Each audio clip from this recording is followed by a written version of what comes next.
Sorry about that. These things are a little tricky to fly. Yeah, well, I swear with a slightly larger one, you could do some genuine damage, like maybe even kill somebody.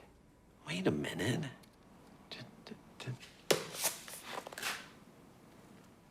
Let's start the show.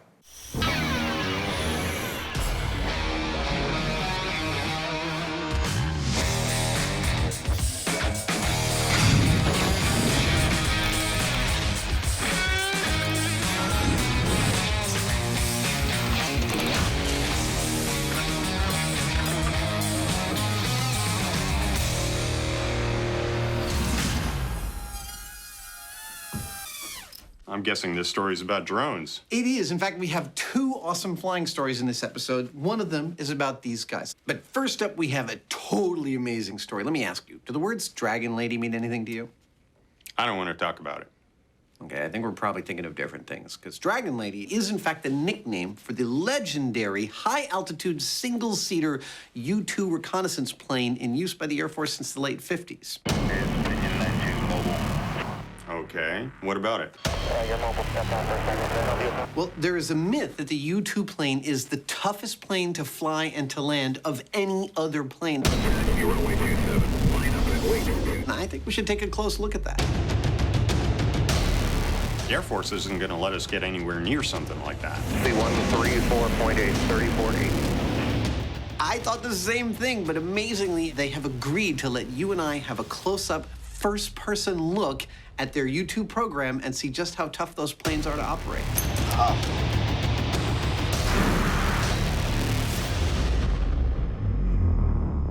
Cool. What are we waiting for? I have the slightest idea. Let's do this. It takes off straight up and looks something like a jet-propelled four-poster. The history of aviation is littered with oxymoronic aerodynamics, finicky flyers, and design duds. So, is it possible that one of the most long-lived and highly valued U.S. Air Force vehicles is also the toughest to fly? To open this investigation, there's only one destination. 300 to 06300. Pin 3 searching and pin 3 is BFR. 25, reback track, I far away. Opinion 903, fly heading 250, effective clear climb. Opinion 902, descend and maintain level 450.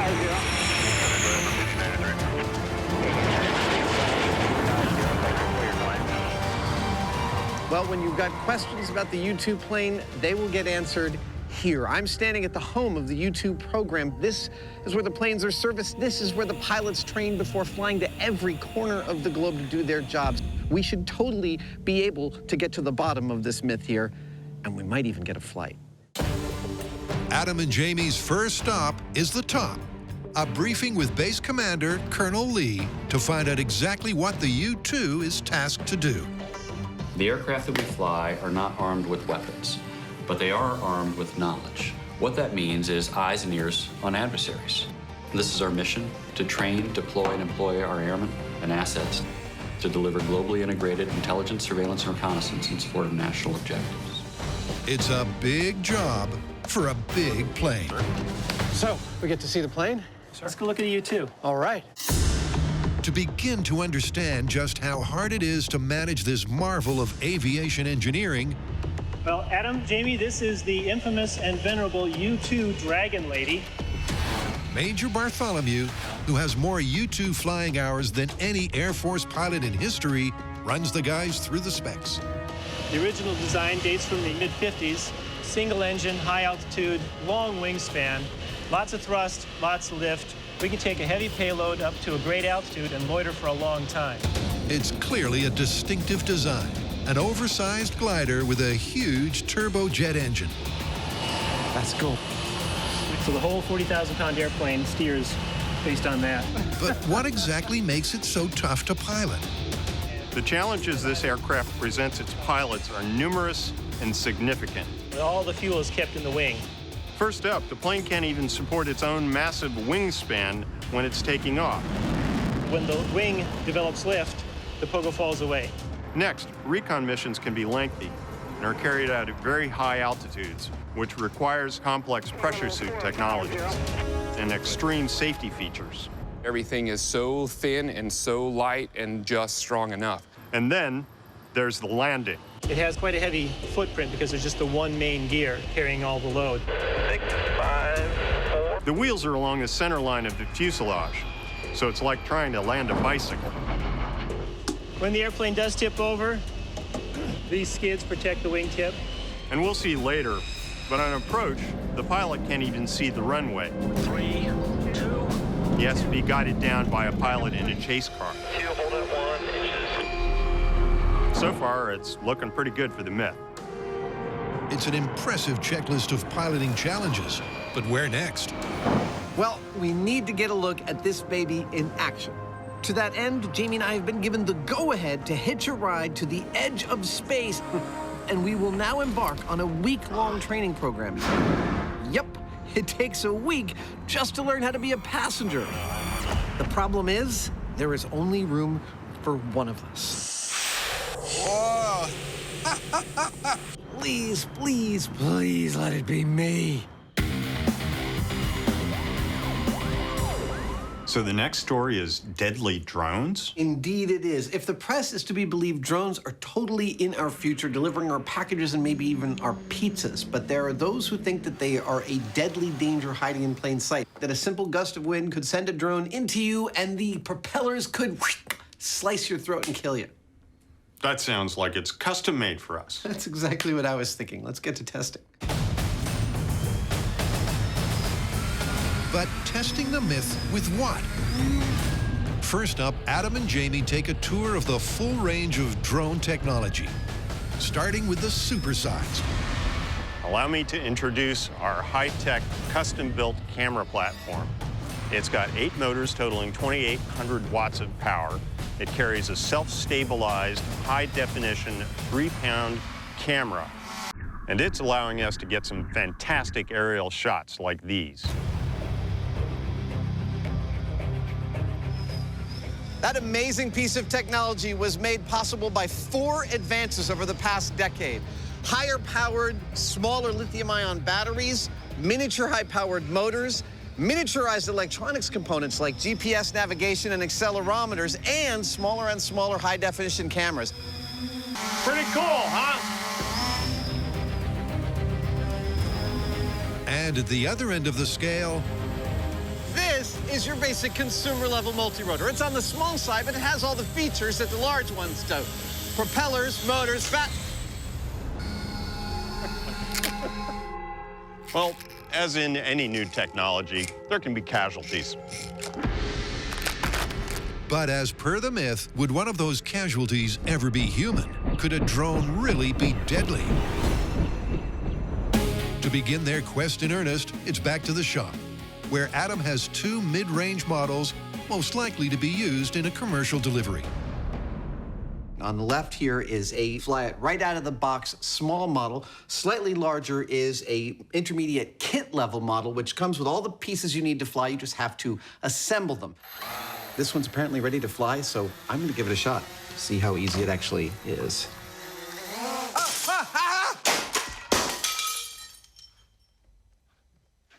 Really easy to fly. Now, obviously, depending upon the operator, these things present certain dangers, but whether or not they're lethal actually depends on a couple of important factors. And some of those factors are the size and stiffness of the propellers, the power of the motors, and how fast the blade tips are spinning. So first up, they're going to measure how fast the blades of the rotors are spinning. 7,000. This thing right here is a laser tachometer. You can see the little red dot it's setting out. And it's reading these propeller blades as traveling at 7,500 RPM. Approximately 180 miles an hour. That sounds dangerous.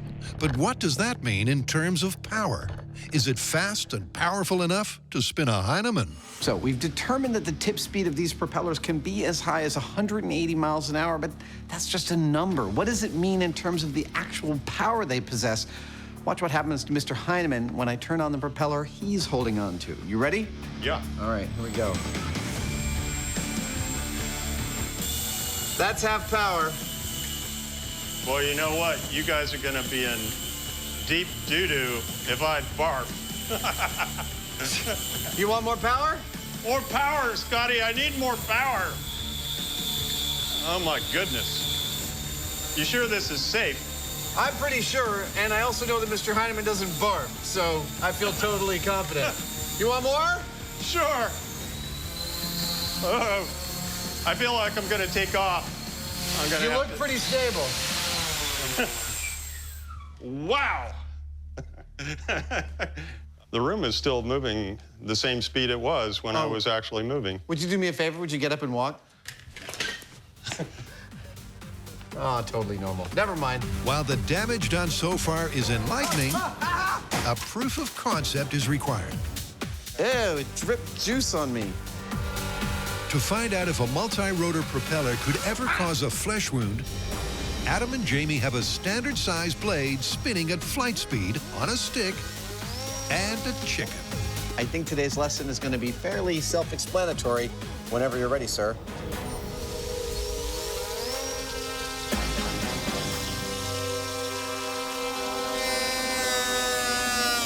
Yeah! There we go.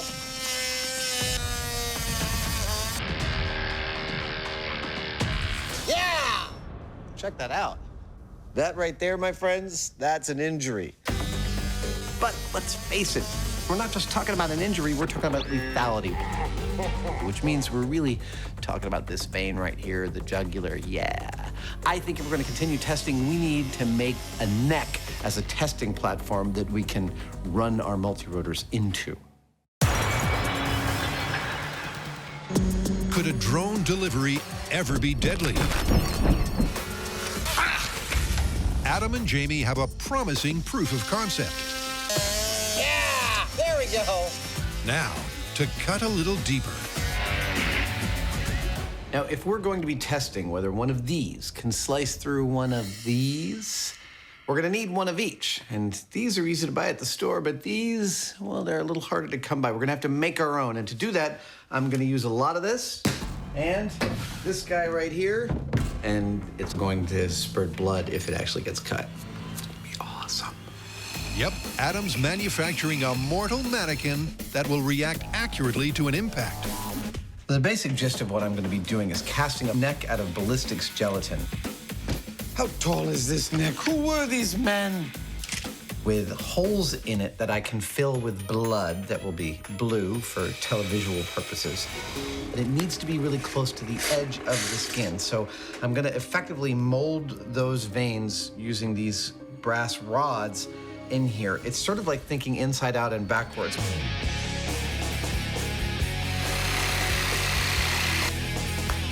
With the negative mold of the blood vessels in place, it's time to prepare the fake flesh. As Jamie and I have discovered, this stuff reacts to a bullet similar to human flesh, but to get the tenacity of skin and muscle, we need to add this fiberglass filler to the ballistics gel as we're casting it into my mold. Oh, beauty. Oh, I'm very pleased with how this is going so far, based on nothing. Once set, it's simply a case of easing the fleshy throat free of the mold. Almost. Come on.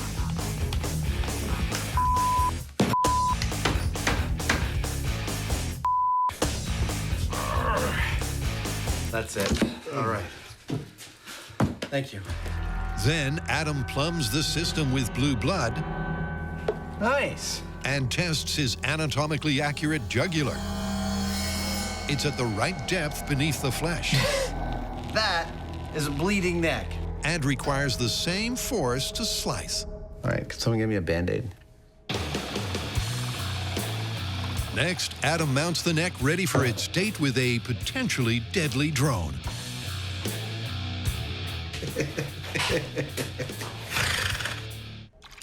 Allow me to introduce you to the analog bursting jugular vein multi-rotor testing neck rig. Yeah, Rolls right off the tongue. It is basically a rig for bleeding when it senses a lethal injury.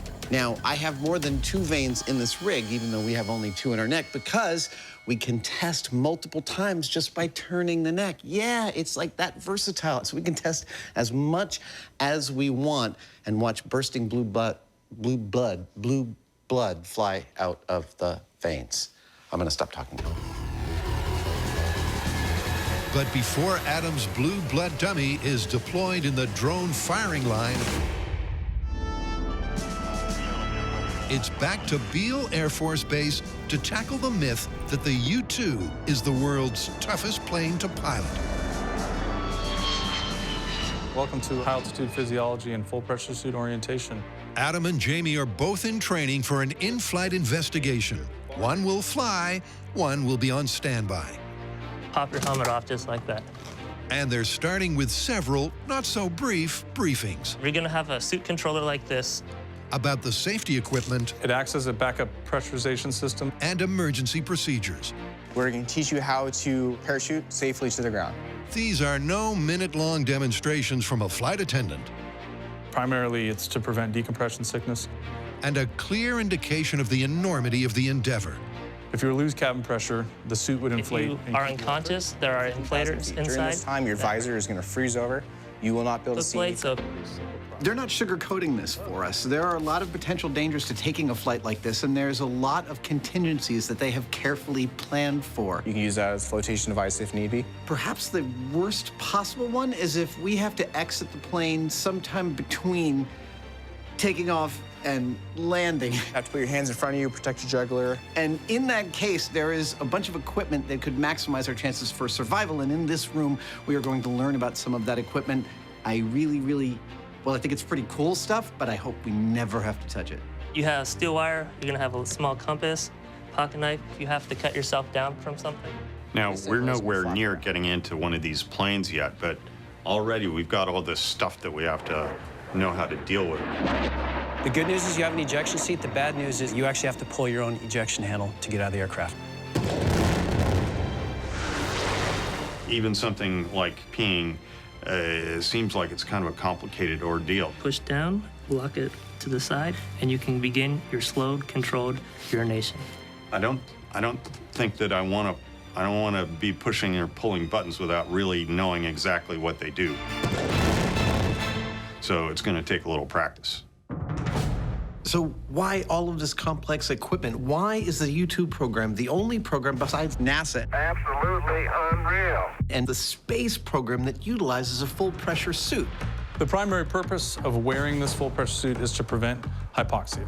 Well, one is, of course, because it flies higher than any other normal airplane into what they call the space equivalent zone above 50,000 feet. But more primarily is what happens to us when we go to that height. Our bodies have evolved to process oxygen properly from sea level to 10,000 feet.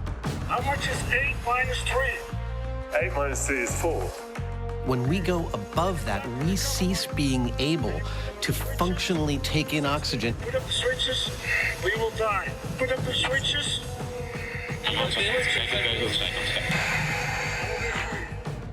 Therefore, the suit and the cabin of the plane have to artificially induce the conditions of atmospheric pressure in order so that the pilots stay alive.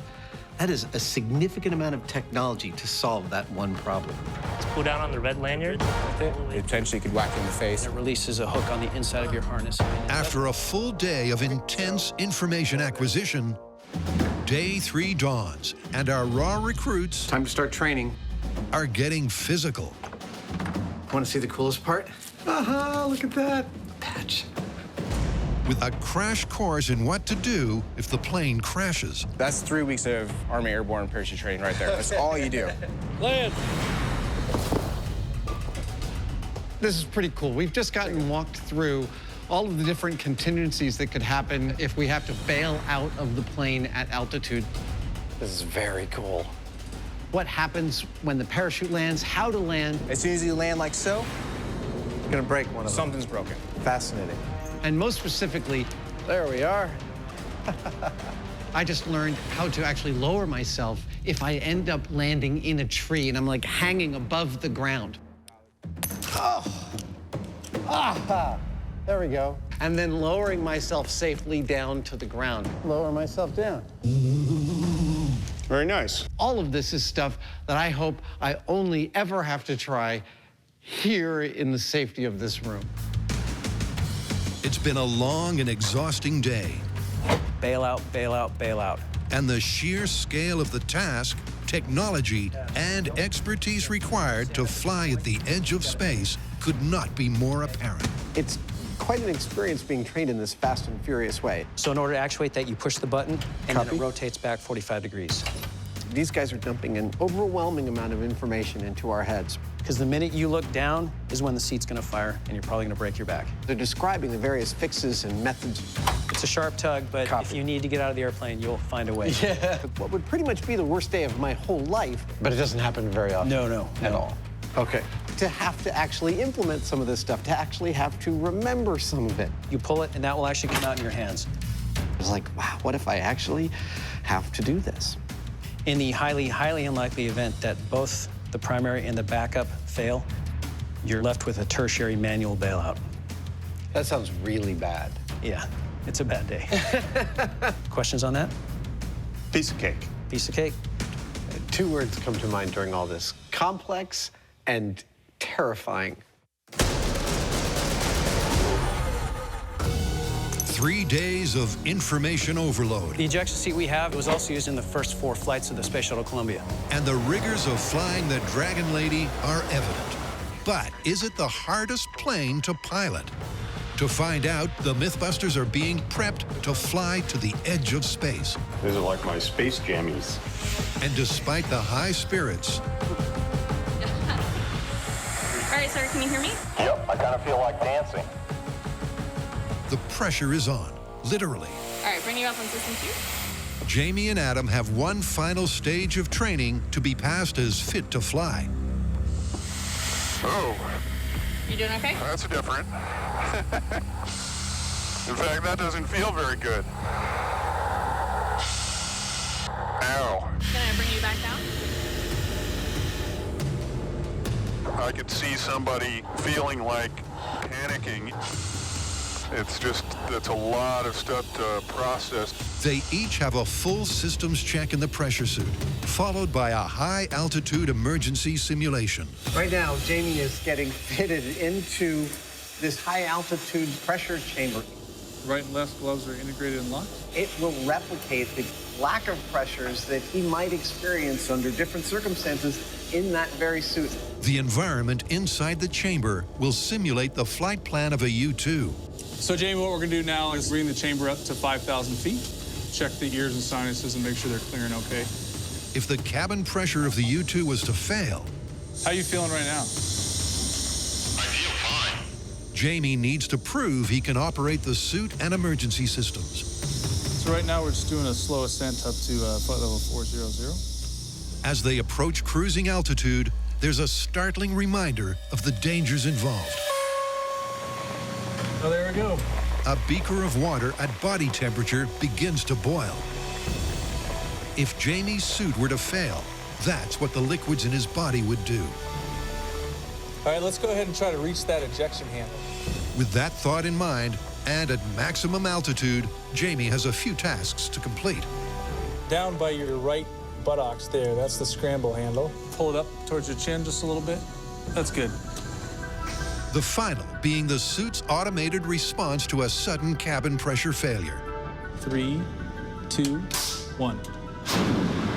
And go ahead and pull that helmet hold down. That was something else. It's kind of scary, actually. 1. There's a lot of force, and when they decompressed rapidly, it's just like, whoa. You're sort of feeling like popcorn. While Jamie clearly didn't enjoy the experience, he did pass muster. Oh, awesome. Cue fanboy Savage.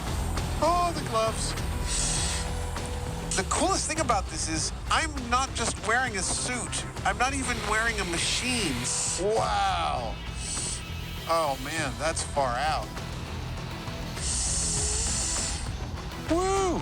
I'm wearing the apex of decades of tens of thousands of people problem solving how to survive in hostile conditions. And I can feel that technology. Whoa. I can feel how reliable they've made things to touch and to understand with your hands.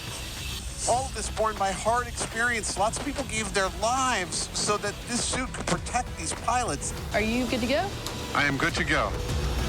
Honestly, everything about this kind of astounds me that people do this every single day. Starting climb to 5,000 feet at 5,000 feet per minute. It takes a team of people to put me in this suit correctly. How's your comfort level? Well, I'm fighting up a storm. But more than that, once I was under the simulated depressurizations. Oh, there we go. Wow. Where the suit would inflate, it gets incredibly tiring. Locate the ejection handle in between your legs. Oh, there you go. So your fingers around it. Yeah, there we go. Okay. These guys have to be in incredible shape because I was just sitting in a chair being tested. These guys are actually potentially flying planes under these conditions. 3, 2, 1. Go ahead and pull that green lanyard. Use the mirror. So, our training is done and we are ready to fly. Excellent. Welcome. Welcome, everyone. Remember, we went through all of that just to be passengers on the U-2.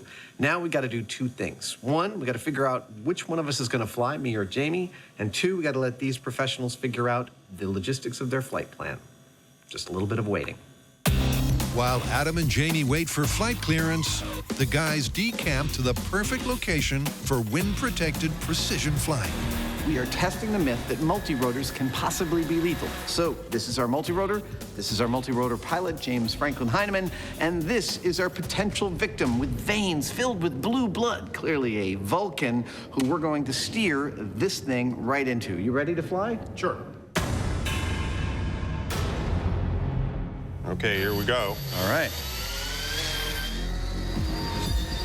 For this first test, we're going to get our little copter up about this high. I wouldn't want this thing flying at me.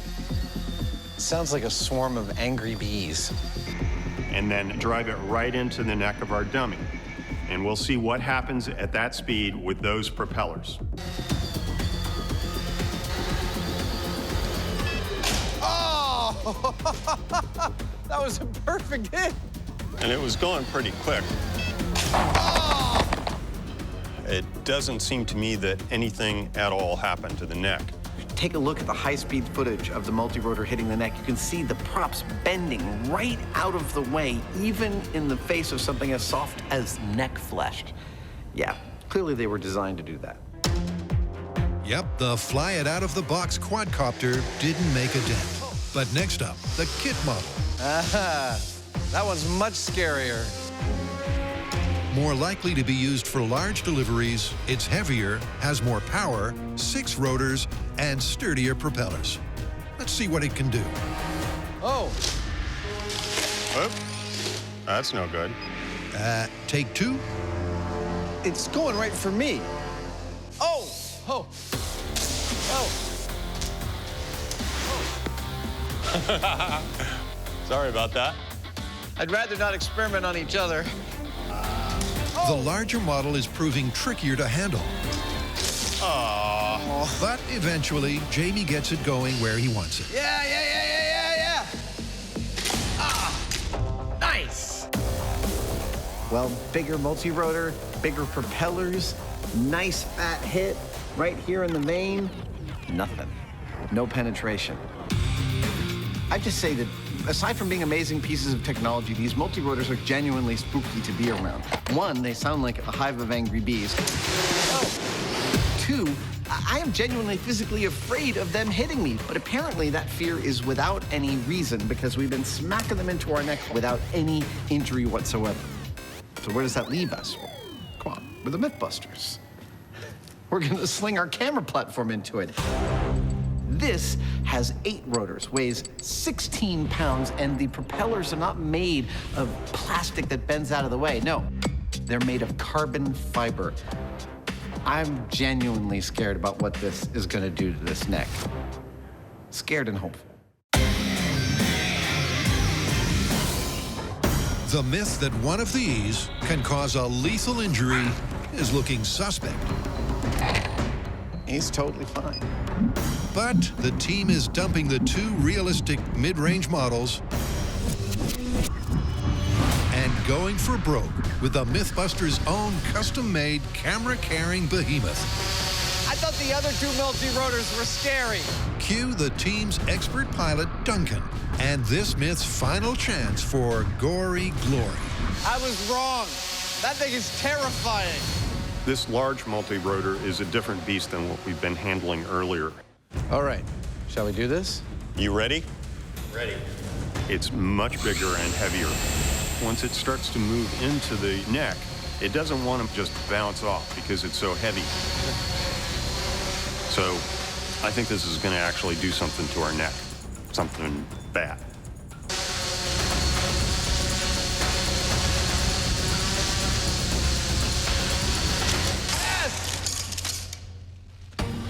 Look at that!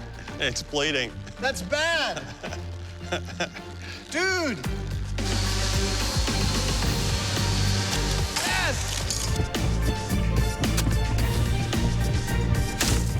There you have it, kids. It's all fun and games until someone loses an eye or vein.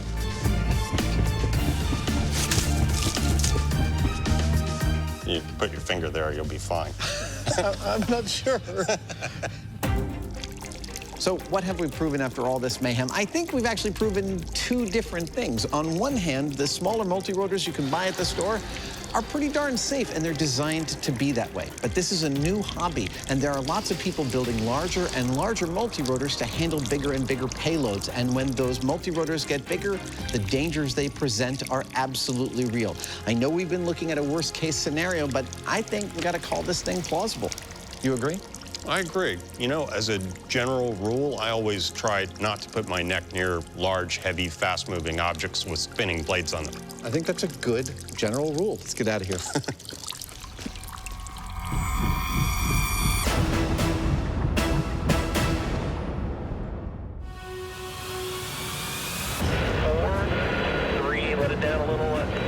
Back at Beale, the guys are ready to carry out the final test on the mythically difficult-to-fly U-2. But only one of them gets to go. Well, you know, for crying out loud, you're a fanatic about this stuff. You collect these things. Yeah, I do. So I can't, in good conscience, deny you the pleasure of doing something like that. I really appreciate that, sir. Thank you very much. You owe me one. Oh, I totally owe you one. Absolutely. Jamie the gentleman steps down. A very happy Adam steps up. I'm pretty excited. Can you tell? For the defining, not quite hands-on test. Now it's go time to figure out just how hard this plane will be to fly. I won't be flying it. No. I'll just be helping to assess that.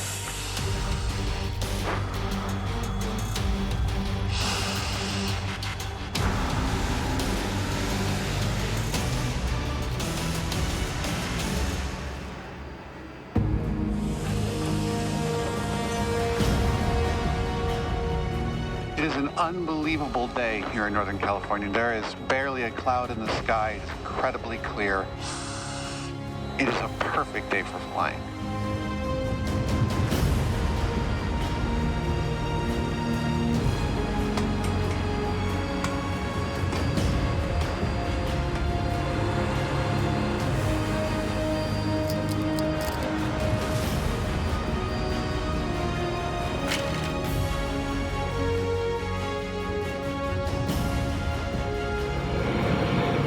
So Adam, you can hear the engine starting to spool up. Oh yeah. Once that's happened and we have sufficient RPM, I'll add a little bit of jet fuel here. Okay, here we go, folks. Adam's got to be freaking out about now.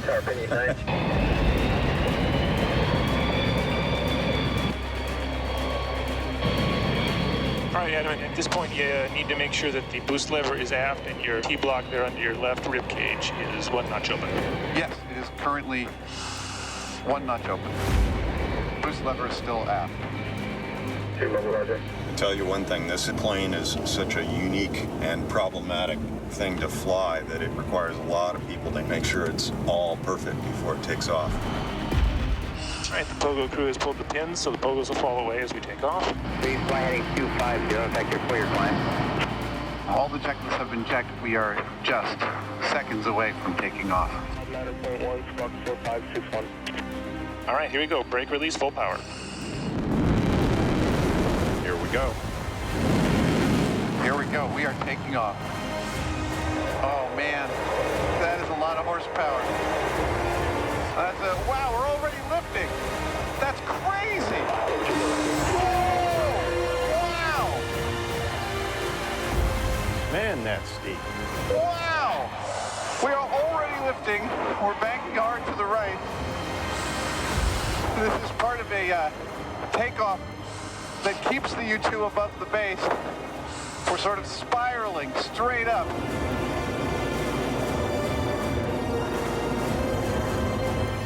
Holy cow! That was so fast!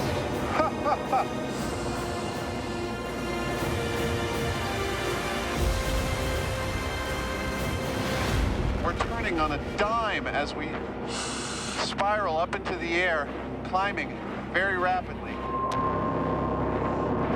After a tricky takeoff and rapid initial ascent, Oh my God, the view is beautiful. Major Bartholomew and Adam get a chance to sit back and relax. Right now we just passed the top of Mount Everest. Until they attain cruising altitude. We're transitioning now from 160 knot climb to a 0.715 Mach cruise. 3/4 the speed of sound. This is officially the highest off the ground I have ever been. We're coming up on 60,000 feet, 12 miles above the surface of the Earth. The sky has gotten to be a very, very dark blue. What an unbelievably beautiful day. And from this height, 67,500 feet, the edge of our planet has a definitive curve to it. It is more three-dimensional than I have ever seen it. There we are. Ladies and gentlemen, 70,000 feet.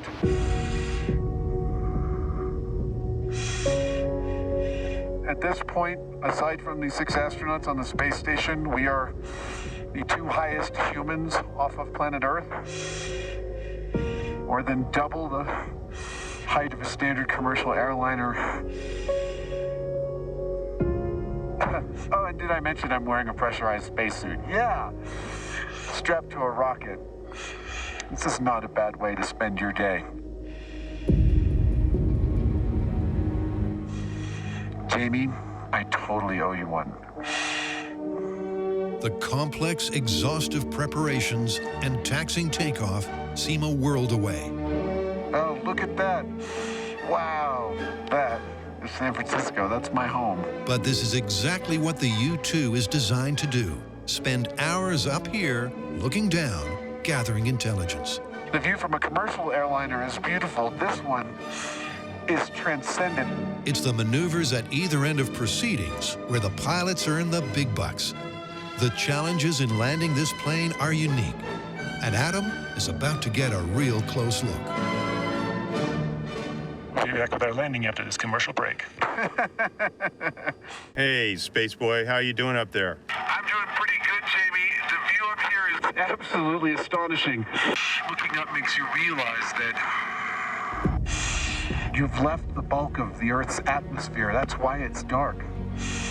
You're looking down at this fragile mist that surrounds our globe that allows us to breathe. What allows me to do so is the ingenuity of thousands and thousands of hardworking men and women who have sought to harness the raw materials that we dig out of the ground into things as astonishing as airplanes and pressure suits. What a privilege. Well, have fun up there. Don't pull that yellow handle between your legs. I promise I won't. I'll talk to you when I land. Roger. Over and out. I don't know if it's me or my ears or the altitude, but my voice sounds lower, kind of like that time I inhaled the sulfur hexafluoride. It's scientific! I'm convinced it's the 100% oxygen. I think it has a slightly opposite effect to helium. That's interesting. The sound waves moving through the oxygen are probably slightly different, and so it sounds quite unique to us. Well, that could be it. That right there is Lake Tahoe. And it's hard to describe how absolutely blue it is. That is an incredible cerulean blue. It is almost like a jewel, like a polished stone. It sort of feels impossible. If you did a painting of it, someone might say, I think you made it a little too blue. And yet, there it is. And it's genuine. I just let out a good burp and a couple of good farts. All this pressurization is moving the gas in my body around with its own logic. So above me, this little string that you can see is a yaw string. And as long as it's straight, according to the plane, you know that you're flying straight forward. If it starts to move to the left or to the right, you know you're slipping through the air somewhat sideways. And that was an invention of the Wright brothers. This plane encompasses the entire history of aviation in one machine. I love the low-tech elegance. Yeah, this is the one instrument on the aircraft that's not going to fail, even with total electrical loss.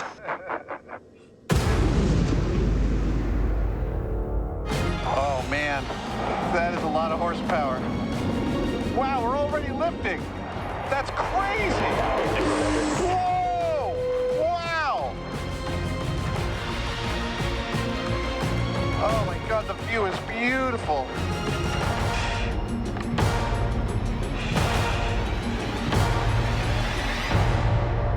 Wow, look at that. There's no doubt the high-altitude U-2 is a beautiful piece of aviation technology. Caffeinated apple pie. Yeah. But the question yet to be answered is, oh, that's delicious. Is it the most difficult to fly and land? These guys fly these planes upwards of 12 to 14 hours at a time. Yep, and after such mammoth flight times, you must have some butt shimmying exercises you do to keep yourself from going numb during long flights.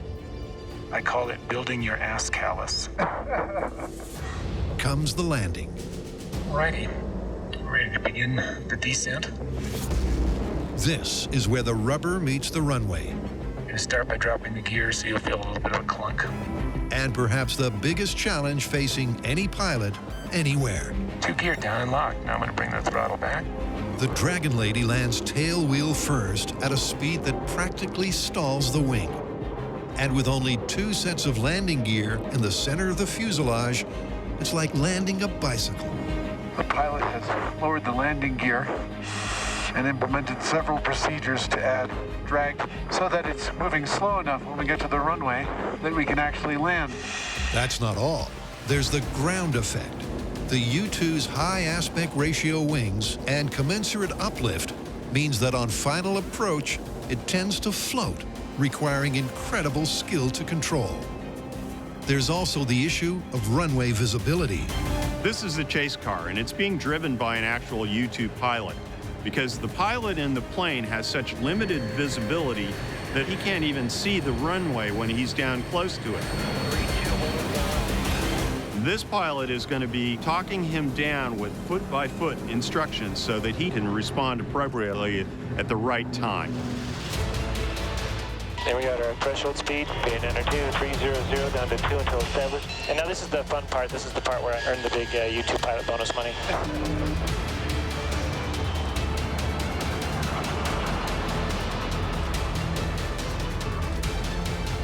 All right, so we have one guy rolling out on final ahead of us. Yeehaw. We are gear down, flaps full, speed brakes out, stall strips deployed, lights on, and spoilers in the landing position. Configured and ready for landing.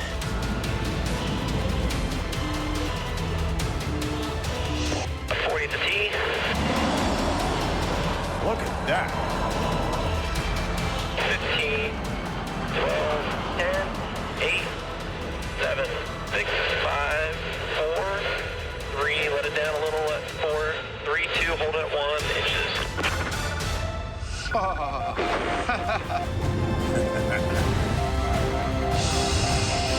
Wow. Very nice. Welcome back, gentlemen. He's required by tradition to say very nice, whether it is or not. Oh, okay. It's been a lot of fun. Thanks, Adam. Now there's our big old reception committee. All right, throttle off. All right, editors, if you could give us a little montage of some of the astonishing things we've gotten to do in the course of doing Mythbusters. Welcome back. I'm thinking flying a rocket car across the desert. Watching the rocket sled accelerate to the speed of sound and hit the immovable wall. That was awesome! Sliding down a 200-foot water slide 70 feet through the air into a target.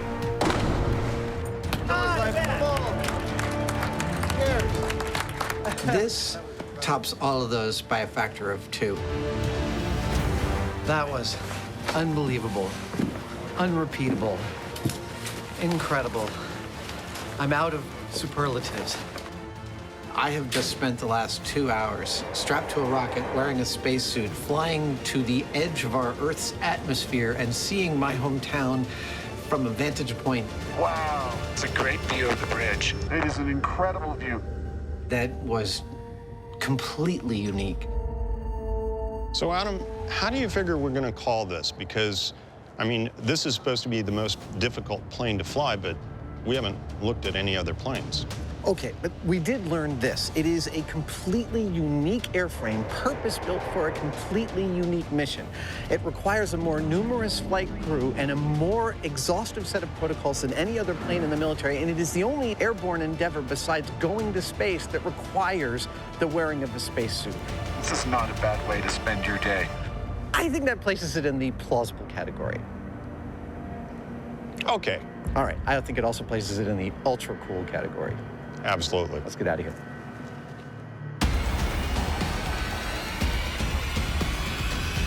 So Adam, do you know why she's called the Dragon Lady? No, I don't. Because you don't know whether she's gonna land like a dragon or a lady.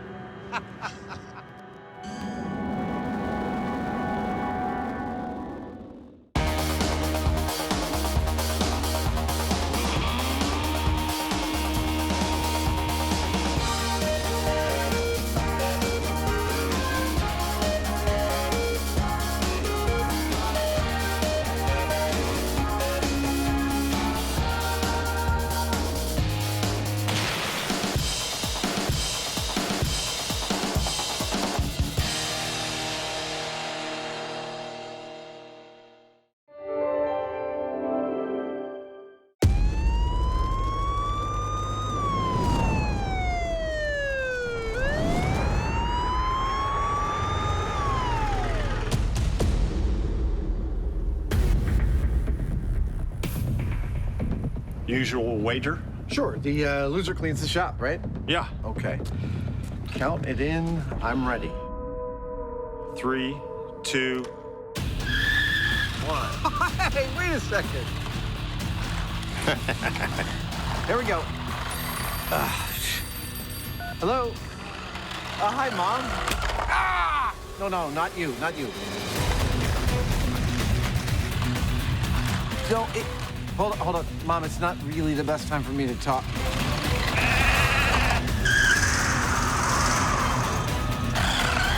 Saturday? Sure, oh, Mom, hold on, I gotta go. Okay, I'll talk to you later. Ah! I lost. You were looking a little distracted there. Yeah, but I did pretty good in reverse. All right.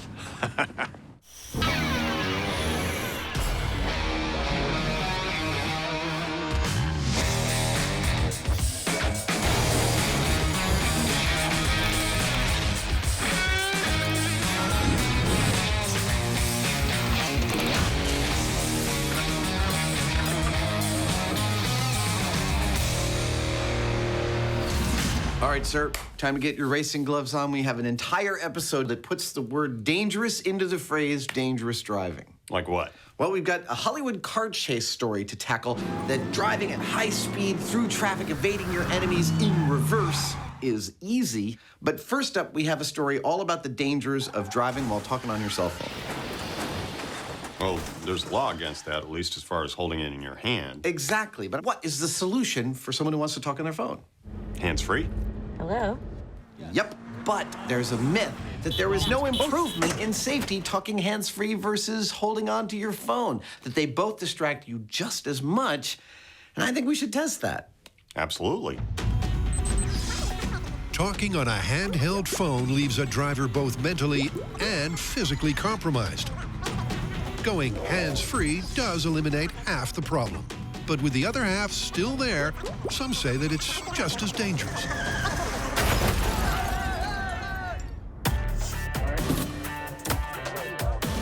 To find out, the Mythbusters crew have constructed a classified course designed by drive expert Dave Storton. So the first section here is a slalom, so that's going to test their steering ability while talking on the phone. Right now, Adam and Jamie are being deliberately kept in the dark. Coming out of the slalom, they'll immediately have to get on the brakes for our low-speed exercise called the offset lane. Because any pre-existing knowledge of the route could discredit their data. Once through that, we head over to what's called a T-box. Instead, all they know is that they must stick to the speed limits and not clip any cones if they're to achieve a perfect score. Right. If you bolt the two together, maybe some sticky tape in the middle, that should totally... Okay, hold on. I got a thing to do. Okay, wait right there. Okay, so while we know that driving in a car while holding onto a cell phone and talking is bad, sorry, that wasn't for you, the myth is that driving hands-free is just as bad, that there is no difference between hands full and hands-free, and we are just about to test it on the course behind me. I can see it from a distance, but that's as close as I'm going to get because my ignorance of this course is intrinsic to our test. Like Adam, Jamie's also going that extra mile to make sure their science is sound. Adam's going to run this test twice. First with the phone held in his hand, and then secondly, hands-free. Then I'm also going to run the test twice, but I'm going to do it in the inverse order. The idea here is that we're going to be able to remove any bias as far as learning and getting better every time we do the test. Indeed. And while Adam warms up in the test car... Breaker, we got a 555 and an MTV. I'll take care of it. Jamie sits down in mission control. All right, I've got my questions, I've got my phone. We'll see what we can do to mess with Adam's world. Hello, sir. Hello. With Dave riding shotgun to mark Adam's moves, it's time to hold the phone. Hello. Hello, Adam. I've got my questions ready for you, and we're good to go. 3, 2, 1, here we go. Okay, so if you could compete with the Olympics, what event would you want to be in? If I could compete in the Olympics, I would, hold on a second. There we go. Hold on, sorry. I think I would do the luge because it requires, I think, the least amount of physical acuity. Okay, that's great. Now, I need you to add the first two given numbers and then add the next number to the last number given. Okay. 8 and 7. 8 and 7 equals 15. Okay, 3. 10. Excellent. Okay, for the next test, I'm going to read you a list of words and ask you to repeat them in reverse order. Hold on a second. Now, at this point, you might be wondering about the complexity of the questions we are asking each other while driving. Flamethrower, fire hydrant, water. Why aren't we just reading War and Peace over the phone? Water, fire hydrant, flamethrower. Well, each of our questions falls into a category that activates the cognitive portions of the brain. General knowledge, which country has the longest coastline? The longest coastline of any country, China? All require the driver to use a part of their brain to listen at the same time as they're trying to use another part of their brain to drive. Adam isn't being judged on how well he answers the questions. Add 1 and 7. Hold on. This is 10. It's how well he's driving. That's the only metric. Oh, whoa. And the answer to that is not very well. Hold on. Sorry. Now, these are logic questions. Somebody at a party introduces you to your mother's only sister's husband's sister-in-law. He has no brothers. What do you call this lady? I don't know. I can't. Can you repeat the question? The combination of one hand on the wheel and a brain that's multitasking into meltdown means that by the end of the test, Adam's flunked with flying colors. Jamie, I'm done. That was awful. That was absolutely horrendous. My goodness. I'm a menace. It's clear that I'm a menace on the road. Adam got the majority of the questions right, but it was clear that he was struggling with them a lot more than he would have if he wasn't driving. Okay, add 1 and 7. He was pausing a lot. Hold on. He had to have the question repeated. Sorry, Jamie, what was your question? And in general, you could just hear that he was having to multitask. He was having to deal with things that were happening to him while he was driving. Whoa! So he was kind of alternating from one set of problems to the other. Hold on. Sorry. He wasn't able to really do both seamlessly. Well, let's reset and see whether you're still a menace on the next one. All right. Okay. Well, I've completed my first test, and talking on the phone was absolutely awful. And then the car stopped working. So we are actually going to transfer all of the cameras and microphones from inside this car to one of our production vehicles, and I'm going to run the test a second time hands-free. I mean, we still consider my first test valid, just have to do the second one in a different car. So while the team pushes on, what else is on the docket? So driving in reverse. Paint me a picture. Well, look, our hero, let's say, is driving down a one-way street. He thinks he's home free, but blocking his path is a villain in a car. He's got nowhere to go, so using the only avenue open to him, the hero throws the car into reverse and backs up, bobbing and weaving through traffic at high speed to eventually evade his chaser. And you want to know if this is possible. I totally do. We've been trained to drive in a lot of different ways over the years, but backwards isn't one of them, and it involves a lot of different skills, not only driving ability and spatial awareness, but also really proprioception. Yeah, let's get to driving. Okay.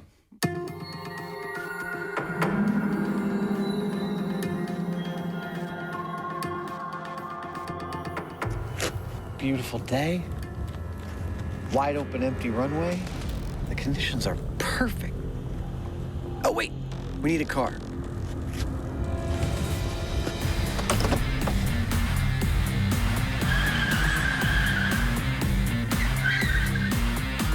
You ordered a car? Indeed I did, sir. Perfect timing.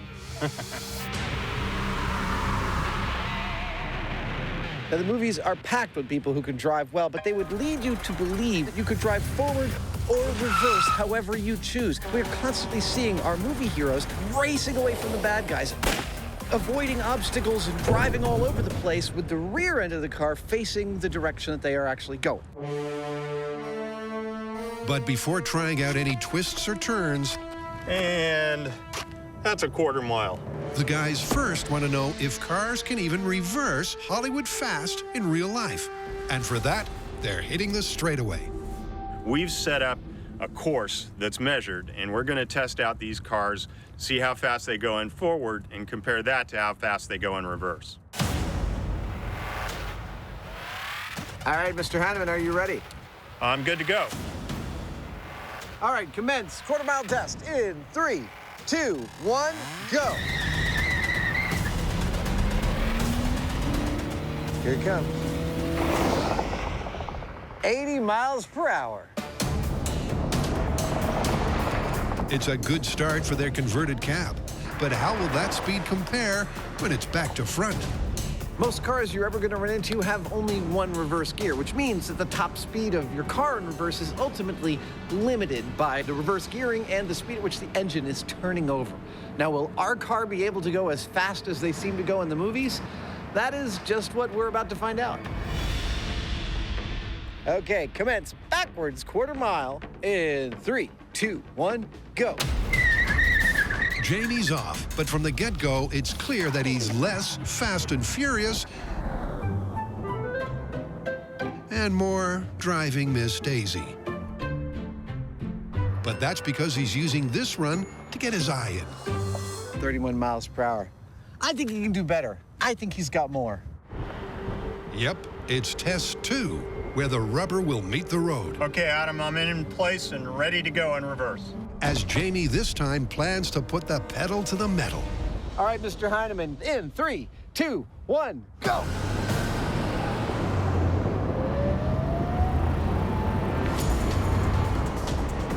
$49.50, 52, 53.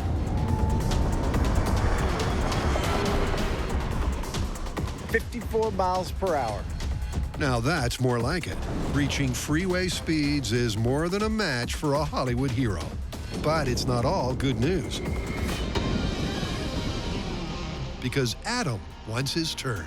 Okay, Adam, in 3, 2, 1, go. 29, it's coming up fast. 45. Whoa! That's what I was talking about. And correct a little too much, you're gonna lose it. Yeah, you started to lose it at about 50. Man, it was like bump, bump, bump, bump, bump, bump, bump, correction, overcorrection, undercorrection, overcorrection. Yeah. I'll give it one more shot, but I'm not sure I'm gonna get much faster than that. Okay.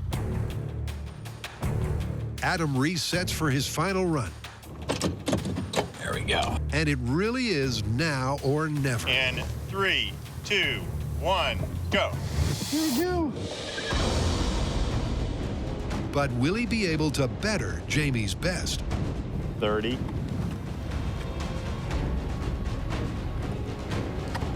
40. Okay, this is where he had trouble the last time. He's going above it. 46. Oh. He started to have trouble again, but at least he didn't lose it. I don't think that was going as fast as I'd like to, but that's where I'm calling it. You got up to about 47 miles an hour. Yeah, 47.50. Past that, I feel like I'm just just gonna toss it right away. Yeah. And you're not going to go much faster anyway, because the car won't. Well, I've just completed a few runs on our quarter-mile track in reverse as fast as I felt comfortable, and my comfort speed was a little slower than Jamie's, 47 to 50 miles an hour to his 55 miles an hour. And I tried it actually, I tried one looking in the rear view mirror, I tried a couple in the side view mirror, and I tried one looking over my shoulder.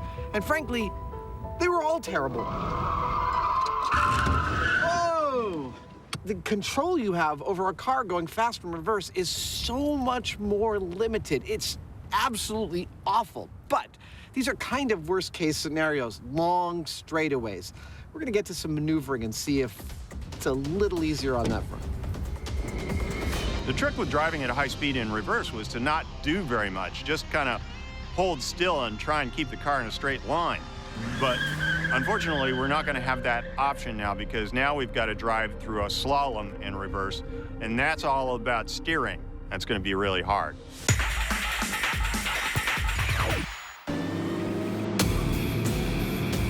Is driving at speed in reverse as easy as the movies make out?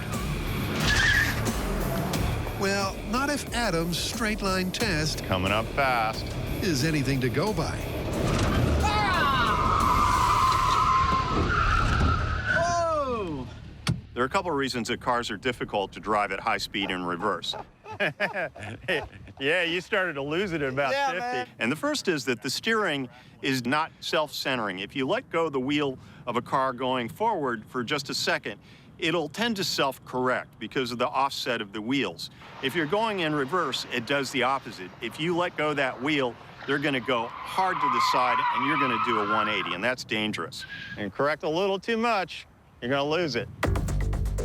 The other thing is all about perspective. When you're going forwards with your head in a line with the steering wheel, driving's really intuitive. But in reverse, you're either looking into the mirror or over your shoulder, meaning your brain's having to make complex decisions from a viewpoint that it's just not used to.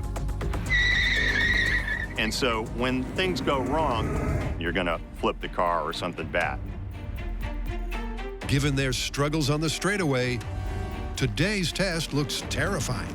This is what we call the diving in at the deep end test. We've got a course that's full of the kind of challenges a Hollywood hero has to face, and we're gonna see if we can reverse through it at high speeds without crashing. This is why we have insurance. It's a course that a movie maestro would finish in a flash. But how will the Mythbusters manage?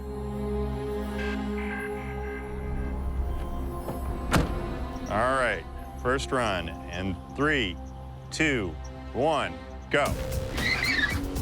Adam's off. And from the outset, he's ignoring the mirrors. Whoa! Oh, there goes a cone. And going with the over-the-shoulder technique.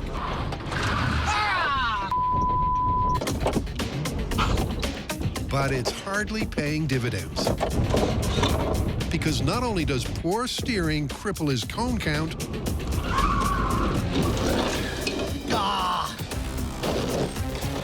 but his slow speed means his time is terrible.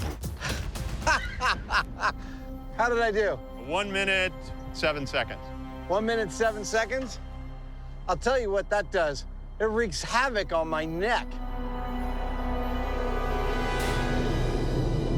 Well, I had a couple of screw-ups on that one. It's very hard to gauge how hard you need to hit a turn in reverse because all of your metrics for reaction in terms of how the car moves are way off kilter. It's a far more sensitive device in reverse. Adam resets for test 2. Okay, he's going for the gold in 3, 2, 1, go. And this time, while his cone count drops by half, his total time actually goes up. Well, it was almost 110. With a slow speed and poor steering, it's not looking good for this film fable. The one thing that is assured about driving in reverse is that it wreaks havoc on your neck. Oh my gosh. And I tried using my mirrors at the beginning of that. There's no go. There's no maneuvering trying to use the 3 mirrors. Indeed. But can Jamie master the method and reverse this myth's fortunes? All right, cowboy, here we go. And 3, 2, 1, go! I love that this is our job. Unlike Adam, Jamie's using the mirrors and the over-the-shoulder system. But it's not a winning combination. Because his crash course is even worse than Adam's. But eventually he crawls to the finish line in a sluggish 72 seconds.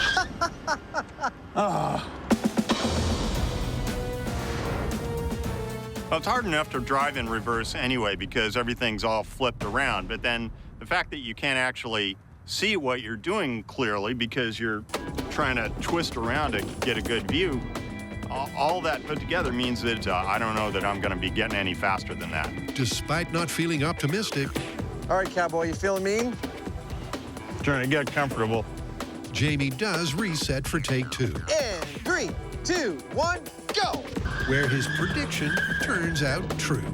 That looks like the way my grandmother used to drive forwards. Because not only does he hit more cones, he also does so while driving more slowly. Which is not good news for the myth. Okay, you win.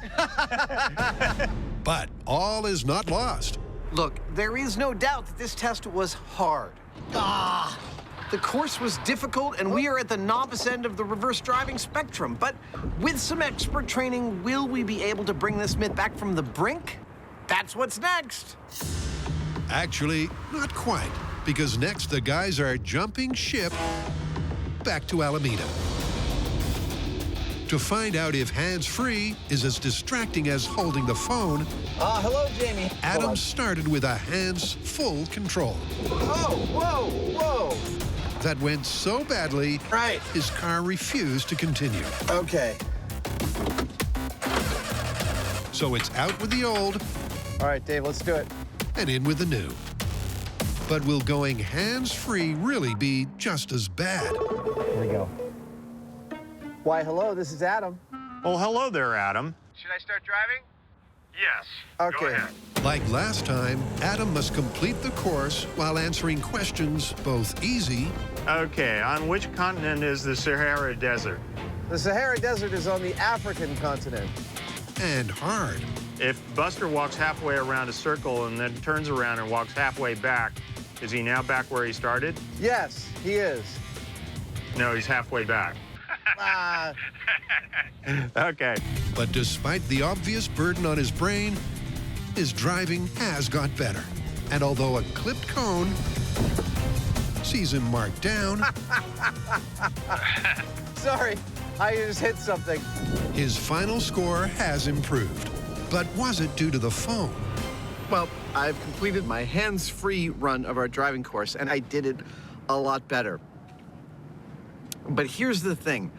I found taking the questions from Jamie just as distracting as I did the first time. I feel like my better performance on the second test could be chalked up to just understanding the course a little bit better. But that's why Jamie's gonna start hands-free and then go to hands-full. If that is an effect, we should cancel it out by changing the order that we do the test in. That's the theory, anyway. Want to see what you can do with it? I'm gonna suck, I can tell you already. Not only will Jamie increase their sample size, but by going hands-free first, Jamie and I almost never actually speak on the phone, so this actually has a bit of novelty to me. the guys are trying to eliminate any course learning bias. This is Jamie. Ah, good afternoon, Jamie. It's Adam. Go ahead and start driving, and I'm going to start asking you some questions. Adam starts with a simple icebreaker. All right, hey, Jamie, if you could wake up tomorrow and gain any single quality or ability, what would it be and why? I could fly. Why? But even that proves too much for Jamie. Well, because then I could go, what was the question again? Why would you like to fly? Well, because that would, it would save a lot of gasoline, actually. And, you know, I could, oh, look at that. I bumped over a whole bunch of things. With no improvement over the rest of the course, I'd like you to add the numbers 4 and 7. Let's see, 4 and 7, Tick-tock, Grandpa. 10. Or no, 11. Jamie scores the worst result of the day. A disappointing 66. That was awesome.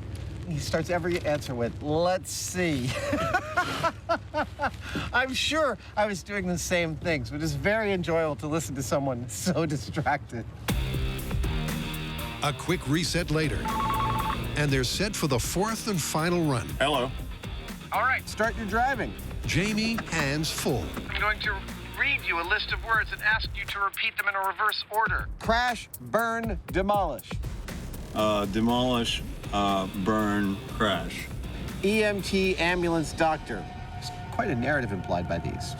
Doctor, ambulance, EMT. Yes. Despite having only one hand on the wheel and swapping the phone mid-drive, Jamie scores 72. A fail by some distance, but an improvement nonetheless. So what does this mean for the myth?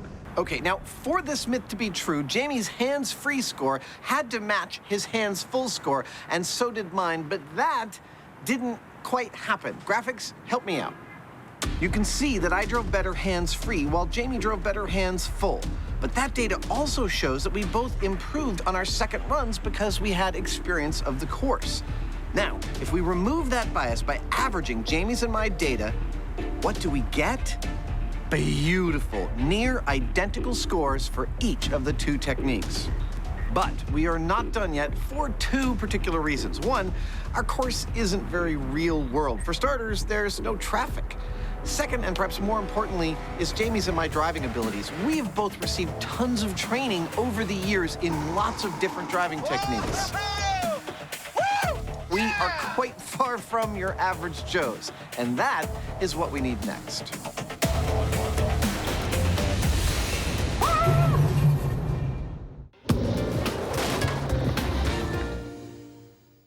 3, 2, 1, go! Now, Jamie and I have already gone pretty far teaching ourselves the rudiments of driving in reverse. But if we're gonna get really good at this, we're gonna need to get trained by an expert. Luckily, we have an expert in reverse tactical driving right here. Hello, sir. Hello. Brian Fraser is a trainer at the Emergency Vehicle Operations course here in California. Now, we've used him repeatedly over past years whenever we've had to learn how to deal with a particularly difficult driving situation. And driving at speed in reverse certainly qualifies. All right, Brian, where do we start? We're gonna put barrel here, 2 barrels here, one on each side of the car. All right. Brian's first job is to ignore the current course. Right there is good. Good ending point. This is why we can't have nice things. And set up something way more straightforward. All right. That's the course. Now what do we do? Drive it. Okay, let's go. Because the technique he's going to teach is surprisingly simple. So I'm gonna change my seating position now a little bit. I'm gonna prop myself up, loosen my seatbelt, turn yourself as far as you can around, get your body almost in the center of the car. Okay. I'm gonna steer the car now with one hand, but this hand will never leave the steering wheel. You're not gonna let the steering wheel shift in your hand to lock. You're palming the wheel the entire time. I see. Okay, cool. And believe it or not, that's apparently all there is to it. 3, 2, 1, go. By shifting his body to the center of the car, wow. And keeping one hand on the wheel at all times. Wow, I can't believe how fast you're able to do this. Brian speeds through the course at an impressive 41 miles per hour. That is amazing. So Brian just showed me that something I thought was impossible is in fact totally possible. So I'm about to give that a shot. This is gonna be cool. Like Brian, Adam slides to the center to give a viewpoint that's easier to process. Oh, look at that. Okay, so 3, 2, 1. And like Brian, he then nails the course. Oh, that's so cool. To check it wasn't just beginner's luck, he tries again and goes even faster. Awesome. I gotta say, this is amazing. When we got here this morning, I thought Adam was gonna be training for 4, 5, maybe 6 hours. But it's not been like that at all. Instead, in just 20 minutes, he's gone from being pretty average to being pretty great. And it seems to be all down to the central head position, which seems to be letting Adam's brain process the direction to turn much more accurately. So we're gonna put him back on our original course to see how he does now. Should be interesting.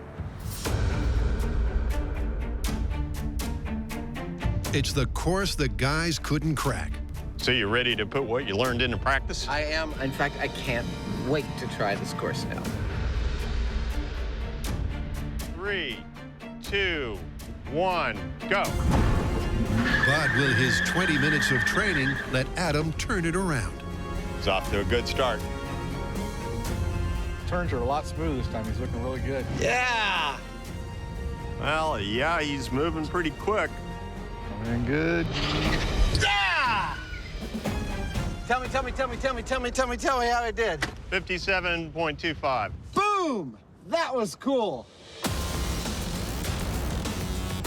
It's close to an astounding result. With just 2 minor modifications, Yeah! Adams bettered his best by over 15%. Well, Brian's training brought real improvement to my reverse driving. Yeah! And it really came down to 2 things.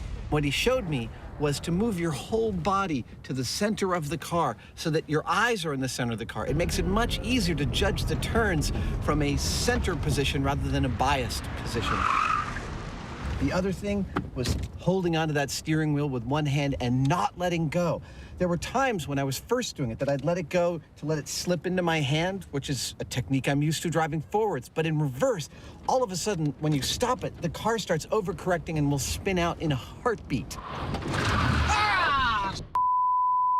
Both of those things were able to radically improve my reverse driving. I thought that was a big truck coming towards us, but no, it's just the freaking wind. All right, guess it's time to bring on the next event. And what that means is it's time for some real-life movie mayhem. But first, hold the phone. Because in Driving Distracted, neither Adam nor Jamie could drive safely while talking hands-free.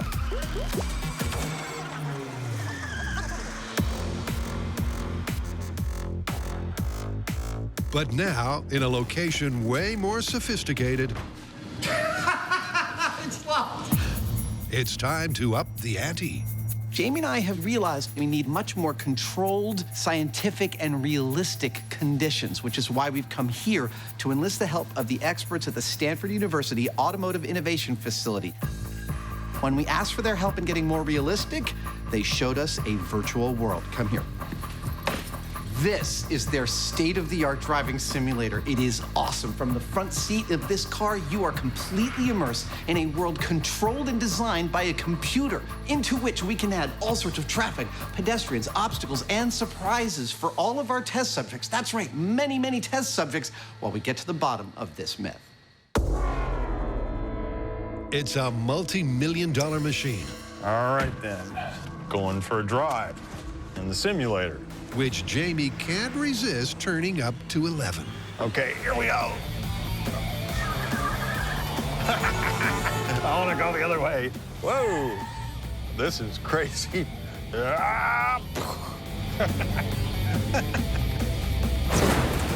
Crazy driving aside, this driving simulator is actually very good. Yeah, let's get out. The way the screen wraps around, the visuals are convincing enough that you have to remind yourself that this isn't a real driving scenario. He's doing like 95. Interesting. We'll see how he likes this. In fact, it's so good that I was starting to get a little car sick. So I think as far as testing distracted driving, it's as good a simulation as we're going to get. As well as the freeway, there's also a detailed cityscape. I guess I better put it in reverse. So that all driving environments are tested. The 30 volunteer drivers will be judged on whether they pay attention to the GPS instructions. At the next intersection, turn left. And whether or not they crash. But that's not the only data, because drivers will also wear the latest in eye tracking technology. This eye tracking system records precisely where and how long I'm looking at something.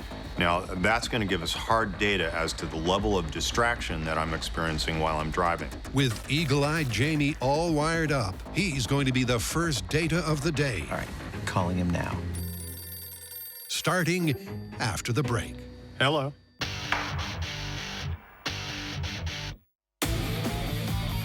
Using a phone on the road is bad news. But is going hands-free just as foolish? To find out, the Mythbusters have a simulator that's second to none.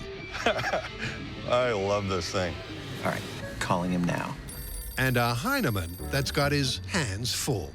Hello. Good morning, Mr. Hyneman. Are you ready to start this test? I'm ready. Okay, Kick the car into drive, start driving, and I'll start asking you some questions. The questions are similar to those posed before. Did you play a musical instrument as a child, Jamie? I had a tuba in the bathroom right next to the toilet that I would play when I was, doing number 2 or something. But what's interesting is that on the freeway, speed underwater camera. Jamie's driving. Hold on, yeah, somebody just pulled in front of me. And answers. Camera underwater speed. Are surprisingly solid. In fact, it's only when he hits the streets. 12 and 7. That he starts to waver. Okay, let's see, 19. With so many distractions, it's no surprise when Jamie takes a turn for the worse. At the next intersection, turn left. Jamie, you have taken a wrong turn. And that means that the test is over. You have failed. Okay.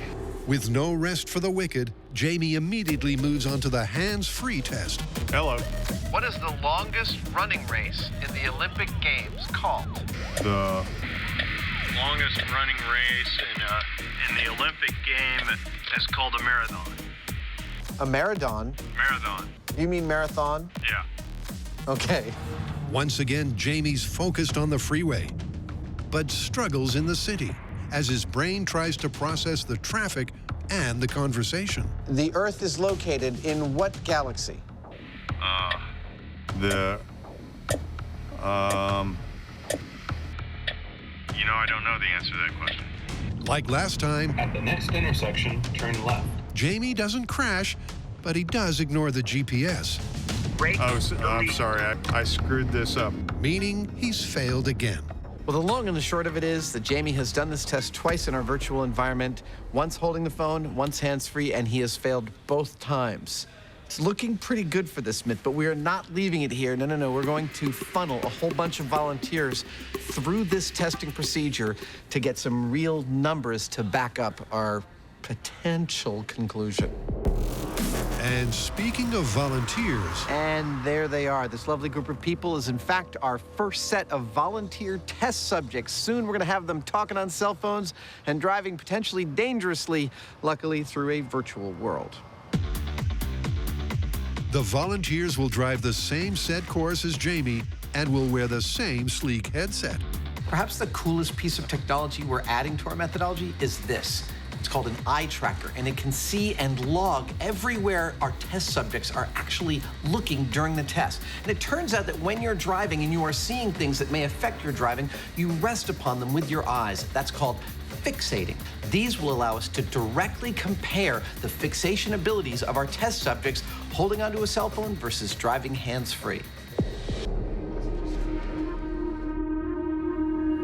First of the 30 volunteers is Tiffany, who will be driving hands full. The first thing I want to know is what musical instrument you played as a child. None. On the freeway, her driving is solid. Logic questions. And her answers are perfect. Name 4 days that start with the letter T. Today, tomorrow, Tuesday, and Thursday.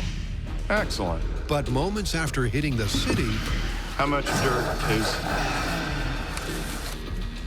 Oh. We just ran down a cyclist. This test is over. Next up is Michael. Hello. And hands-free, he's fine on the freeway. What is something you have at home that you should throw away, but you can't? Oh, my old computer. I still have one that got built in like 95. But deadly downtown. Which country has the... I believe that might be the end of our test there, Michael. Where did that come from? Thank you very much, sir. When the next 4 volunteers also crash and burn, it's looking good for the Myth. Stop the car and please, license and registration, ma'am. And although driver 7 does make it through the course intact... All right, congratulations. You have successfully completed the test. Nearly all other drivers, whatever their phone fashion, either get lost... Ron, I am sorry to inform you that you have now missed a turn, and thus the test is over. Or worse. Oh, we had a crash, didn't we? Undeterred, the guys plow on through 2 full days of testing. And when Volunteer 30 takes dramatic, evasive action... I suck at this. The guys have all the data they could hope for. All right, we have run a lot of volunteers through this experiment. We've got a lot of data to take a look at, so it's time to leave this virtual world, drive through the real world, back to our shop, and crunch the numbers.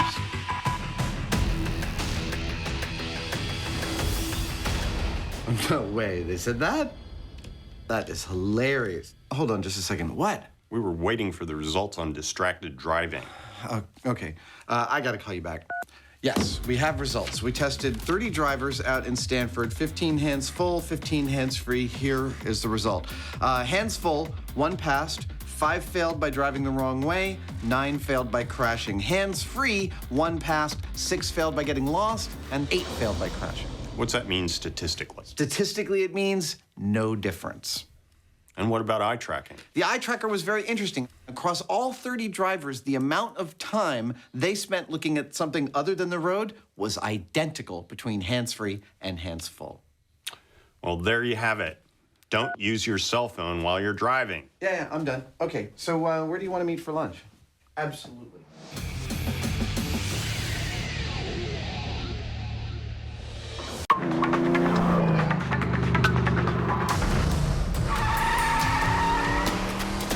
It's all about reverse driving in this episode and how easy it is versus how easy Hollywood makes it seem. Whoa! Jamie and I have tried out some courses ourselves. We've been trained by a cop who's an expert in driving in reverse. Here we go. 3, 2. The reverse? Oh, there we go. Thank you. So now it's time for me to take all the skills I've thus far learned and put them to a real test. I'm here in an abandoned neighborhood in Marina, California, where my crew has set up a course, and I'm just supposed to drive as fast as I can in reverse. I'm actually pretty curious how this is going to turn out. This final farewell is a half-mile of twists and turns, but it's got a whole lot more besides.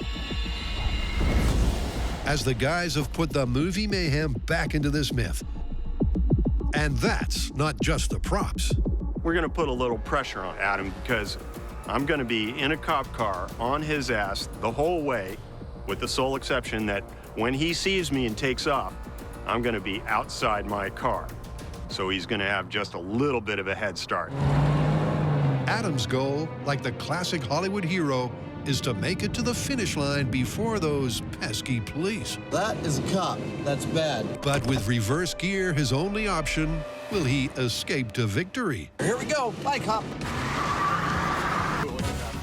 The chase is on. Here we go. Getting the heck out of here. And by the time Jamie's got going, Adam's already out of sight. Make a right-hand turn here. Don't let go of that wheel. By shifting to the central position, he's able to navigate with skill. Whoa! Flaming car! Dude! Oh, man! Post-apocalypse! At least when he wants to. I want those boxes! Come on! Yeah! But while his steering is supreme, I don't know where he is. I hope he's not close. his speed, while fast, is no match for Jamie. Oh, fruit stand! I'm not gonna miss the fruit stand!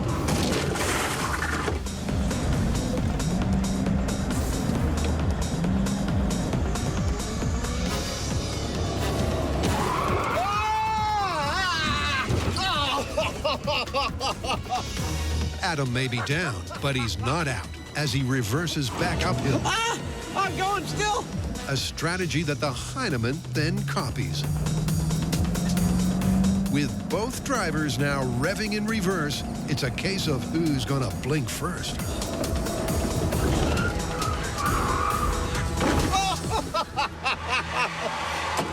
Oh, yet another in a long line of things that we should just set up for the public and charge money for. That was awesome. Step out of the car with your hands up.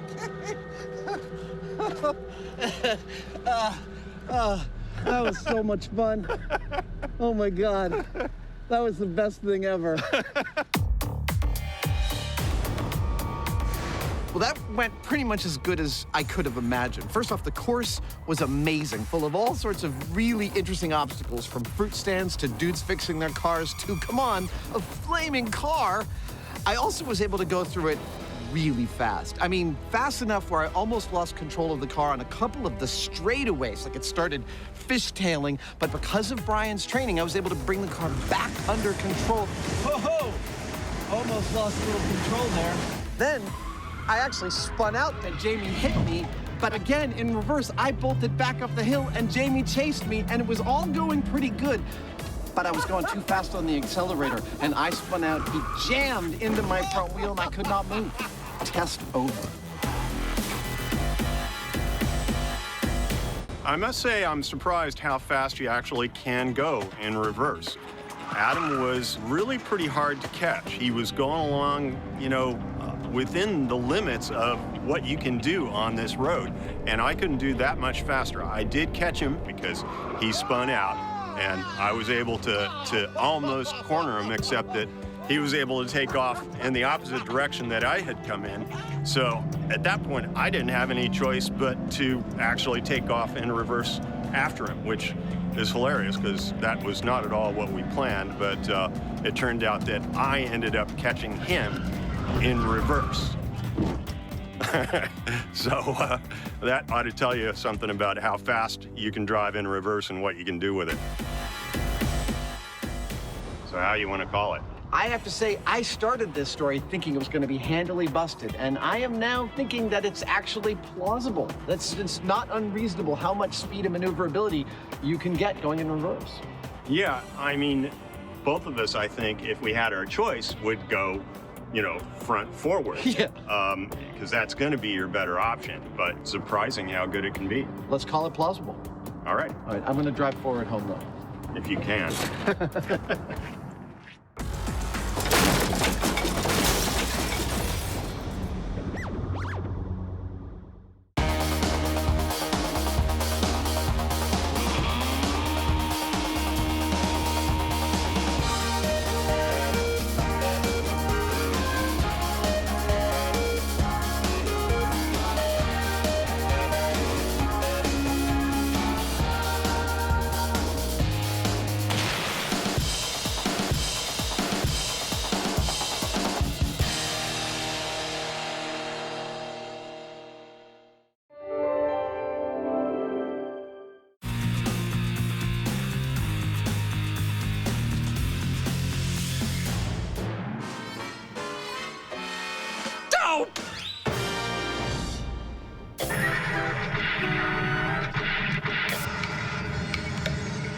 Seen it? Definitely no.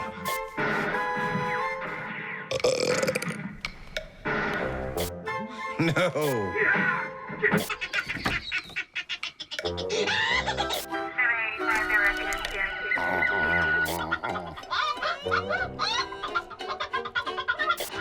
No. Nope. Boring. So many channels, nothing's on. Welcome to Myth Crackers. Oh.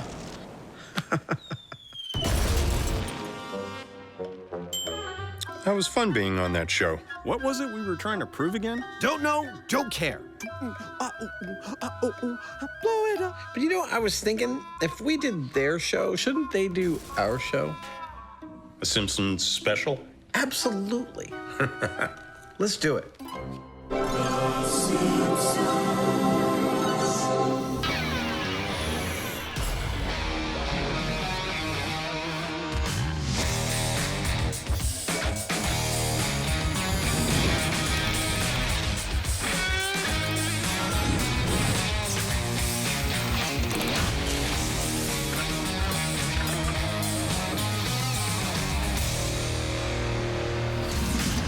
Hi. Hey. Who's this? It's Al Jean. Okay. Hi, Al. Pleased to meet you. Jamie, it's Al Jean, I'm sorry. the executive producer and the showrunner of the best animated series ever and the longest running scripted show on television, The Simpsons. Oh, The Simpsons. Welcome, Al. You were thinking South Park. So, are we going to be animating? No, look, their writing staff is packed with science and math geeks, right? 110%. And they try and hold to the laws of physics, right? Yeah. Conservation of mass, it's the law. Ish. We're going to do a couple stories from The Simpsons. Like what? Okay, we've got one where Bart throws a lit cherry bomb into the sewer system of his school and turns all of the toilets in the school into geysers. One of my favorite episodes, The Crepes of Wrath. Okay, that works. What else? We have another one where Homer protects his house from a 5,000-pound wrecking ball by putting his body between the wrecking ball and the house. So, cartoon physics in the real world. That's Jamie excited. He's excited to get out of this room. Yeah, probably.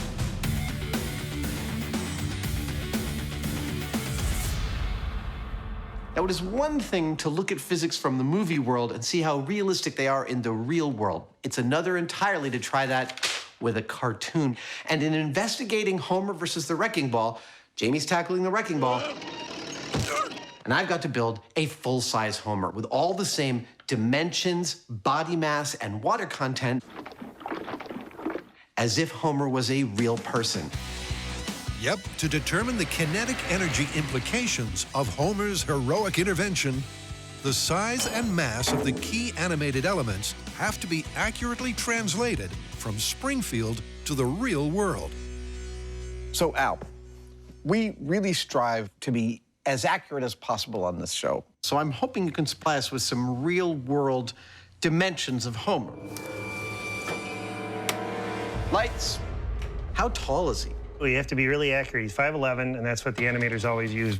What about his shoe size? 11.5. Those are almost exactly my dimensions. Well, the good news for you is you have less stomach and more hair. Speaking of his stomach, how much does Homer actually weigh? Well, about 240, but we think 239 is funnier, so 239.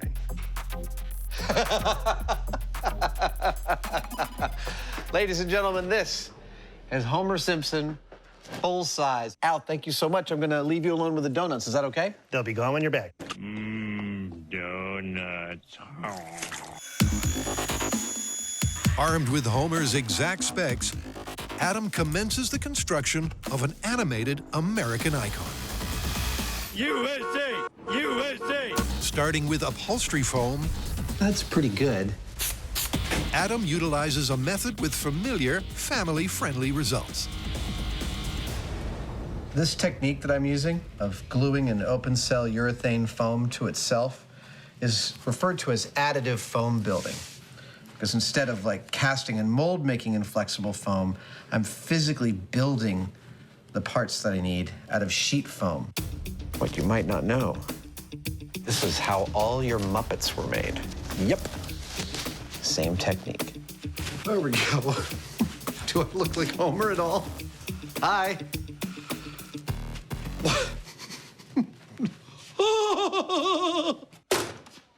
Hey, Jamie. Check it out. Look at you, homie. I'm Fomer now, not Homer. I'm Fomer Simpson. How you doing? So we're going to put you on the sphere, and you're going to be the Homer, are you? No, I will not. You are not allowed to touch this ever again. You're filthy. Bye. Bye. With the arms starting to take shape, it's onto Homer's famously tubby torso. This kind of work, it brings me right back to the sense memory of being the mid-90s working in commercial special effects. It was just like this. Super short timelines, tight budgets, and when we needed something carved out of foam, we didn't have time to find someone who was an expert in foam carving. We just had to figure that stuff out for ourselves, job by job, piece by piece. It's been 20 years and I'm still doing the same thing. 1, 2, 3, 4, and 5. Doesn't look like much, but that's going to be Homer soon. A series of cylindrical discs glued together form the tapered shape. Yeah! The human-like mass and density will come later. For now, Adam's immersed in his art. I know exactly what it feels like to be Michelangelo. Well, maybe not exactly, but, just like a little bit, if he carved in foam and made cartoon characters. This is what we call a shop shower.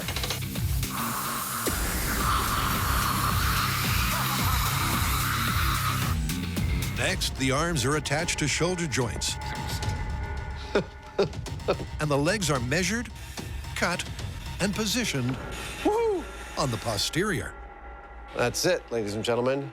And with those foam pieces of the puzzle in place, All right, I'm pretty happy with that. That's looking a lot like Homer. Adam heads out for help with Homer's head. This is the center of what used to be Industrial Light and Magic. Now, behind that blue door is legendary machinist Merrick Cheney, who built armatures for the stop-motion films Nightmare Before Christmas and a million other movies, and he's going to help us get Homer's head screwed on right. So, Merrick, how's this going to work? So we've taken your model of Homer's head. I've converted it into a machinable file, and I've cut it up into like 8 chunks. That is cool. And they all fit together kind of like a three-dimensional puzzle. And that 8-piece puzzle will form a central cavity, a negative space mold of Homer's ironically large cranium. So there you go. That is mold block number 1, comprising the bottom left side of Homer's face, the front part. That's number 1 of 8. While Adam waits for all 8, the Hyneman has been concocting an ingenious plan.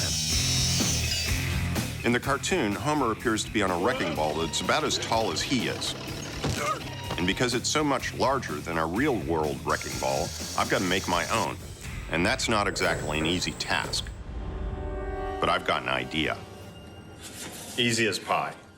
The task at hand is to build a custom wrecking ball the same dimensions as the one in the clip, but weighing in at a realistic 5,000 pounds.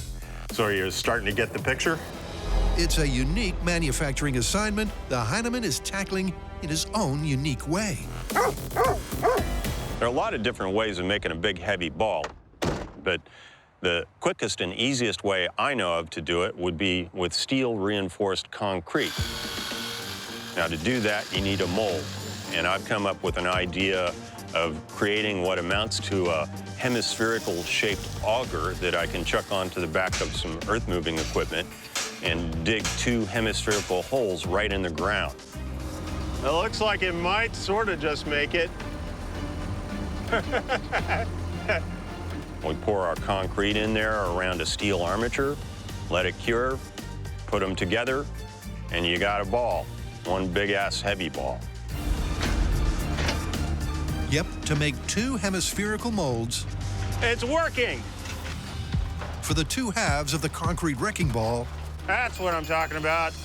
Jamie's designed and constructed a one-of-a-kind tool. This is working great!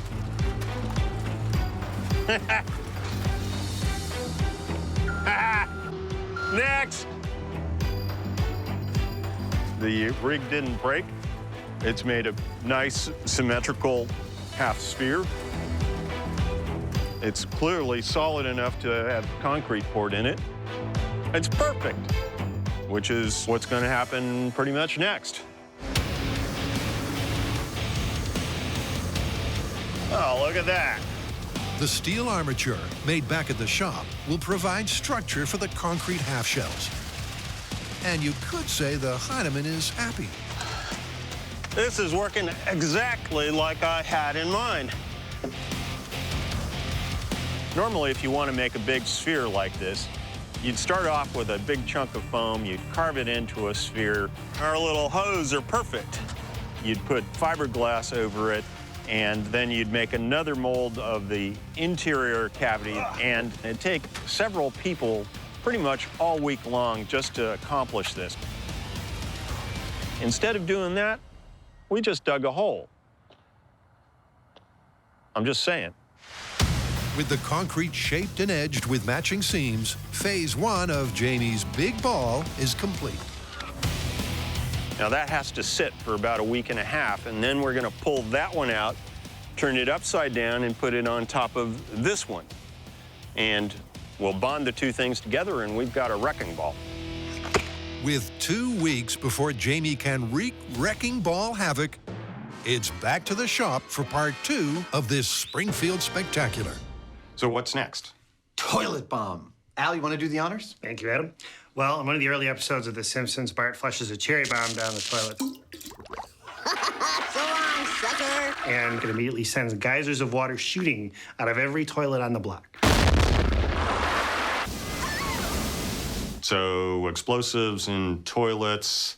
I'm thinking we should start small scale. I totally agree. I am licensed to drive this. Oh, whoop. The scale we've chosen is not that small. It's 50%. And the reason for that is that water doesn't scale well. If we double the size of the pipes the water's in, we're more than doubling the water's volume. And the physical behavior of the water also changes a lot more. So that's why we're limiting our scale reduction to 50%. I have to stick the tongue out, otherwise it doesn't work.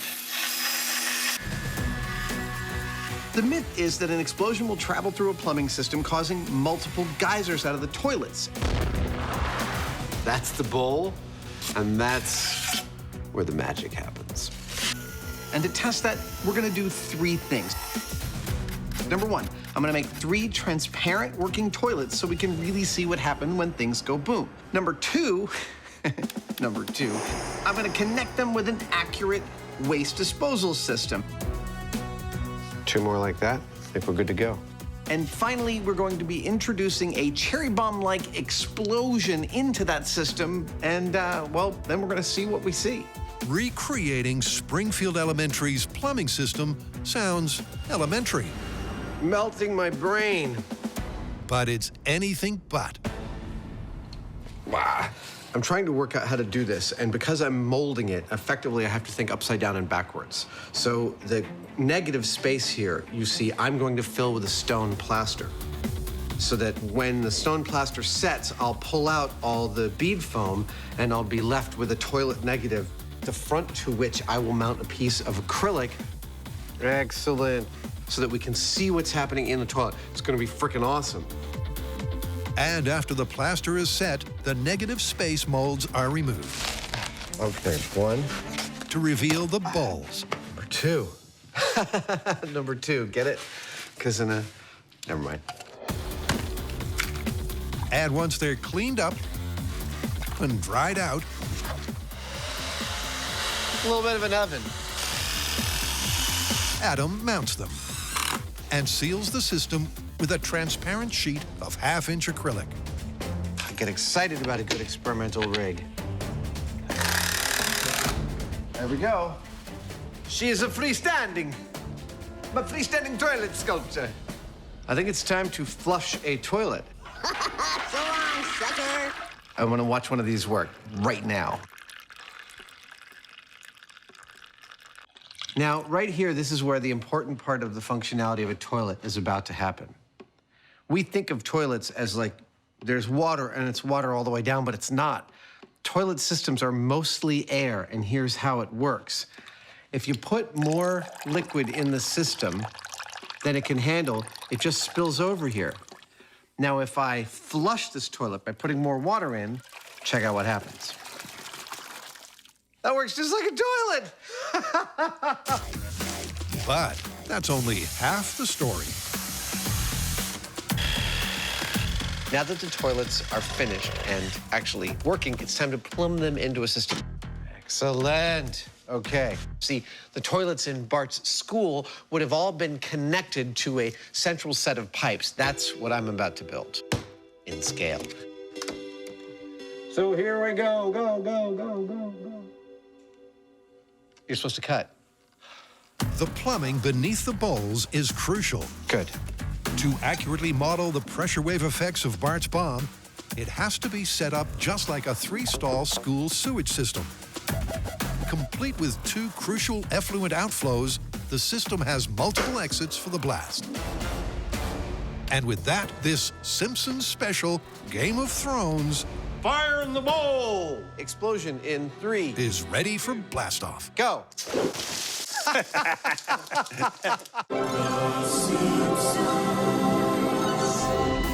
Welcome to Myth Crackers. Adam and Jamie have hit Springfield again. Tonight, we take on the classic myth that a cat will always land on its feet.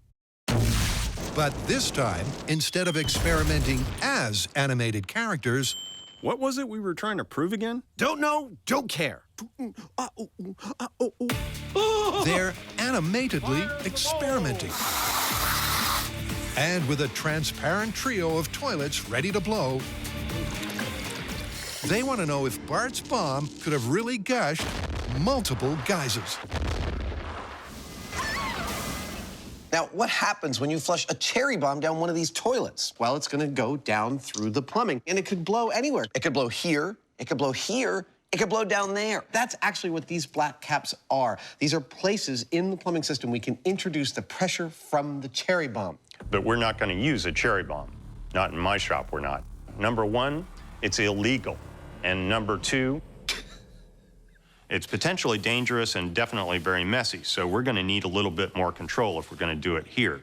For that, we have my little pop gun, which has a fast-acting valve on it that releases a blast of pressurized air.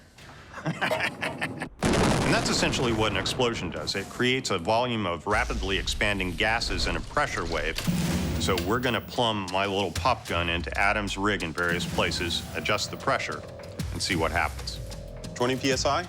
Yeah, that's a big fat dump of pressure. Nice. Let me know when you're ready. All right, I'm gonna count it down. Cherry bomb, half-scale toilet experiment, position number 1, explosion in 3, 2, 1, go.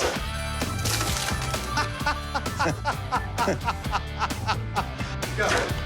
A simultaneous tsunami and the physics of Springfield are looking surprisingly accurate. This first test showed that pressure delivered to the middle toilet was pretty evenly distributed to the other toilets around it. It's quite pretty, actually. Yeah, it's like a little bit of a water ballet. Some sort of modern art. Now we want to know what would happen if the cherry bomb and its pressure went here or here. Would that make any difference? I don't know about you folks, but whenever I go to the toilet, I always take my umbrella. Half-scale cherry bomb toilet experiment, position number 2. 2. Explosion in 3, 2, 1, go.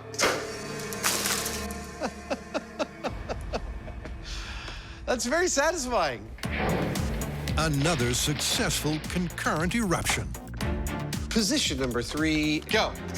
One that's replicated regardless of where the explosion originates. Which kind of makes sense because there's resistance in each of these toilets. And so with multiple inlets, that resistance is going to tend to equalize the pressure. Yeah. The pressure spread is plausible, but Adam has an issue with volume. Now, up until now, we've been experimenting with a properly set up plumbing system, but it's not quite the fountain of water that we see in the show because there's just not enough water in the system.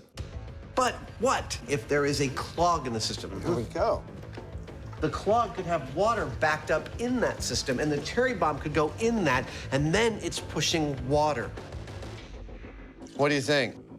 That's about got it. All right. What happens to that water? Does it come out of the toilets? I kind of think so, but we're gonna try it just to make sure. All right, this is a fully clogged toilet system.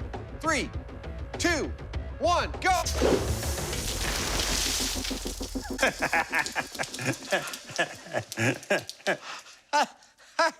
I think we found the explosion we were looking for.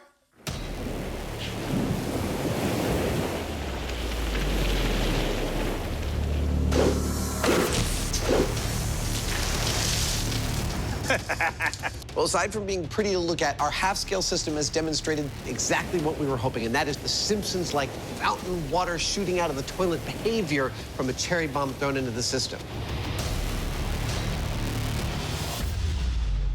So I think we're gonna go full scale. I think we're gonna detonate our cherry bomb back behind some clogged up water. The question we have when we go to full scale, will the cherry bomb actually generate the pressure we need? We don't know. That's why we're gonna do it. Excuse me. Sorry. While the crew completes the cleanup, the epic odyssey of Homer's heroic intervention continues. Because Jamie's big ball has hardened. And his distinctly unconventional plan has paid off. The dirt infilling technique seemed to work pretty well. I feel like I just planted a big potato. It's created a more or less hemispherical inside, which is exactly what the plan was. So it looks, it's looking pretty good. Next, he makes the two halves a whole and seals the deal with a super strong sealant. This is a specially formulated epoxy for anchoring things in concrete.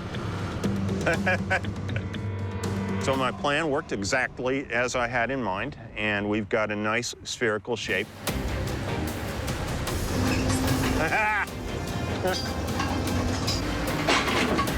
A little chiseling and a little mortar, and this thing will clean up real nice, and we'll have one heck of a big wrecking ball. With that, Jamie heads back to the shop, where Homer's head has just arrived. Dude, look at that. That is so pretty. That's a nice smooth surface. Now that we have these lovely molds of Homer's head, we're going to coat the insides with a tinted latex because that'll give us the correct color and also a nice, tough skin. We don't get to do this kind of thing that much on Mythbusters anymore because we're too busy blowing crap up and stuff like that. But I have done literally hundreds of applications of latex like this into various sorts of puppets and masks, whether you puppet them live action or you have a stop motion armature in them or whatever you do. Generally, it's done by covering the inside of a mold with latex like this and then filling it with foam. Once the latex skin is dried, Jamie fills Homer's head with a 2-part pouring foam. Now this stuff expands about 4 to 1, and it's a little hard to estimate Homer's head volume. All I can see is that it's much larger than mine, as hard as that is to believe. You want to help me pull this thing apart? 15 minutes later, the foam is set. There you go. Coming. And Homer's precisely proportioned profile is revealed in all its glory. Oh, it's kind of heavy. Oh, that looks awesome. Totally fantastic. For the finishing touches, Jamie paints Homer's famously unshaven mug. Starting to look like Homer. Adam coats his torso with waterproof rubber. And Jamie adds the ears and those instantly recognizable eyes. Kind of comes to life when you do that. So Homer is very, very nearly complete.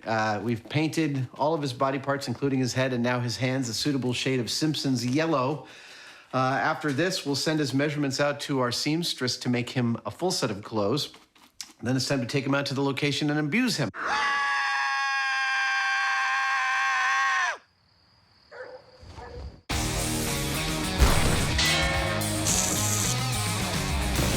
To recap, Homer supposedly protects his house by placing himself between a wrecking ball and his house and absorbing the shock with his body.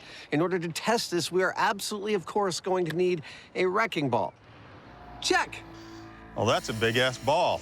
We are also going to need a house to swing this wrecking ball into.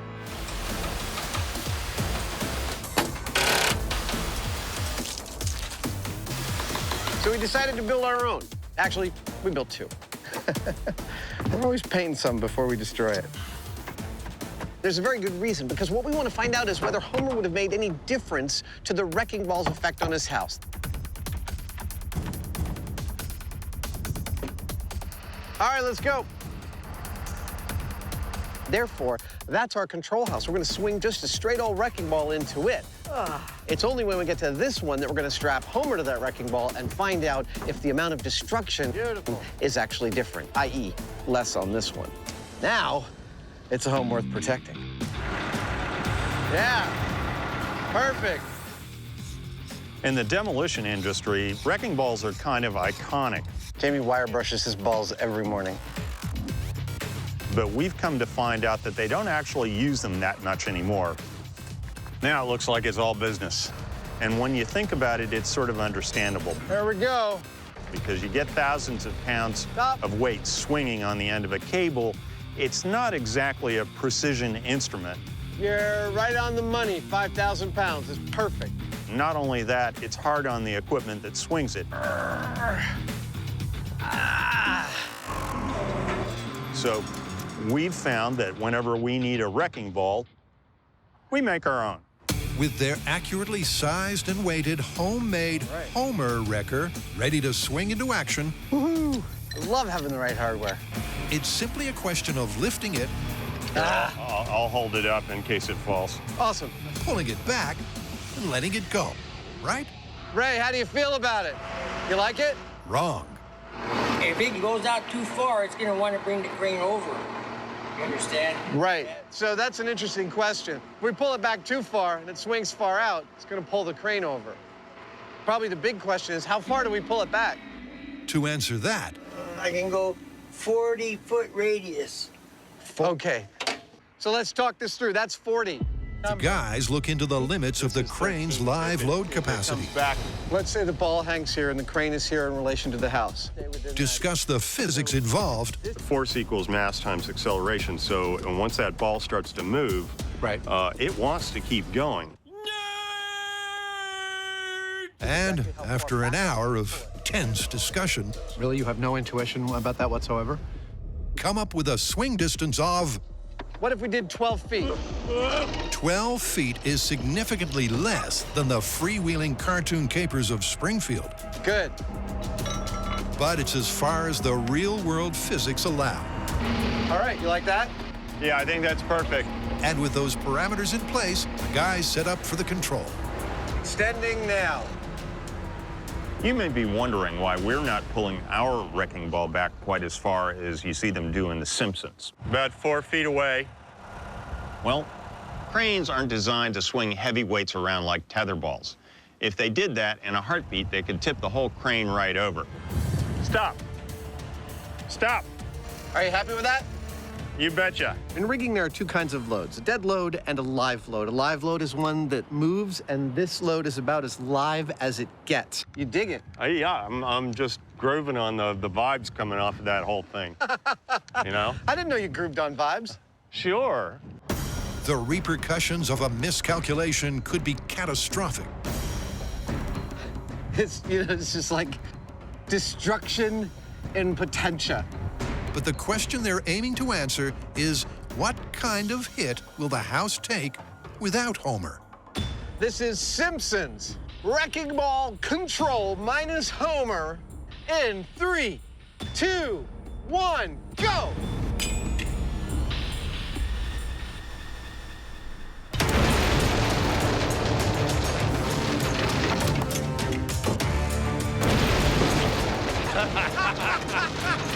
Yeah! Oh, fabulous. Yeah, the second hit. Oh, yeah. Third hit. Let's go for third hit. The whole building just is kind of shifting. Well, from a damage assessment, its second story is pretty much a write-off. The chimney is totally destroyed. That's not cheap. Moving through the back, even despite all of our bracing, it's also jacked that back wall back about 8 or 10 inches. Yeah, you'd be looking at a complete rebuild of your second story.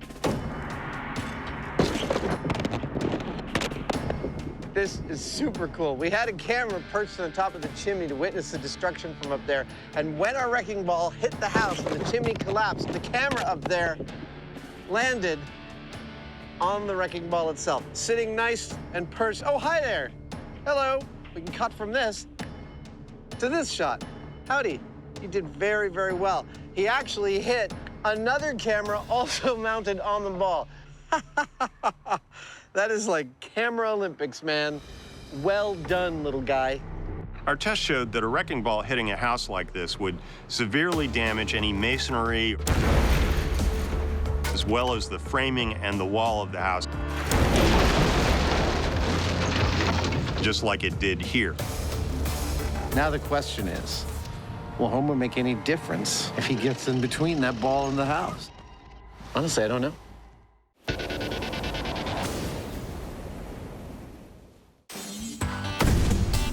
The Mythbusters and Toilet Tall Tales go way back. That's significant. And to continue this Game of Thrones, they're taking on Springfield's prankster-in-chief.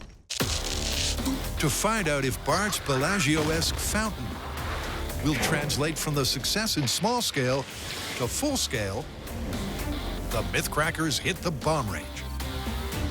After having played with miniature toilets to our heart's content, go. We're going to assemble 3 real toilets on a platform 7 feet off the ground with a real full-scale plumbing system. Ready to get started and build this thing? Can you give me a minute? Sure. So that we can cherry bomb it all day long. And believe me, we will. Yeah, come on. 1 toilet, 2 toilets, 3 toilets. To recreate the exact same setup as the shop test, Remember, kids, proper care of your toilet requires brushing twice a day. But as a standard-sized sewage system, It's almost like Godzilla. the guys plumb the multiple inputs. Yes, that's it. A gas vent and central waste pipe to a 7-foot-high platform. Maybe we should just back away a little bit. And up top, Adam finishes with 3 fully functional toilets. Hey! That totally worked! All right. Now, what about the boom that shakes the rest? Cherry bombs are illegal in the U.S. Okay, I'm gonna light it up. You wanna get behind the shield? What? The only reason that we've got these now is that we're doing it under the supervision of a licensed pyrotechnician and the Alameda County Sheriff's Department bomb squad. Come on, cherry bomb. So if you do find yourself in possession of one, don't even think about setting it off. Cute but deadly. It's really dangerous. Here it comes. Nice! Oh, look, the casing's on fire. It's an added bonus.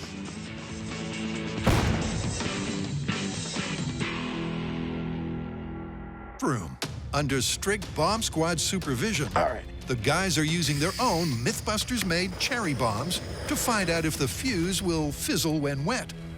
Now, when you hear that Bart throws a cherry bomb into the toilet, let's get to safety, shall we? Come on. Your mind might be set to thinking, I wonder if water would actually put out a cherry bomb's fuse. An excellent question, and one I am just about to answer. Can't get over how much like a cherry they look. Here we go. It's about to go underwater. Oh, it's burning underwater. I don't get it. So how is it that the fuse on Bart's cherry bomb is able to burn underwater? Well, to burn something, you need 3 things. You need fuel, you need oxygen, and you need a source of ignition. Now, as it happens, the gunpowder that runs along inside this fuse has everything it needs to burn. It has its own fuel and its own oxidizer. So it's quite happy to burn without any kind of exterior source of oxygen. Every time I learn something new, it pushes some old stuff out of my brain. Oh! Nice! That was awesome. With the fuse firing just fine and the cherry bomb packing a punch, Got it! it's time to fill up and bring the boom. Okay, that's it. Our first cherry bomb experiment with the full-size toilet system is going to replicate the circumstances that we found to be our ideal circumstances in the small scale. That is, the sewer system clogged with water, with the cherry bomb placed under that water. Right about here. Now, we're going to be lighting this off with an electric spark via these wires, because that'll allow us to place this exactly where we want and set it off exactly when we want from a safe distance. Okay, we're all sealed up. Setting off explosives in the air as opposed to water is really quite different, and that's because air compresses and water does not. So if you apply pressure to water, it'll deliver a shock wave directly to whatever it's connected to, kind of like a hammer blow. Are you ready? I'm ready. High speed's ready? Now, in our case, that water hammer can become massive. And 3, and it'll deliver the shock wave through the water, through the plumbing, 2, to anything that it's connected to. 1.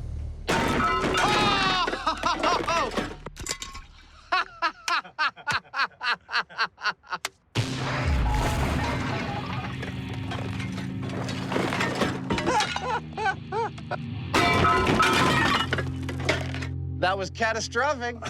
Yeah.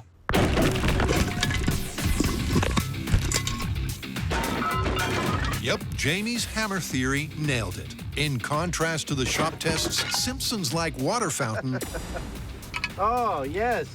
Hey, this camera's still rolling here. when faced with the same firepower as a real cherry bomb, It is a freaking horror show up here. the standard full-size lavatory fixtures were forced free of their moorings, leaving the porcelain Yay! and possibly the myth busted.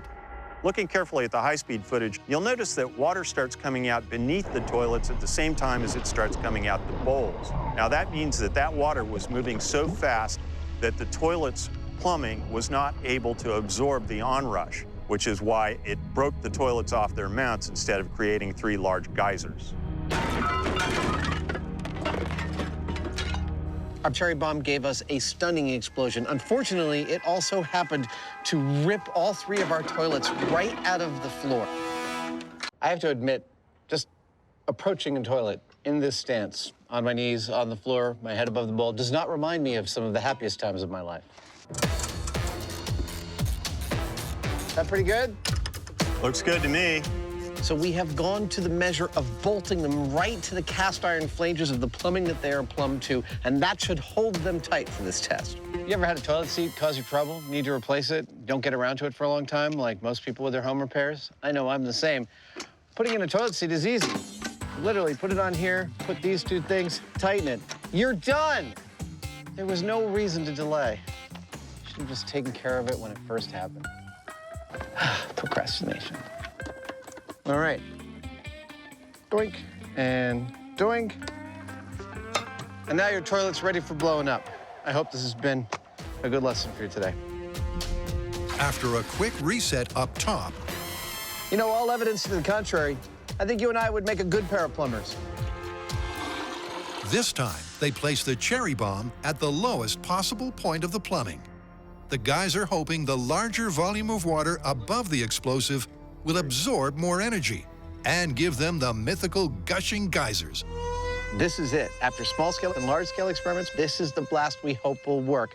We have changed the position of the bomb. Hell, we've even bolted them to their own plumbing, which is totally unrealistic, but it's what we hope it will take to give us the geysers that we're looking for. And it's just about to happen. Are you ready, sir? I am. Okay. 5, 4, 3, 2, 1, go!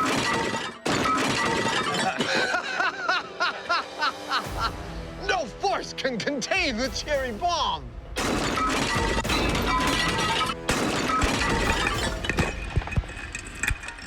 What are you gonna do? Yep, the power was simply too much. The pressure blast couldn't escape through the narrow plumbing fast enough. And something had to give. This is clearly why we can't have nice things. I have to say, I'm pretty impressed with the power of that blast. This time, instead of putting the toilets on their standard mountings, we through-bolted them into the steel plumbing, and still, that cherry bomb this big had enough power to rip all 3 toilets off their moorings and send them tumbling to their demise. It's not exactly what we saw in the show, but I'm impressed. What we're seeing is that if you have enough energy to push a lot of water up and out of those toilets using something like our cherry bomb, that same energy and the shock wave that accompanies it is also going to break the toilets off at their bases. They're simply not strong enough to stay in place. So, as far as I'm concerned, using an explosive, you're never going to see the kind of geyser that we saw in the cartoon. In this house, we obey the laws of thermodynamics. The cartoons don't reflect reality? Wow, this is big. This is, what is the word? Busted. It's busted. Yes. Yeah! Kicking toilets apart since 1930. Them some steel-tipped shoes. With the porcelain pummeled, Adam and Jamie head back to Homer's house, where our humble hero awaits his moment of glory. Go! Hello, friends. If you're like most people, you probably are sad that you haven't been able to afford your slice of the American dream, but now it turns out that you can. On the outskirts of Springfield, a new development has arisen, one that provides picture-perfect homes if viewed from the right angle. We've reduced homeownership to its barest essentials. 1 wall, 1 couch, 1 floor. Welcome to Shady Acres. Pay no attention to the wrecking ball.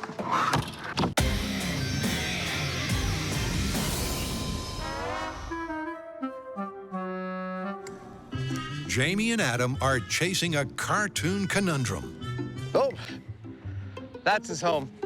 The Homer record. Can our hero's leap of faith dissipate the force of this impact? Yeah! You know, it didn't move very fast, but it had quite a kick to it, didn't it? I mean, that's Newton's second law right there. Now, we're going to leave all this damage intact as it is. Ah, couldn't be better.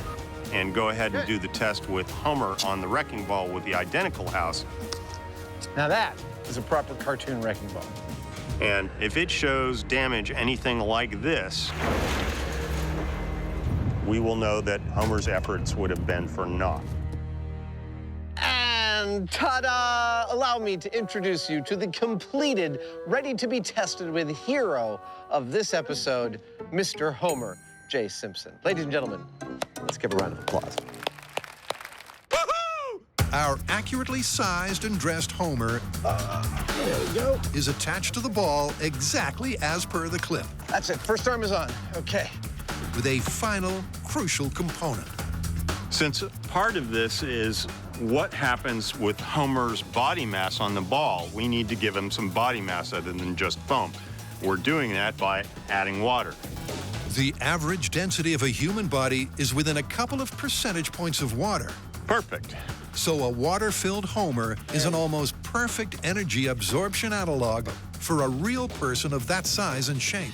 Oh, Homer is substantial. Our cartoon character is coming to life. The question is, with a real-life mass of 239 pounds, can he save his house? I think we're good to go up. All right. It's happening. We're making sure that we're positioning the ball exactly the same way that we did the first time. We'll let it settle, so the physics should all be the same, except for Homer. Does it look like his ass is dead center? He couldn't be more perfectly on the horizon of the lines of force between the ball and his house. Look at the potential energy. As per the control, the velocity on impact may only be a pedestrian 6 miles an hour. What are we doing? But with 5,000 pounds of ball, Who's paying for this? This is awesome. there's a lot of energy to dissipate. Say goodbye, Homer. Can our hefty hero really absorb that impact? All right, here we go. Homer versus the wrecking ball. The final experiment. 3, 2, 1. Here he goes. Yeah. Oh. That's a result that I never would have bet on. He's clearly made a big difference. Yeah, I mean, look at this house, and look at that one. Wow. I'm just saying. Homer's ass is quite impressive, actually.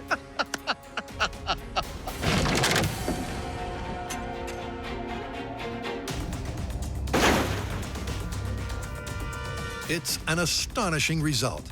The house didn't escape completely unscathed, but Homer did help. He did crack the chimney. It almost fell, but the fact is that it didn't, and that's a result. Yeah. Well, there you have it. Identical houses, identical swing on the wrecking ball, but not identical results. Look at that house versus that house. Homer, it would seem, had quite the impact, so to speak. Well, astonishingly, it turns out Homer did in fact make a difference by placing himself between the wrecking ball and his house. He clearly made a heroic effort, and it had a heroic outcome. Those cartoonists don't get enough credit for proper engineering. I am too smart. I am too smart.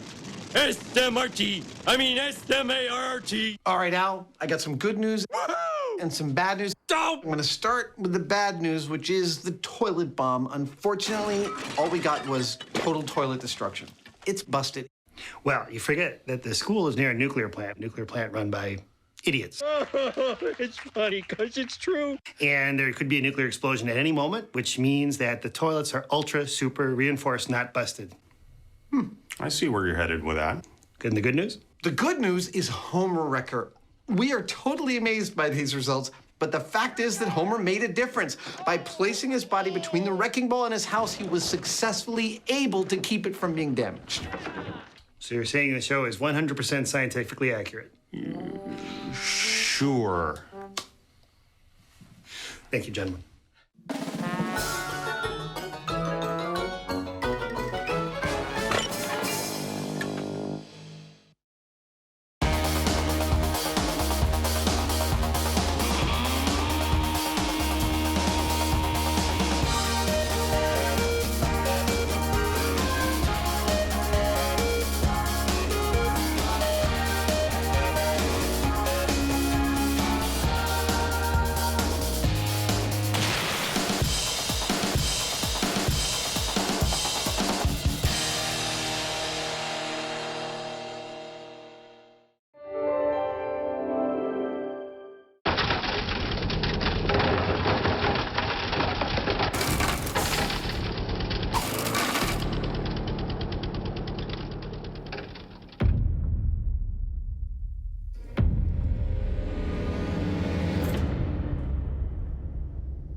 All right, Jamie, you ready? For what? I'm gonna paint you a word picture. Okay, let me get in my space. Go. Okay.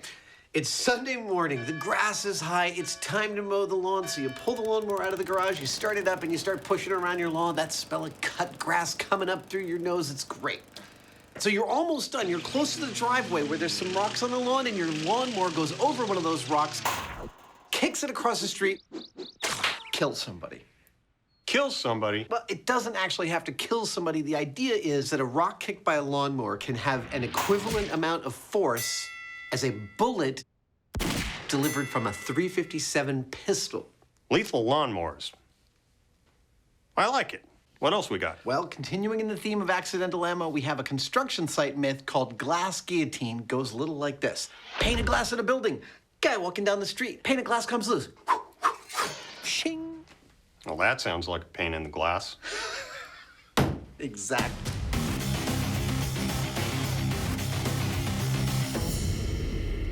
If we're going to be testing whether a rock effectively becomes a bullet when it gets hit by a lawnmower blade, we need to be someplace like this. We've actually been filming in this very location for 10 years. Down there is the range in which Jamie and I first got trained to fire sniper rifles. And this is where we made hands out of chicken parts. High five. And cut them to ribbons with the off-gassing from a Magnum revolver. Today, we are using one of their more remote ranges. All right, here we go. Oh! Remote, because in an episode devoted to accidental ammo, What are we doing with all this plywood? You'll find out. the Mythbusters are bringing some ballistic bedlam to their soon-to-be-made backyard. What did one sheet of plywood say to the other? We're screwed. Yes, we could do this test on a real lawn, but remember, this isn't about whether lawnmowers cut grass. We know this. This is about what happens to rocks when they interact with a lawnmower. I walked in my own path. So we've created our lawn laboratory here in order to remove variables and to clearly see what happens to those rocks. Our experimental design today is pretty straightforward. We are going to lay down these rocks. Now it's starting to sink into me what we're about to do. Turn on this gas-powered motor and run it over them. What we want to witness is what happens in the reaction between the stones and the blade of the lawnmower. This is gonna be a horror show.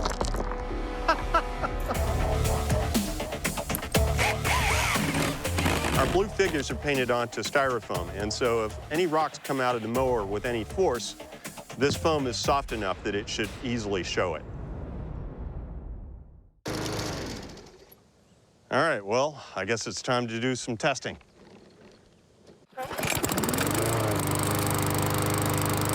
The mowers when Jamie was a kid didn't even have wheels. They had a really interesting name. They were called, what was it? Oh, goats. Okay, let's see if this thing starts up. Modern metal mowers have debris deflection more than covered with this spring-loaded safety flap.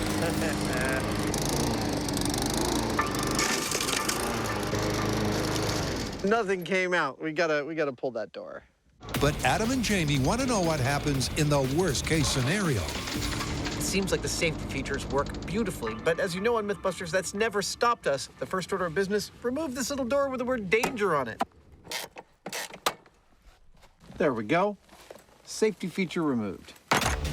With the mower now poorly maintained, the opening on the right-hand side means any debris propelled by the blades will hit the styrofoam targets. Adam, standing behind the mower, should be safe. What's going to happen? 3! Well, one thing's for certain. 2! Unless you're wearing hockey armor, 1! you don't want to stand in front of the opening to that mower.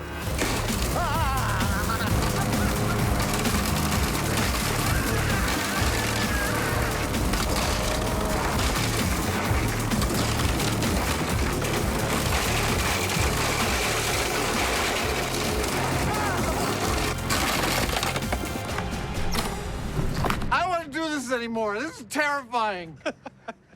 I start the mower, and I get into a rhythm. It's the most terrifying rhythm I've ever been in.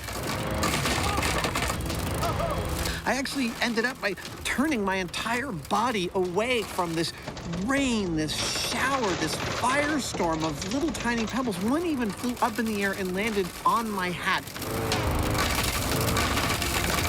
And I can't even picture the physics required for that to occur. Good Lord! I ran out of steam, and that is fine with me. Here, I'm no expert with cameras, but that's bad. Am I right? That's bad? I don't ever want to be behind a mower doing that again.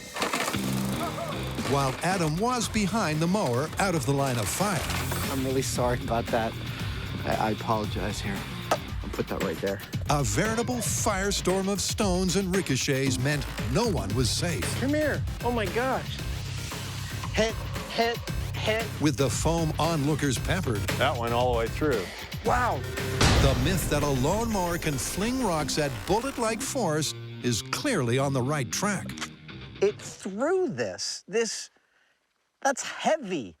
With enough force to embed itself in this. I mean, I know that it's foam, but this is... I'm amazed. So, there's evidence the ballistic fallout is significant. But the Hyneman can't resist ramping it up. This thing here is what you call a premium domestic lawnmower. It's a ride-on, and it's made to mow lawns fast. It's fun. That's beautiful!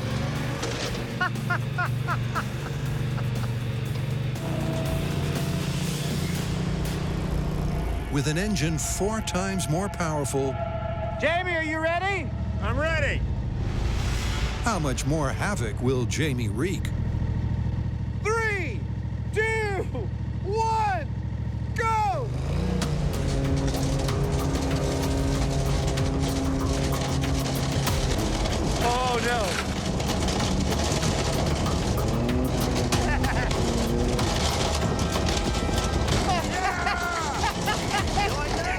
got in the riding lawnmower and picked up where Adam left off.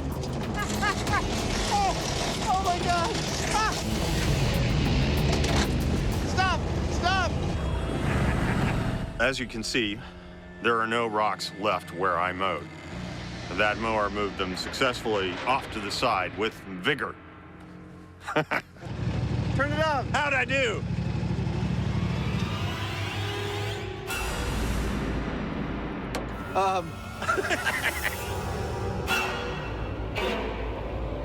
You know, I don't really care. You might want to think twice before inviting a Mythbuster to mow your lawn. I'm just saying. Look, we have had fun so far, but it is important to remember that this entire story is about the interaction between a spinning lawnmower blade and a rock. How fast does it leave, and with how much energy? Now, were those rocks leaving the lawnmower at the speed of a bullet, or with the same amount of energy? That we don't yet know. I think what we've got to do is take some of this equipment back into the shop, remove even more variables, and hone in to find out if they really are kicking those rocks with the energy of a 357. The mower mayhem is set to continue. Everybody okay? But coming up next, the accidental ammo Armageddon 2, 1. hits dangerous new heights.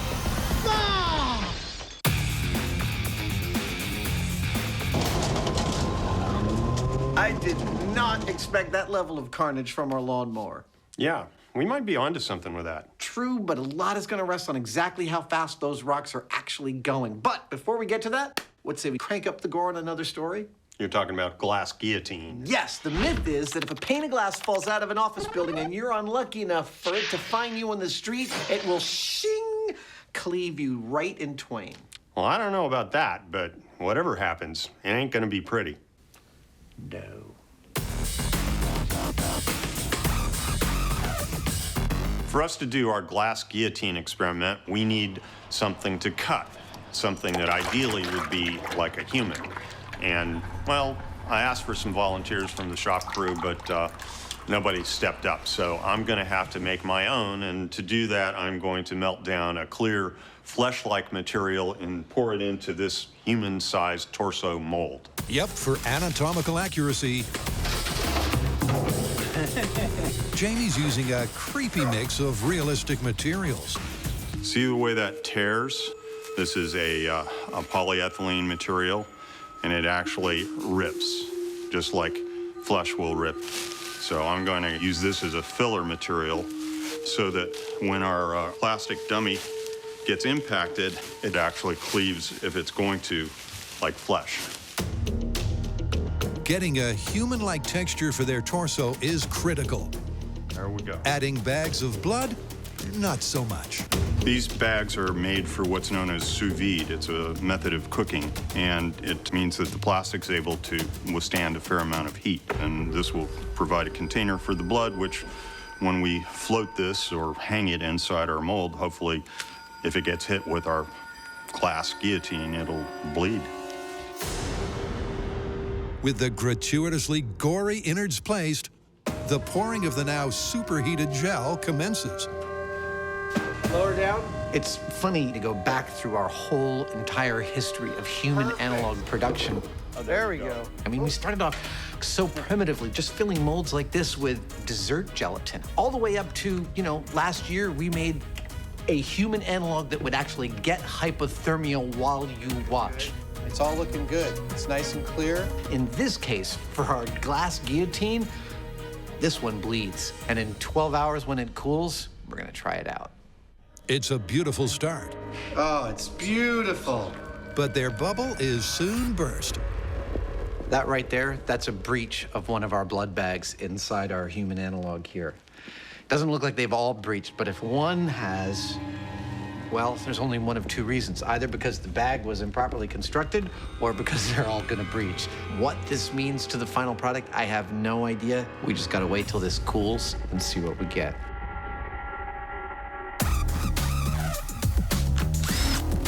This is how Jamie was born. Ta-da! Hey! Oh, he looks a lot better than I was afraid he'd look. Yeah. Wow. I'd say it looks pretty usable. Nice. This is the first of our castings, and frankly, we were worried that we had ruined it. But while it's not perfect, hey, sorry, it's usable, and it'll serve for one of our tests.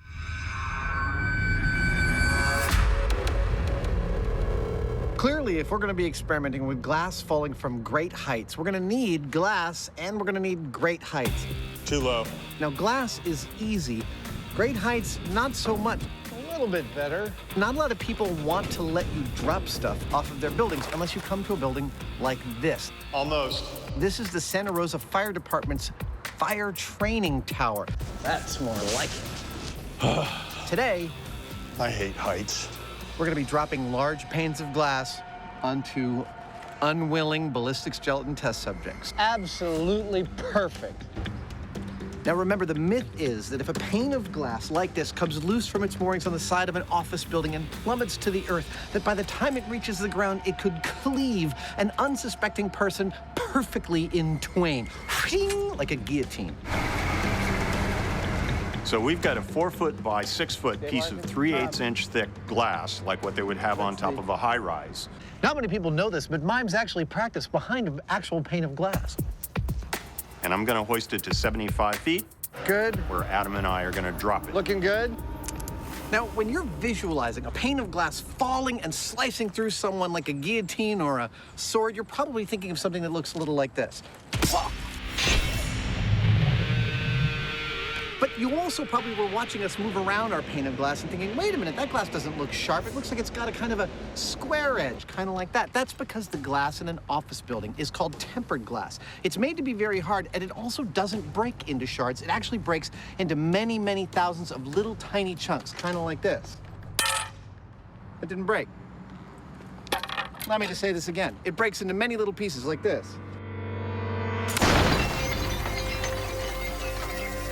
There you go. So it's more akin to actually hitting the melon with the back of my blade rather than the front, like this. Now, is that what's gonna happen to our guy when our glass falls on him? Frankly, I have no idea. I'm just as curious as you are. All right. Nobody underneath this. Jamie, I will meet you up at the top. Here we go.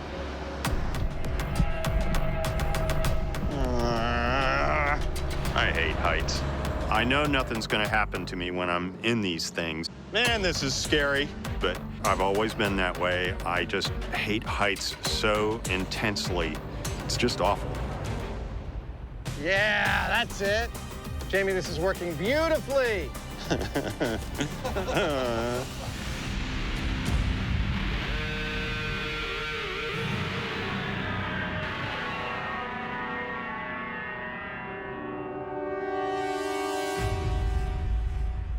You know, I can't help but feel like we're about to enact a scene in a movie called Clumsy Window Movers.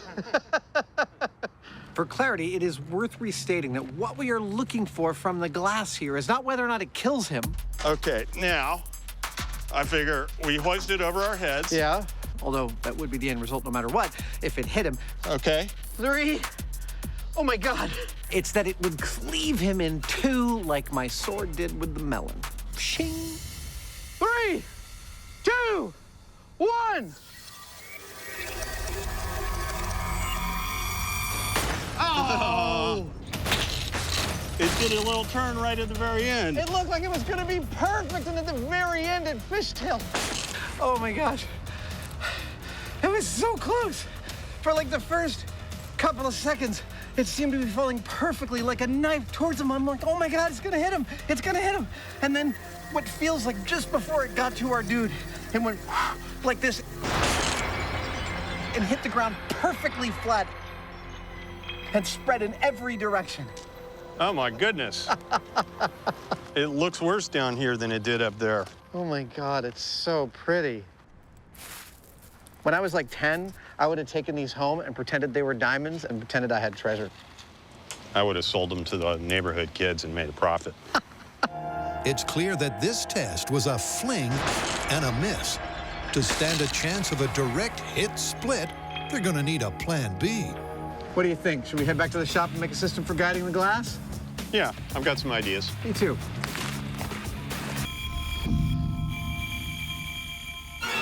Lurking innocently in your garden shed, a lethal accident is waiting to happen. Or is it? We have been trying to determine whether a lawnmower can fling rocks with the same amount of energy as a bullet. What we'd like to do is measure the speed at which the rocks are leaving the lawnmower and then see how that compares to the speed of an actual bullet.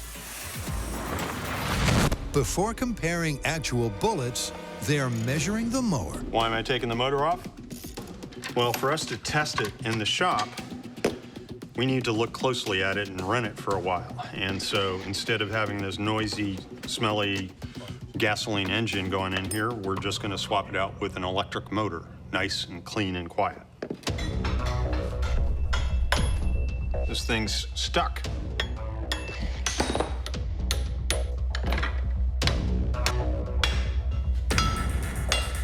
And we got it. Ah! The way this motor is wound, it's going to give us 100 RPM for every volt that it sees. And so given that the gas engine ran at 3,600 RPM, we need to feed this 36 volts to see the same RPM. But the thing is, if we give it that voltage all at once, it's going to spin that blade up to full RPM in like a millisecond. You just built a lawnmower that I want to be behind a blast shield in order to start. And that's scary. It might end up putting the blade in the wall or in me or something, because something's going to break. So I've got to figure out a way of doing it a little more gently. To gently deliver that power, once again, Jamie uses equipment in ways for which it was never intended. This is working perfectly. He's hooked up a DC-powered welding machine to a lawnmower. I love it when things actually work the way you hope. I mean, it is somehow a little counterintuitive to run a motor off of a welder, but Yeah. DC power is DC power. That's amazing. All right, let's get it up on a stand. We need to be able to deliver the rock to the spinning blade in a way that we can actually see what's going on. Now it's looking like something. But Adam and I have come up with a way of doing it, which involves putting the whole mower up on top of a sheet of clear acrylic, and then we can see from underneath. Yet another in a long line of pristine surfaces soon to be destroyed and sullied in our hunt for the truth. And we'll simply raise the mower, get the mower up to speed, and then lower it down onto the rock. Bang. So how are we going to keep this stuff from going all over the shop? Well, we've cut away the whole side here, so we wanted to go there. So I thought we'd put some uprights of plywood here to protect the walls. We already know that a lawnmower can hurl a rock at a fairly good speed. But we don't know what that speed is. Cool. All right. That's position one, medium-sized rock. So we're gonna power up this lawnmower to its full speed. We're gonna feed rocks into it, watch them on our high-speed camera, and measure exactly how fast they leave. You ready? I'm ready. Well, let's do this. 18, 25, 32, 34, speed. All right, here we go.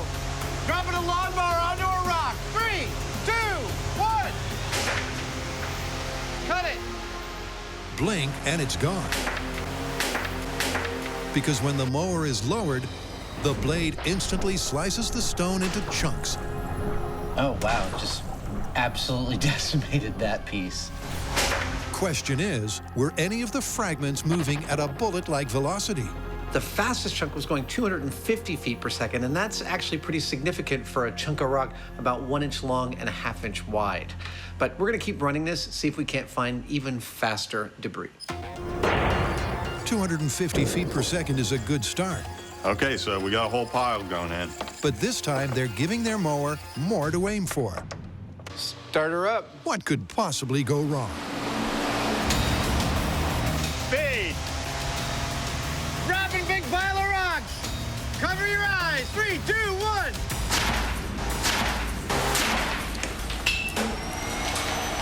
Cut it. Everybody okay? Chunk. Chunk made it out. Well, I hope we got the shot, because that was the sound of the blade coming off of the motor. Oh, really? Yeah. While Jamie inspects the carnage. Wow. We cracked our acrylic bottom. Adam, ignoring the mess he's made. There's the blade. Cues up the high speed. Wow, dude. We got the hit that I was hoping to get. Watch the leading edge of the blade here. Boom. That piece, 400 feet per second, 272 miles per hour.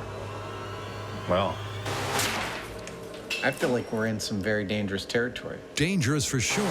But the crucial question is, how does it compare to the speed of a bullet? Well, Jamie, with high-speed camera in tow, fired up at the gun range to find out. 3, 2, 1. The slowest bullet we measured went at 1,000 feet per second. The 357, which was much faster, went at 1,400 feet per second. Now, the fastest rock we got off of our lawnmower went 400 feet per second, which is nowhere close. But it's not busted right there. No, no, no, no. Because while this rock is bigger and slower than this bullet, it's heavier. What I'm wondering now is there a rig I can build that can compare the amount of energy the bullet brings to the equation and compare it to the amount of energy the rock brings? I think I can. 3, 2, 1. While Adam cogitates on how to illustrate energy comparison, he's thinking outside the box for glass guillotine. Clearly, dropping glass off the building isn't going to be a repeatable way for us to test this story. Oh! So we're going to need to come up with a mechanism for reliably making the glass hit exactly where we want. And I have an idea, except in order to talk about it, I want to build a little model of the fire training tower. And instead of an exotic material, I love making corners match up. I'm just going to use this cardboard box we just got in the mail. Ta-da! I know it doesn't look like much, but check this out. This coat hanger will be a welded steel rack which we sit on the lip of the building. You are clear. These red pieces of parachute cord are guide wires which we mount to the ground. Awesome. The glass has riders on it that keep it aligned with the guide wires. They say the glass is tempered, but is it bad tempered? We bring it up with a winch. Go ahead and winch up the glass. Oh, here she comes. Drop it from the top and tink! It hits our test subject square where we him to and slices him right in half. Or not. That's what we're gonna find out. Back out on location, Dr. Hyneman is doing some fine-tuning. As we're dialing in on what we have to do here, we figure we need to trim this, and so I'm gonna make his head a little bit more natural. My folks always wanted me to be a brain surgeon. It's obviously a little elongated because of the way we did the mold, and hopefully we'll get a cleave right down the middle so we can see it. It'll be cool. Just so you know, little buddy, this hurts you more than it hurts me. The surgery is successful. And with Adam's model design rigged, the glass is poised to come crashing down in controlled fashion. It is really just about to happen. I can't wait to see this. It's time to find out if our unsuspecting bystander will be neatly split in two. In 3, 2, 1. Here it comes. Ah! That was perfect. Dude, that was beautiful. He's still in one piece. It looks like he's still in one piece. Of course, there's blood everywhere.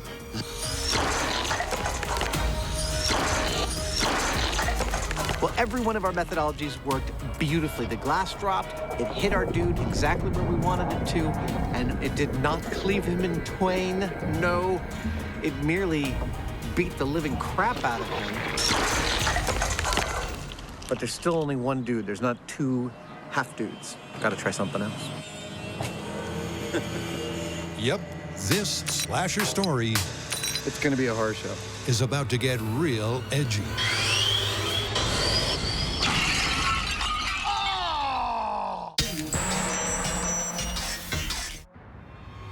Could a 1 in a million high-rise slip ever really slice you in half?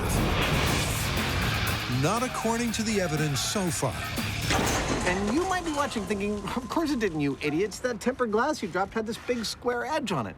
But that's the thing with tempered glass. It doesn't break and have sharp edges. For that, you've got to move to plate glass. Now, they don't use plate glass in office buildings specifically for this reason, but for due diligence, we've got a piece of plate glass here, and we're gonna break this so that we get a nice, clean, broken edge of plate glass. All right. And we're gonna drop that on the next unsuspecting bystander we pulled out of our mold. Okay, I'm gonna move them in. Yep. Our next victim doesn't have blood bags. That is right down the center. Not quite as much fun, but a little bit more consistent as far as the physics. Go ahead and raise him in 3, 2, 1, go. While it's on its way up, I feel confident that I think that that is gonna slice our dude in half. The edges of that glass, they're really sharp. It's gonna be a horror show.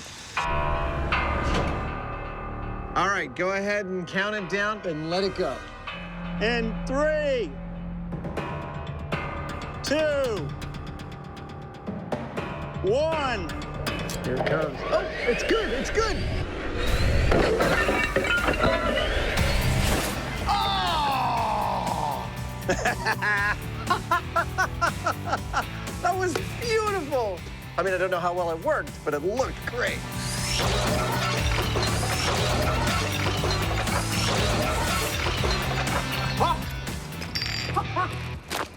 Dude, that would be cleaved, as I've been saying all episode long, in twain.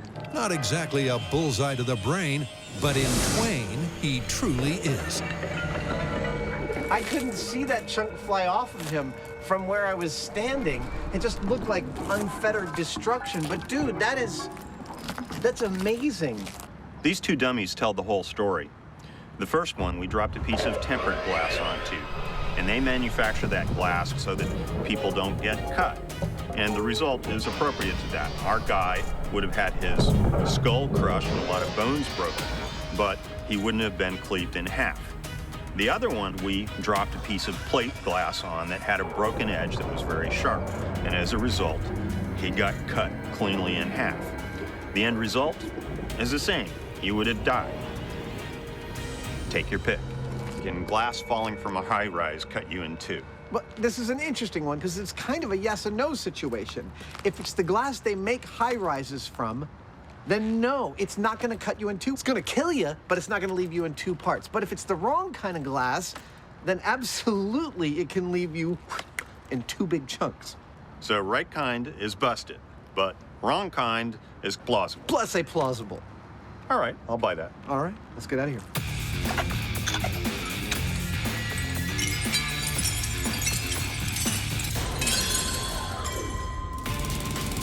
Back on the trail of the stone-cold killer.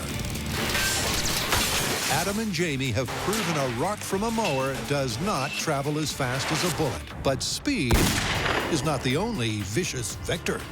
So we were looking to compare the amount of energy generated from an impact with a bullet with the energy generated from the impact with a rock. So imagine that this hammer can swing like a pendulum. Then let's take a gun and shoot the face of this hammer. What's gonna happen? It's an indicator of how much energy the bullet brings to the equation. Now, if I fire a stone at the same hammer at the speed it would be kicked by a lawnmower, and the hammer moves the same amount, well, then we could conclude that the amount of energy being brought to the equation by the bullet is the same as the stone. That's the theory anyway. Let's see if it works. Yep, the heavy stone may have been moving more slowly than the lighter bullet. That's beautiful. But this pendulum rig will illustrate and compare the energy of each. Its acrylic impact pad will efficiently transfer the energy of the bullet to the pendulum and can be replaced for each test. Well, that looks nifty. With the rig ready to swing, the first test will be to measure the bullet's impact. Okay. And for that, it's back down to the gun range. Adam built this rig to test bullet impacts, and in theory it ought to work. But There's a lot that could go wrong, and in particular, the fact that the thing that takes the bullet hit is on a kind of a thin arm. It could wobble. We're not sure whether it's repeatable. And then, of course, there are potential ricochets. So I'm going to be behind the blast shields when we test it. Cool, yeah. We're in. So we're hoping that this rig that I built will allow us to compare the amount of energy from a fired bullet to other things. And while we're not sure how much energy that's going to turn out to be, we are pretty sure that it's a lot of energy. It could actually break this rig. Gun is hot. We're going to start with a 22 caliber pistol. Then we're going to go to a 9. Then we're going to go to a 357. By the end of all that testing, we should be able to both know that the rig can handle what we're doing to it and that it performs consistently and gives us real data. Safety's off. Safety's off. Okay, here we go. Testing the 22 caliber pistol on my rig. I hope doesn't fail right now. 3, 2, 1.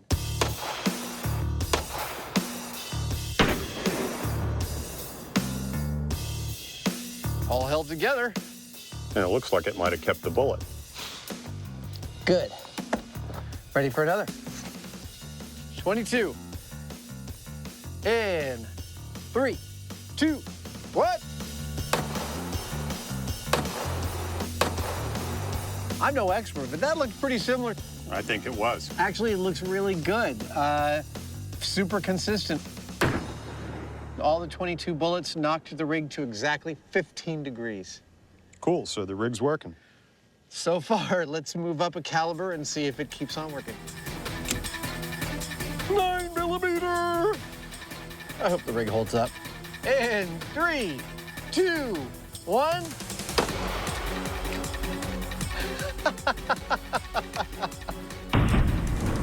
So we just fired a 9mm shot at the rig, and it seemed to perform beautifully, gracefully going up to 41 degrees before coming on back. Now, I was never very afraid of the 22 caliber. I was definitely more afraid of the 9. This makes me feel like it's going to work fantastically for the 357. But we're going to do a couple more 9s just to make sure it's consistent. All right, let's go again. And once those couple of tests are ticked off and deliver a consistent swing of 40 degrees, it's time to unleash the big gun. Time to swap it out for the 357. Gun is hot. All right, 357 on your mark. Okay, here we go. Hopefully this doesn't wreck the rig. And 3, 2, 1. The pendulum peaked at 60 degrees. But working on the basis that if it ain't repeatable, it ain't science. The guys go again. In 3, 2, 1. Nice. That looked pretty consistent. We did our 2 tests with the 357, and they were consistent. They were about 60 degrees. So we've got the data we need to move on to stones out of a lawnmower. But if you thought that means no more guns, then think again.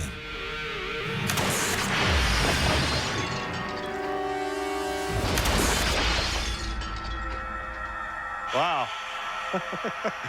Because stones from a lawnmower are hard to aim, and because Adam's pendulum target is very small, we're going to take the lawnmower out of the equation and use a pneumatic launcher instead. I'm going to first check to see that it's shooting the rock at the correct speed. 406. Seriously? Awesome. Let's bring it in and shoot this thing. And then we're going to bring in Adam's energy rig, hit it with a rock shot at 400 feet per second, and see how far up the pendulum goes. This is it. Good to go. Okay, safety's off. Will a stone the same mass and velocity firing in 3 as the fastest speed test stone 2 match the energy of the lighter lethal bullet? 1.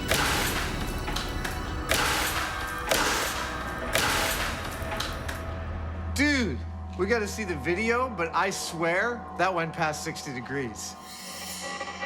With the crucial shot queued up, all right, did the rock hit the right angle? See how high it actually went. Wait. Oh my gosh, dude! Dude! It went above the 357. That's 66 degrees. That is more energy from the rock. I'm sorry, I'm yelling, but I totally didn't expect this result. That is more energy from the rock than from a bullet from a 357. That is amazing. Shocking. Totally awesome. I have been expressing my doubts about confirming this story since the beginning. I just never thought the rock was going to have anywhere close to the amount of energy of a 357 bullet, and yet it exceeded it. I knew lawnmowers were scary.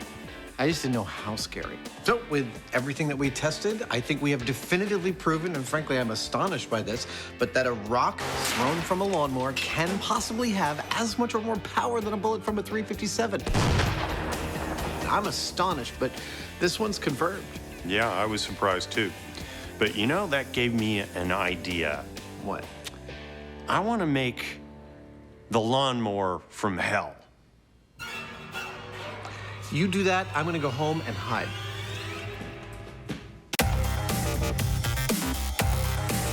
What are we doing back here at the Chabot gun range? Well, remember that we have absolutely determined that a lawnmower can hurl a rock with the same amount or greater force than a bullet from a 357. That means that a lawnmower can be weaponized, and that fact, well, let's just say that fact was too tempting for Jamie.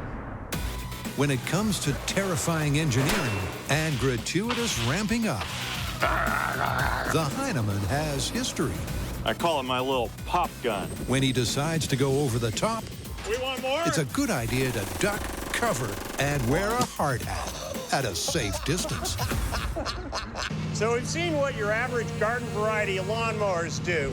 Yeah! Now it's time to step it up a little bit.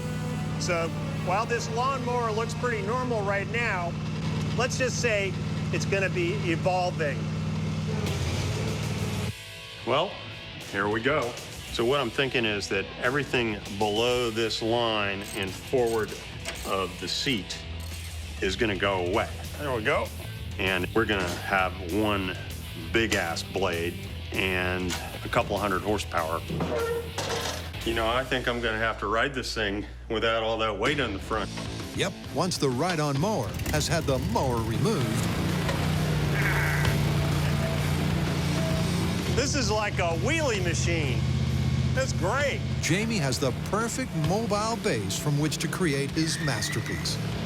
Normally, you have wheels on the front of a mower deck, but because this mower is so aggressive, I don't think wheels would suffice. So they ought to do the trick as skis instead of wheels. That's going to be sweet. That's the base. Now for the power. For starters, Jamie's hooking up 4 50-horsepower electric motors. This is going to be crazy. There's going to be a motor here. There's another one here, another one here, another one here. They're all linked together with belts. 200 horsepower. Oh, I think I can make that work. With the motors harnessed together, Last one. the Hyneman's hellish mower is starting to take shape. Realize the blade is coming out like this in the front at like 5,000 RPM. It's terrifying. Next up, the source of the power. Oh my God, that's one big battery. What this is a bank of about 90 volts worth of lithium batteries. This would power an electric car or electric industrial equipment. At about 1,800 amps, that means that shorting some of these outputs on this would pretty much be like setting off a stick of dynamite. It's a lot of power. That's just silly. Under cover of darkness, the Hyneman fires up the furnace to add the finishing touches. And out of the darkness comes...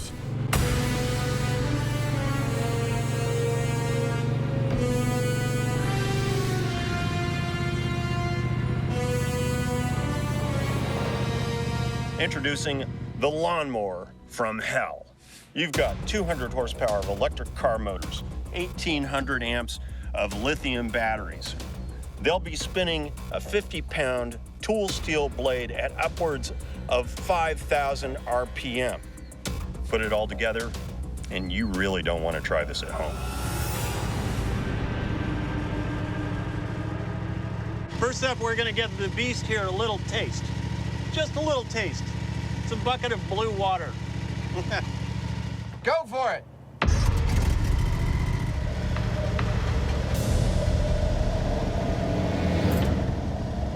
Oh, I've rarely been so happy to be behind the bulletproof shields. He's approaching. 6 feet.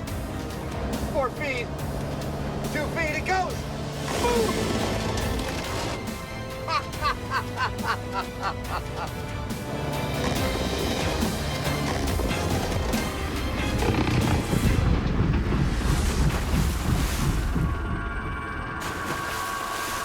Dude, that was beautiful. Tell you what, why don't you take this thing around the corner? I'll set up a really fun course for you to implement as much destruction as possible. I'll let you know when we're ready for you. Okay. So how do you put a ridiculously souped up and almost definitely dangerous lawnmower through its paces? I decided on a broad range of material. Now we're getting serious. I wanted some small, hard things to get that bullet-like carnage, Like a frat house lawn. and I wanted some big things to get some awesome high-speed camera carnage. I call this section the palate cleanser. My prediction? Gotta have some willing victims. Frankly, I just hope no one gets hurt. Last one. Like some sort of kumbaya dance circle. In fact, it's a circle de los muertos.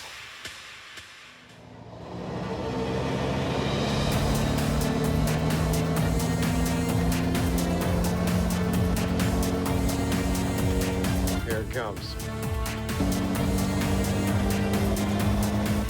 I'll bet Jamie's just a little bit nervous right now. Oh, yeah. Watermelons are first on the menu. Holy crap! Something went flying! I think we had a total failure of the rig there. What just happened? What happened was scary as hell. The axle broke. Oh, yeah. Oh, dude. The axle sheared? Look at this. Oh, it went. Oh, my gosh.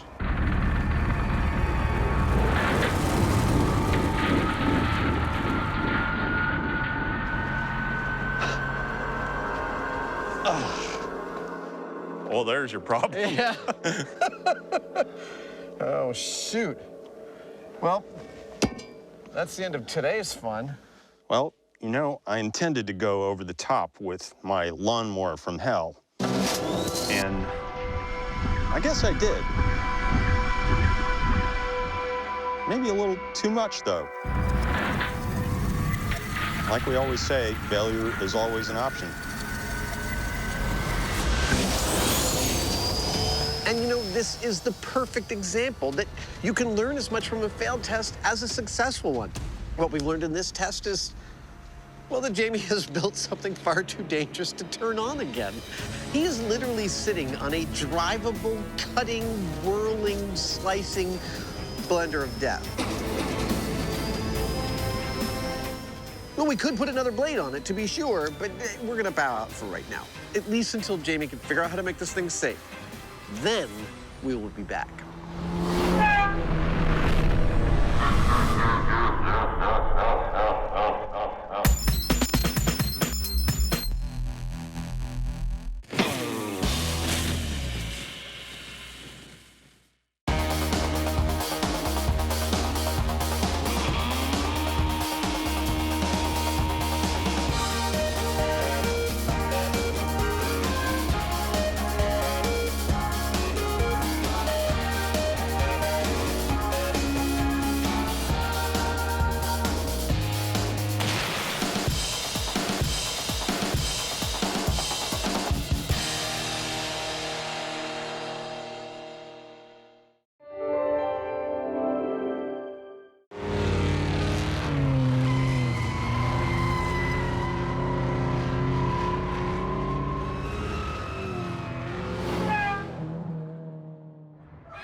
Where to, Jamie? To the hotel and step on it.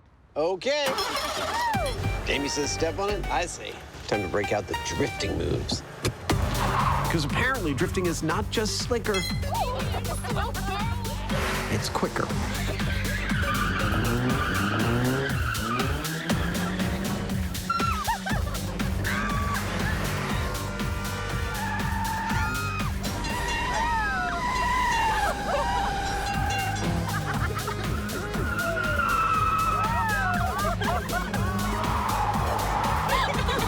Here we are.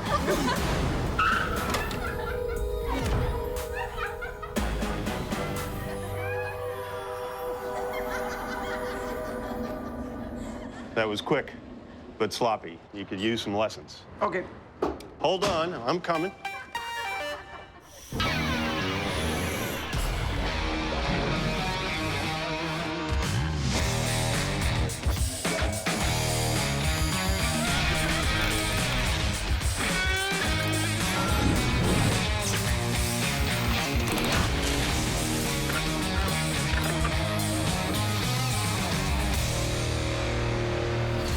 You know what drifting is, right, Jamie?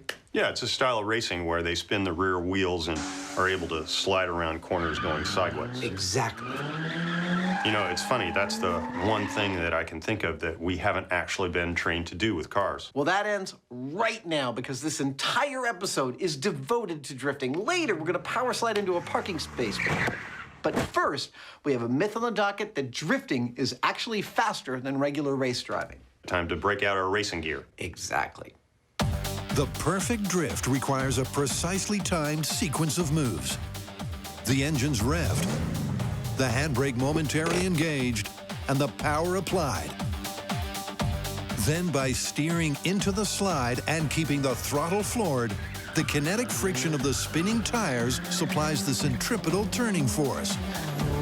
But is it actually quicker, or does it just look slicker?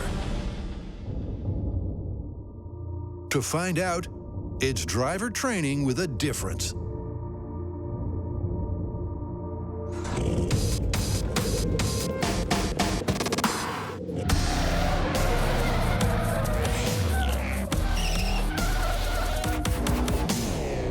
Our drifting instructor today is professional driver Conrad Grunwald. He's been racing for 15 years, the last 10 of them in the Formula Drift Series.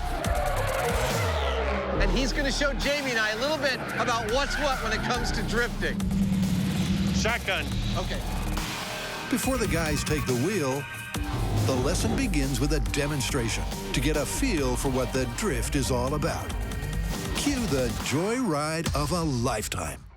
One of the biggest joys of doing this job is getting trained by experts to do all sorts of weird things. And drifting, well, drifting has to be right at the top of that list. Conrad's one of the best, and I've drawn the first straw, so it looks like I'm in the hot seat. Conrad, I can tell already this is going to be pretty high on the brown pants index, watching you come up here. I think you'll be fine. He's right about the brown pants, though. All right, Jamie, you ready? All right. Okay, let's slide. Uh-oh. Here we go. Oh, my God. Whoa! Holy.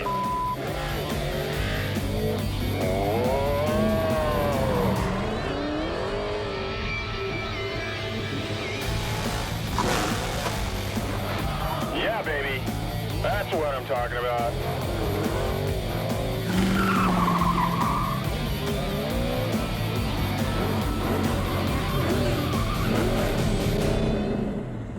That's a little taste of a drift car. What do you think? That's insane. But I do think I need some earplugs or something. What? With Jamie suitably impressed and 4 tires already totaled, it's Adam's turn to calibrate the brown pants index. All right, Adam, do the best you can to pay attention to how I move the steering wheel and what I'm doing with the gas pedal. All the movements are going to be quick but subtle, all right? All right.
a thing. I have to admit, I didn't pay attention to anything you said to pay attention to. I was just sort of along for the ride. That was crazy. All of my driving training is about not allowing to happen what this is all about. Keeping your car from losing its tension with the road. This is about maintaining that. I absolutely can't wait to get behind the wheel. With the demo done and dusted, first up for actual hands-on instruction is the Hyneman.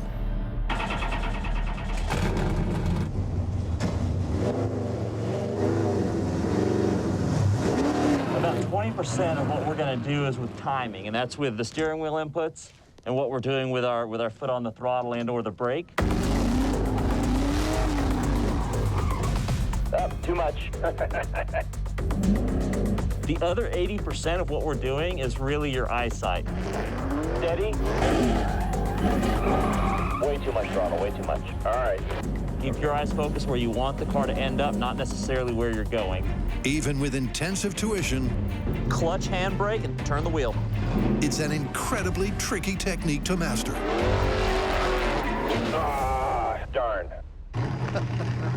Jamie's attempting to simultaneously lose traction but maintain momentum. I lost it. Let's give it another try. Through a full 90-degree turn. Brake, brake, brake, brake, brake. Spinning out and losing control is not ideal. A little more practice. This is intense. I think I'm starting to get the hang of it. Really? Because it doesn't look like it from over here. It looks like one of the most difficult things we've ever had to learn how to do. It's right up there. It's it kind of gets you going. It's a lot of fun. All right, keep going. But our drifting debutante eventually dials it in. And here's how. Okay, hard on the gas, that's it. But what is the technique? Stick with it. Nice, good. Basically, as you approach a turn, you drop the clutch and floor the throttle so you rev up the engine. Yeah. Nice work, Jamie. That was a really nice turn. Then when you release the clutch, there's a huge surge in power, which makes the wheel spin so fast you lose traction and the back end swings out. Hard on the gas, go. That, believe it or not, is the easy part. The hard part is holding the drift rather than wiping out. Nice job, man. Nice job. That's what I'm talking about. And that needs a delicate combination of throttle, steering, and a bit of a handbrake. And what can I say? It takes practice. Back to Earth. I was in outer space. So obviously we've been working on this story for a while. We've had a lot of time to think about drifting from an intellectual standpoint, from the physics of it. But in a few minutes, I'm about to get behind the wheel and try to understand the physicality of it. And that switch off from the intellectual to the physical, it's one of my favorite things in the whole world. It's one of the best single parts of this job. I'm very excited right now. With Jamie looking like a pro, it's finally time for Adam to take a turn behind the wheel. Or is it? Well, things have changed. It has started to rain, and the rain is going to cause us a real problem. The thing is that if Conrad's car is able to do what you just saw it do on dry pavement, on wet pavement, where we've lost about 50% of our traction, that 900 horsepower behaves more like 2,000 horsepower, and it's going to be hard to control it. But that doesn't mean we're totally done drifting. No, no, no. The plan all along was for Conrad to give Jamie and I lessons in drifting in his car, and then to help us transfer that knowledge to a car we can do more Mythbustery things. We've always planned to bring our own car in, and now it's just time to bring it up a little bit earlier. All right. Oh, that was inauspicious.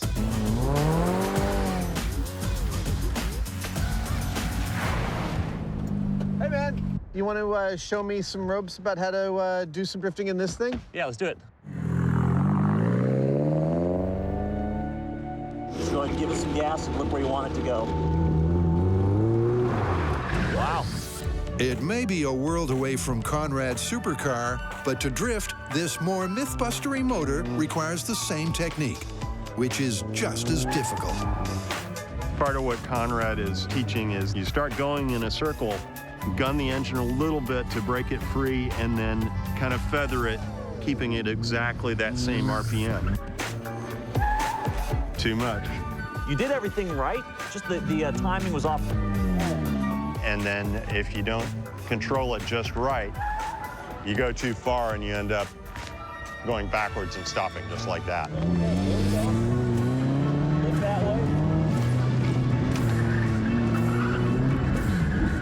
Whoa!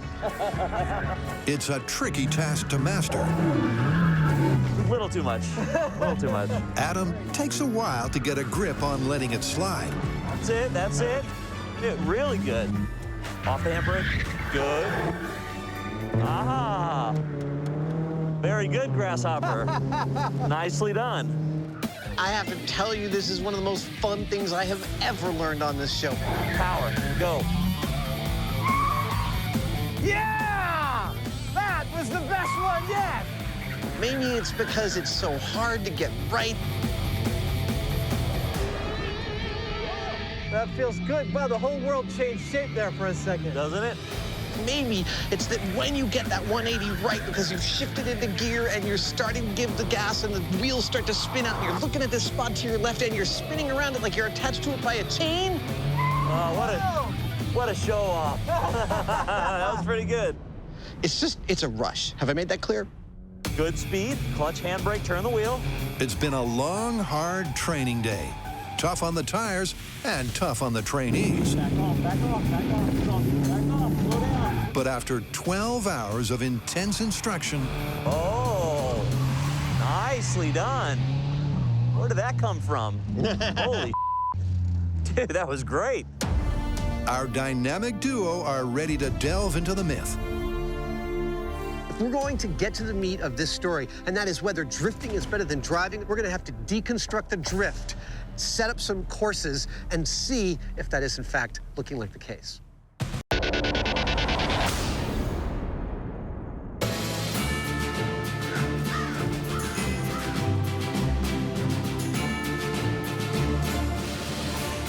Welcome to the dry part of our episode. Now, Jamie and I have gotten educated in the rudiments of drifting.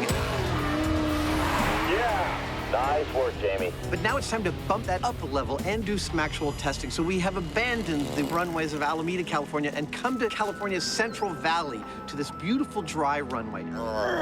That's it. This is a former NASA testing station. All right, but for right now, let's just call this Adam and Jamie's Mythbusters drift testing facility. How does that sound? Over the years, we've ended up using runways quite a bit, and I gotta say I really like it when we do, because it's nice to get out of the city once in a while into the wide open spaces. Mostly, we use the one in Alameda because it's close and it's got a great view of the city across the bay. We've done more stories there than I can count. But other times we use Tracy. We've done things like dodging bullets there. We've gone up to Merced, where we've flown a plane off a conveyor belt.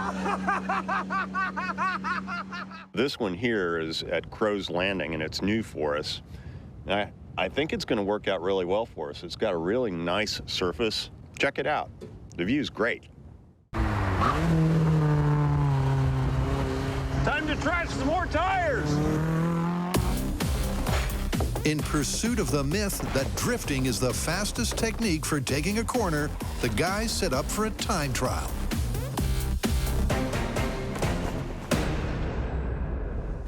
Let me run you through our course. We're going to be trying to gather consistent timings with 3 metrics, the first and foremost being entry speed. We're always going to be crossing the starting line of our turn at 45 miles per hour. When the car crosses the start line, I click. We'll be doing 2 kinds of turns, one drifting and the other non-drifting. And when he crosses the finish line, I click again. And it's just that easy. Here we go, turn test in 3, 2, 1. Yep, first up with a consistent entry speed. There comes 45, 45. How fast can Adam get through 90 degrees without drifting? Well, that could have been better. You're gonna have to back up. Oh, look, it sprung right back. There's your problem. Well,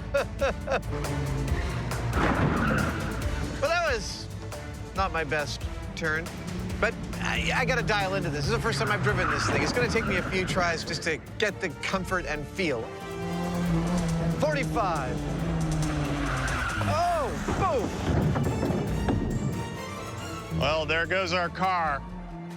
I'm actually a little surprised. I thought Adam would ease into it until he got the right feel for that corner, but it seems like he's not.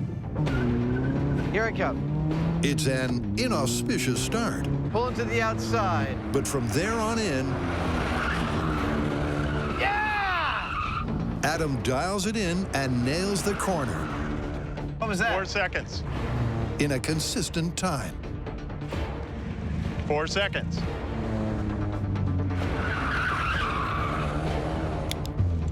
4 seconds every time.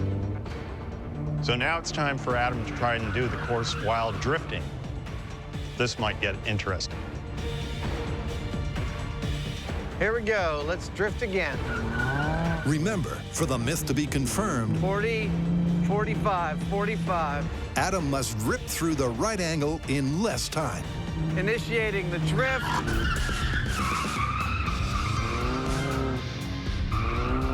Yeah! That was cool! But a PDQ power slide, it ain't. That felt genuinely cool. How was my time? 7 seconds. From the start to the end? Yeah. All right. Do it again. Yep.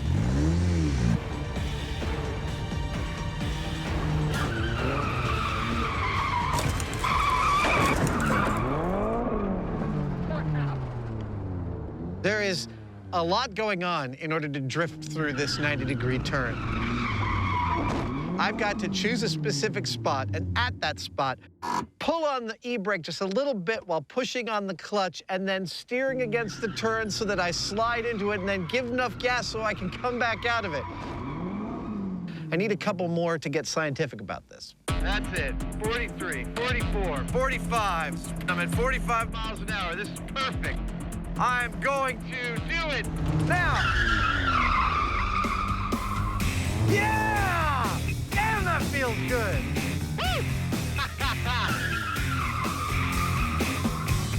What did I get? 4 seconds. Excellent. Well, I've done my runs. Yeah! Woo! And while I had some mishaps here and there, I did get 2 really nice fast times, one in drifting, one without, and they were identical. So while I know it's too early to call, the fact already seems that even though it looks cooler, it might not be looking good for drifting as a myth. So far, not so good. But the Hyneman's up next. Can he beat his control time? 4 seconds. Nicely done. When he tackles the turn with a perfectly timed drift. Go. He starts to turn there at the stanchion, and boom! Well, that didn't go as planned.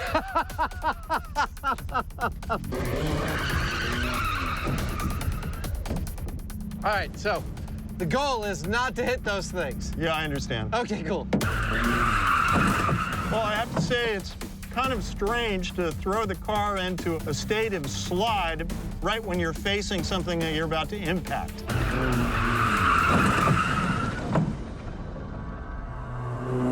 It is something that you sort of naturally don't want to do. Yeah, that's bad right there.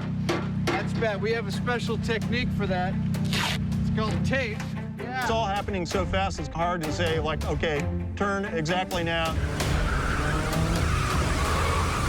Frankly, I think I would take a lot of practice before I could get through this at a maximum speed.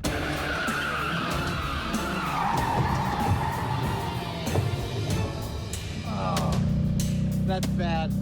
The right-hand suspension arm is totally bent, like an inverted V, where the other one's totally straight. Well, maybe that's why I can't make it through those curves. No. Wait a minute. I think you're confusing causality and result. Didn't you hit the thing right there? Oh, no, that couldn't have been me. Couldn't have, it has to be you.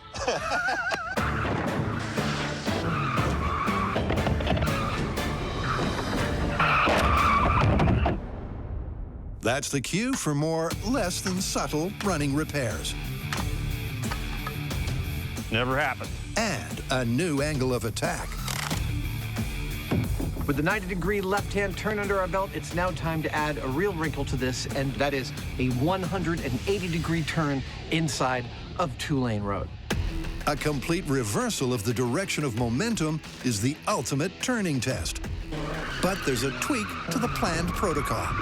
Before we destroy that little car, we figure I'll just take over the straight driving, Adam will do the drifting, and we'll do our comparisons that way. So, first up. Well, here we go. The 180, straight up. Let's log some data. Jamie lays down a series of controls. Into the turn, give a little goose out. Yes, that's it, and boom. Clocking a consistent benchmark.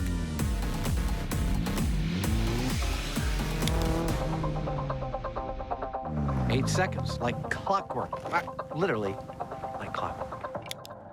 Well, Jamie's done his straight runs on the 180-degree turn. I'm about to try and drift the same thing.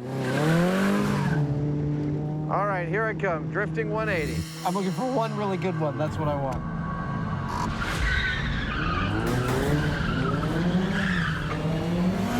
Yeah! Woo! Yeah! Woo-hoo-hoo! Damn, that feels good. That felt beautiful. It looked good. How was it for time? 9 seconds. 9 seconds! I don't think I'm gonna do much better than that. Dude. I think it was perfect. I felt like an action movie hero, man. That was awesome. It looked cool and felt great. But cold, hard data doesn't lie. It appears that drifting is not faster. Which I'm frankly totally astonished by, because if you look at Jamie's 180 in regular driving and my drifting 180, I swear that mine looks like the faster run, but it's not. It was slower by a half second in my best of all runs. Yeah! It's not looking very good for this story. So we've run ourselves through a couple of very sharp turns, which would be about as sharp as you would ever run across in an urban environment, which is exactly where we're going next.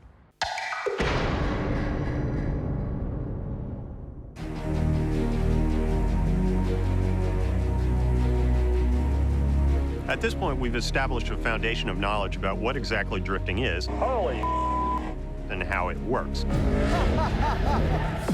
But the one thing that we haven't done is take the car through a regular driving course.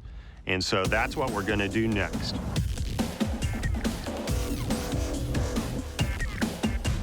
All right, let's go. Now we want to put all of our experience into a full and complete test. This is our starting line. A sort of an urban driving environment full of twists and turns. Both hard and soft, easy and difficult. I love this game. And put drifting to the test against regular driving. Yeehaw!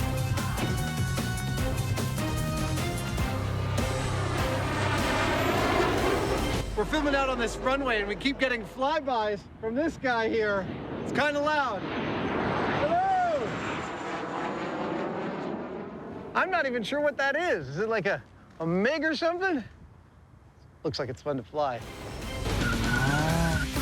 This is our course that we feel provides a really good balance of twists and turns and both standard and exciting driving maneuvers to make this test fun, but also experimentally valid.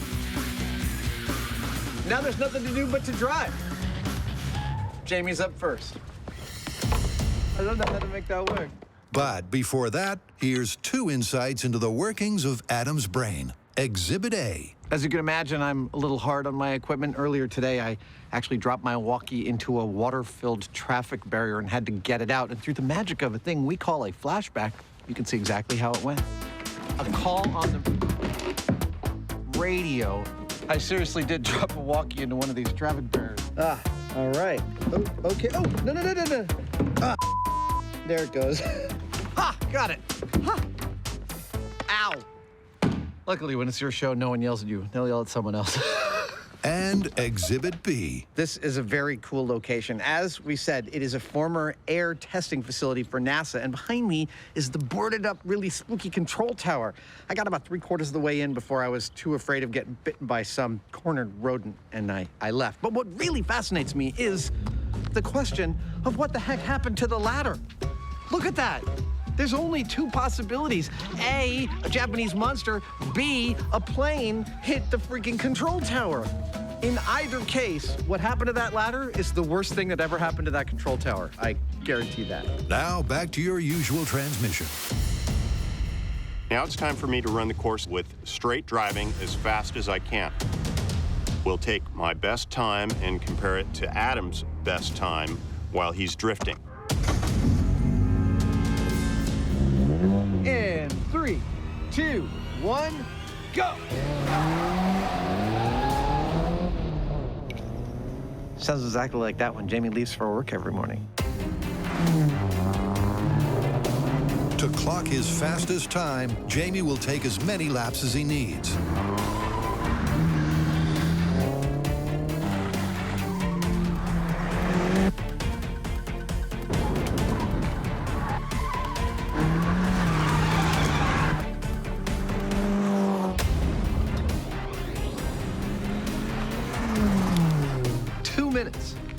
Go!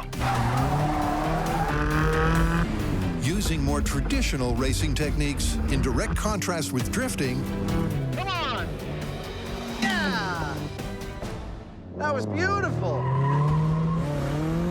Jamie maintains traction, clips each apex, and accelerates through the corners. Fast and smooth is the goal. Trying to race like this is actually a new experience for us.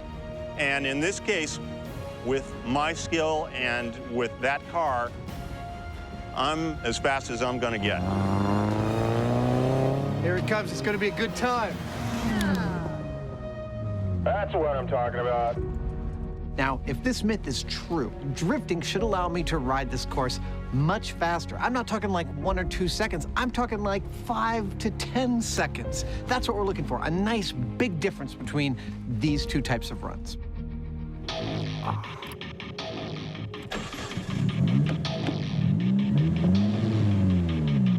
3, 2, 1, go. Unlike Jamie, Adam is all about the drift. As he hits each corner, he flicks out his rear end and powers through the slide. Or not. He did a 360. That's not good. Not unless you want to do a 360. See, that's the thing. You start to slide, you lose traction.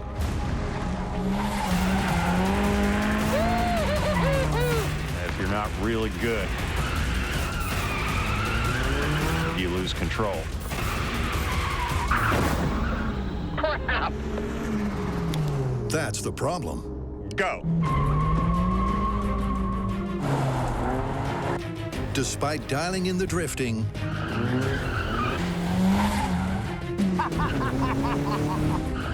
Adam makes at least one major time-sapping error on every lap. To accurately test the myth, he needs one mistake-free run to compare with Jamie's control. One more. Let me do one more. Back up, you've got a cone. Okay. There we go. That was cool. I screwed it up by hitting it too fast on that last 180, but up until then, everything was dialed in beautifully. I think one more chance I'll get my best time yet. Whew. All right, sir, I'm in place. Starting in 3, 2, 1, go.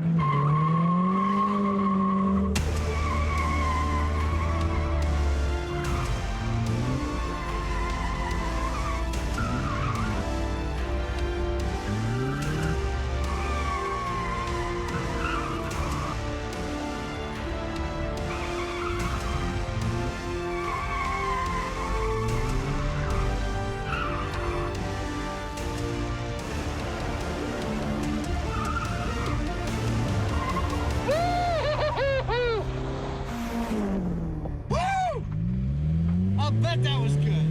I'll just bet that was good. That was 154.5.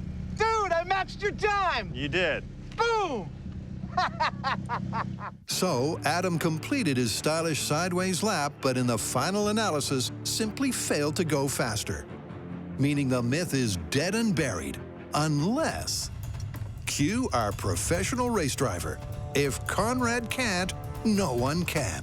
For due diligence, we brought back Conrad. Now, Conrad is a pro both in drifting and in racing, and so in comparison, he's way up here, and we're gonna put him in that same car and see how he compares. All right, Jamie and Adam, I'm ready over here. You guys count it down and I'll go. In 3, 2, 1, go. Using his 15 years of racing experience, Conrad tears through their track. Without doubt, his regular driving is seriously speedy. I think he's gonna beat us by over 15 seconds. That would be awesome. It's nice to know sometimes how far down the totem pole you actually are.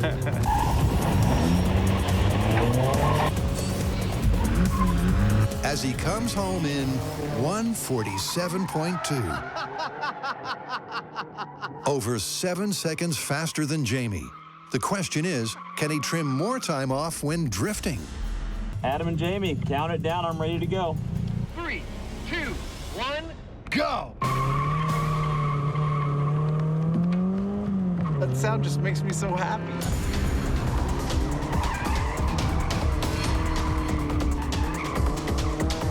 What's immediately clear is that Conrad's killing it. His drifts are bigger, better, and louder.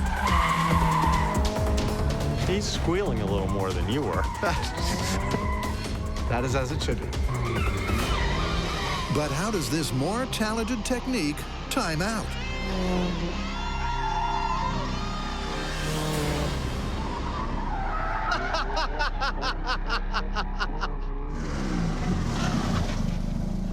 How do we do?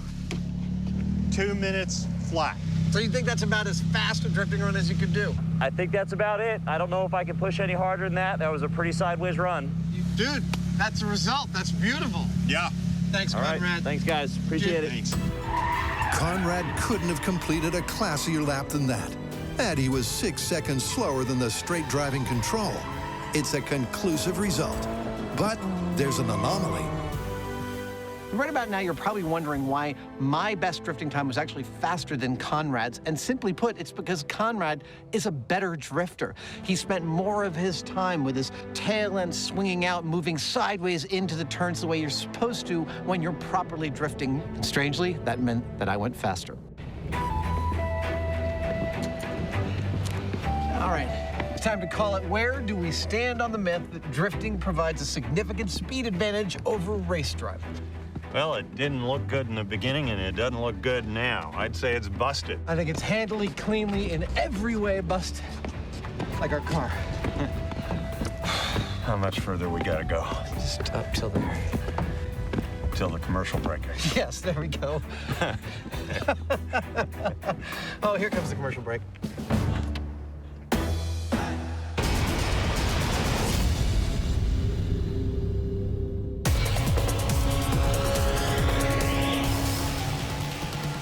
Now that we've shown that drifting is not necessarily a faster way to race, I had an idea that maybe there is something that is quicker to do with drifting. What's that? Parallel parking. Parallel parking? You mean like with real cars on either side of the parking space? Yeah. Dude, that could get expensive. Yeah.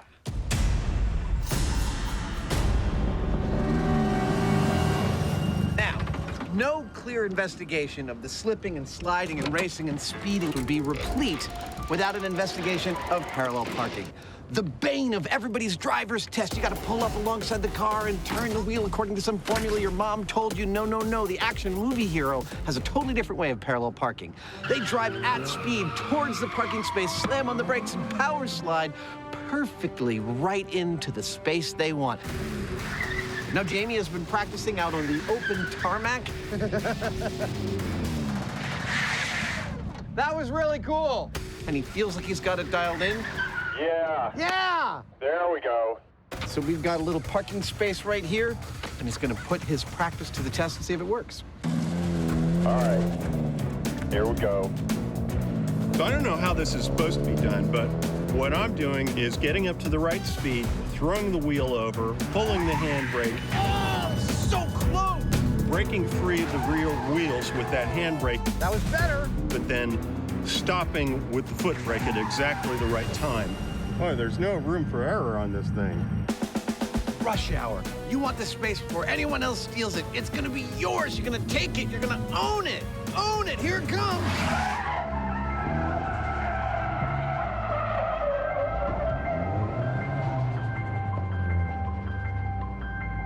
Oh! Yeah. Beautiful!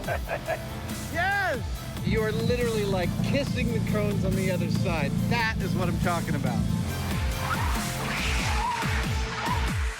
I'd say the evidence is pretty clear that this car was not parked in a normal fashion. You can tell by the linear black marks on the pavement that the driver must have brought this in at speed and hit the rear brakes, swinging the rear end of the car exactly into position against the curb, if you catch my drift. That's a great start, and it's seemingly as simple as the movies would suggest. But at 90 degrees, they're only halfway there. Here we go. 3, 2, 1. And he's off. Hollywood would have us believe the full 180 is just as easy.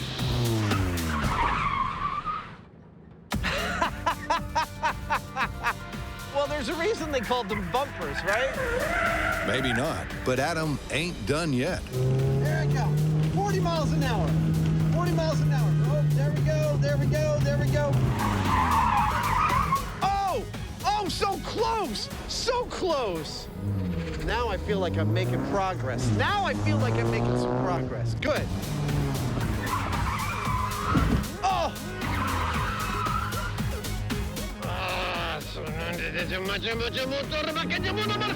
Come on! How do we make this work? Hey! Beautiful! Woo, woo, woo! Good job. Awesome! Give me some. Awesome! Woo! Oh, if only there was a horn, I would honk in celebration. Here, sound guys, could you give me a horn? Thank you very much. It was a thing of balletic beauty. But it's time for a dose of reality. Well, it's one thing to try and do a 180 parallel parking job with cones surrounding you.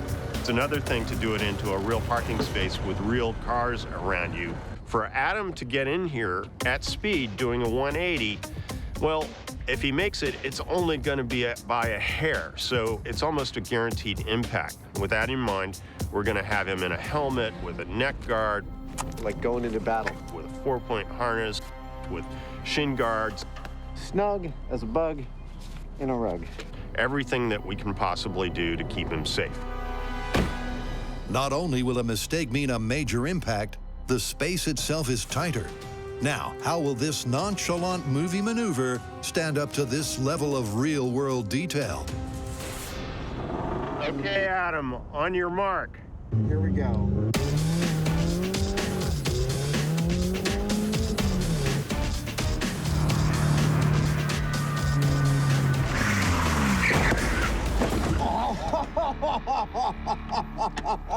I'm fine. So close. Rats. That wasn't quite the slide rule slide Adam was after. But unlike his car, he's undamaged and raring to go again. All right, Adam, on your mark. This is your last journey, little baby. Here we go. Give it everything. Let's go. Yeah!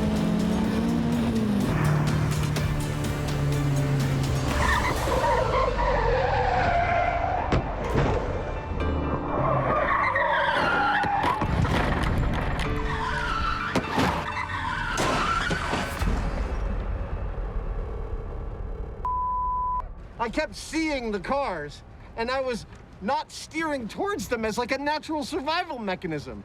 Because really, you don't want to steer into cars. So I thought on this run, I just got to ignore the cars. Ignore that the cars are there. And I totally succeeded at that part. Well, that's a good thing. You got a little more of the car in the slot. I'd say you're up to about 50%. I can't park this car, dude. Yeah, it's tight. I don't blame you. This movie-inspired parking procedure was purportedly a pushover. In fact, it's more like an accident waiting to happen.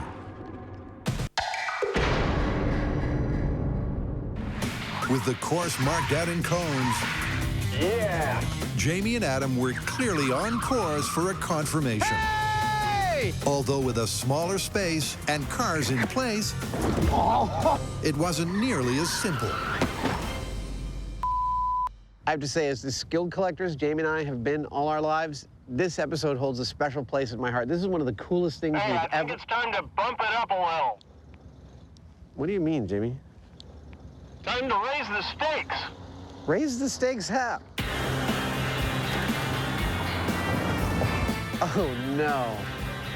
Let's see a parallel park this beast. Okay. It just got real. Well, the bad news is that big old cars like that are basically like driving boats. They got crap for suspension, they're spongy, they're all over the place, they're anything but a precision driving machine. But the good news is that things like anti-lock brakes and stability control and electronics didn't exist when they made that car. So between the two of those things, I'd say it's a toss-up whether Adam hits the mark spot on or not.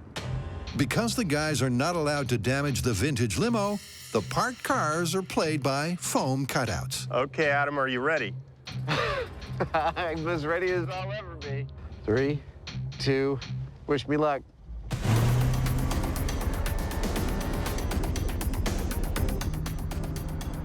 Oh, he's going too fast.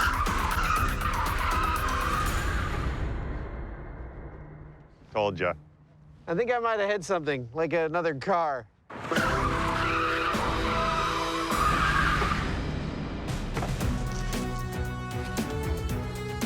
Good as new. Time for take 2. Well, a few attempts in, and I'm doing abysmally. That was me trying to remember everything and forgetting everything simultaneously. It's just terrible what I'm doing. I'm not 180ing at all. Ah, what a piece of that was. I just hope the limo lasts long enough for me to get this right. Too fast. Ah. Like I said, too fast. Well, after the last crash, we've reset as best we can. We're gonna give him one more try. Okay, Adam, one more time. You can do it, buddy.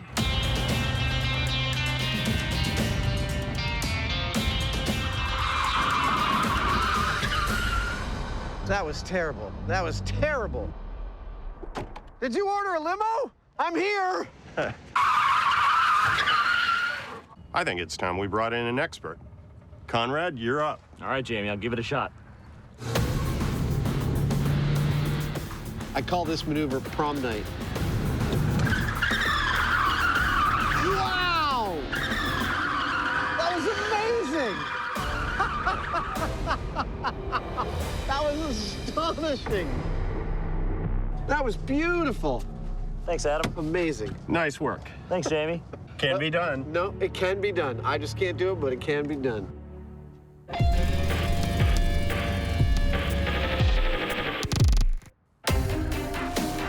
And so concludes the Mythbusters crash course in street racing. 2 cameras, $600. 18 tires, $3,600. 1 second-hand car, $3,000. Spending all day drifting, priceless. Give me some.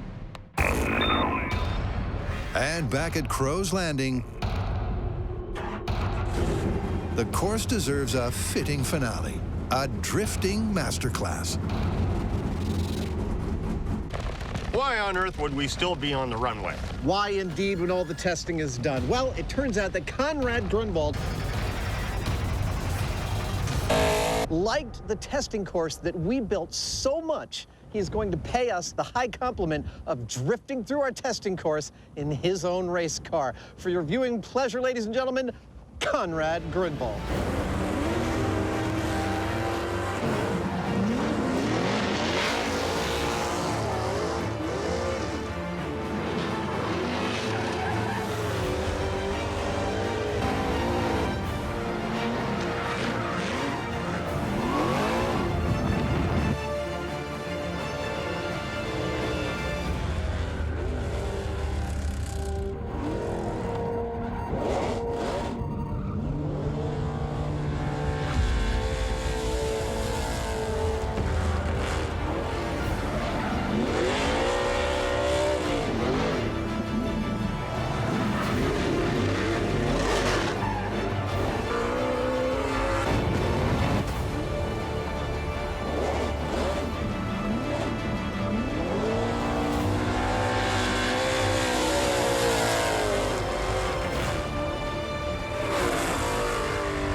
Gotcha.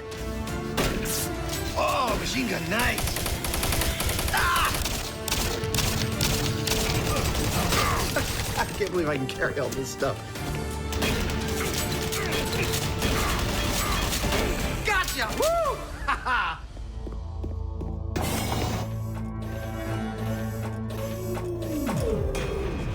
What? Game over.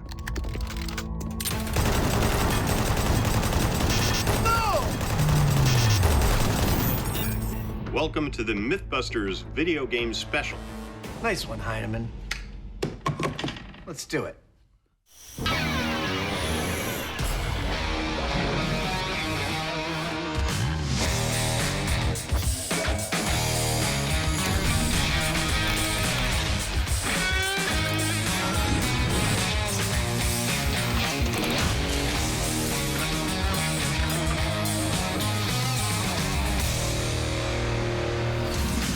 So we're doing a whole episode on video games. Yes, we are. Well, given that there are thousands of them out there, isn't that a pretty broad topic for us? Well, you're absolutely right. The video game industry is not only massive, it is incredibly diverse. However, we've boiled it down to a couple of games that I think are pretty representative and also pretty cool. Go on. Well, later we'll be tackling Fruit Ninja to see if you can slice through real fruit as easily as you can slice through digital fruit. But first up is a myth from a little game called Doom. That's one of those games where you're shooting monsters, right?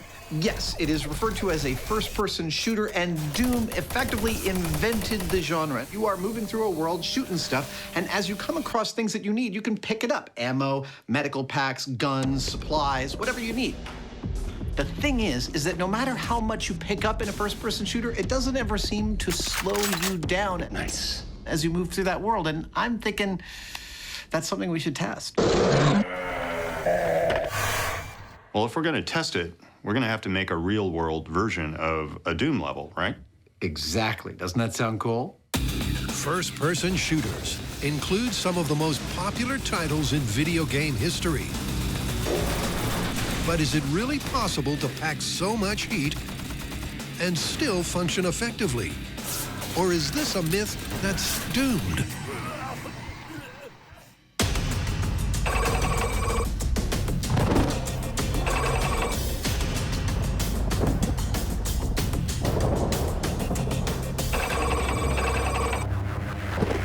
We want to create a Doom video game level in meat space, that is, the real world. And in Doom, you're always running around in, effectively, a military-industrial complex. So we've come to, get this, a military-industrial complex. From the outside, the building's got potential. But on the inside, it's out of this world.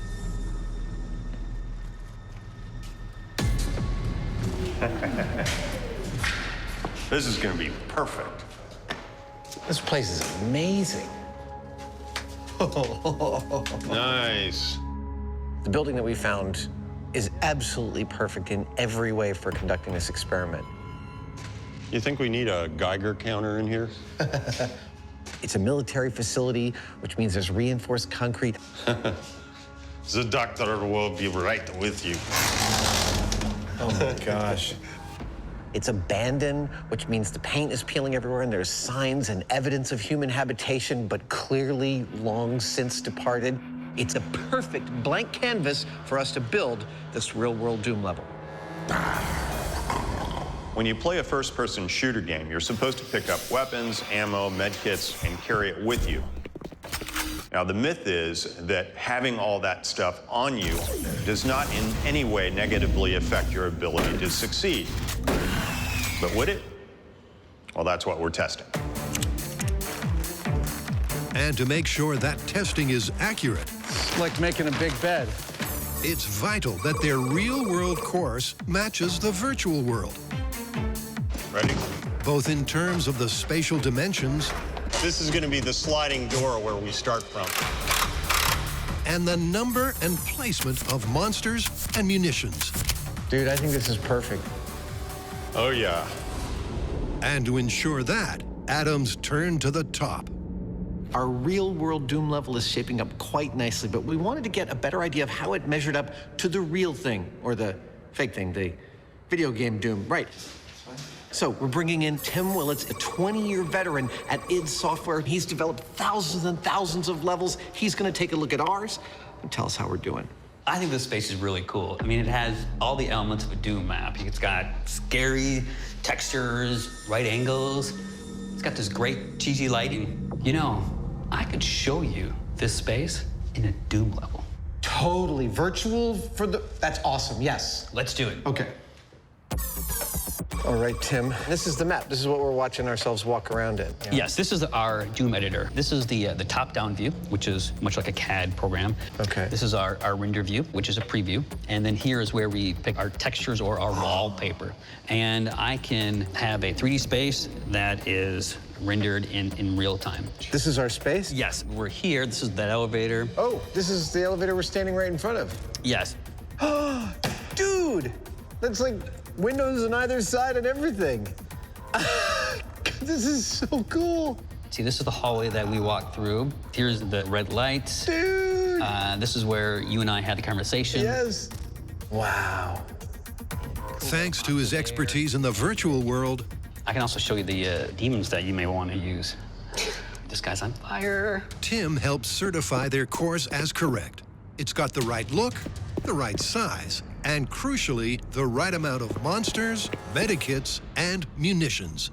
This is the arsenal we will have at our disposal. Everything from handguns, shotguns, to machine guns. All of them shooting darts and paintballs. All of them weighted correctly to their real-world counterparts. Now, the first time we run this level, every time we pick up a weapon, we're gonna be putting one down. But the second time, we gotta hold on to all of it. That means by the time we finish the second level, we'll have everything on these tables strapped to our bodies.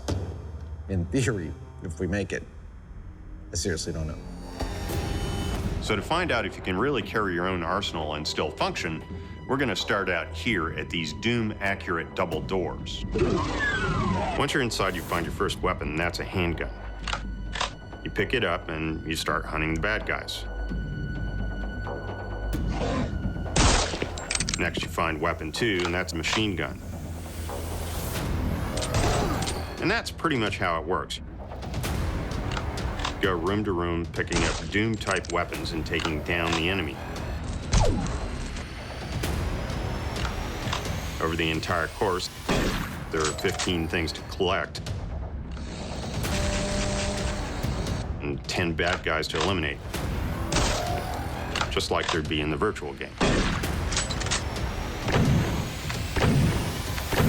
But can you actually carry it all? This is gonna be fun. Now all that needs to happen... Dude, that looks so awesome. I would put this on my house if I could. ...are the finishing touches to the arena. And it's game on. Ah!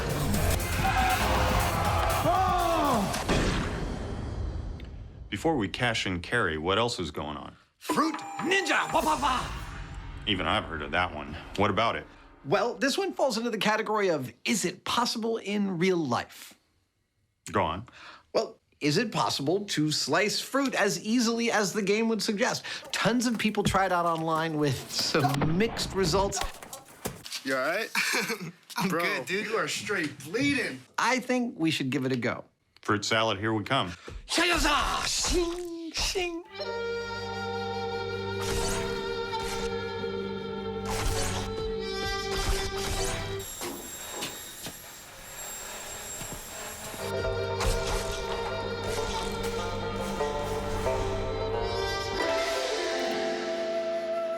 Let's play.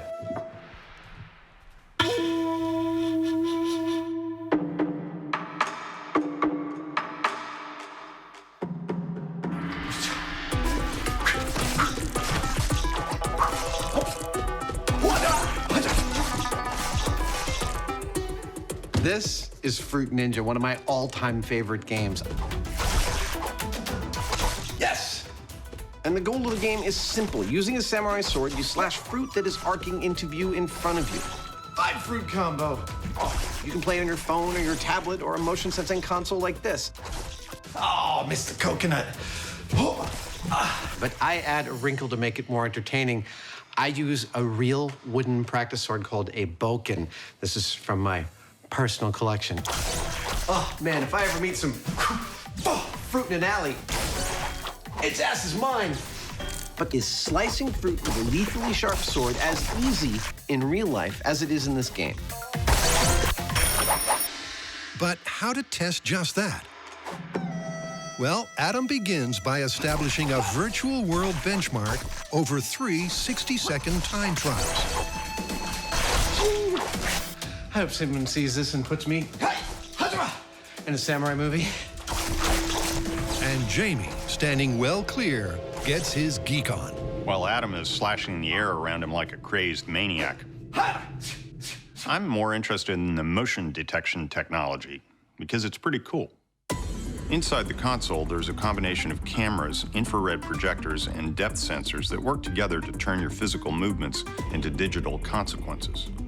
They basically map your moving body and the space around you at a rate of 30 times per second. The integrated software then turns that constantly evolving information into a virtual avatar, which in this case has deadly consequences for fruit. Yeah. See what I mean? Adam is a veritable whirling dervish of digital destruction. And when done, with the combination bonus points subtracted, his average number of fruit hits is almost exactly 100 per minute. But when Adam faces off against the real thing, will that score cut it?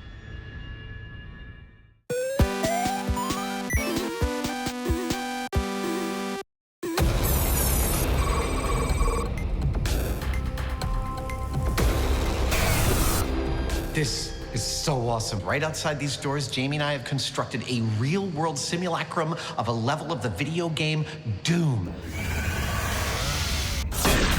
packed with weapons, ammo, health, and monsters.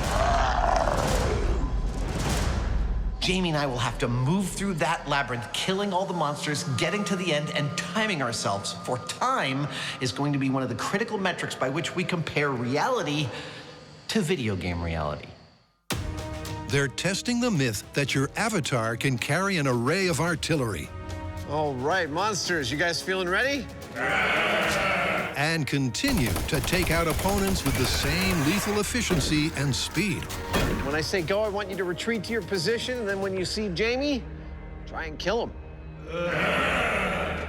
You might notice that some of our zombies are armed with wrenches, not guns. These are special wrenches, which I actually built back in the shop.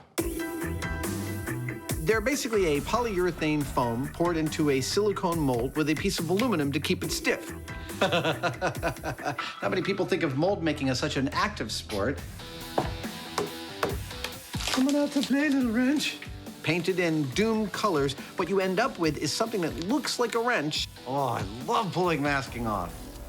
It's like Christmas, but it's totally safe when you hit someone in the head with it. Whenever you see someone swinging a wrench in a movie, it's probably one of these so that when they hit someone in the face, they don't actually hurt them. Isn't that cool? Will any of our monsters get to use their wrenches on Jamie? That's the next question. Well, it's time to find out, because right now, it's Jamie's control. For this first test, every time I see a new weapon, I put the one I'm carrying down, pick up that weapon, and proceed. Now, I have no idea where my enemies are. That says it's going to be tricky.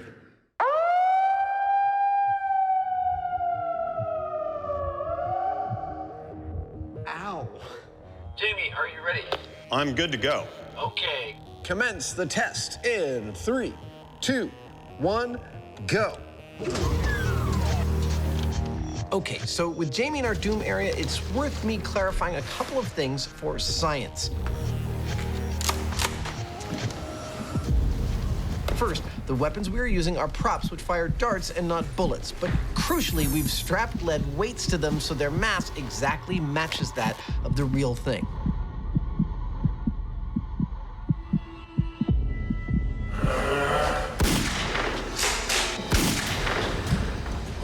Second, this is our control test. Every time Jamie picks up a new weapon, he'll put down the one that he had already been using.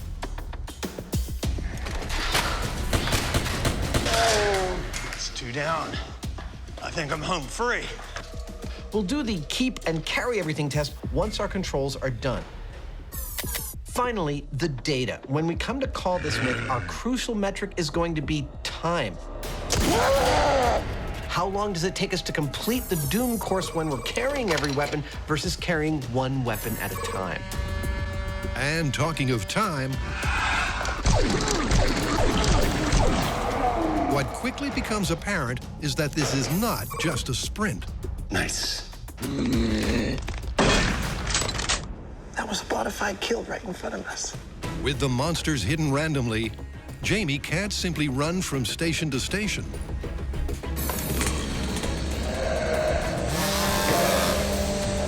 To stay alive, he has to take a more considered and tactical approach. Meaning the extra gear in Test 2 may not slow him down as much as expected.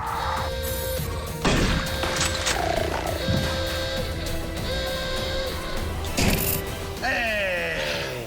How was that? That was fun. I'm shooting guys around corners. I'm like Rambo. How long do you think it took? Don't look. Oh, I have no idea. What, 5 minutes? Actually, you're pretty close. Just under 6 minutes. Yeah, that's great. It's actually pretty exhilarating. I'd pay good money to go do that. Now, just like in a video game, you know you're not actually gonna die. But in this case, the facility here is actually really spooky, for one thing. And then not knowing where or when one of these guys is gonna jump out at you, it kind of gets your blood going. It's pretty cool. Now it is my turn to go through this level, but of course, I'm just not gonna do it in street clothes. I'm gonna do it in costume. killed some mobsters. Oh, it was actually loaded. Like the Hyneman, Monsters, are you ready? Adam starts with his one weapon at a time control. 3, 2, 1. Adam, you're off.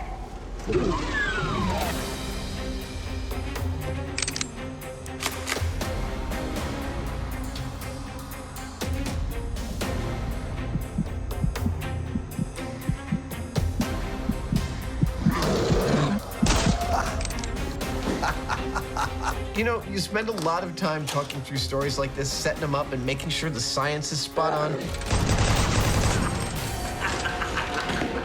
And then you're in the middle of it, and you're like, there are dudes walking towards me. And I've got to shoot them. What could be more fun than that?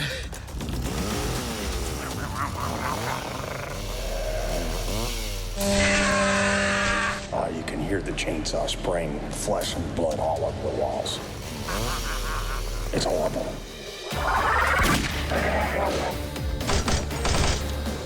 Yes!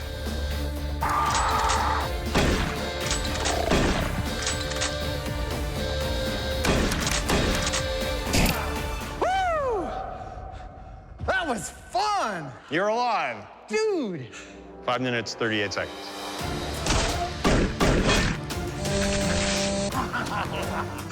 That was not only freaking insane, but we actually, I think, got some interesting results. First of all, Jamie and I completed the course in just shy of 6 minutes, which is frankly longer than I thought it would take. I was shocked, however, that there is so much tactical gameplay involved that we both took it slow and steady. Now, of course, later when we're doing the pick up and hold on to everything test, it's going to be harder, but I'm not convinced it's going to take longer. Again, because of the tactical play. I'm kind of feeling like it's looking sort of good for the Myth at this point. Dealing out digital destruction in 2D is as easy as 1, 2, 3. But add a dimension and fruit of various sizes subject to real-world physics. Is it as simple?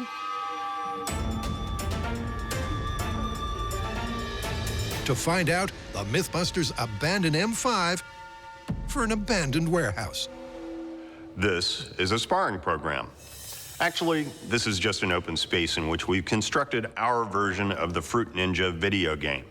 Note the plastic on the floor, which we will use to contain our fruit carnage, and the small tower on top of which will be our Fruit Ninja, so that we can safely throw up fruit from underneath without being decapitated. Now, one of the key aspects of the virtual game, Fruit Ninja, is that the fruit is reaching the top of its arc right in front of you. So we want real fruit to reach the top of its arc, so we need people who are really good at throwing. You know who's really good at throwing? Jugglers. Our jugglers today come courtesy of San Francisco's own Circus Center. They are all experts at the art of non-lethal objects flying through the air. Their names in order are Erica, Nicholas, and Audrey.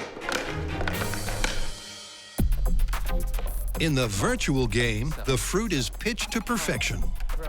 As it rises, gravity pulls it down and decreases its vertical velocity to 0 at the apex. And to match the game, that has to happen at exactly the right height in front of Adam. So, high, catch. Hey! Let's throw some fruit. All right. This is how this is going to work. We've got our basket full of fruit. We've got our jugglers to throw the fruit up in the air. All we need is our ninja up there to slice it.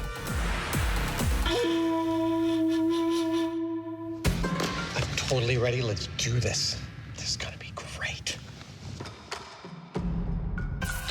When it comes to wielding weapons of sword-like proportions, he's no novice. Ow. I've got a headache. So do I. But Adam has some concerns when it comes to his katana's capabilities.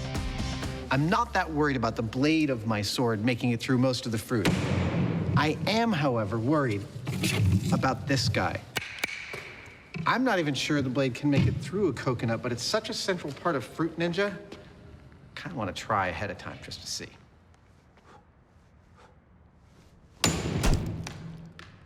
That's awesome. Oh, I have coconut. With all ingredients confirmed as cuttable, it's go time. Can Adam beat his 100 cut benchmark? For this test, our ninja, aka Adam Savage, will have 1 minute to cut all the fruit he can. But for the most part, I'm gonna be doing that. Oh, this feels great. You ready, sir? I'm ready. Are you ready? Not quite, but what the hell? All right, you count us down, Jamie. Okay. Fruit Ninja in 3, 2, 1, go.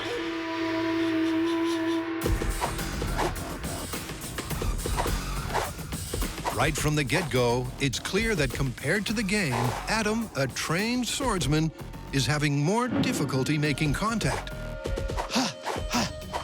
Oh my gosh, I'm missing everything. The fruit seems to be moving much faster than the virtual equivalent. Yes! Oh! But once he gets his range, he starts to make an impact on the scoreboard. Yes! Pineapple! Tomato! Oh, yeah.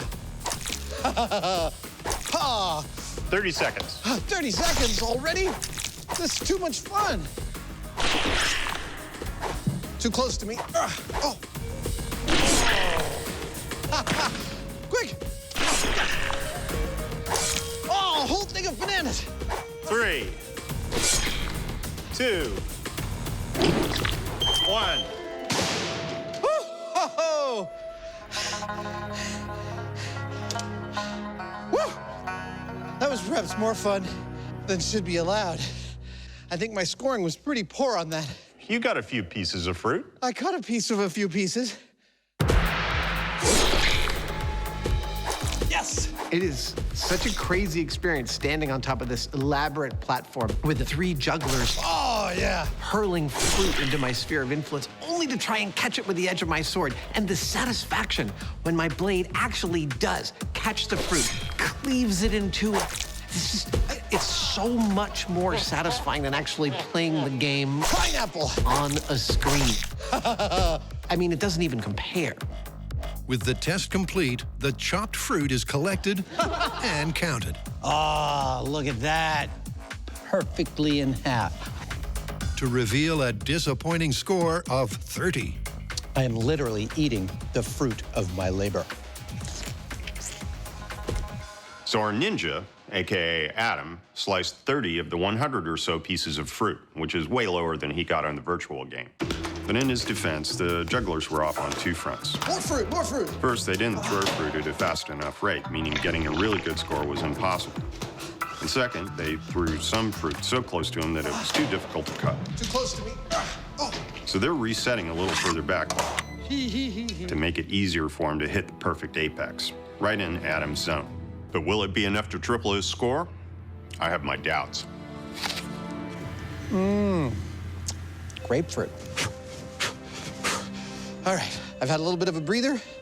We're about to go again. The jugglers have mastered their arcs, and we're gonna try this test for real. I think I'm gonna do much better this time than the first one. Fruit Ninja in 3, 2, 1, go.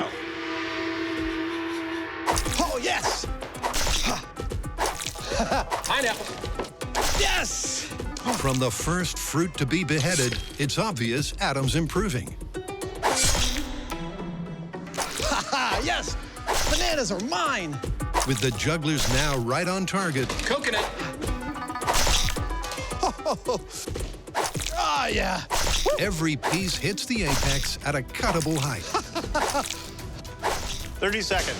30 seconds! And Adam appears to be taking out his targets with video game-like ease. There's 15 seconds. But as the clock counts down and concentration and stamina flags, his hit rate slows. Meaning the result is up in the air.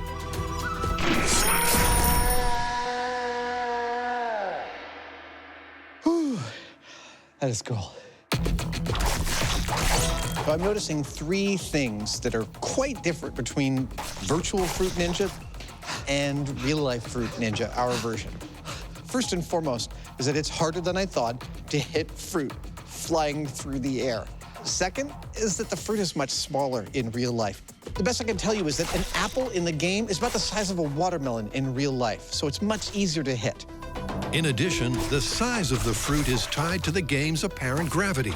If they were scaled correctly, they'd be moving considerably faster.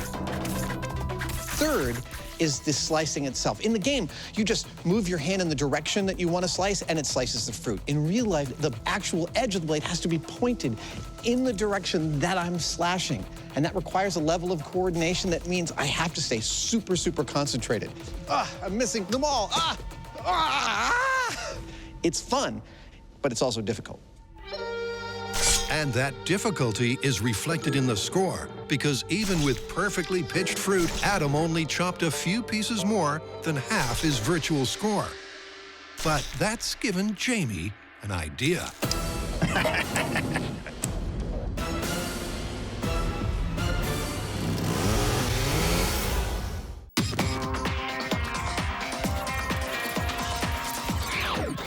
With an annual turnover of $100 billion. Game over. What? Video games are massively popular, and first-person shooters pride themselves on their intense realism. But exactly how real are they?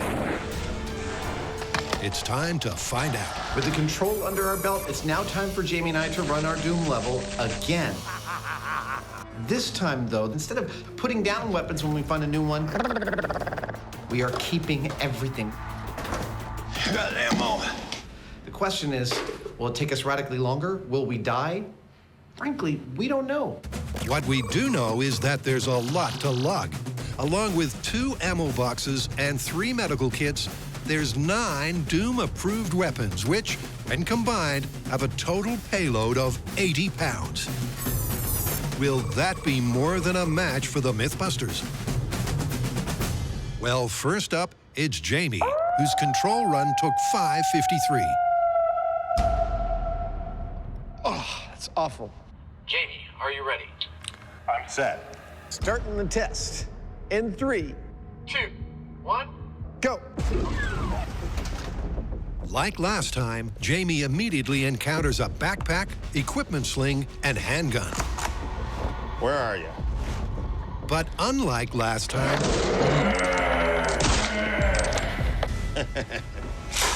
when he finds gun 2, he doesn't drop gun 1.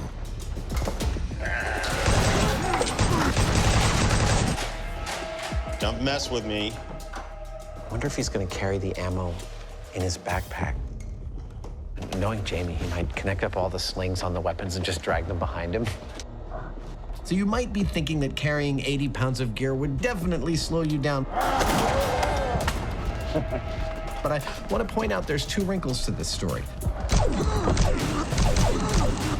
First, we've set up a test that requires tactical gameplay, which means there's not much rushing in the first place. Next. And second, there's adrenaline. Adrenaline, the so-called flight or fight hormone, is released in times of stress, and it basically preps your muscles so they can work harder and faster for longer. And believe me, Jamie is feeling some stress right now, and his adrenaline is pumping. Adam's theory may be sound. Crap. Because halfway through, Jamie's kept up with his control. That is seriously the most twisted Santa Claus image I have ever seen. But that doesn't last long. Because soon, the combination of weight and bulk starts to take its toll.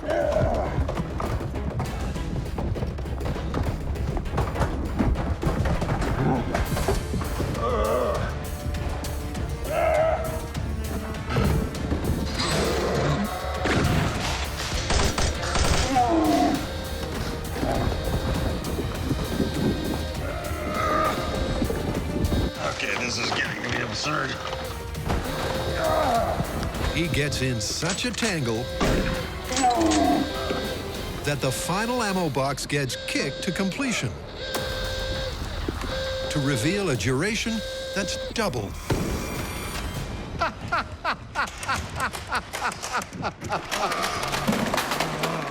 Well, Christmas has come early. How was that? That was awful. Really? That just took all the fun out of it. Really?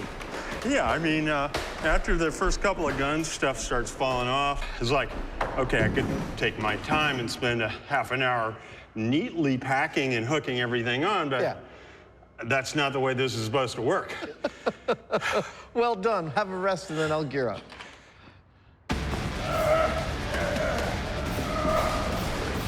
I got good news and I got bad news. The good news is Jamie made it through the level alive and gathered all the weapons. The bad news, it took him more than twice as long as his first run to make it through. That's pretty definitive that the video reality is not equivalent to reality.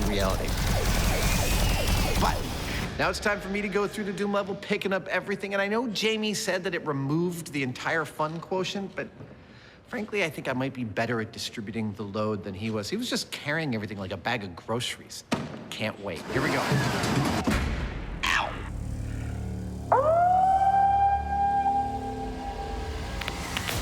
Adam, are you set? I'm ready, sir. 3, 2, 1, go. Adam has a plan to bring this myth back from the brink. Jamie ignored the backpack and packed his weapons poorly. Dead. Adam, however, is going to lock and load efficiently. He's dead. Using the utility backpack and equipment slings properly. One shot. But there's no getting around the actual mass and bulk of the gear. It's starting to take its toll. And in the heat of the action, They'll never hear me kill me. his neatly packed plan begins to come undone.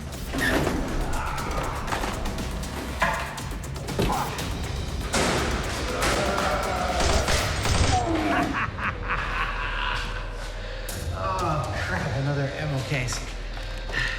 This killed me. As he slows to a painful-to-watch crawl.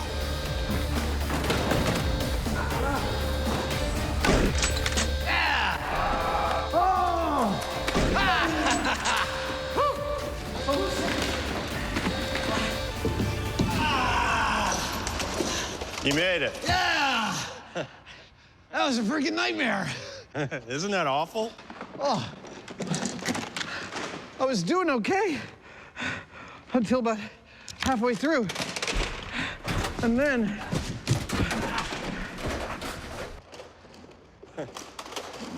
And then I just couldn't strap anything else to my body. I'm just gonna take a nap right here. So, I made it through the level alive, defeating 10 zombies and carrying all my weapons out the final door. I made it also faster than Jamie did. 10 minutes and 17 seconds. Yeah, in your face, Hyneman. Age before beauty. Wait a minute. Never mind.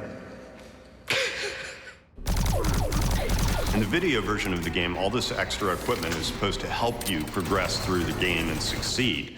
The reality, however, is quite the opposite, because the more of it you got, the more encumbered you were, the less agile and the easier a mark for the bad guys. Yep, the video game makes it look so easy.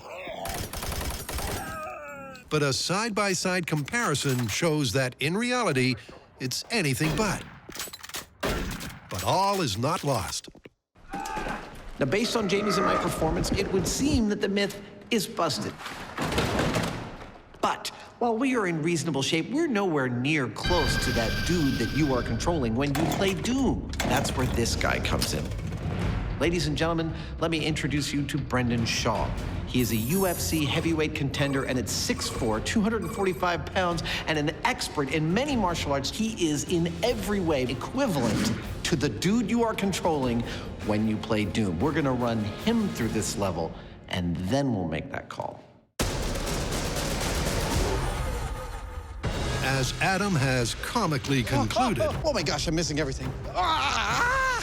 mastering the 3 dimensions of real-world flying fruit is not nearly as simple as the game would have us believe. The fruit in the game is larger and floats in the air for longer, meaning the numbers just don't add up. But Jamie's not done yet.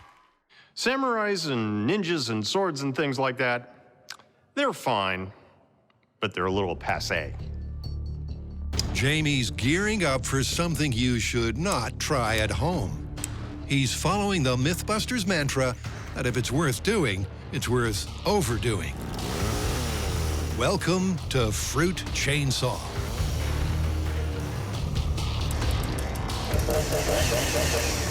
Nowadays, we use chainsaws. Oh, yeah! Tackling fruit with a sword is one thing, but with a chainsaw, it's something else. I mean, all you have to do is touch it, and thanks to that chain going a bazillion miles an hour, you've got instant fruit salad. Yeah! So if you find yourself having to hack away at flying fruit, it's hard to beat. Yeah! Beautiful! Jamie's chainsaw was unbelievably effective. I was really kind of worried that the fruit would skip off the edge of the blade, but oh man, it was actually so much more awesome looking on camera than the sword. I'm thrilled. I want to keep going. Can we do some more? Scott, our cameraman, is collateral damage from sliced up banana from Jamie's chainsaw. The sword's just much cleaner and easier on the crew. I've got to say, this is some of the sweetest smelling carnage we have ever produced on this show. How do you want to call it? I'm going to say it's much harder to play Fruit Ninja in real life than it is in the game, but it's also much more fun. What do you think? I'll let you know. I'm waiting for the chainsaw version. They're totally going to do that now. Let's get out of here.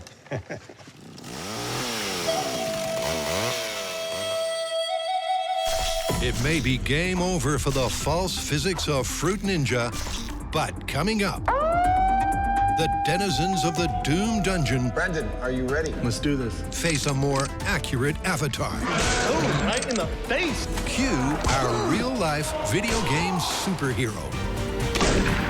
Right in the moneymaker. We're going to pause for a second in our slicing and dicing, because if you don't mind, there's something I'd like to cover. Sure. When do you think the first computer games were played? They had digital computing around the time of the Second World War. Yeah, didn't you work with the British codebreakers on that? And shortly after that, they had to be starting to play games with them. In fact, you're totally correct. The first computer games came about in the 1950s, just after the advent of the first computers on machines that could handle about 200 computations per second. Video games as we know it really blew up in the 70s after games like Pong, and kids today play at a completely different level on machines that manage a mind-boggling 2 trillion with a T operations per second. So basically, you're talking about 20 million times what the Apollo mission had to get to the moon. The Eagle has landed. Exactly.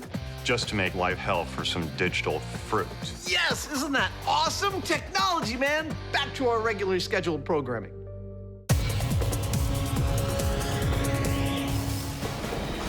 Crap. Adam and Jamie have just failed to fire in their first-person shooter. But an accurate avatar, they're not. That's where this guy comes in.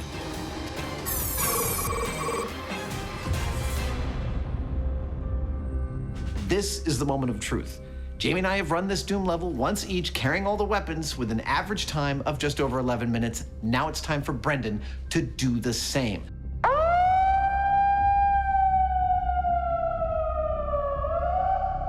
Brendan, are you ready? Yes, sir. I'm ready. Let's do this. 3, 2, 1, go. Like Adam and Jamie, Brendan starts with the one weapon at a time test. Let's do this. which he tears up. Yeah! Oh, right in the face. Got him. Boom!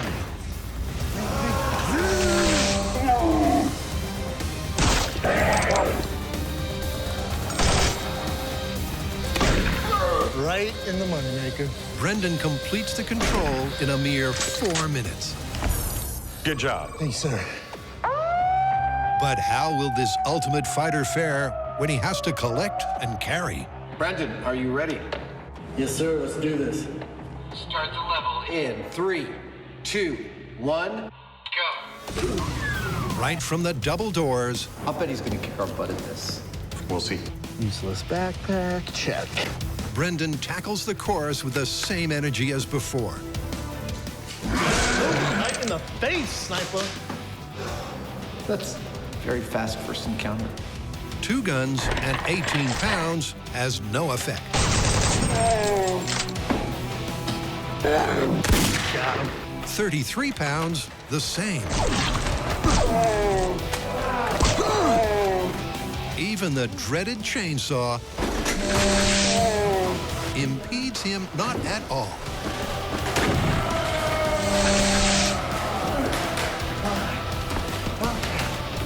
And while he's groaning like there's no tomorrow, I'm not sure whether that's the bad guys or Brendan. It's almost as much fun to listen to as being part of the actual level. he's so fast that before the guys know it, Yes, sir. Dude, Yeah. that was magnificent. Man. You know what? I forgot to use the backpack. I just carried all this stuff. It's choking me a tad. I'm not gonna lie to you guys. Absolutely. I'm not gonna lie to you. It's snug. Oh my gosh, you beat us carrying everything when we didn't have to carry stuff. It's amazing what a little bit of adrenaline will do you when you got zombies chasing you. it's a stunning result. Because even loaded down with 9 weapons, 3 medikits, and 2 ammo boxes, Brendan's time was not slowed in the slightest. This is awesome. Once again, the numbers tell a very different story than I suspected we were going to tell. When Brendan went through, carrying everything. Yes, sir. He came in at just over 4 freaking minutes. And given that he fits the exact profile of the dude you are playing when you play Doom, I have to conclude that carrying all the weaponry is actually plausible. I never thought that I would actually say those words at the end of this episode. But that's not all we've learned today. You know what? These zombies, demons really, right in the moneymaker. They don't like to get hit in the penis. For whatever reason, I'm just really good at hitting them there. Right in the money shot. In the groin. I don't think the extras are too happy about it, the volunteers, but you gotta do what you gotta do. How do you want to call it? You know, it's funny because we got most of the way through this set of tests with me being convinced this was going to be busted all the way down the line, and then after Brendan's run, gotta say I think it's plausible. I think you're right. Let's get back to the real world. Okay.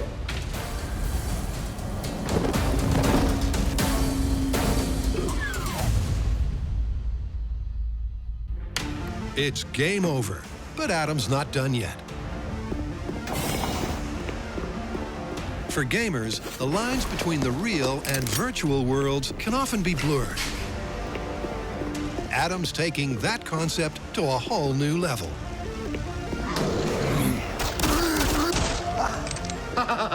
Guy jumped down, I shot him before he even landed. Oh, machine gun, I'll take that. He's playing a virtual Doom level designed by our Doom designer that he has only just conquered in real life. Can you spot the difference?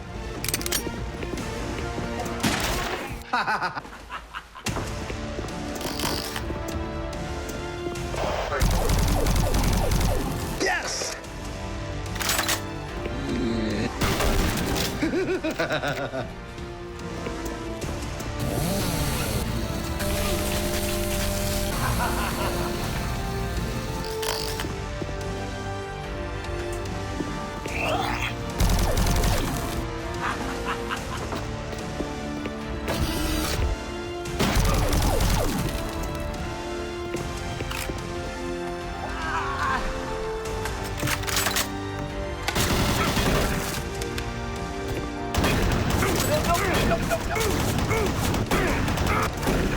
Gotcha! Woo!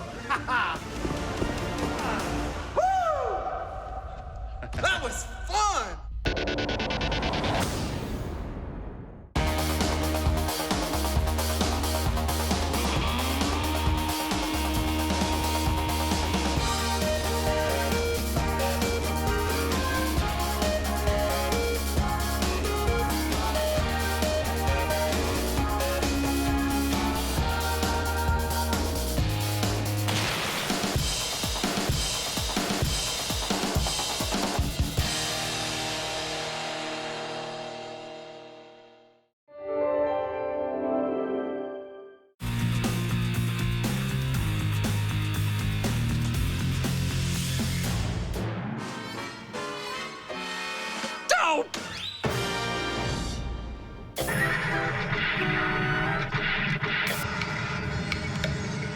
Seen it?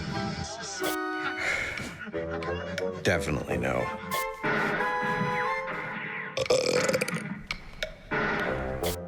No.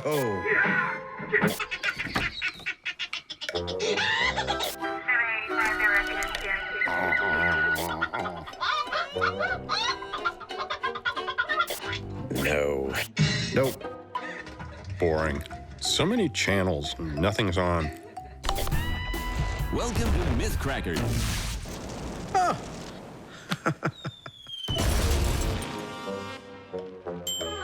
That was fun being on that show. What was it we were trying to prove again? Don't know, don't care. Blow it up. But you know, I was thinking, if we did their show, shouldn't they do our show? A Simpsons special? Absolutely. Let's do it.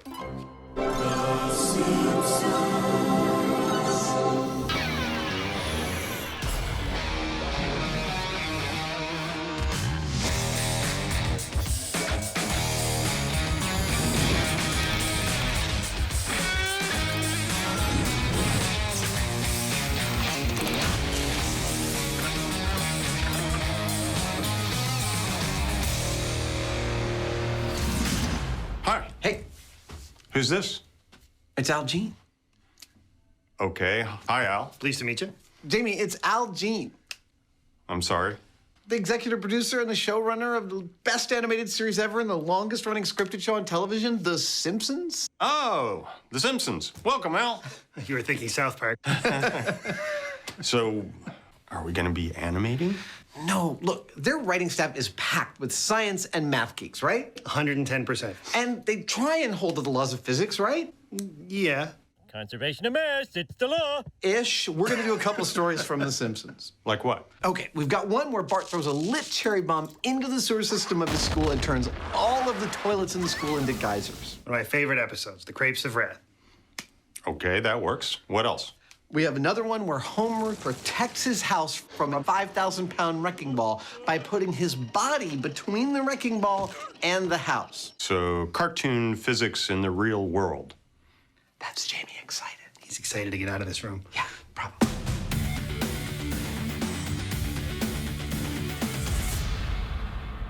Now, it is one thing to look at physics from the movie world and see how realistic they are in the real world. It's another entirely to try that with a cartoon.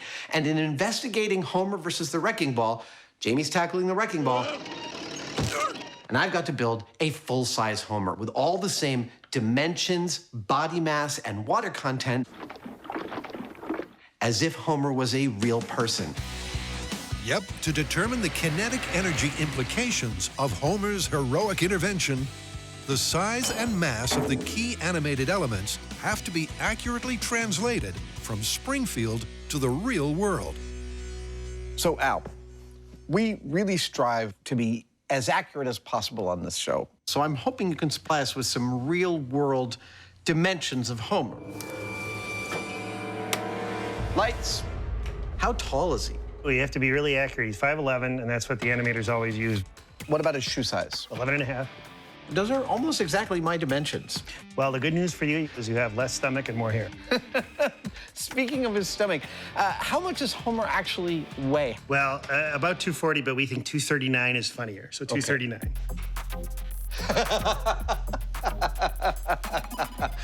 Ladies and gentlemen, this is Homer Simpson, full size. Al, thank you so much. I'm gonna leave you alone with the donuts. Is that okay? They'll be gone when you're back. Donuts. Armed with Homer's exact specs, Adam commences the construction of an animated American icon. USA! USA! Starting with upholstery foam, that's pretty good. Adam utilizes a method with familiar, family-friendly results.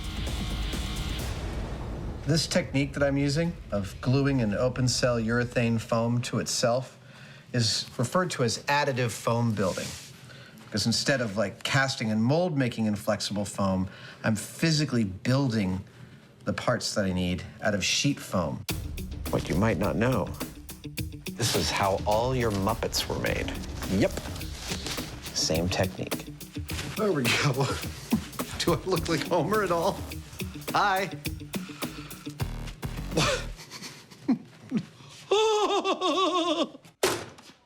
Hey, Jamie. Check it out. Look at you, homie. I'm Fomer now, not Homer. I'm Fomer Simpson. How you doing? So we're gonna put you on the sphere, and you're gonna be the Homer, are you? No, I will not. You are not allowed to touch this ever again. You're filthy. Bye. Bye. With the arms starting to take shape, it's onto Homer's famously tubby torso. This kind of work, it brings me right back to the sense memory of being in the mid-90s working in commercial special effects. It was just like this. Super short timelines, tight budgets, and when we needed something carved out of foam, we didn't have time to find someone who was an expert in foam carving. We just had to figure that stuff out for ourselves, job by job, piece by piece. It's been 20 years and I'm still doing the same thing. 1, 2, 3, 4, and 5. Doesn't look like much, but that's gonna be Homer soon. A series of cylindrical discs glued together form the tapered shape. Yeah! The human-like mass and density will come later. For now, Adam's immersed in his art. I know exactly what it feels like to be Michelangelo. Well, maybe not exactly, but, you know, just like a little bit. If he carved in foam and made cartoon characters. This is what we call a shop shower.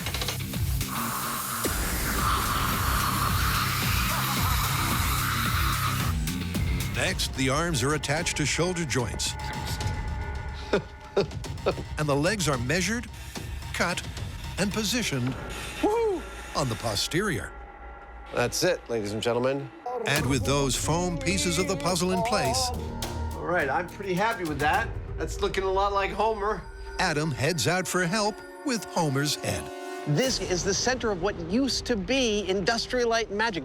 Now, behind that blue door is legendary machinist Merrick Cheney, who built armatures for the stop-motion films Nightmare Before Christmas and a million other movies, and he's going to help us get Homer's head screwed on right. So, Merrick, how's this gonna work? So we've taken your model of Homer's head. I've converted it into a machinable file, and I've cut it up into like 8 chunks. That is cool. And they all fit together kind of like a three-dimensional puzzle. And that 8-piece puzzle will form a central cavity, a negative space mold of Homer's ironically large cranium. So there you go. That is mold block number 1, comprising the bottom left side of Homer's face, the front part. That's number 1 of 8. While Adam waits for all 8, the Hyneman has been concocting an ingenious plan. In the cartoon, Homer appears to be on a wrecking ball that's about as tall as he is. And because it's so much larger than a real-world wrecking ball, I've got to make my own. And that's not exactly an easy task. But I've got an idea. Easy as pie. The task at hand is to build a custom wrecking ball the same dimensions as the one in the clip, but weighing in at a realistic 5,000 pounds. So you're starting to get the picture? It's a unique manufacturing assignment the Hyneman is tackling in his own unique way. There are a lot of different ways of making a big, heavy ball, but the quickest and easiest way I know of to do it would be with steel-reinforced concrete. Now, to do that, you need a mold, and I've come up with an idea of creating what amounts to a hemispherical-shaped auger that I can chuck onto the back of some earth-moving equipment and dig 2 hemispherical holes right in the ground. It looks like it might sort of just make it. We pour our concrete in there around a steel armature, let it cure, put them together, and you got a ball. One big-ass heavy ball. Yep, to make 2 hemispherical molds. It's working! For the 2 halves of the concrete wrecking ball, That's what I'm talking about. Jamie's designed and constructed a one-of-a-kind tool. This is working great!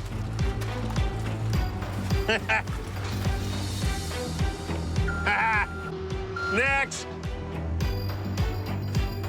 The rig didn't break. It's made a nice, symmetrical half sphere. It's clearly solid enough to have concrete poured in it. It's perfect, which is what's going to happen pretty much next. Oh, look at that. The steel armature, made back at the shop, will provide structure for the concrete half shells. And you could say the Hyneman is happy. This is working exactly like I had in mind. Normally, if you want to make a big sphere like this, you'd start off with a big chunk of foam, you'd carve it into a sphere. Our little hose are perfect. You'd put fiberglass over it, and then you'd make another mold of the interior cavity, and it'd take several people pretty much all week long just to accomplish this. Instead of doing that, we just dug a hole. I'm just saying. With the concrete shaped and edged with matching seams, phase 1 of Jamie's big ball is complete. Now that has to sit for about a week and a half, and then we're gonna pull that one out, turn it upside down, and put it on top of this one. And we'll bond the 2 things together, and we've got a wrecking ball. With 2 weeks before Jamie can wreak wrecking ball havoc, it's back to the shop for part 2 of this Springfield spectacular. So what's next? Toilet bomb. Al, you want to do the honors? Thank you, Adam. Well, in one of the early episodes of The Simpsons, Bart flushes a cherry bomb down the toilet. So long, sucker. And it immediately sends geysers of water shooting out of every toilet on the block. So explosives in toilets.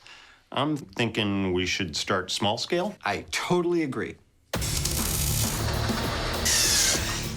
I am licensed to drive this. Oh, whoop. The scale we've chosen is not that small. It's 50%.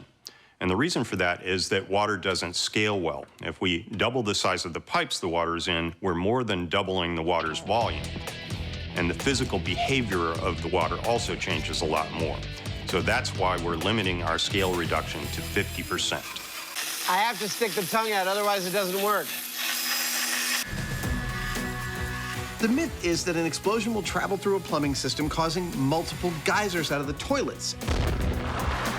That's the bowl, and that's where the magic happens. And to test that, we're gonna do 3 things. Number 1, I'm gonna make 3 transparent working toilets so we can really see what happened when things go boom. Number 2, I'm gonna connect them with an accurate waste disposal system. 2 more like that, I think we're good to go. And finally, we're going to be introducing a cherry bomb-like explosion into that system, and, well, then we're gonna see what we see. Recreating Springfield Elementary's plumbing system sounds elementary. Melting my brain. But it's anything but. Wow.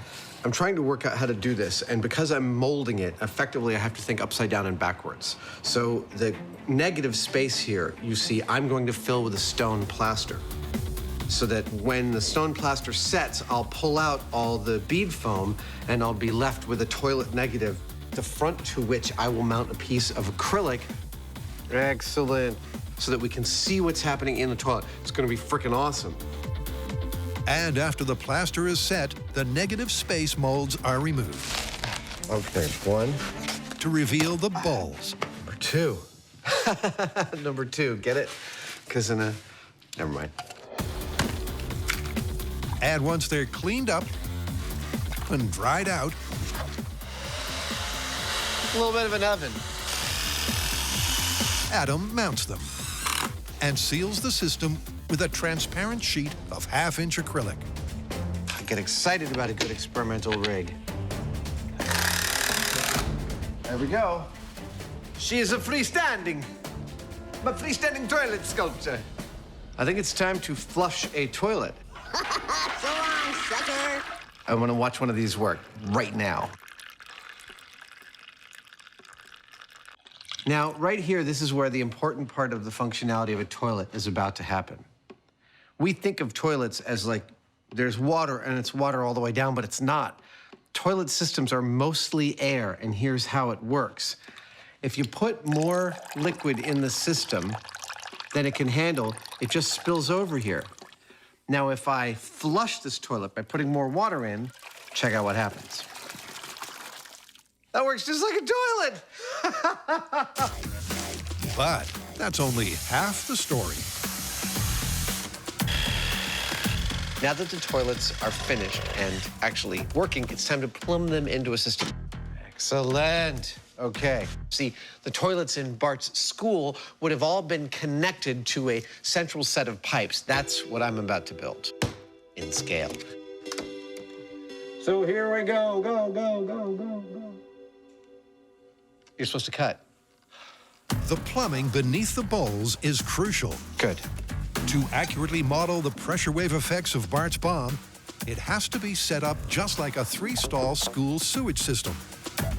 Complete with 2 crucial effluent outflows, the system has multiple exits for the blast.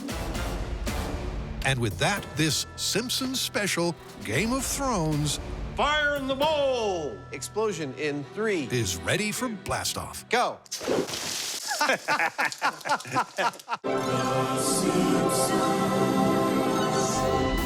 Welcome to Myth Crackers. Adam and Jamie have hit Springfield again. Tonight, we take on the classic myth that a cat will always land on its feet. But this time, instead of experimenting as animated characters, What was it we were trying to prove again? Don't know, don't care. they're animatedly experimenting. And with a transparent trio of toilets ready to blow, they want to know if Bart's bomb could have really gushed multiple geysers.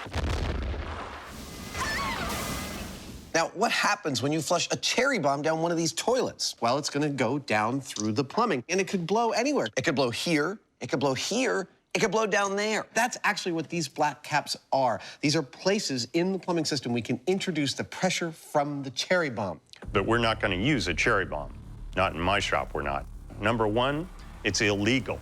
And number 2, it's potentially dangerous and definitely very messy, so we're going to need a little bit more control if we're going to do it here. For that, we have my little pop gun, which has a fast-acting valve on it that releases a blast of pressurized air. And that's essentially what an explosion does. It creates a volume of rapidly expanding gases in a pressure wave. So we're going to plumb my little pop gun into Adam's rig in various places, adjust the pressure, and see what happens. 20 PSI? Yeah, that's a big fat dump of pressure. Nice. Let me know when you're ready. All right, I'm gonna count it down. Cherry bomb, half-scale toilet experiment, position number 1, explosion in 3, 2, 1, go.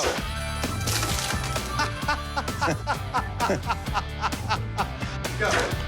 A simultaneous tsunami and the physics of Springfield are looking surprisingly accurate. This first test showed that pressure delivered to the middle toilet was pretty evenly distributed to the other toilets around it. It's quite pretty, actually. Yeah, it's like a little bit of a water ballet. Some sort of modern art. Now we want to know what would happen if the cherry bomb and its pressure went here or here. Would that make any difference? I don't know about you folks, but whenever I go to the toilet, I always take my umbrella. Half-scale cherry bomb toilet experiment, position number 2. 2. explosion in 3, 2, 1, go.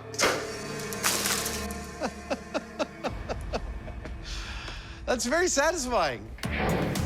Another successful concurrent eruption. Position number 3, go. One that's replicated regardless of where the explosion originates. Which kind of makes sense because there's resistance in each of these toilets. And so with multiple inlets, that resistance is going to tend to equalize the pressure. Yeah. The pressure spread is plausible, but Adam has an issue with volume. Now, up until now, we've been experimenting with a properly set up plumbing system, but it's not quite the fountain of water that we see in the show because there's just not enough water in the system. But what if there is a clog in the system? Here we go. The clog could have water backed up in that system, and the cherry bomb could go in that, and then it's pushing water. What do you think? That's about got it. All right. What happens to that water? Does it come out of the toilets? I kind of think so, but we're gonna try it just to make sure. All right, this is a fully clogged toilet system. 3, 2, 1, go.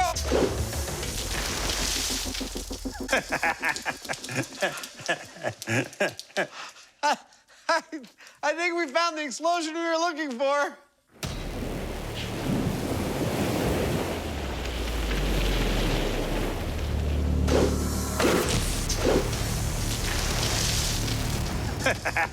Well, aside from being pretty to look at, our half-scale system has demonstrated exactly what we were hoping, and that is The Simpsons-like fountain water shooting out of the toilet behavior from a cherry bomb thrown into the system.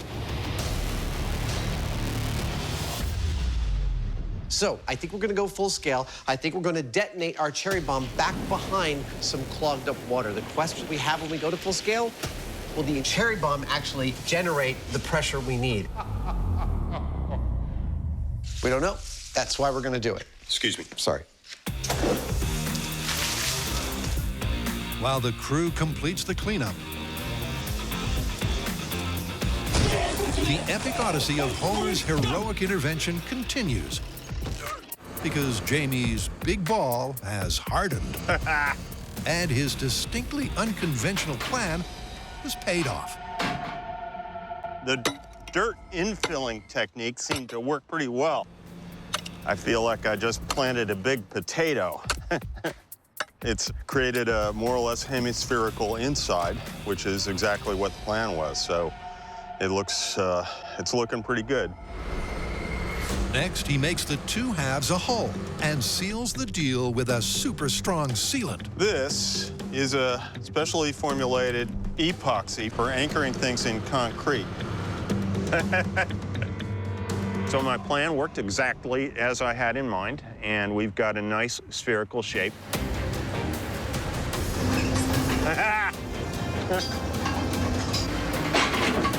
A little chiseling and a little mortar, and this thing will clean up real nice, and we'll have one heck of a big wrecking ball.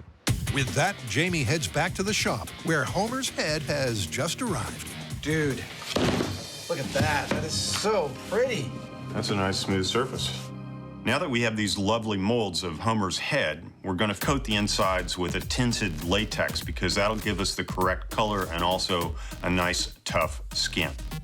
We don't get to do this kind of thing that much on Mythbusters anymore because we're too busy blowing crap up and stuff like that, but I have done literally hundreds of applications of latex like this into various sorts of puppets and masks, whether you puppet them live action or you have a stop motion armature in them or whatever you do. Generally, it's done by covering the inside of a mold with latex like this and then filling it with foam.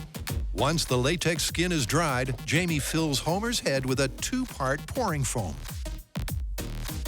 Now this stuff expands about 4 to 1, and it's a little hard to estimate Homer's head volume. All I can see is that it's much larger than mine, as hard as that is to believe. You wanna help me pull this thing apart? 15 minutes later, the foam is set. There you go. Coming. And Homer's precisely proportioned profile is revealed in all its glory. Oh, it's kind of heavy. Oh, that looks awesome. Totally fantastic. For the finishing touches, Jamie paints Homer's famously unshaven mug. Starting to look like Homer. Adam coats his torso with waterproof rubber. And Jamie adds the ears and those instantly recognizable eyes. Kind of comes to life when you do that. So Homer is very, very nearly complete. We've painted all of his body parts, including his head and now his hands, a suitable shade of Simpsons yellow. After this, we'll send his measurements out to our seamstress to make him a full set of clothes. Then it's time to take him out to the location and abuse him.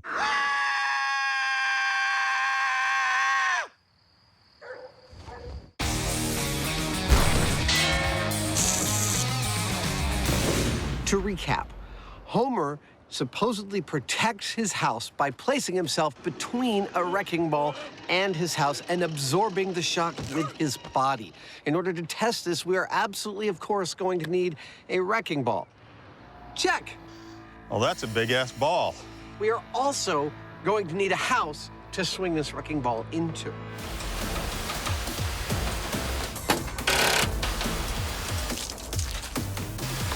So we decided to build our own. Actually, we built two. We're always painting some before we destroy it. There's a very good reason, because what we want to find out is whether Homer would have made any difference to the wrecking ball's effect on his house.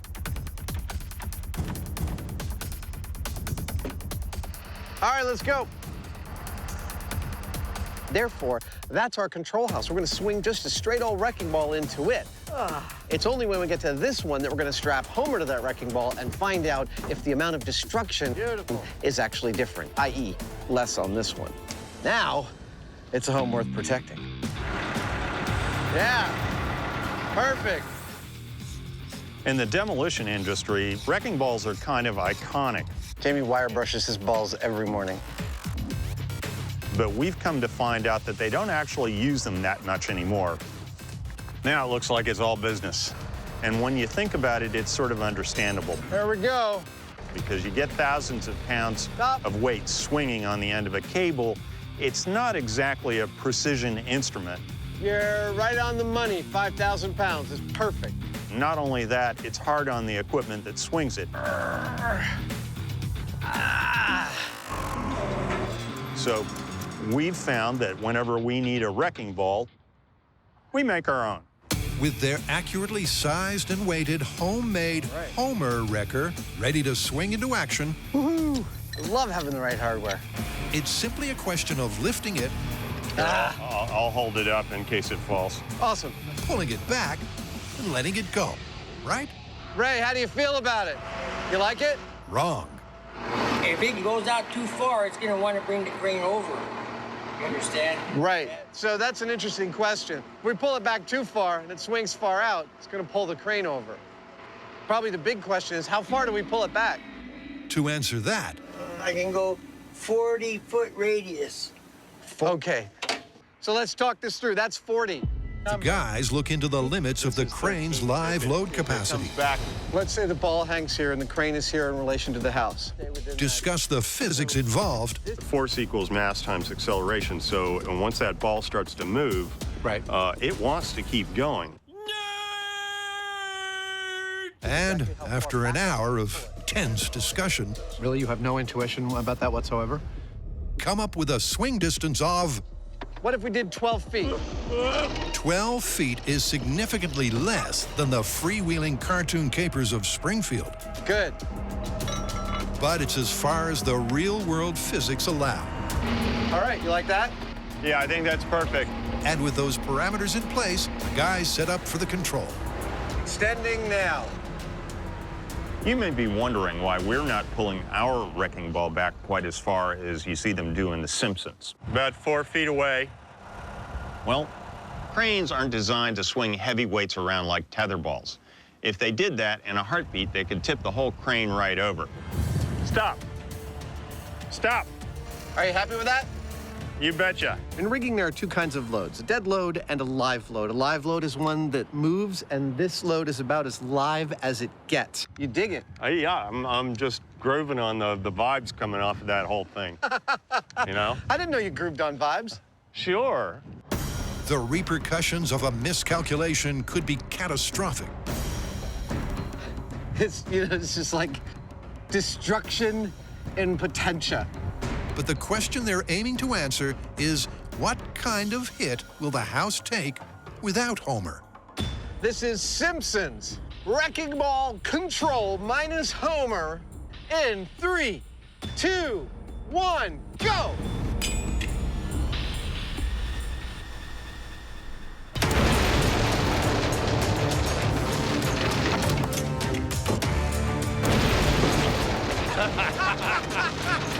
Yeah! Oh, fabulous. Yeah, the second hit. Oh, yeah. Third hit. Let's go for third hit. The whole building just is kind of shifting.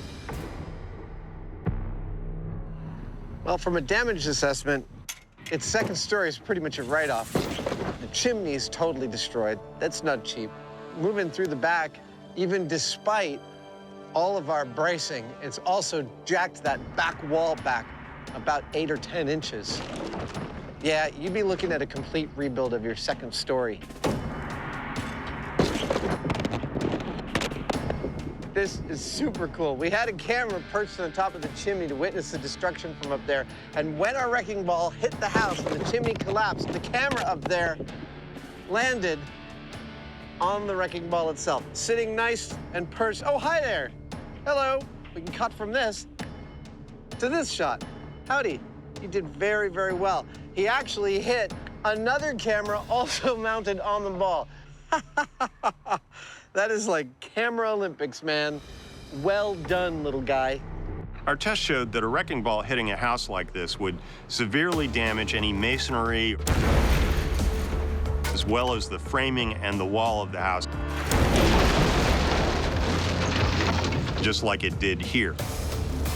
Now the question is, will Homer make any difference if he gets in between that ball and the house? Honestly, I don't know.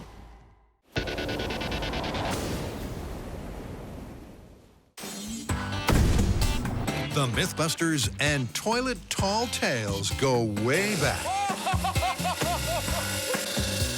That's significant. And to continue this Game of Thrones, they're taking on Springfield's prankster-in-chief. To find out if Bart's Bellagio-esque fountain will translate from the success in small scale to full scale, the Mythcrackers hit the bomb range. After having played with miniature toilets to our heart's content, go! We're going to assemble 3 real toilets on a platform 7 feet off the ground with a real full-scale plumbing system. Ready to get started and build this thing? Can you give me a minute? Sure. So that we can cherry bomb it all day long. And believe me, we will. Yeah, come on. 1 toilet, 2 toilets, 3 toilets. To recreate the exact same setup as the shop test, Remember, kids, proper care of your toilet requires brushing twice a day. but as a standard-sized sewage system, It's almost like Godzilla. the guys plumb the multiple inputs. Yes, that's it. A gas vent and central waste pipe to a 7-foot-high platform.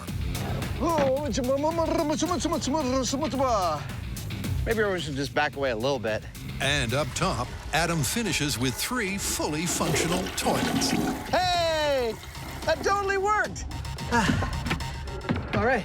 Now, what about the boom that shakes the rest? Cherry bombs are illegal in the U.S. Okay, I'm gonna light it up. You wanna get behind the shield? What? The only reason that we've got these now is that we're doing it under the supervision of a licensed pyrotechnician and the Alameda County Sheriff's Department bomb squad. Come on, cherry bomb. So if you do find yourself in possession of one, don't even think about setting it off. Cute but deadly. It's really dangerous. Here it comes. Nice! Oh, look, the casing's on fire. It's an added bonus.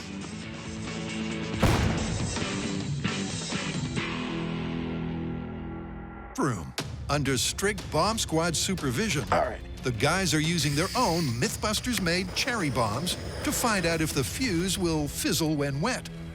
Now, when you hear that Bart throws a cherry bomb into the toilet, let's get to safety, shall we? Come on. Your mind might be set to thinking, I wonder if water would actually put out a cherry bomb's fuse. An excellent question, and one I am just about to answer. Can't get over how much like a cherry they look. Here we go. It's about to go underwater. Oh, it's burning underwater. I don't get it. So how is it that the fuse on Bart's cherry bomb is able to burn underwater? Well, to burn something, you need three things. You need fuel, you need oxygen, and you need a source of ignition. Now, as it happens, the gunpowder that runs along inside this fuse has everything it needs to burn. It has its own fuel and its own oxidizer. So it's quite happy to burn without any kind of exterior source of oxygen. Every time I learn something new, it pushes some old stuff out of my brain. Oh! Nice! That was awesome. With the fuse firing just fine and the cherry bomb packing a punch, got it. It's time to fill up and bring the boom. Okay, that's it. Our first cherry bomb experiment with the full-size toilet system is going to replicate the circumstances that we found to be our ideal circumstances in the small scale. That is, the sewer system clogged with water, with the cherry bomb placed under that water. Right about here. Now, we're going to be lighting this off with an electric spark via these wires, because that'll allow us to place this exactly where we want and set it off exactly when we want from a safe distance. Okay, we're all sealed up. Setting off explosives in the air as opposed to water is really quite different, and that's because air compresses and water does not. So if you apply pressure to water, it'll deliver a shock wave directly to whatever it's connected to, kind of like a hammer blow. Are you ready? I'm ready. High speed's ready? Now, in our case, that water hammer can become massive. And 3, and it'll deliver the shock wave through the water, through the plumbing, 2, to anything that it's connected to. 1. Oh!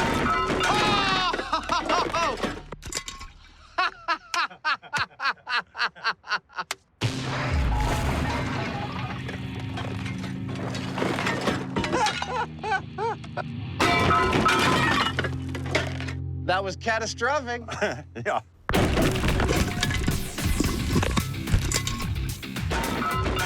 Yep, Jamie's hammer theory nailed it. In contrast to the shop test's Simpsons-like water fountain. Oh, yes. Hey, this camera's still rolling here. When faced with the same firepower as a real cherry bomb, it is a freaking horror show up here. The standard full-size lavatory fixtures were forced free of their moorings, leaving the porcelain and possibly the myth busted. Looking carefully at the high-speed footage, you'll notice that water starts coming out beneath the toilets at the same time as it starts coming out the bowls. Now, that means that that water was moving so fast that the toilet's plumbing was not able to absorb the onrush, which is why it broke the toilets off their mounts instead of creating 3 large geysers. Our cherry bomb gave us a stunning explosion. Unfortunately, it also happened to rip all 3 of our toilets right out of the floor. I have to admit, just approaching a toilet in this stance, on my knees, on the floor, my head above the bowl, does not remind me of some of the happiest times of my life. That pretty good? Looks good to me. So we have gone to the measure of bolting them right to the cast iron flanges of the plumbing that they are plumbed to, and that should hold them tight for this test. You ever had a toilet seat cause you trouble, need to replace it, don't get around to it for a long time, like most people with their home repairs? I know I'm the same. Putting in a toilet seat is easy. Literally, put it on here, put these 2 things, tighten it. You're done! There was no reason to delay. Should have just taken care of it when it first happened. Procrastination. All right. Doink and doink. And now your toilet's ready for blowing up. I hope this has been a good lesson for you today. After a quick reset up top, You know, all evidence to the contrary, I think you and I would make a good pair of plumbers. This time, they place the cherry bomb at the lowest possible point of the plumbing.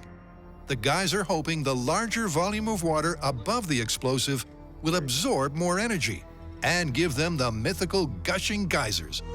This is it. After small-scale and large-scale experiments, this is the blast we hope will work.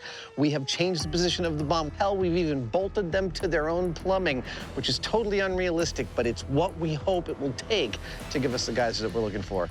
And it's just about to happen. Are you ready, sir? I am. Okay.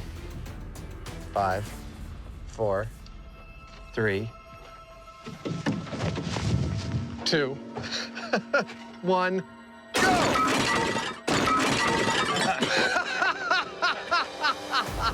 No force can contain the cherry bomb!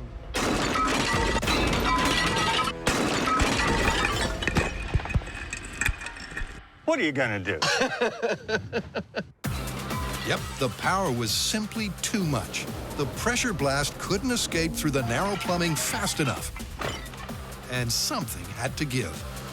This is clearly why we can't have nice things. I have to say, I'm pretty impressed with the power of that blast. This time, instead of putting the toilets on their standard mountings, we through-bolted them into the steel plumbing, and still, that cherry bomb this big had enough power to rip all 3 toilets off their moorings and send them tumbling to their demise. It's not exactly what we saw on the show, but I'm impressed. What we're seeing is that if you have enough energy to push a lot of water up and out of those toilets using something like our cherry bomb, that same energy and the shock wave that accompanies it is also going to break the toilets off at their bases. They're simply not strong enough to stay in place. So, as far as I'm concerned, using an explosive, you're never going to see the kind of geyser that we saw in the cartoon. In this house, we obey the laws of thermodynamics. The cartoons don't reflect reality?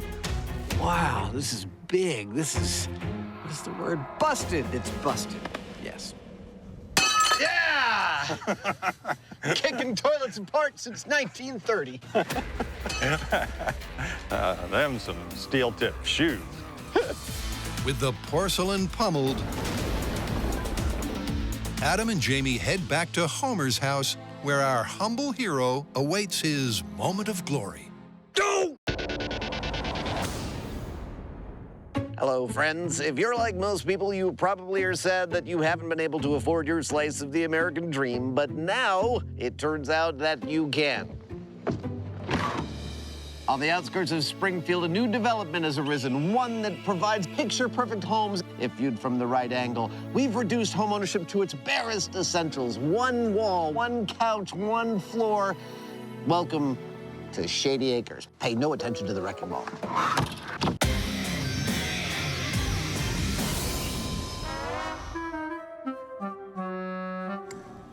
Jamie and Adam are chasing a cartoon conundrum.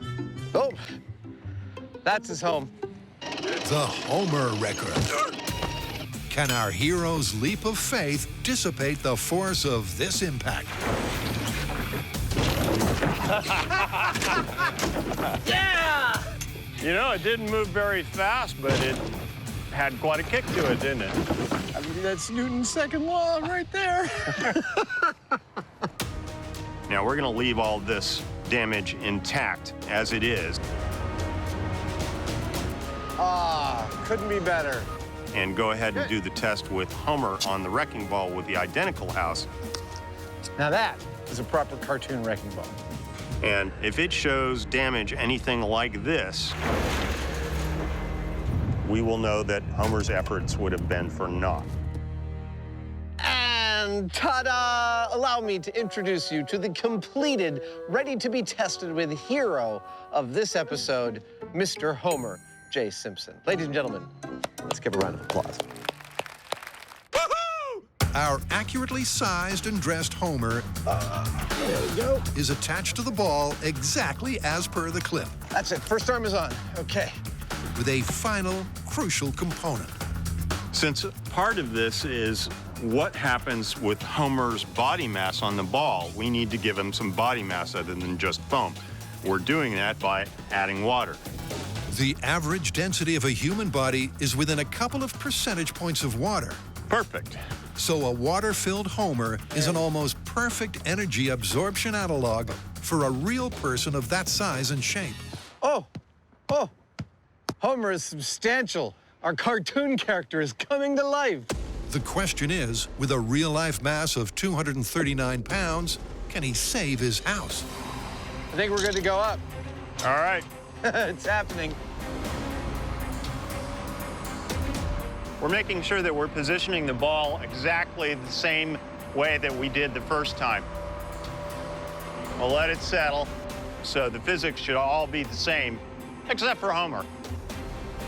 Does it look like his ass is dead center? He couldn't be more perfectly on the horizon of the lines of force between the ball and his house.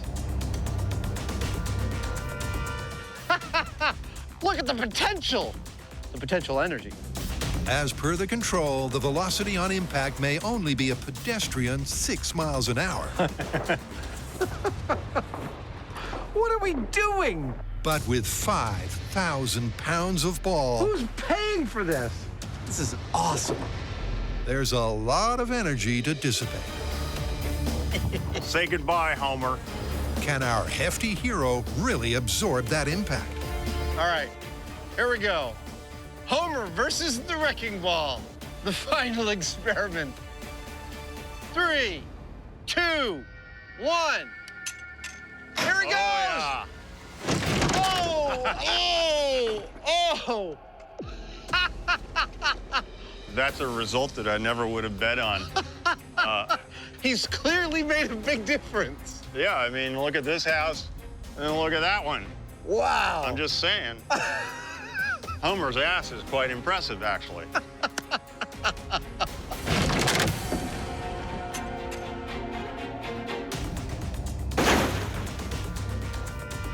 It's an astonishing result.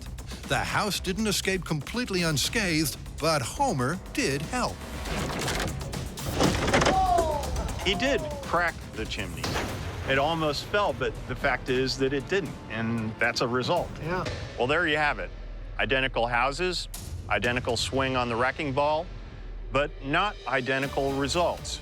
Look at that house versus that house. Homer, it would seem, had quite the impact, so to speak. Well, astonishingly, it turns out Homer did, in fact, make a difference by placing himself between the wrecking ball and his house. He clearly made a heroic effort, and it had a heroic outcome. Those cartoonists don't get enough credit for proper engineering. I am too smart. I am too smart.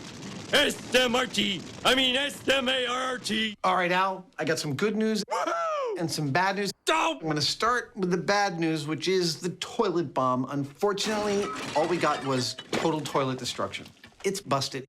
Well, you forget that the school is near a nuclear plant run by idiots. It's funny because it's true. And there could be a nuclear explosion at any moment, which means that the toilets are ultra, super reinforced, not busted. I see where you're headed with that. Good. And the good news? The good news is Homer Wrecker. We are totally amazed by these results, but the fact is that Homer made a difference. By placing his body between the wrecking ball and his house, he was successfully able to keep it from being damaged. So you're saying the show is 100% scientifically accurate? Sure. Thank you, gentlemen.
See what we got here.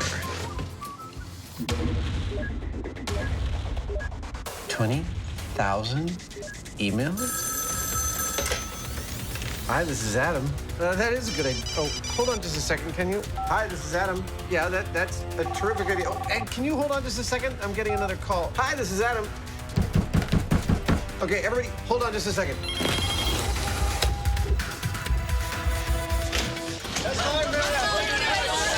Coming through. Coming through. Coming through. What the heck was that? Suggestions. What, for stuff we got wrong or stuff we should retest? All of the above. Sounds like we have some unfinished business.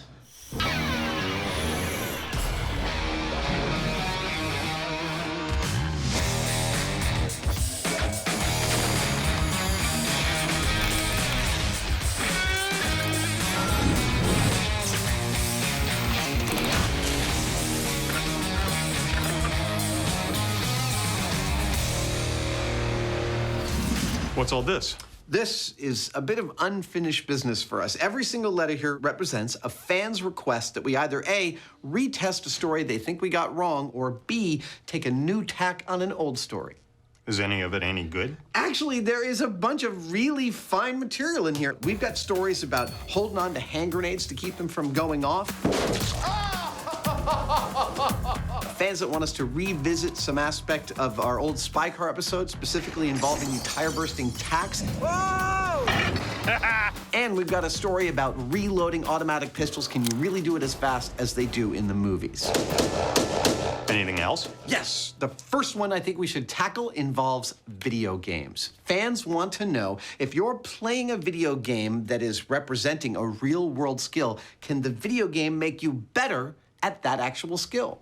Video games as a teaching aid. Yes, I think we should test that. That sounds great. I'm up for it. All right, let's do it. In the video game special, the Mythbusters had a blast. But fans say there's unfinished business. Because Adam and Jamie didn't test an idea that's as old as gaming itself. Can virtual practice provide real-world skills? To find out, Adam and Jamie first need a blank slate.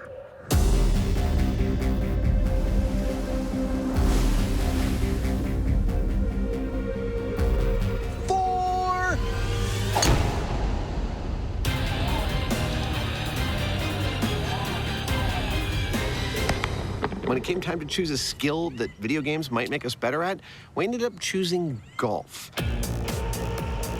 Hop in, fancy pants. All right, let's go play golf. It turned out upon discussion that neither of us had ever played a game of golf in his entire life, either in real life or in the virtual space. Thus, golf it is, and golf is perfect. We're here at one of the most beautiful and certainly one of the most famous golf courses in the world, the legendary Pebble Beach Golf Links. The fact that Adam and I, with absolutely no knowledge of golf whatsoever, are playing our very first game here is, well, it's kind of a travesty, actually, but what are you gonna do? Well, luckily for the course, that travesty will have to wait, because first, it's time to swing for science. At this point, neither Adam nor I have played any golf at all. So the first thing we're gonna do before anything else is we're gonna take a swing here on camera. Am I supposed to whack it or putt it? In front of this high-tech golf swing analysis system. And we're gonna compare it to a later analysis that we'll do after we've received training and played a game of golf. Having a good swing is one of the key skills for all golfers. There it is, in all its glory. So precisely comparing swings pre- and post-training will be one of two crucial pieces of data. That felt terrible. And with the pre-swings in the can, it's on to the second metric, comparing their before and after scores on the course. And for that, our golfing greenhorns, shall we play? Must fare to the fairway. If we're going to investigate improvement, we need a baseline to compare that improvement to. I think we're supposed to go that way. That means we need a control, and that means Jamie and I are going to play golf as the blank slate neophytes we really are.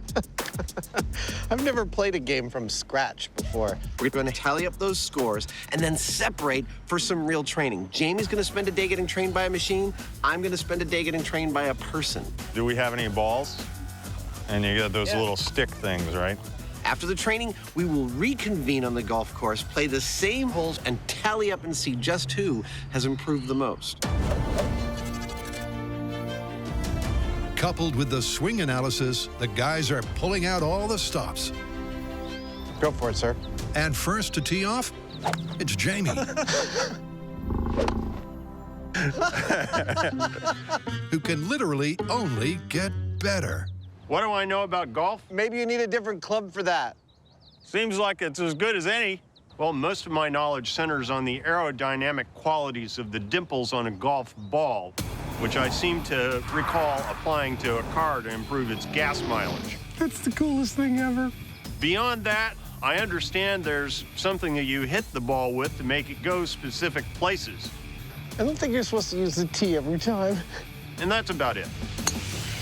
Ooh! That was beautiful, Jamie. The par score for this 300-yard hole is 4 shots, something that the boys are already beyond. Oh! Even before Adam loses his ball. My ball ended up bouncing into there, and I've been looking, I can't find it. It's a shocking amount of energy these clubs can deliver to these balls. Oh. That's bad. I know that's the whole point, but it's sort of surprising to be on the business end of it. By hook or by crook, the guys slowly approach the green. Oh! Hey! Jamie! Uh-oh, sand pit. Uh-oh. Uh-oh. Same sand pit. And that's where the fun really begins. Oh, that's bad. Their fundamental lack of understanding of course management and swing mechanics.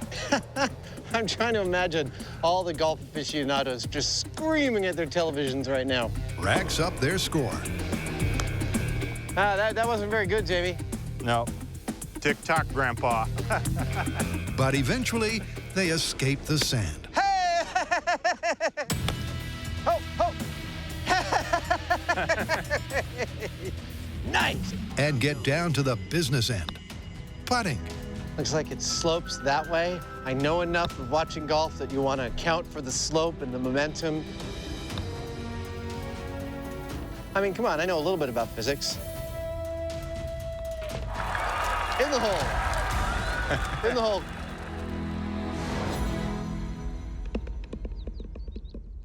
So there you have it. For the first time in my life, I was able to get a little piece of plastic several hundred yards from where I started to a hole using some carefully engineered sticks. This is a very interesting process, trying to learn a game as complicated as golf without being told anything. There we go. Not bad. It's pretty clear that Jamie and I are improving certain things. Dude, that was so close. But it's also clear that it is this mountain of knowledge that we're not even touching. Feels like sort of stabbing around in the dark with a fork, trying to kill a bear. We should have been able to do this in 4. Oh. That's a par 4. Taking a break from the fairway, what's next for unfinished business? So what was the issue with how we did spike our tacks? Well, fans noted that while we correctly replicated spikes we'd seen in movies, there we go, tetrahedral in shape and spiky, they also noted that those would let air out of the tires a lot more efficiently if they were hollow. Well, that kind of makes sense, and we can easily test that. I know. I think we should. Hollow tacks should make for a better getaway gadget. But will they immediately stop the chase car first time, every time? In our previous Spy Car episode, our spikes looked like this. But fans have told us that they want hollow tacks, and that is where this stuff comes in. This is a bunch of hollow steel tubing. I'm going to use it to fashion some hollow spikes. Now, I could just bend and cut and weld each spike individually, but I'm a big believer in the assembly line process. Perfect. Oh, not perfect. That's perfect. So this bending, this is actually the first step in my assembly line for these spikes. It's the first step in a 4-part process. I love blacksmithing. So what's next for our resident Q? Step 2 of my assembly line process, the cutting.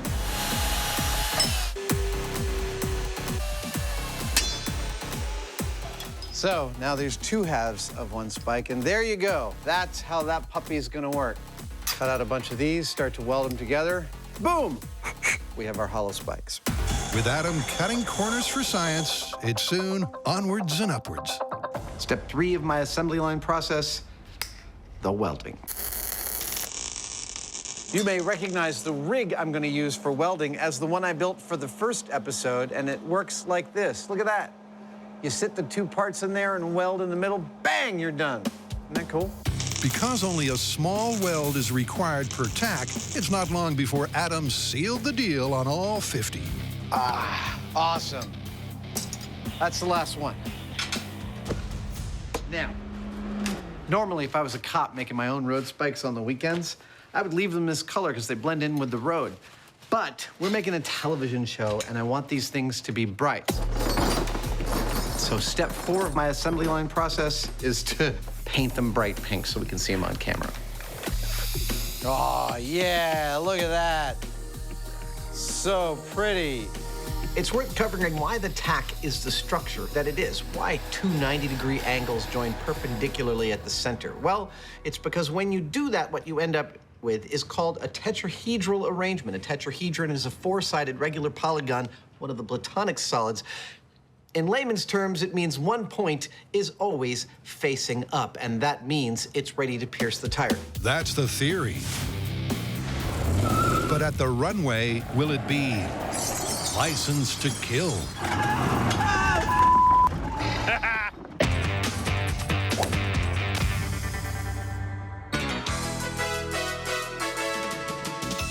Tick-tock, Grandpa.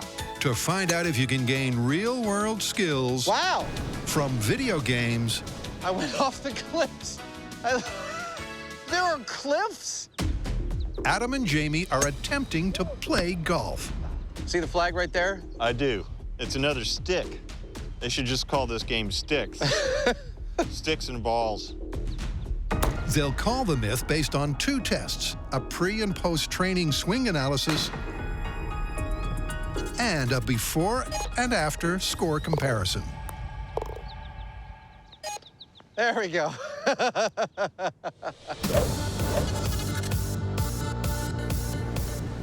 It's worth repeating right here that Jamie and I know absolutely nothing about the game of golf. Where'd it go? I think it's gone. Don't get me wrong, we understand there is a game called golf and that people play it. Bit by bit. And I have spent many Sundays watching it on television because golf is the only sport that I enjoy watching on television for some reason. Woohoo! Yes! In your face, Hoosier! But as far as, you know, what these clubs do, okay, be the ball. Why there's so many of them? Pretend that ball owes you money. Nice! What they're good for? I'm going with a 5-iron. Okay. I don't know why. We are blank slates. We are tabula rasas. There's my ball. Right at the edge of doom. Having no prior golfing experience is the only way to see if video game training can work. And after sinking the final putt, Give me a high five. God, that is such bull. What are you, 12? we now know the scores to beat. You beat me. Woohoo! Yes, yes, yes, yes. But seriously, I guess now it's time for us to go away and get some learning and come on back and try this contest again. That's what it's about, isn't it? Adam did better than I did, but let's be honest, we were both really pretty terrible. So it effectively means that we're starting with an even playing field. But from here on in, I'm going to be trained by a machine, and Adam's going to be trained by a person. I'm genuinely curious to see if Jamie's game improves by playing against a machine. I mean, heck, the man was born from machines. They ought to be able to speak his language. Back at the shop, Jamie plugs in and goes to work upgrading his internal golf app. There are a lot of different virtual golf games out there, but we've chosen one in particular called John Daly's Pro Stroke because it claims to help you improve your swing. Now, a golfer's swing is crucial to his game, so I'm going to see if it helps me improve mine because I could improve a great deal. So we're on the first hole, and I've got to go 440 yards to get that ball into the hole. I'm going to have to hit it as hard as I can, which means that I'm going to have to come all the way up. Using the game's motion capture wand, Jamie's often swinging. I almost hit some people. And despite being instructed what club to use and when... Okay, so it says I need to use a 3-iron. Oops. What'd I do? His virtual start is as bad as his real-world start. I bumped the ball, and it only went a foot. That was bad. Watching me practice with this software, you might think there's no way it's going to actually help me improve my game. Did I overshoot that? But if there's one thing I've learned on this show, it's to not be so sure of myself.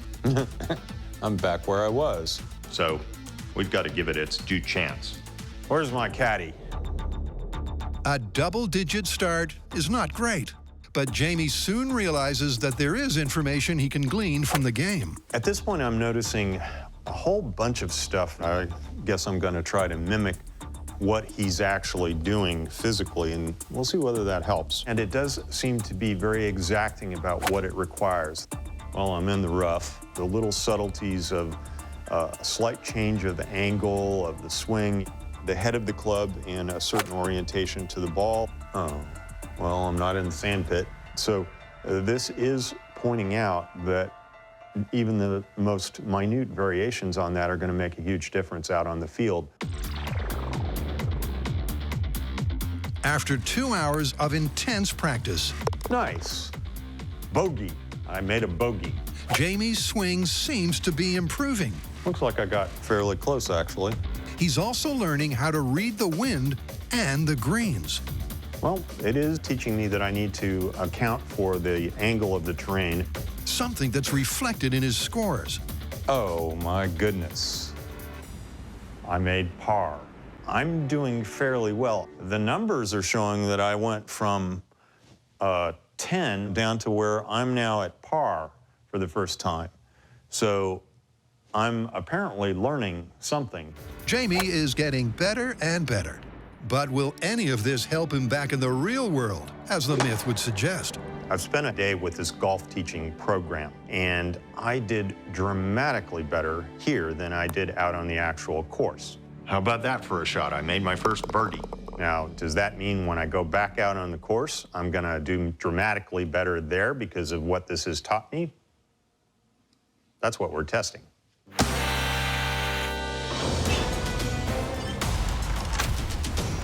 When Adam and Jamie recently took aim at grenades, there was fire in the hole. But fans have found a new detonation drama. So get a grip. Get a grip yourself. No. That is actually the name of the story that we're doing. There is a TV show called The Bridge, and on this show, a bad guy took a mother with her kids and locked them in a shed, but before he locked them inside, he handed the mom a live grenade. So that she's holding on to it, knowing that her ability to hold on to it is her only line between life and certain death. And after a couple of hours, she can barely hold on any longer. Her forearm's all cramped, and she's just about to let go when the hero shows up and saves the day. But here's the question. Is holding on to a grenade really that difficult? Well, I hope when we go to test this, we can use an inert grenade. That was the plan, yes. Well, do you mind if I put something a little extra in there, a little surprise, maybe? Something to raise the stakes? Just a little. That sounds good. Let's do it. Some more, Zara. If I'm going to test these mitts' ability to hold on to a grenade for more than a couple of hours, I could just sit on the couch and do it while the camera rolled. That's it. But Where is the televisual interest in that, I ask you? Oh, no, no, no. We are going to conduct this experiment in an experiment-conducting kind of place. Good enough. A room in which I will be locked in for a couple of hours to see how well I can hold on to a grenade. There's nothing worse than painting ceilings. When I get to hell, if there is one, they'll be like, oh, time to paint the ceiling. With Adam's flat pack pad signed, ceilinged, and delivered, now that's an experimental space. It's over to Jamie, who's preparing some extra motivation. To try to replicate the pressure the woman in the clip was feeling, I think it's important that our genuine grenade not be completely inert. So I've rigged a little consequence for Adam if he lets go. Let's just say he's in for a shock. Both Jamie and Adam are trying to make sure that everything matches the clip, including... Nice outfit. Well, never let it be said I'm not willing to go the extra mile for science.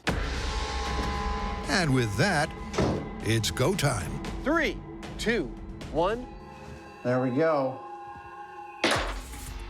In the TV show, the woman had to hold on to the grenade for about 2 hours. So far, it doesn't feel so bad. But the thing is, there's a spring behind this that wants to flip that lever away. So over time, this could be really difficult. A lot harder than you think. 25 minutes in, and Jamie's prediction is turning out true. I have to say, I seriously thought this was going to be just a ridiculous cakewalk, but I am starting to feel a little fatigue in my hands. Well, I'm not exactly sure what Jamie set up in terms of his consequences. I have to tell you that it adds a genuine psychological aspect. Knowing that I will unleash some version of hellfire if I let go of this, it definitely makes it a little bit more accurate. Adam's basic instinct is to hang on for dear life. But will he go the distance?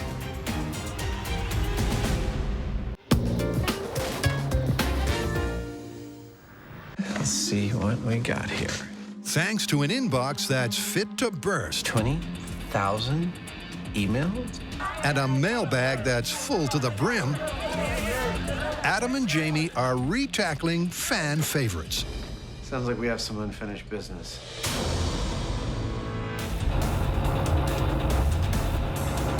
And next up, they're returning to the runway for Spy Car 2.0. Do you have to tailgate me like that? No, but it's fun. Shall we set up the course? Yeah. Our plan today is pretty straightforward for a Mythbusters car day. In general, it's a little bit of driving and a little bit of mayhem. Whoa! In specific, it's about a quarter-mile course, starting with the straightaway. Last one. Jamie will drive down that straightaway in a pickup truck at about 40 miles an hour, and I'm going to chase him about 3 car lengths behind. At a certain point, he'll drop his load of tacks and then make a U-turn followed by a slalom. Obviously, by chasing, I'm going to drive over those tacks, and I've got to follow him through that U-turn and that slalom as closely as I can, if I can at all. Our goal is to see how well our new hollow tacks work compared to the old non-hollow ones. There's no doubt that hollow tacks will puncture the tires, but will it stop the car stone dead, as many viewers claim? A prediction? Look, I have a tremendous amount of experience from this show of driving cars that are out of control. Jamie! And my prediction is that I'm going to get a little more experience with that today. I think that these tacks are going to deflate my tires fairly handily, and while I may be able to make the U-turn after I run over them, I don't think I'm going to be very useful on the slalom, but I cannot wait to find out. Are you ready, Adam? Dude, I'm ready. Let's do this. Okay. Hollow tacks on the road in 3, 2, 1, go. Oh, this is gonna be fun. All right, we're up to speed. Jamie's got his bucket ready. Here it goes.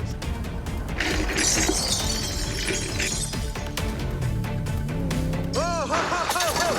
Oh yeah. Oh, I feel feel them in my tires. Oh, now I'm making the turn. Okay. Hey, I'm still making the turn. Yeah, I'm still making the turn. Whoa, whoa, whoa.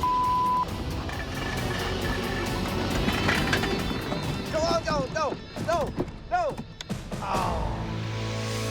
Now that's what I call a result. That was freaking awesome. So I'm driving behind Jamie when, like it's Johnny Appleseed of death, he starts sprinkling these steel tacks along the road. I drive right over them, and immediately I start hearing them, tunk in my car. And then almost as fast, I start hearing my rims hit the ground, and the car rolled to a complete halt about 300 feet later. Oh, no. That is an effective tool for stopping cars. Yep, just 15 seconds after impact, Adam was brought to a grinding halt as all 4 tires got trashed. One of the things I noticed about this particular design is that if they stick into the tire, they form a nice tube through which air can flow and deflate the tire quite quickly. But if the tire is moving really fast, they can sling back out again, and instead of leaving a narrow hole that will close up like the solid spikes did, they're cutting a rubber plug out and taking it with them. It's pretty cool. Now, I want to start this wrap up by saying I don't think we got the tacks wrong on the first try because we were imitating tacks we've seen in movies, right? Yeah. All right, but with our new hollow tacks, were the fans right? Yes, they're deflating tires in seconds as opposed to minutes with the other one. Totally confirmed. Let's get out of here in a car that runs. With one piece of unfinished business now finished, it's back to the Hurt Locker. These safety goggles are starting to give me a headache. Where Adam's testing if he can derail a detonation by gripping a grenade. I've been holding this grip so long that I actually can feel that my fingers are a little bit weaker. I can feel the spring of the spoon wanting to push my fingers outwards. That is interesting and not a little scary. The reason Adam is struggling is down to cramp. Because the muscles in his forearm and wrist have been contracting for more than an hour, the chemical balance inside is out of whack, which causes the muscles to contract more than normal. Now, not only is that painful, but it means that Adam is not in full control over what his arm is doing. So he may just let go yet. That's the theory. How you doing? What are you, a marionette? But because Adam's grasping with a light touch, he's able to keep most of the cramp at bay. And while it is undoubtedly uncomfortable, ow, ow, ow, ow, ow. Oh. It's not long before time's up. There it is, 2 hours. I'm still alive. I just want to point out that in the show, she was saying that her arm was all cramped up and really hurting, but I don't feel anything like severe cramping. I could easily go for probably a couple more hours at least before, I don't know, I'd switch hands and I get another 4 hours. Oh. Yep, despite the odd twinge, Adam got a grip with way less hassle than the clip. And that's not all. So I was thinking, why take the risk of getting cramps at all? I don't love this. I don't love it. It's too wide. I mean, this woman had access to all sorts of stuff. My pantyhose. Stuff she could have used to tie down the spoon of the grenade.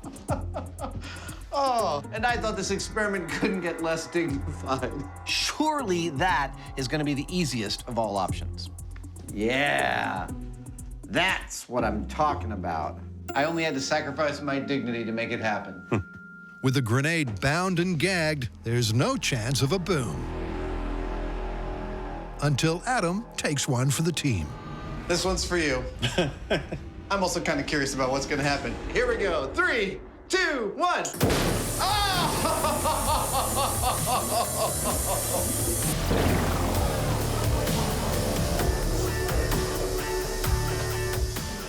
That was beautiful. So the myth that you can't hold on to a grenade for longer than 2 hours? Totally busted. And I think in a mighty fine way. And what about being able to disable the grenade? Totally feasible. Pantyhose fit the bill. Yeah, there are probably a half a dozen different ways you could disable the thing, as long as you're not stark naked in that room. That would really suck. Let's call it.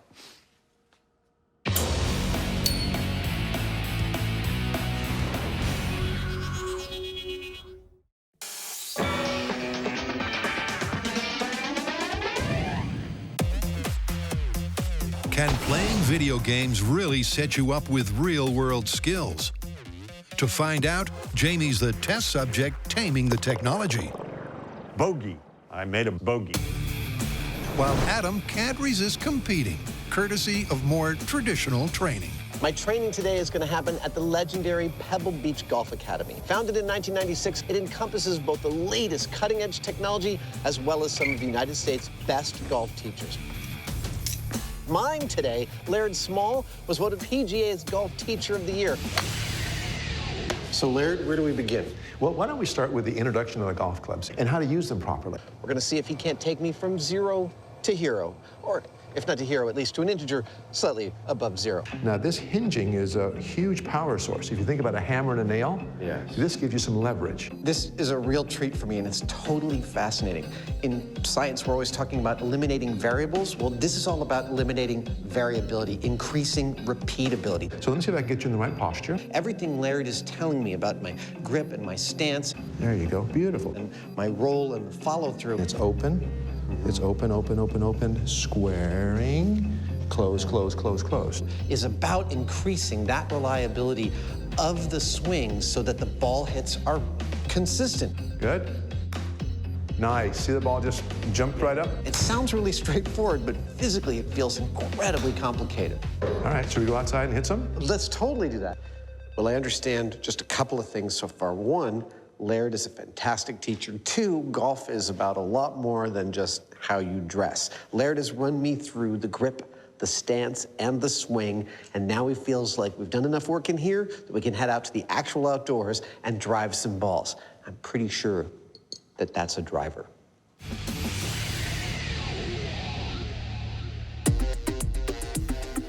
Adam's receiving a solid grounding in the fundamentals. Here's your driver. The clubs, the grip, and the mechanics of the swing. Hey! Nice, look at that. Wow! That is spectacular. It went like that way. Yes, that's right. And after a full day of this traditional training, wow, Adam has clearly lifted his game. That felt great. Obviously, I'm an inveterate skill learner, and I have learned to do many things in my life. That was awesome. That's amazing. How'd that feel when you hit it? That felt incredible. Way to go. Whew. But I have very specifically taught myself a couple of precise skills that apply directly to golf. Wow. How about that? It left the trap. That was the thing that was flummoxing me and Jamie repeatedly. Nice. One is juggling, and the other is billiards.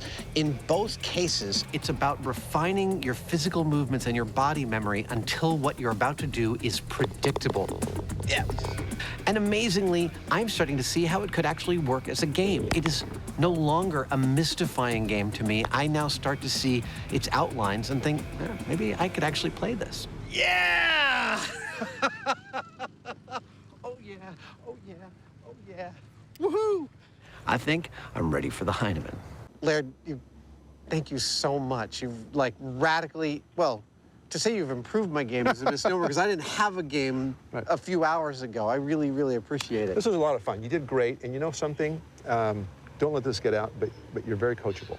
Oh, excellent. I like being coachable. Me too. Thanks so much. Good job. Back at the shop, It's really pretty out here. the Hyneman has also been putting in the hours, and he too is showing signs of improvement. I earned another trophy. Next. His swing seems less shoddy. 196 yards. Hardly seemed like I hit it at all. And he's picking up tips about club use. Okay, so I need to use a 3-iron. Nice. As well as putting technique. All off to the side. I didn't compensate for the angle of the terrain, and I should have But to find out if that all translates to real-world improvements, it's back to the beach to see if Jamie can pull this one out of the bag. But not quite yet.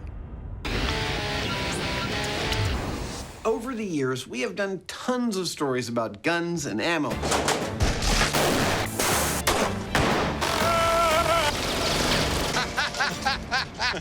Now fans want us to tackle the modern version of the quick draw.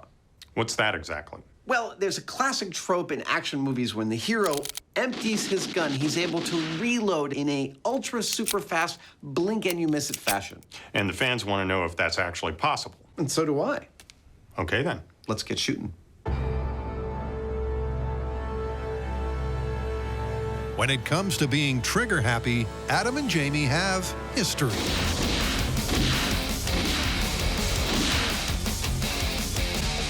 But are they quick enough on the draw? Now, we'd be remiss if we didn't examine the fact that everyone in movies can spray an unlimited number of bullets in a tiny period of time with a high degree of accuracy. And so Jamie and I are going to take a look at just what the real-world threshold is for speed, number of bullets, and accuracy. And so we've come to Milpitas Gun Range in Milpitas, California to test just that. First up, Jamie and I are going to try to shoot 3 full magazines of bullets as fast as we possibly can. Now, this first test is about speed, not accuracy, and so the bullets we'll be using have this funny little pinched end. That's a blank, not a real bullet. Start shooting in 3, 2, 1, go.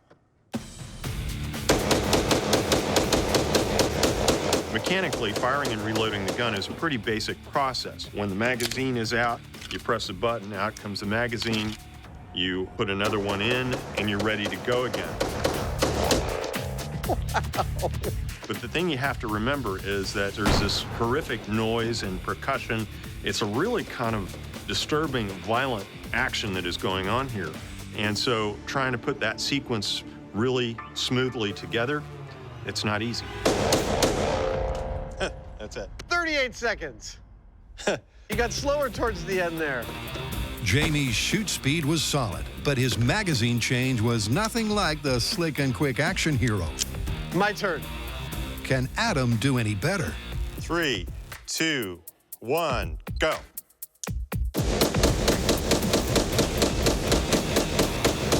In the annals of things that we learn while doing things that we don't normally do, that is up there. Just firing 3 magazines worth of bullets, my finger got exhausted and I stopped being able to go pop, pop, pop, pop, pop, and started going pop, pop. Oh! What was my time? 27:66. Woohoo! At a rate of 2 trigger pulls per second with a reasonable reload, Adam has upped the ante. But what if their shots had to count? A lot of work to load 3 magazines. Cue the live ammo. Here's the accuracy part of this test. Our goal is still to fire as fast as possible. 3.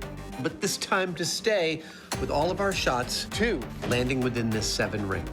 1, go.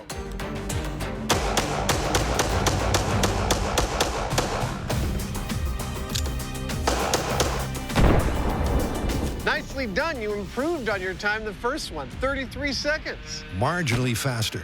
But from reasonably close range, Jamie missed a stationary target several times. Well, looks like 3 landed outside the target area. And when Adam also misses the mark, with minimal improvement to his time, done. Woo! Hollywood's mythical depiction of the magazine reload is looking like film fiction. Adam and I have acquired some experience with guns over the years, but we're not that good of a metric as to rapid firing and reloading. We do have a guy that is, though, and his name is Travis Tomasi. Travis Tomasi is a competition shooter with 18 years of experience. He is legendary at his ability to swap magazines. Right. That's pretty cool. Thank you, gentlemen. That's promising. But can he pull off that seemingly superhuman movie move while taking out the target? Go.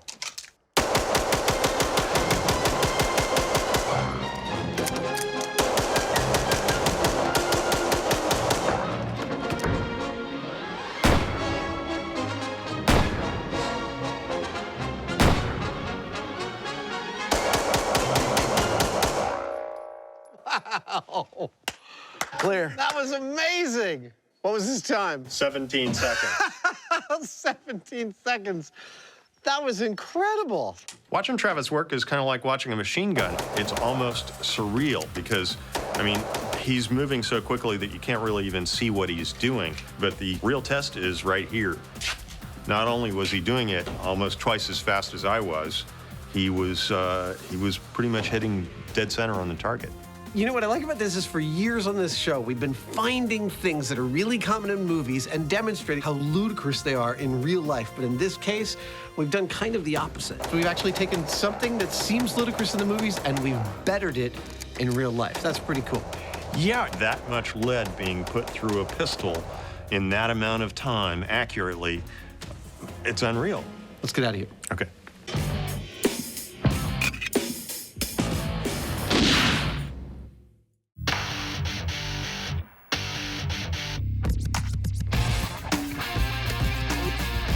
After a truly abysmal game of golf, Jamie and I went off to get some training. Him by a video game. Where's my caddy? Me by a person. Now we've come back to the links at Pebble Beach, and we're going to put those potential skills to the test. Remember, this isn't about whether machine learning is better than person learning. It's about whether learning from a video game has any efficacy at all. Whoops. That's one. I'm just here to provide a control, and control is what I hope I finally have over this guy right here. Let's get started. Having been trained by a pro, Nice. Cool, that felt good. Adam's first 2 shots show immediate improvement. That worked like exactly how I wanted it to work. The key question is, what happens to Jamie? Nice. Will his video game training result in any improvement at all? Ah. Well, not so far. In the real world, his swing is still unbalanced. That wasn't very good at all. And without computer assistance, he's guessing which club to use when. I think I'll try this one. Still not really sure why, but looks right to me. And that's reflected in the scores for the first hole. Traditional training has seen Adam's score plummet, while Jamie's only bettered his best by 1 shot. There are several things that caused me concern about the video game instruction, and one of the key ones was that it seemed virtually impossible to miss the ball. Now, I know that it's possible to miss the ball. Well, you're on the fairway. I'm just saying. On hole 2, although Adam's tee shot That was terrible. was less than ideal, Wow. You hear about rough, but boy, this stuff is practically jungle-like. his post-training recovery is the shot of the day. Nice. That felt pretty good. Adam is clearly doing well, but Laird's taught him not just the rules, but also the regulations. In addition to learning what it's like to play golf on a real course, we have also learned that proper playing of golf involves adhering to the rules of etiquette, and there are many of them. Among the most important are, the green is for putting, not for sitting, not for your golf clubs, and definitely not for lying down. Golf requires lots of concentration. It's totally frowned upon to yell on a golf course. And it's vital when teeing off to yell the customary 4 to warn golfers ahead of you lest you strike one of them unsuspectingly in the head. Try as he might, Jamie's not only unable to emulate Adam, Well, it didn't go in a bunker anyway. he's also unable to better his own benchmarks. Oh, I could do better than that. As he takes 1 more shot on hole 2 than he did pre-training. And that's a pattern that continues on the final 2 holes. Right into the sand pit. So it's no surprise when Jamie stops trying to improve his own game and starts trying to sabotage Adam's. Adam, did I compliment you on your socks? Jamie, shut the right now. Are you kidding? I'm just saying, they're really nice socks. It's now, okay. As they finally sink their final putts. Nice. Yes! That felt good and complete and not stupid. In terms of scores alone, All right, let's tally up our scores and have a beer. Yeah. It's not looking good for the Myth. Adam took 10 fewer strokes on round 2, meaning he improved by 25%. But Jamie, the key metric for the Myth, took just 2 shots fewer, which statistically is no difference at all. But there's more data to come. Frankly, looking at the numbers, Jamie and I don't feel like they tell the whole story. Luckily, because we're thorough types, we did grab one other metric, unarguably the most important metric in the whole of golf, and that is the swing. Laird examined our swings both before and after training, and the results are pretty interesting. How did I do, Laird? Well, come on over. So you can see that as you swing the club back, you can see how your weight is more between your feet. You can see over here that you've landed beautifully on your left foot.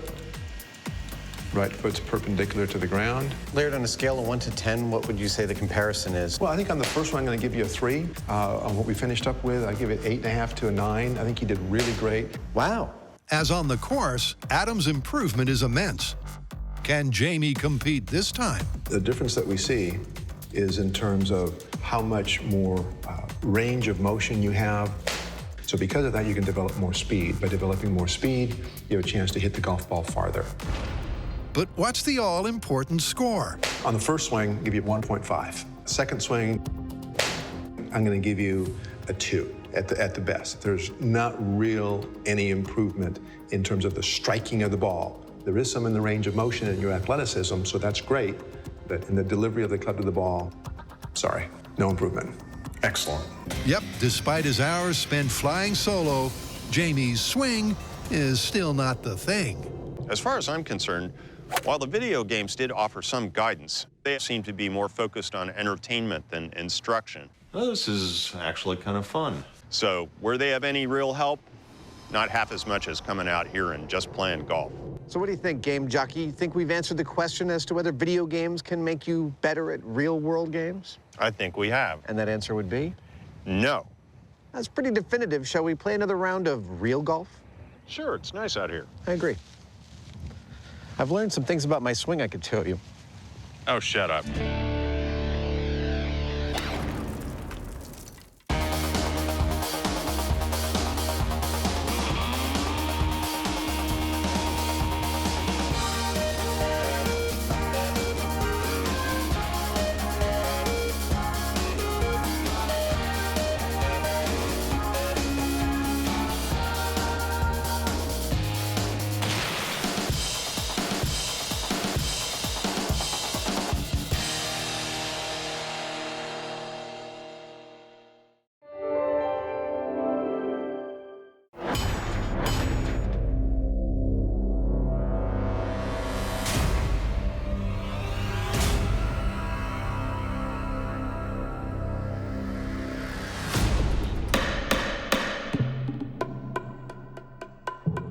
Find the defendants guilty.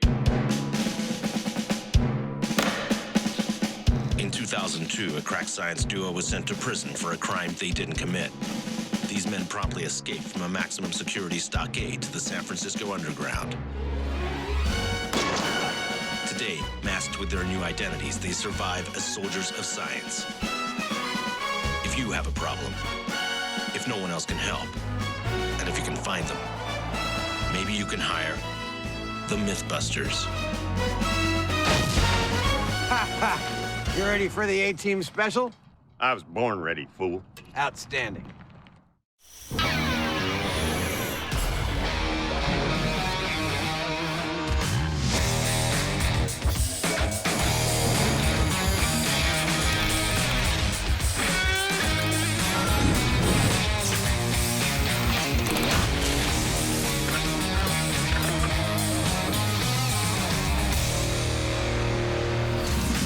Jamie, did you ever watch that show, The A-Team? Sure. All right. Which character from The A-Team do you think I most closely resemble? Which one was that guy that keeps ending up in the mental institution? Murdoch. That's Murdoch. That's the one. All right. Well, we have an entire episode devoted to the 80s cult classic, The A-Team. What's on the docket? Well, later we will be trying to disable a car with a manhole courtesy of a sewer explosion.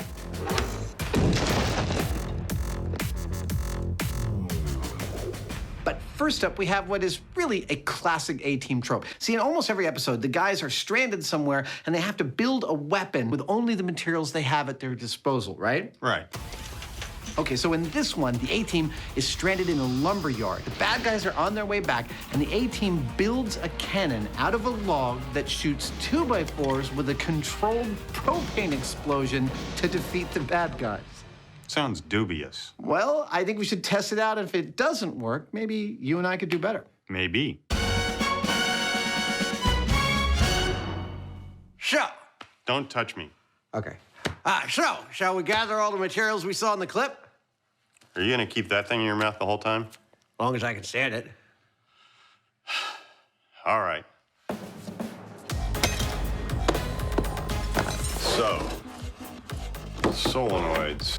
It looks almost exactly the same. In the show, the A-Team guys built their wood cannon in a general-purpose shop that was attached to a lumber yard. Now, they had a log, and they drilled a hole down the middle of it to make a cannon barrel. Beautiful. They're using half 2x4s as ammo, and we did see a tank of propane, so that appears to be the propellant. That's what we've got to work with, so we're gonna use that equipment to build our wood cannon. Awesome. Having cross-referenced the clip, the guys collate all of the A-Team's cannon components. Ammo for bad guys. Before Adam rolls out the barrel, literally. There I am. Now, in the clip, they drill the hole in the log using a drill bit like this called an auger bit. It's gonna take a while. But frankly, we could not find one in the size that we needed. We're using a different kind of drill bit called a Forster bit. One of my single favorite drill bits of all time. Adam uses the Forstner. I feel like the villain in some kind of movie. But even so, it's a tough task. I know. It seems strange to me, too, to keep having to sharpen this bit when all I'm doing is drilling into wood. But the fact is that the molecules that make up wood are incredibly dulling to metal blades. You gotta sharpen it all the time. In fact, it takes 40 minutes of hard labor before Adam's barrel is fully bored. There we go. Now that's a hole. So next, it's over to Jamie, who inserts a hose to fill the barrel with propane. Look at that, perfect fit. Before prepping the cannon's ignition system. So how are we gonna ignite the propane in our cannon? Well, the easiest way is with a spark. And the easiest way for us to get one of those is just to plug a couple of wires into the wall socket. But that's only gonna make a small spark, and we need a big one for reliable ignition of the propane. And for that, we're gonna use our favorite device for generating large sparks, and that's the neon transformer. And there it is. And once wired in, their cannon is the perfect copycat. It's got a 40-inch long log barrel, propane as fuel, a sparking ignition system, and planks as projectiles. Plus, the whole thing's mounted on a forklift, just like the A-Team. But the question is, will it work? All right. Loading the device. There we go. Okay. Device is loaded. For test one, 1,000, 2, 1,000, 3, 1,000. They're giving it some gas. 5 seconds worth of propane. Ignition in. 3, 2, 1, go. Nothing. Nothing. Give it another 5 seconds. Put a cigar in just makes everything you say sound a little more authoritative. Get those trucks out of there. Move those people over there. I'll put those oranges in my summer house. Stuff like that. 3, 2, 1. Nothing. Nothing? Well, that's weird. I would expect at least something. Figuring the sparker may have failed, Adam goes in for a closer look. Okay. Sparking now. Oh! That actually blew my hand. So there was enough residual gas. That tells me we need very, very, very little gas. Okay. All right, we started up by adding way, way, way too much propane to this. Now, you might think, oh, the more propane, the better, but it's not that way. Propane isn't flammable in and of itself. It's flammable when it's mixed with air or oxygen. And you have to get the correct mix or stoichiometry in order to get that ignition or that pop that's actually gonna send this out towards the bad guys. So for test 2, the guys used just 1 second of gas. And 3, 2, 1, fire. Hey! That was a pop. It was. Ammo did not move even the tiniest bit, not even remotely. well, there was fire in the hole. But so far, a viable weapon this ain't. I gotta say, it's not looking so good. I mean, we've replicated everything that we saw in the clip, and we are getting ignition. It's just not as energetic as it showed in the clip. We're gonna have to do something else. With the guys stumped, this A-team is gonna need a plan B.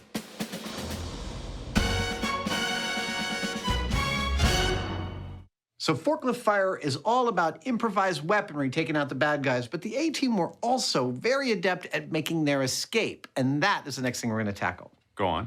Well, in one of my favorite escapes, they take a bundle of dynamite and put it in a sewer just under a manhole cover. Then they wait until the bad guy's driving over that manhole cover, they detonate the dynamite, boom, the manhole cover takes the car completely out. So the car is a write-off, but the dudes inside are okay. Exactly, no one ever gets hurt by the A-team. Well, explosive escapes. I like it.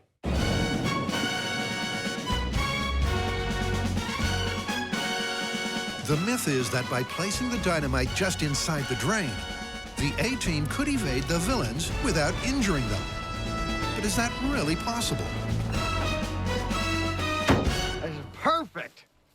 So there's a plan, right? Of course there's a plan. For some reason, urban areas don't like it when you use explosives in their sewers. So in lieu of that, we've come to our favorite place in California where we can blow large things up and even dig holes in the ground, Ione, California. Thanks to its remote location, Ione is the perfect place for some manhole mayhem. But the digging will come later? Now, obviously, since the A-team placed their sticks of dynamite inside a sewer, we are going to do the exact same thing. Perfect. Nice ride. But it raises the question, why would they go to the trouble? I mean, what's the difference between it on the ground and in the sewer? And this leads to the A-team's MO, which is they don't ever want to kill the bad guys. They just want to neutralize them as a threat. So in order to test whether or not their method is truly non-lethal, we're going to need a control. That is 9 sticks of dynamite, just like the clip, placed on the ground with this car placed right on top of it. Find out what happens to the driver of the car when we blow that up. My prediction, it's not going to be pretty. So with the car from the clip, the guys are green lighting a control test. What's next? Buster. Will a dynamite detonation outside a sewer cause casualties where an internal one would not? We want to find out whether our driver would have survived this blast, and if so, whether he was injured or not, and how badly. To do that, we're going to be putting sensors on his head, there we go, on his waist, and near his feet. And these sensors can record events down to the microsecond, which will tell us exactly what went on. Buster may be wired in the hot seat. Just remember, little buddy, this is going to hurt you a lot more than it hurts me. But he's not the only data device. Now, another reason the A-team might have placed their explosives inside the manhole cover is to protect any innocent bystanders standing around. And that is a reasonable assumption that we would like to test, and that's what these figures are for. We've placed these 2 half-inch plywood cutouts at 15 feet and 10 feet from the blast to see how much damage they sustain in the control versus the actual experiment. And of course, on Mythbusters, innocent bystander is just another term for shrapnel catcher. With the plan coming together... It's okay, little buddy. Next up is the explosive. For accuracy, we're using 9 sticks of nitroglycerin-based dynamite because that's what they used on the A-team. Now, this is the first time we've used it because it's relatively unstable. It's shock sensitive, and that's bad. So we're going to take every precaution, and we're going to be safe. And speaking of being safe, that cigar, it's fake. Yes, made of chocolate. The guys are going that extra mile. Say when. to make sure that everything matches the clip. Stop. With 2 exceptions. First, the control test has no sewer. And second, also in the clip, the car is moving, and we are not doing that for 2 very good reasons. Number 1, it doesn't make any difference to the physics, but 2, and most importantly, we want to be able to compare our control blast against the blast when we dig the sewer and put the dynamite in there. And in order to compare those 2 exactly, we need the dynamite in the same spot on both blasts. And in order to guarantee that, well, we're just not moving the car. That is our plan. 9 sticks of dynamite is a pretty serious blast. Now, to put that in perspective, a hand grenade might have 1/5 of 1 stick of dynamite inside it. Now, granted, it's encased in metal, which is what causes most of the damage, but in our case, our dynamite is also actually sitting right next to a bunch of metal in the engine block. And that engine block may absorb some of the shock, but it may also turn into frag, which means that Buster might be sitting right next to the equivalent of a whole pile of grenades.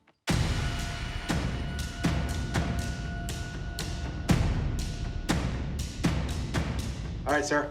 You ready? I'm ready. Okay. You mind if I take the first plunge? Knock yourself out. All right, here we go. This is A-Team Dynamite Test, the control. I've always wanted to do this. In 3, 2, 1.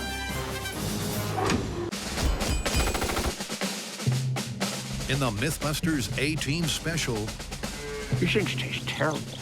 The guys were wired up to a countdown. In 3, 2, 1.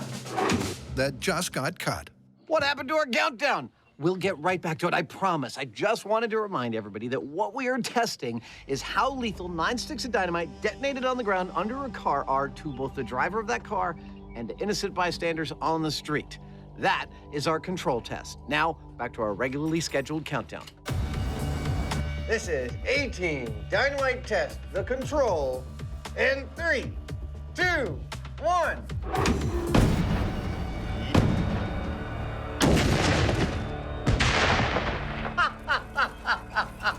I'm no munitions expert, but I don't think that car's gonna be there when the smoke clears. When the dust eventually settles, the car hasn't disappeared. But it's not exactly in one piece.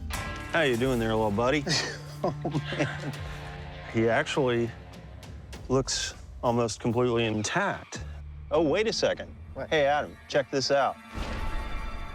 Oh! That's a hole clean through to the underside of the car.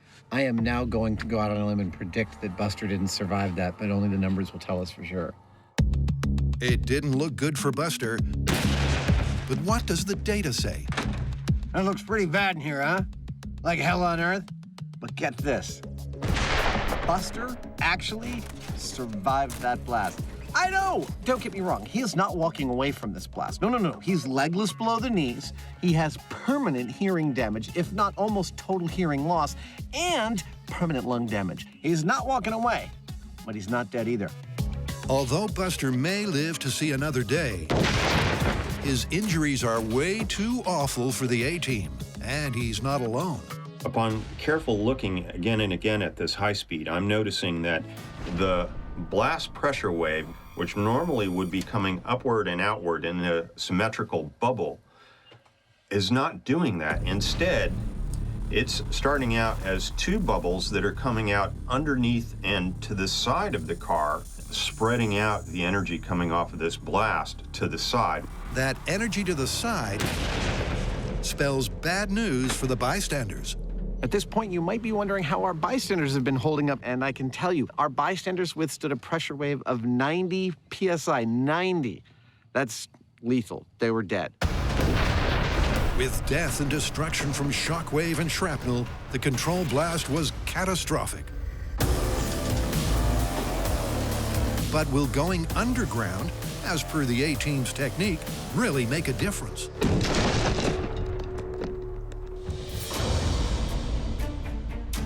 Back at the shop, Adam and Jamie's A-Team cannon 3, 2, 1. has so far flunked. But Adam knows why. What makes something leave something, like ammo leaving a barrel is pressure behind the ammo. What we've got is ammo where pressure can't build up because there's almost as much space around the ammo as there is ammo. That means the gas can get right by it. This is the correct size hole from the clip and the correct size ammo for the clip. But I don't think we're gonna get anything out of this. I think we need to build a little bit of a barrier behind this to create some corked pressure in there. So, Adam's altering the A-team's design. There we go. To up the pressure. Now, see that? Much less space. But will this now tight-fitting torpedo go ballistic? Firing in 3, 2, 1. Yeah! Boy, I'm glad I wasn't standing in front of that thing. It's another flat-out failure that bears no resemblance to the clip. So to give the myth another lifeline, here's Jamie. Along with propane, they had a tank of oxygen, just like this one here. Now, oxygen is an aggressive oxidizer that I'm betting would make a far more energetic sort of a burn. So while we didn't see them use it, just for due diligence, we're gonna try it. Like Adam before him, Jamie's going off script. Smells like oxygen. No, it doesn't. It doesn't smell like anything. As this time, he adds pure oxygen to his propane party. Enough. And back goes the fuel line. 3, 2, 1.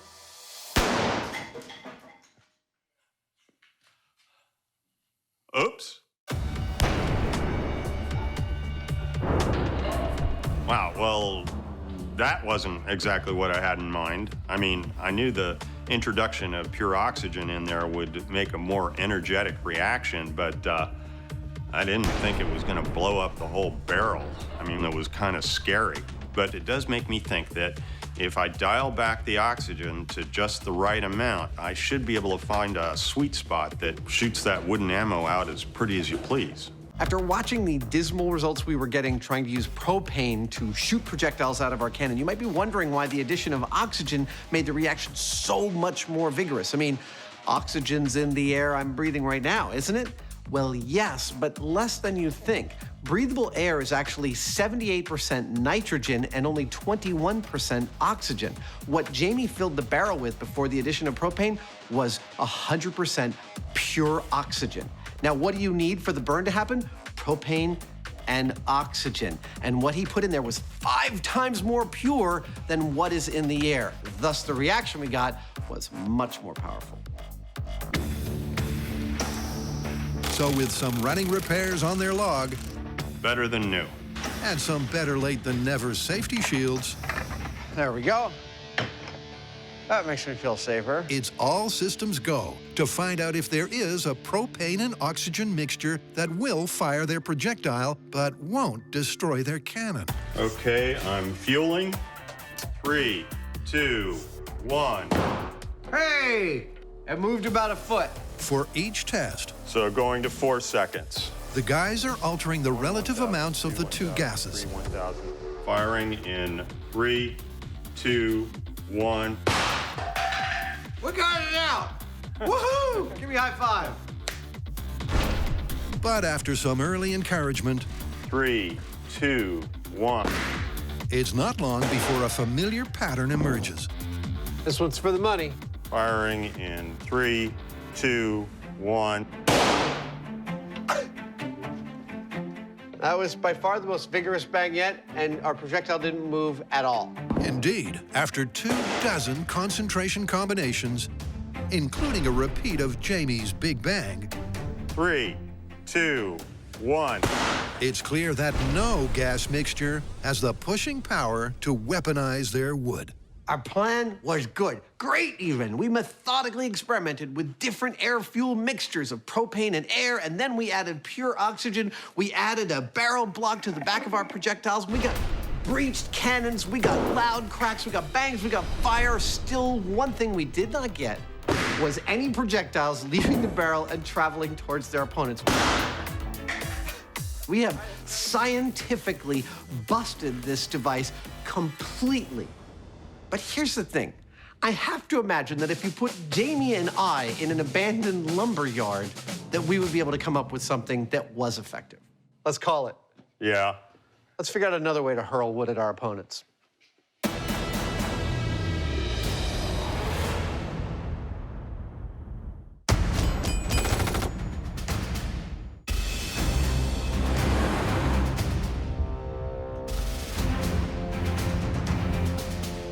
Welcome back. Here's the scene. The A-team is stranded in a lumberyard. The bad guys have gone away, but they'll be back in an hour. Now, instead of wanting to escape or run away, the A-team builds an elaborate device to punish the bad guys when they return. Now, Jamie and I have already tested the method that they used in the show. 3, 2, 1. And it totally didn't work. But we've stranded ourselves in a lumberyard, and we are going to attempt to build our own device to punish the bad guys when they return. Should be a pretty good show. The goal is simple. With 1 hour on the clock, can Adam and Jamie, using only the stuff they find, build a weapon that can take out the bad guys by firing planks as projectiles? Well, first up, they need a plan. So, shooting these as ammo. Yeah, I had some thoughts about an easier and more reliable way of doing this. I'm thinking something like a pitching machine where we get wheels spinning and we just feed our ammo into the wheel and it kicks it out. We got one on There's a trailer over there. The trailer is beautiful. And so somehow we spin that up, That's right? that's gonna be terrifying. If Oh, we get yeah. that up to a nice speed, what do you think? Should we use a motor off of like the compressor? Well, I saw this wrench over here. Dude. I think these suckers go like 5,000 RPM or something scary, which, you know, I mean... When you smile, it makes me nervous. All right, so I guess the first thing is to make sure that that thing can actually power that wheel at a speed we like. Then we'll figure out a way to make that structure aimable and shootable. Yeah. All right, I love this plan. Let's do it. It's a promising plan that gets better when the torque wrench does fit the wheel hub. But will it spin it up to speed? Okay, you ready? I'm ready, go for it.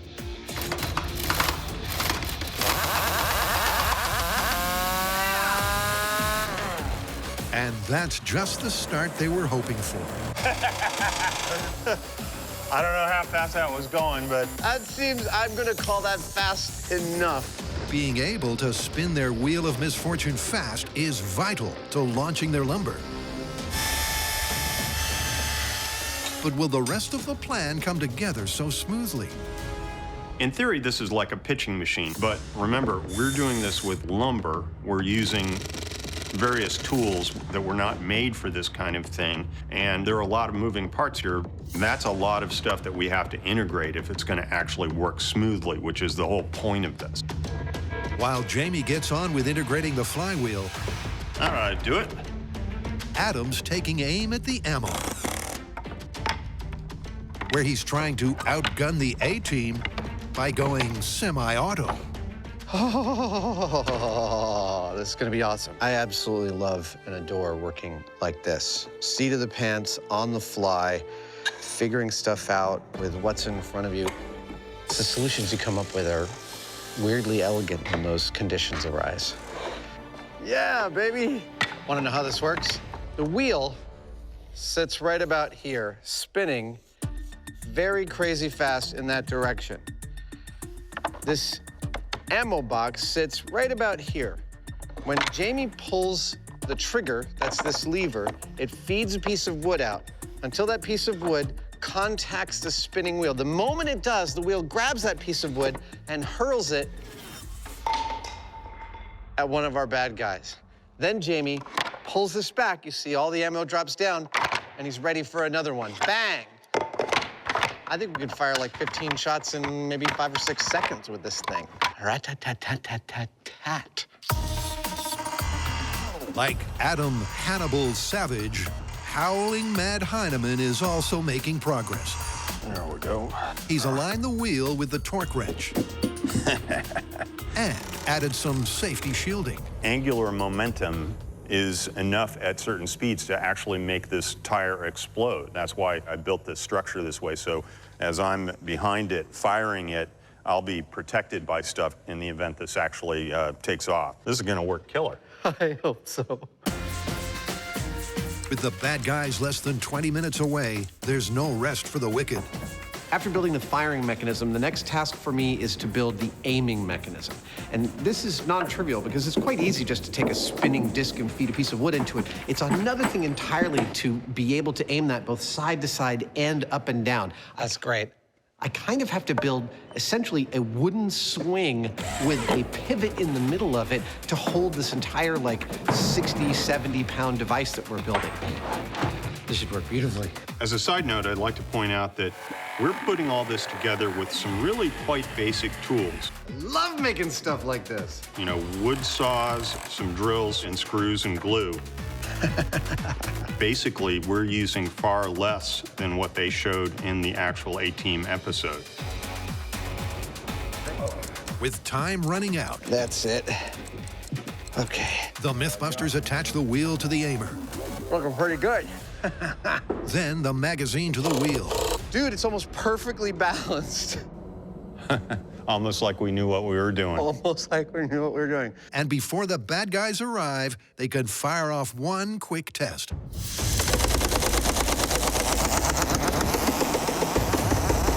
It's terrifying to stand here. Firing! 3, 2, 1!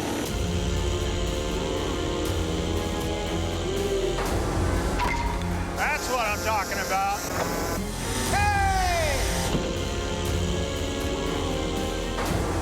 I hit the camera! That is awesome.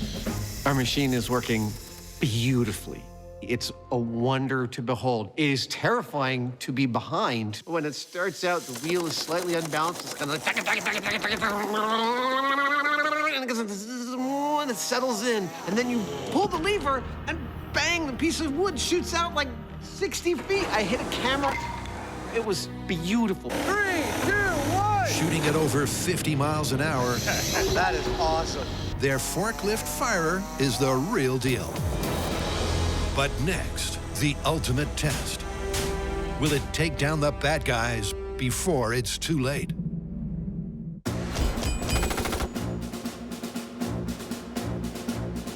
Adam and Jamie escaped from a maximum security stockade to an abandoned quarry. This is perfect. Where their above-ground control caused carnage.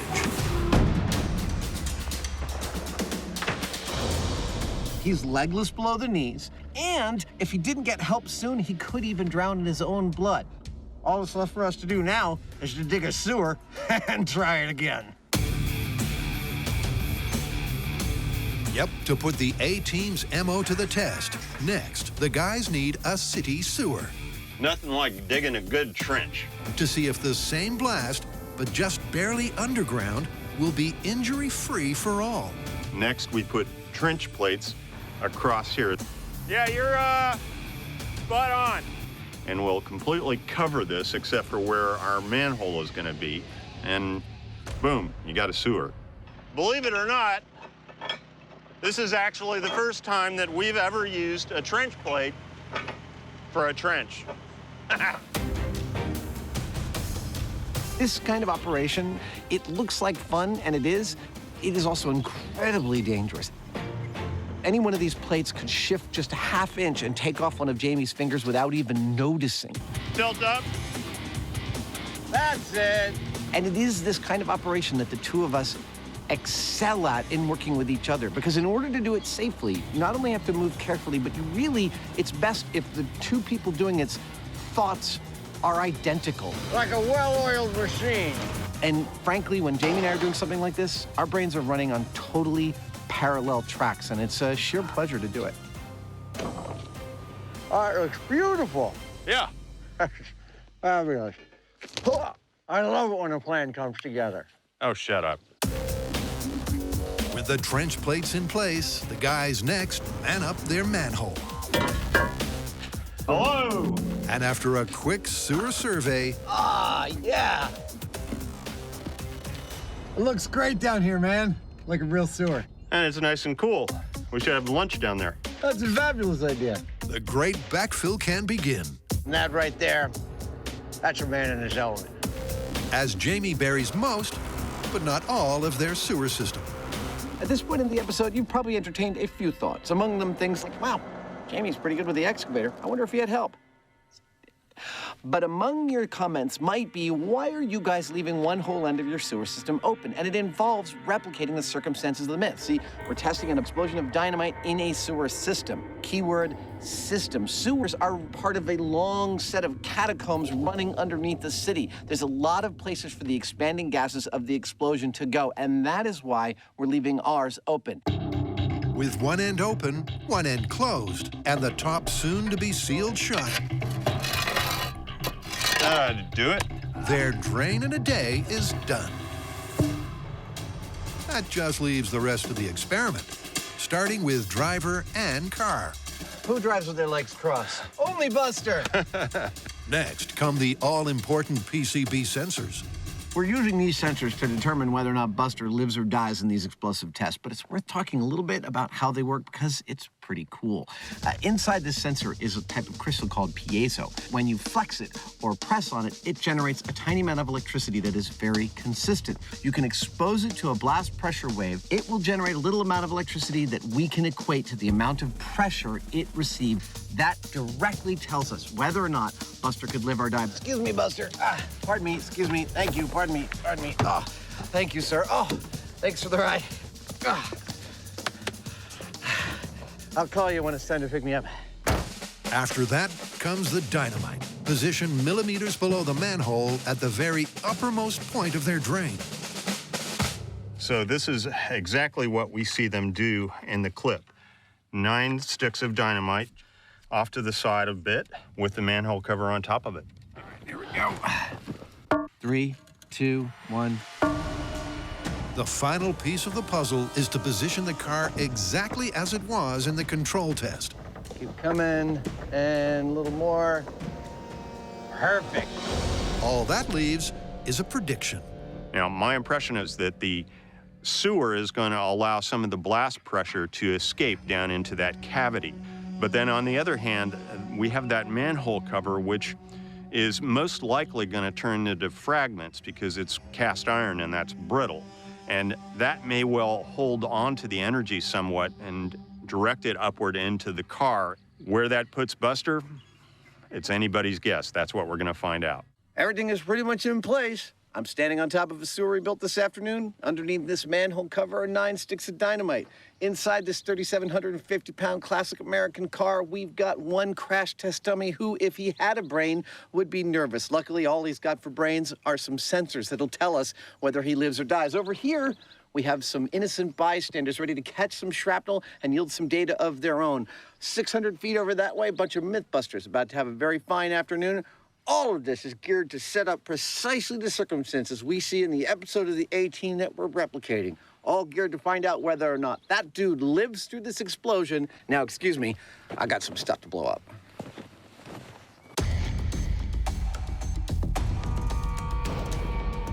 Are you ready? Yeah. All right, I'm gonna hook it up. There's 1. There's 2. Count it down. All right. Explosives in the manhole cover. In 3, 2, 1. Uh-oh. I think you didn't push it hard enough. Try it again. Really hard. 3, 2, 1. What the? Houston, we have a problem. So you might not know that a explosive plunger works. It's basically a generator. When you push it, you push a rack against a pinion, which sets a flywheel in motion and generates electricity, which it sends down this wire to the blasting cap where the explosives are. Now, we pushed that plunger and the explosives didn't go off, which means that there's a continuity break somewhere in the wire. We're gonna run another wire down there and go again.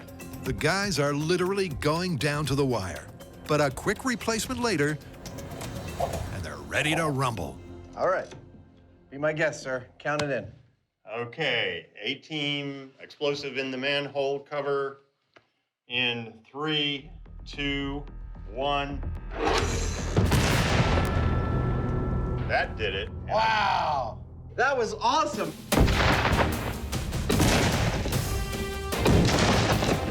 When the dust settles this time, it's clear that the car hasn't been torn apart. We have yet to crunch the data. We have yet to look at high speed, but on the face of what I witnessed and what I can see here, it held together better than I thought it would, that's for sure. I feel like that was a fantastic comparative set of explosions. Second explosion, the dynamite in the sewer, just as we saw in the A-team, dented the oil pan of this car, but did not break through. It looks like it didn't actually penetrate, though. Wow. My prediction, post-explosion, pre-data crunch, is that our dude is totally fine. But we gotta check all that stuff out first. Yep, while initial impressions are good, it's all down to the data. I've analyzed the data from the sewer-based explosion, and it's pretty interesting because the prior blast exposed Buster to 26 psi. This time, with the sewer, he only experienced 9 psi. That's less than half. And that means that as opposed to ending up in the hospital with some serious injuries, this time he would have walked away. A little unhappy and with some bruises, but he would have walked away. So Buster's only bruised. How about the bystanders? Last time, a lethal 90 psi. This time, 11 psi. That's right. Isn't that cool? Not only is the blast survivable for the guy inside the car, it's also for the bystanders by the side of the road. I'm no doctor, but you might want to have that shoulder looked at. It's kind of weird. it's an astounding result. Simply by placing the dynamite millimeters below their manhole, the shockwave takes out the car and the car alone. This is really cool. 95% of the time, what you see in movies and television has no bearing on actual physics. So it is very funny to me to delve into a cheesy 1980s action show that I totally grew up on and find that their physics are sound. That is, putting dynamite inside a manhole is a fine way of making a non-lethal explosion that will take out a car. So how do you want to call this one? Well, I think the A-Team's plan was an excellent plan. The difference between the above-ground blast and the sewer blast is patently obvious. That is a survivable explosion. This one, less so. I'd say it's plausible. Isn't that thing kind of getting disgusting by now? It's totally disgusting. It's like chewing on a little tobacco-soaked sock. It's gross.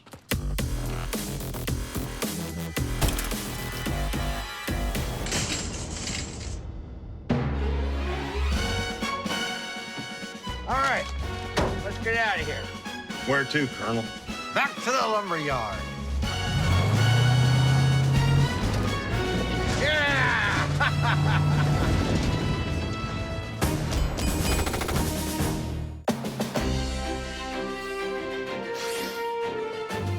In an abandoned lumber yard, it's time to play ball.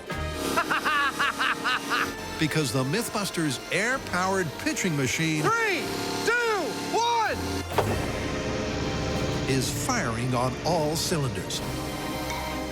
That is awesome, isn't it? Woo! Well, our cannon is ready, and by our best estimates, this thing ought to fire these chunks of wood at something between 50 and 75 miles per hour. That is significant and dangerous. And I want to point out that this is a purely improvised build by B and Jamie. So all of this design was here on site. A sheer pleasure. This is a classic Mythbusters build.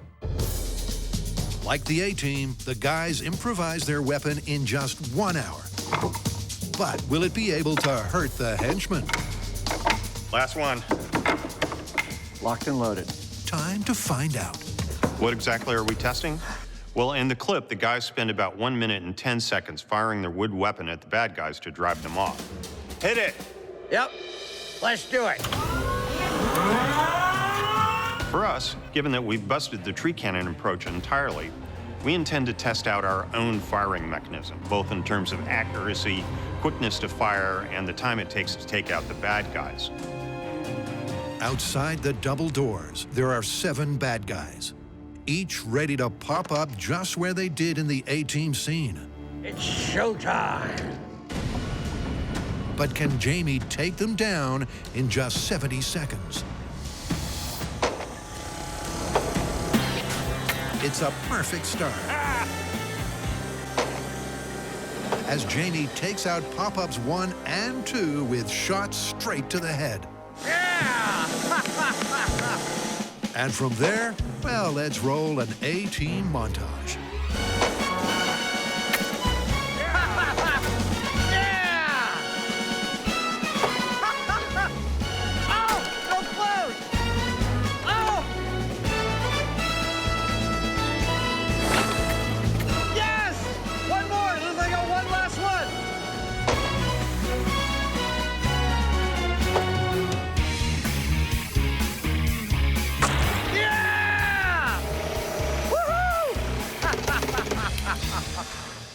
Wow, 1 minute, 5 seconds.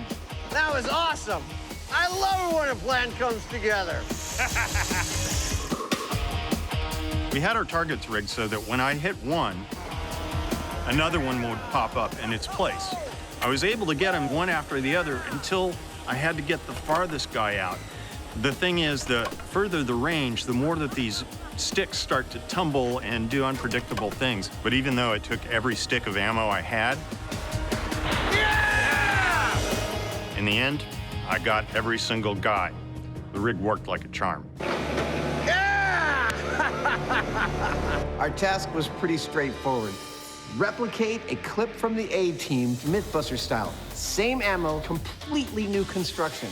We used a spinning wheel this time and an air wrench. And guess what? It worked magnificently. It worked exactly like we saw in the clip. It was awesome. Firing at 60 miles an hour with near-perfect pitch, their rig was the real deal. And having scratch built it in under an hour using junk lying around the lumberyard, I might say that the Mythbusters have out-A-teamed the A-Team. Hey, A-Team, if you need our help again, you know where to find us.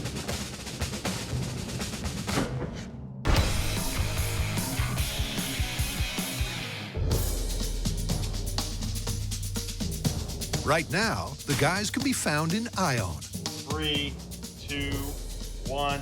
where their sewer salvo was a blast. A blast that vindicated the A-Team's MO. He would have walked away. Nice! That is awesome. You want to see the high speed? Yeah. But while the guys have called their conclusion based solely on survivability, the clip also had the car flipping up and over. And with no flip in tests 1 or 2, they're now upping the ante. And here's how. The first thing we've got to do to get that car to flip is to bring a little more pressure into the game. So to do that, we're sealing off the sewer. The second thing we're going to do to try and guarantee a flip is move the position of the car relative to the explosion. Now, in the first 2 explosions, we copied exactly what we saw in the show, and that is explosion happening pretty much dead center of the car underneath the engine. This time, we're going to move it over here to the left, try and get it to flip that way. That's the theory, anyway. That's the theory. And here's the test subject. You know, every time Adam and I go someplace, people ask us, where's Buster? But if you get to know him, he's kind of a jerk. Plus, he's heavy.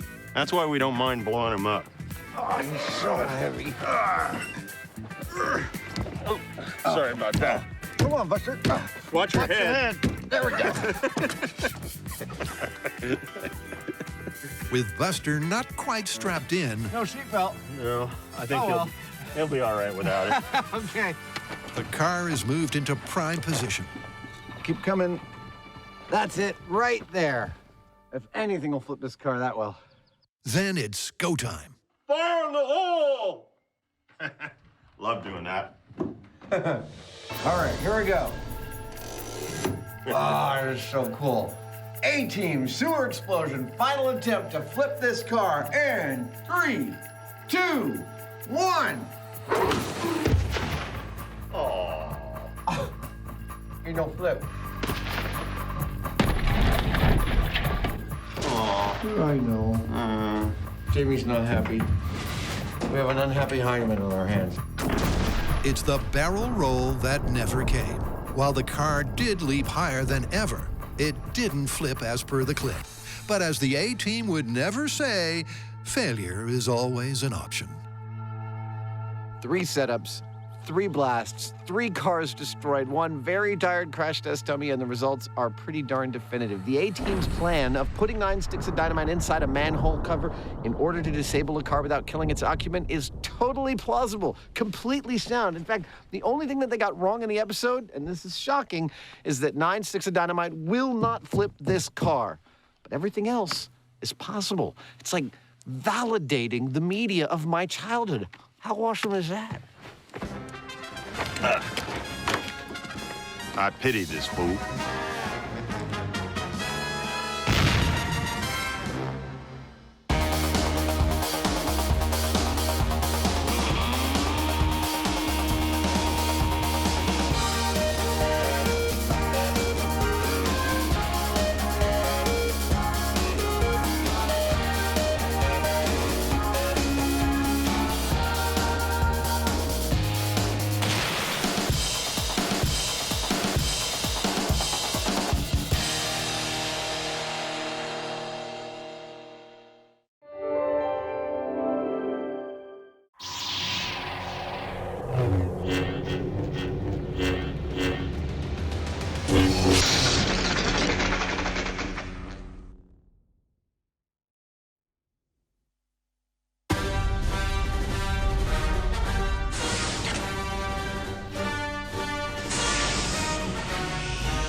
You know, Adam, I was thinking we should do another Star Wars episode.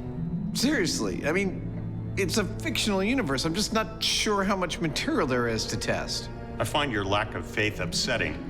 I mean, disturbing. Okay, well, are you gonna be in here all day? Because we could get started doing some other stuff. Nah, you go ahead. I like it in here. It's private.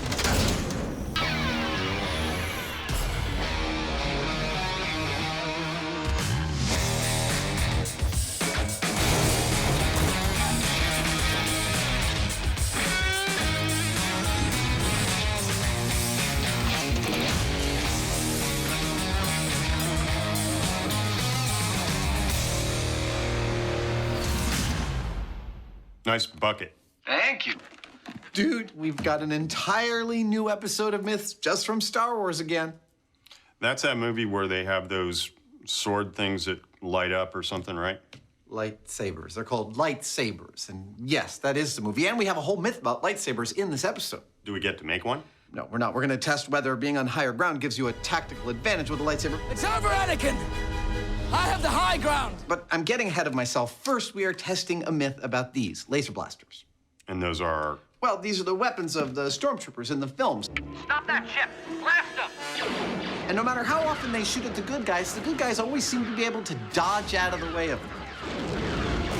So it sounds to me like I'm going to have to use the Force. Well, yes, but please, this time only for good. If I must. It's a well-known Star Wars trope. Somehow the heroes always manage to dodge the bullet. But is it actually possible to dive out of the way in time? To find out, Adam and Jamie are going to simulate their own blaster battle and try it out for themselves. And while Jamie begins building the gun, Adam investigates the velocity of the ammunition in question. Let's talk laser blasters. Oh, wait, it's Star Wars. Let's talk laser blasters. See, everyone in the Star Wars universe shoots at each other with things we collectively refer to as laser blasters, even though the characters only call them blasters. but we think of them as lasers. The question is, are they? Well, let's find out. I've got here a handheld laser pointer, shoots a green laser. Let's figure out how fast this thing goes. 3, 2, 1, there we go. All right. Yep, 186,000 miles per second. I'm kidding. I'm not measuring light with this. This is actually a force gauge. Get it? Force gauge. The fact is, we all know how fast light moves. So I'm going to venture to say that the bolts from the blasters on Star Wars move a lot slower than the speed of light. How much slower? I'm going to find out by watching Star Wars, measuring them with calipers and using some math to figure out how fast they might move in the real world. That hallway is 8 inches wide. Once I get enough measurements, I'm going to average them out, and it should give me a consistent laser blast speed. By extrapolating from a visual reference, Harrison is 6 feet tall, and timing how long it takes the blaster bolt to cover a known distance, Adam can calculate its velocity. And before you can say laborious arithmetic, 7 frames. Adam has calculated an average from across all 6 movies. I've got a speed of between 130 and 135 miles per hour at a distance of about 40 feet. So that's what Jamie's gun will replicate. 130 miles an hour at 40 feet. We're going to be replicating the performance of the blasters we see in the movie, and to do that, we're going to be using this pneumatic launcher by plumbing compressed air into the back of it. Every time you pull on the trigger down here, it fires a round, and then these pistons push forward and advance another round into position, ready to fire. Ow! That's what I'm talking about. Now, we can put anything that we want inside these tubes. So I'm going to be experimenting to find out what we can fit in there that accurately replicates the performance of what we see in the movie and hopefully doesn't hurt us at the same time. In theory, by altering the air pressure powering his gun, it looks like that's about 350 PSI. Jamie will be able to match the movie specs with his non-lethal ammo. Firing in 3, 2, 1. But in practice, there's a speed problem. This only said it was 26 miles per hour, right? Measuring problem. Didn't quite get a reading. 1. And accuracy problem. And they're going off to the side. Whose year we have all the problems. Our first laser blasts don't fly straight, and we can't get a reading on how fast they're going, so there's still some problem solving to do. We may end up going with a totally different solution. We don't know at this point. So while the team locates the drawing board, Darth Hyneman and Jedi Savage go head-to-head in a lightsaber duel to tackle the myth of higher ground.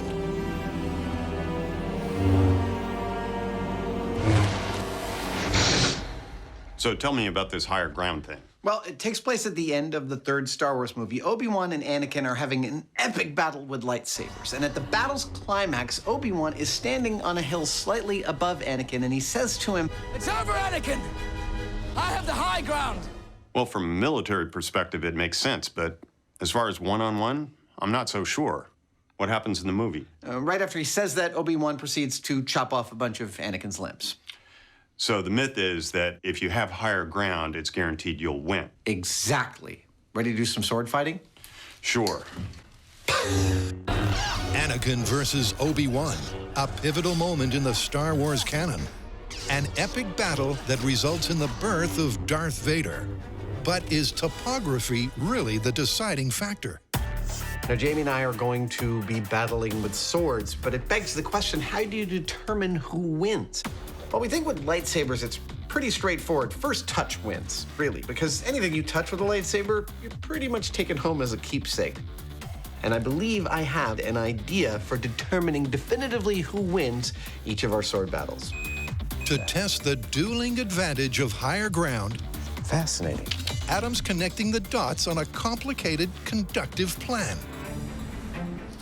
Mindbender. Once revealed, it will clearly show who wins each battle.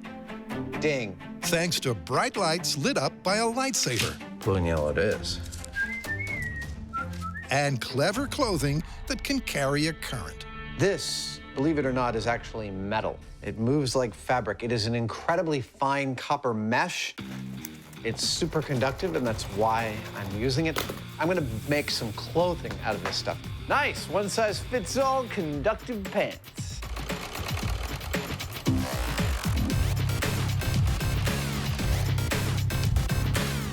These are looking cool. It's amazing how supple this stuff is. It's just beautiful. We're gonna have to see if it's a Faraday cage. Well, I figure my cell phone's gonna stop working the moment I put it on, right? With the copper conductive clothing complete, oh yeah, it's time for the lightsabers. What about them?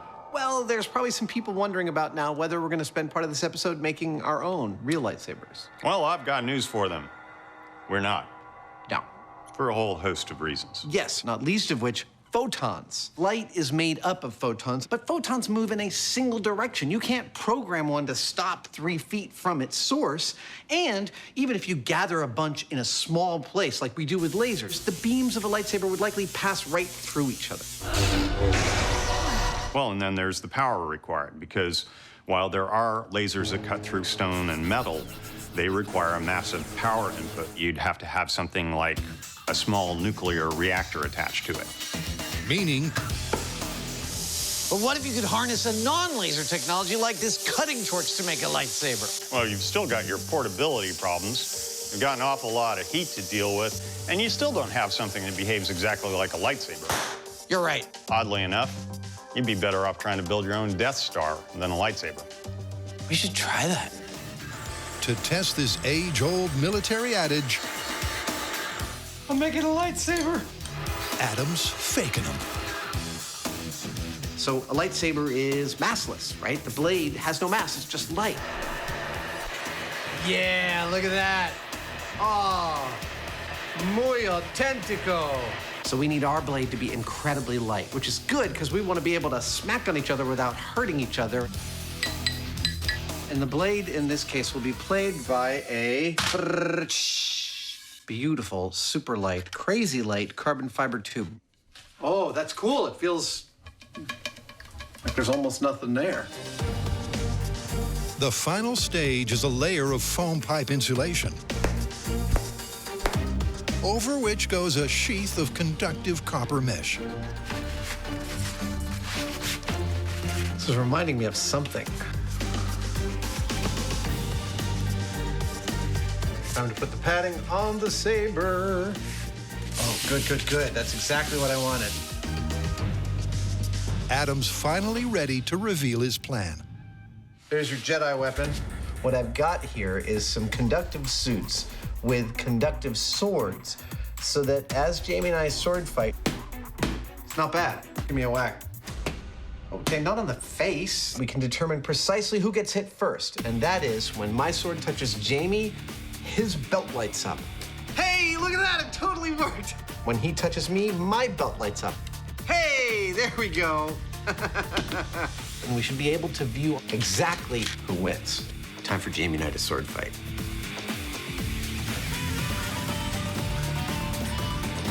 And the fighting is going to start here, but I think maybe it ought to be a little more sci-fi. Jamie and I are going to begin with a control, that is, fighting each other on flat ground. Looks good to me.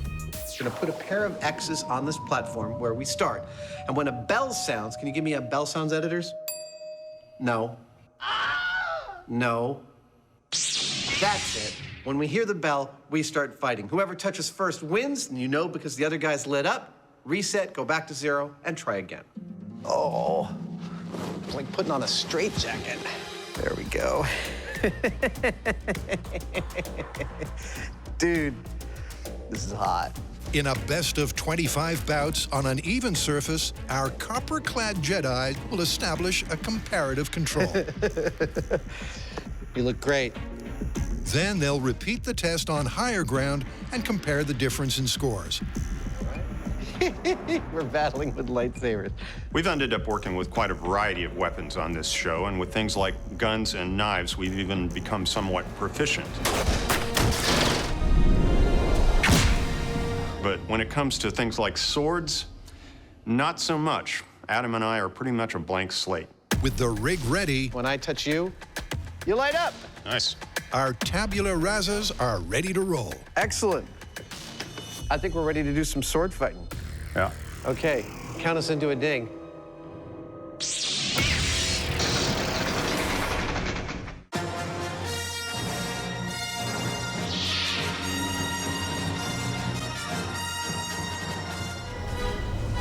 It's over, Anakin! I have the high ground! To test the combat cliche that height equals might, ding. Adams concocted a set of copper suits and non-lethal lightsabers to do battle with. Okay, not on the face. And first up, a flat ground best of 25 control.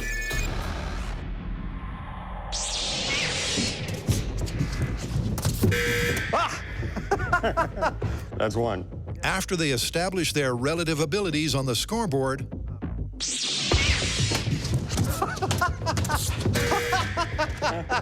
I think you got me on that one. This is kind of fun. Just repairing my lightsaber blade. Great. It's a little known thing Jedi sometimes have to do. Your blade can get bruised. That's what it's called, a light bruise. Not a light bruise, but a light bruise. they'll adjust the height of the playing field. Ha! Got your knee. And find out if higher ground really is the ultimate advantage in a deadly duel.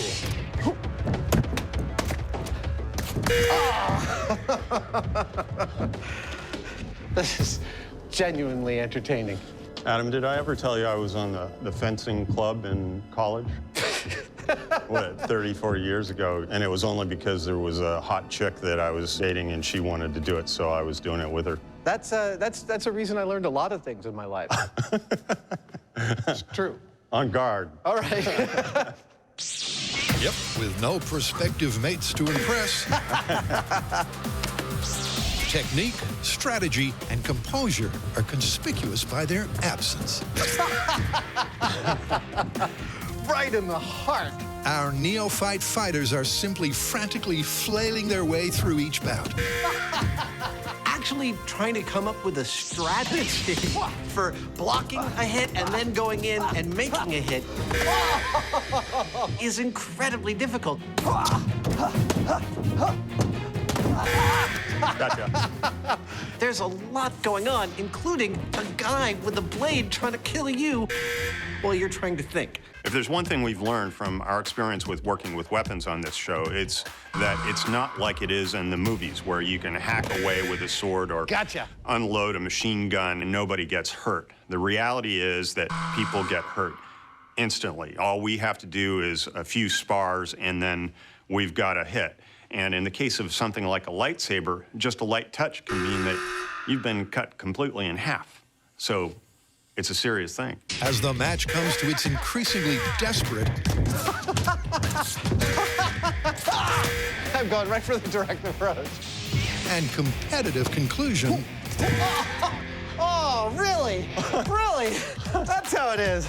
the score indicates that with no topographical advantage, this was the perfect baseline.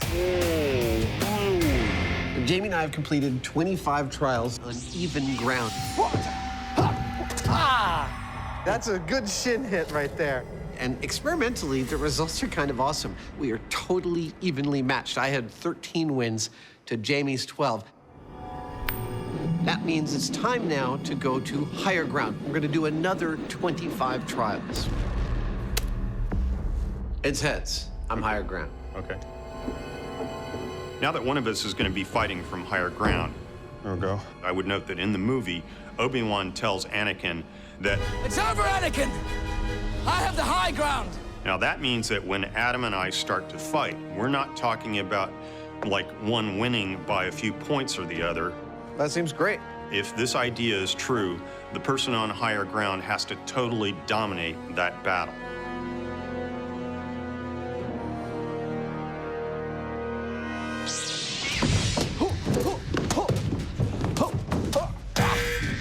I gotcha. This is very interesting. When we were on level ground, Jamie and I were very toe-to-toe in terms of attack and defense. It's over, Jamie. I've got the higher ground. But now that I'm on the higher ground, I'm definitely noticing Jamie is much more on the defensive, and I am able to take the lead in attack. I got you sleep. I'm not sure if this is shifting the balance in my favor because it's still early, but it definitely feels like I am much more on the offensive. With Adam on higher ground, at first it was a little intimidating because he's over top of you. It sort of seems like he's dominant, like he has a higher reach and more power swinging down. You got me in the face. Does that count? I was aiming for your chest. Sorry about that. But the longer I played with him, I found that seeming disadvantage was actually an opportunity. Oh, you got me in the foot. I don't know how to counter that. Namely that if I cleared his blade with a powerful sideways swipe and then swung in towards his ankles, which are now exposed. I see your strategy. You can't win. I've got the lower ground. They call me ankle biter. And that worked almost every time I was able to get the timing right. Oh, I hit myself in the groin. Oh, no, I'm sorry. I'm gonna need a minute. I think I did it with the butt of my lightsaber. Let's take a minute for Mr. Hyneman to walk it off. I know, you guys are loving this. Isn't this great TV? You know, when I was a teenager practicing juggling, one of the juggling things is to take a pair of juggling pins and practice this spinning technique, which actually used to be an Olympic event. And I was about 16 when I was getting really good at it, and I tried to move. I smacked myself right in the trunk with a juggling pin. I was all alone in the house. I spent like half an hour on the bathroom floor just weeping. You want a drink? You want a scotch or bourbon? No, no. I'm good to go. Okay.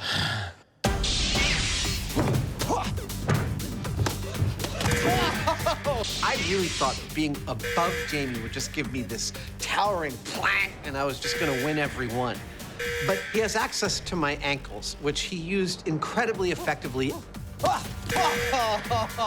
Once I get close, my legs are just done for. From my perspective, I don't think I can call the high ground an ultimate advantage at this point. Yep, despite finishing with a scoreboard advantage, Adam feels the numbers don't tell the whole story.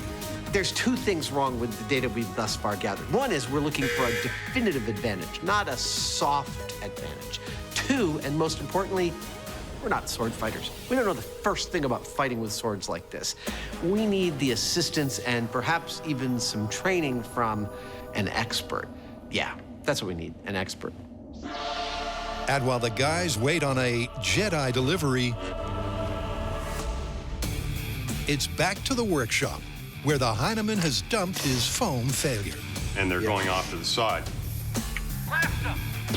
To test the myth that the Star Wars laser blaster dodge is feasible physics or a filmic fiction, Jamie has to match the movie's velocity with more accurate aerodynamic ammo. Straight ping pong ball, not very accurate. It's going about 60 miles an hour, which isn't good. But we have ping pong balls made out of foam, and when I put a skewer on them, 150 miles an hour and dead straight. That's cool. One. Bullseye. After converting his arrow-inspired prototype into a more polished version, let's see what that does. And adjusting the air pressure powering the gun. Okay, 80 PSI in 3, 2, 1. Jamie nails the blaster benchmark he's after. We've done a number of runs now, and we're getting very consistent speeds of 130 miles an hour out of our gun.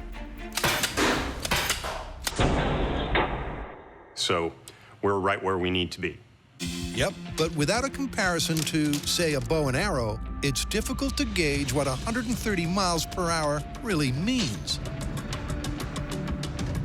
I thought a visual chart showing the relative speeds of things might be helpful at this moment. For instance, here is a piece of tape representing the speed of the arrow, and it's a little bit shorter than the piece of tape representing our blaster because it was slower. This is the relative speed of a bullet compared to the blaster, many times faster. But we call it, all the time we call it a laser blaster. Laser is light, so how does the speed of light compare to all of this? Well, it's a lot faster.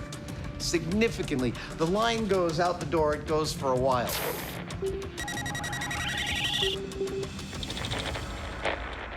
just a little faster than our blaster bolts. But before the guys hit the location for the Dodge denouement, are you sure about this? Adam's gonna shoot first. Okay, Adam, go for it. To find out how much a failed test is going to hurt. 3, 2, 1.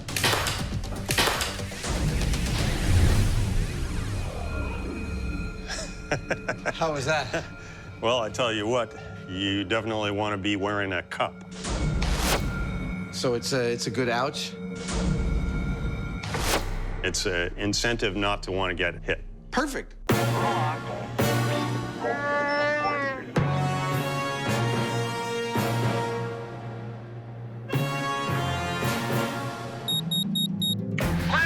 Welcome to the Mythbusters version of the Star Wars universe. We're investigating the myth that the good guys always seem to be able to just dive out of the way of the blasters used throughout the Star Wars universe. Now we have built ourselves our own little version of a rebel ship with a 40-foot hallway. We're gonna set up our blaster at the other end that shoots air bullets at the correct speed, and Jamie and I are each gonna take turns standing here and attempting to get out of the way of those blaster bolts. With their rebel ship ship-shape, all right. First up, they're making sure they stay on target. We're gonna shoot him first to make sure that the darts are hitting the right spot. You know, we're asking our target stormtrooper to do precisely what stormtroopers do in all the movies, which is get shot. 3, 2, 1. Okay, firing now. Well, that's weird. 2, 1. Oops, that one went off to the side. Yeah. 1. Off to both sides, high and low. The gun is firing at the correct speed. Pressure, check the pressure. Yep. Pressure's good? Yep. Firing. Now that's just crazy. But at some point in the mass production of the ammunition, they've become unpredictable. They're kind of like this. The arrow-like fletching has somehow lost the aerodynamic qualities of Jamie's handmade prototypes. That means I'm headed back to the shop to come up with something else. Back at base, Jamie decides to start over. And this time, he's borrowing a design element from Bullet Ballistics. 3, 2, 1. I think that's going to work. And it's diabolically simple. A couple of ice cream spoons that are put in the crisscross that I've cut into the balls. And because I've scissored them, this is going to be like rifling. It's going to spin it and hopefully make it more true. And with that, Jamie whips up a bucket load. Before heading back aboard, where Adam gets an eye-watering demo. 3, 2, 1. Ow! We are back in business. These darts are working beautifully. The only concern I have is that they keep hitting our stormtrooper where it counts. You first. Okay. Here's how this test is going to work. Jamie is going to be standing over there. I'm going to be standing over here, and I'm going to be shooting Jamie. Oh, there's more. Right, there is more. I'm going to be shooting these darts at him, and he's going to try and get out of the way. This is it. The Hyneman steps up to the plate to put his body in the firing line for science. All right, Mr. Hyneman, are you ready? I'm ready. I'm not going to count it down, right? Yeah. Okay, so at some point in the next 10 seconds, we're going to fire. As far as reaction time goes, we know that a sprinter on the blocks, ready to do a race, can react within 160 milliseconds of the starting pistol firing. Jamie's got 220 to get out of the way of this bullet. Personally, I don't think he's going to be able to do it.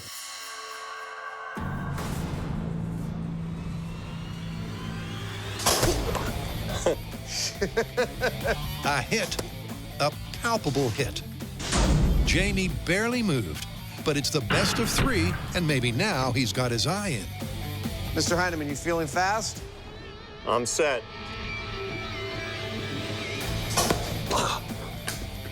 Got me. Got you. As far as I can tell, I'm just starting to move about the time I get hit. And that means that the flight time of the projectile and my reaction time are pretty close to the same. All right. At some point in the next... right in the center of your solar plexus there. Yeah. That's a 3-peat. Moving at the average speed from all 6 movies, the blaster seems unavoidable. Jamie's unable to react and take evasive action in time. All right, sir. Which means it's Adam's turn. Ah! Right in the shoulder. Whew. Ah! The adrenaline dump is intense. And once he gets an identical and conclusive result, That was no contest. 3 for 3. this myth is on the ropes. Well, there's just no getting out of the way of those things. But I'm thinking there might be a wrinkle we want to add to this that makes it more realistic. But before they test a more realistic quick draw, our junior Jedi will test the martial myth of a higher ground advantage by learning from a lightsaber master.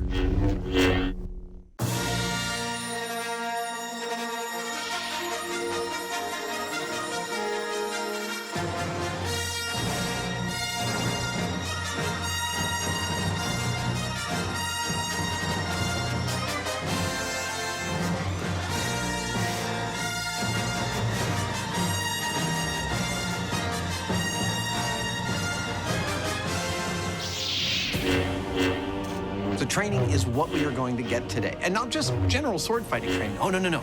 Lightsaber training. See, the stunt coordinator for the Star Wars films, Nick Gillard, has invented a true martial form for dueling with lightsabers. And what we've got here is one of his proteges, Colby Boothman, a world-class level fencer, an expert in Jedi sword style. I can come at you a million different ways. He's going to show us some of the ropes of dueling with lightsabers. Colby begins at the beginning. He covers the basics of balance and stance. So that's like a very strong kendo pose. Handling and footwork. There you go. If Adam and Jamie are to genuinely test the combat advantage of higher ground, Hold on, let me analyze that. they need to know a lot more about how to handle their weapons. Just like that. That's close. Yeah, it's very, very personal. The original trilogies were at a more traditional distance. In the prequels, Nick had brought everything in very tight. And that's part of what makes the fights so interesting in the prequels, is because they're very intense. At the same time, they're so close that you can see the reactions from the actors. And that's why they trained so long for the prequels. Hayden and Ewan trained every single day for about 8 weeks. Well, that feels very Jedi. It feels like a very Jedi move. I recognize that move. That's cool. In episode 3, the fight is originally about 15 minutes long. Crazy. That fight, they had to open up 3 studios. It's the length of 3 football fields just in one fight. Wow. Well, we haven't been training very long, but what is already crystal clear is that up till now, Jamie and I have basically been like a couple of gorillas with baseball bats, just kind of wailing away at each other. I don't know if I make the hooting sounds. Is that very Jedi? Hopefully, by the time we're done with this, oh, I almost got him in the head. You did get me in that. Our sword fighting will do a little more justice to the beauty of the lightsaber as an actual weapon. In a testament to the teacher's ability rather than the students, several hours later, our journeyman Jedi begin to make real progress. This is very cool getting the lightsaber 101 from Colby, and we're learning that it is sort of like a dance. Hey! There we go. But if there's a word that typifies dancing, it's cooperation. Oops, sorry. And in fact, a sword fight is sort of the opposite of that. You're looking for the opening, and you're trying to close down those openings. So we're just starting to learn how to win the battle against the other. It's a lot to learn in a very short period of time. With the basics down, it's time to translate those techniques to an uneven playing field. There we go.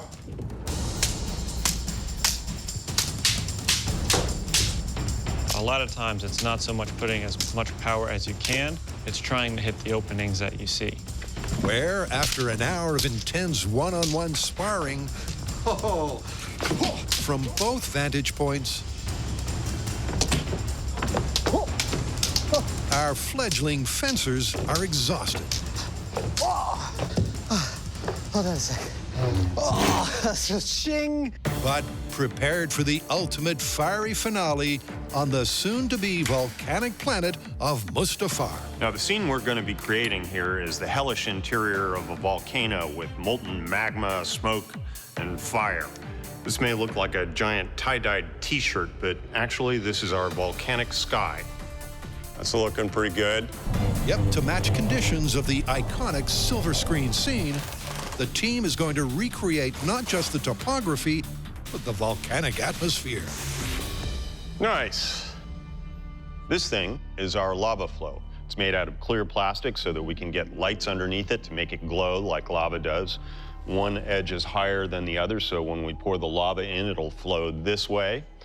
And our lava itself is going to be guar gum. It's a powder like this stuff, and when you add it to water along with a little food colorant, voila, you've got this goopy lava stuff. It's perfect. With the suitably dramatic backdrop ready to rock, Jamie gets to work accurately faking the footing. And there we go, one instant volcanic rock slope. This ramp is what we're going to be fighting on. I actually took footage of the movie and the fight scene, and I held a protractor on the screen and measured it. That's what this angle right here is. And we've also put an uneven black terrain, which pretty faithfully replicates that scene. And while the finishing touches are applied to their fake inferno, there's an unresolved reaction time test to tackle. Thus far, Jamie and I have been completely unsuccessful in dodging the bullets from our blaster. And we've constructed, I think, a pretty nice experiment. We've removed a lot of variables. I'm not going to count it down, right? Yeah. But now I'm thinking we might have removed one too many. What? I know science is all about removing variables to look at the essence of a thing, but what we've got here is almost like a sniper arrangement. But at 40 feet, I can see the stormtrooper holding the blaster. I can see him see me, and he goes, "Blaster!" That action of the lifting of the gun, that might make all the difference. So to replicate that scenario, these stands are holding this weapon in a standard carry position, so that when I identify a potential target, all I have to do is raise the gun and fire. Let's do it. All right, Hyneman, I'm feeling good about this one. Hold on just a sec. There we go, properly covered. All right, sir, I'm ready when you are. Okay.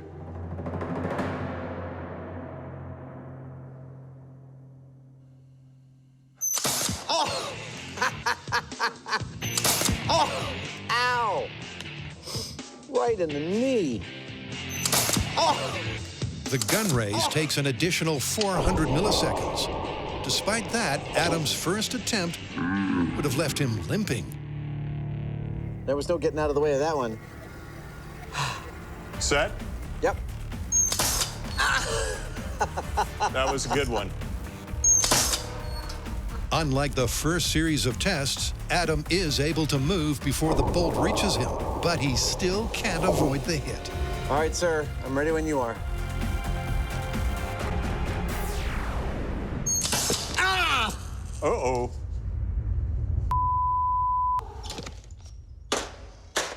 I just had to curse because that hurt really, really badly. I'm done testing. I failed 3 times. That really hurt. I'm gonna walk it off. Well, never let it be said that Jamie and I don't put our bodies on the line to test the stuff that we're doing. I started out the story thinking that the blaster bolts look darned slow, almost comically slow. But turns out, even when I can see our trooper lifting his rifle into position, it's fast enough to get me every single time. There is no dodging these blaster bolts. Or is there? Now, as it happens, in a prior episode, we clocked our reaction times, and mine was somewhat faster than Adam's. So before we call this one, I'm gonna have a go and see whether we get any different results. You ready, Hyneman? I'm ready. Can the Hoosier do what no normal human can? 1 for 1. Jamie's fast, but there's simply not enough time to sight the incoming projectile, react. That's 2 for 2. And then move all of your body parts out of the way. I felt it on my... Well, I think that's pretty definitive. You just can't dodge out of the way of these blaster bolts, and that's why in any gunfight, I recommend you shoot first. So, what have we learned today about humans' ability to dodge blaster bolts? Not gonna happen. I was totally surprised by that. Let's get out of here. Dude, it's a set. Oh, right.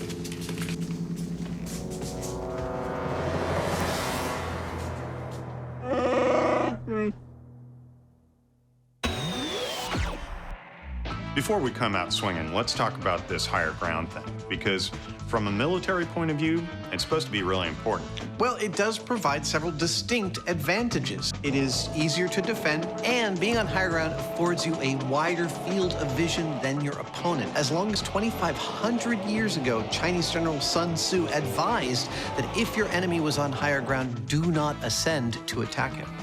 Yeah, but while higher ground may be really important if you're talking armies having to charge up or down a hill, we're just talking about two guys that are only a few feet away from each other, and that may be an entirely different thing. Right, well, and then there's the moralistic argument. See, when Obi-Wan says to Anakin, it's over, I have the higher ground, he might be talking from a moral perspective as a Jedi who has rejected the dark side and he's on the right side morally. Yeah, but we've got no way of testing that one. No, we don't. Wait, what are we doing back here on the Rebel base? I thought we had put this myth to bed. Ah! Uh-oh. And we had, except, well, we realized that we'd left one thing hanging. And that is, when we looked at all the ways the good guys get out of the way of the blaster bolts from the stormtroopers, they don't just dive out of the way. No. In fact, Jedi have their own technique. They pull out their lightsaber. I would have one, but I'm Han Solo and he doesn't carry one. And they actually deflect the blaster bolts coming towards them with the lightsaber. Is that possible? That's what we want to test. All we need is a Jedi. Well, as luck would have it. Are you ready, Colby? Let's do it. As we know, Colby Boothman, Master Swordsman, is about as qualified as anybody to attempt to fend off blaster bolts with a sword. Colby, are you ready? Ready? The rules of this game are pretty straightforward. Colby, here we go. Without warning, I'm going to fire a shot. Colby's going to make his best effort to knock it out of the air. Whoa! Holy crap, he actually blocked it. Yep, our earthbound Jedi made contact. But with the next three sailing past his defenses, maybe it was a one-off lucky hit.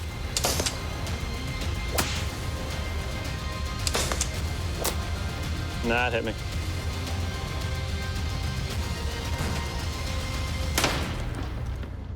Did he get that one? Yeah. Nice!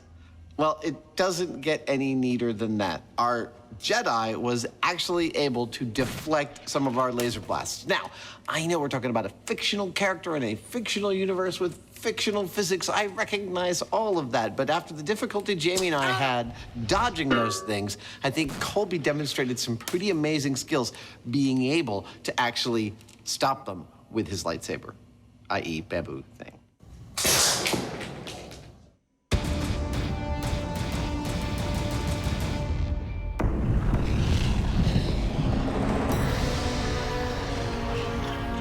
Welcome to the planet Mustafar.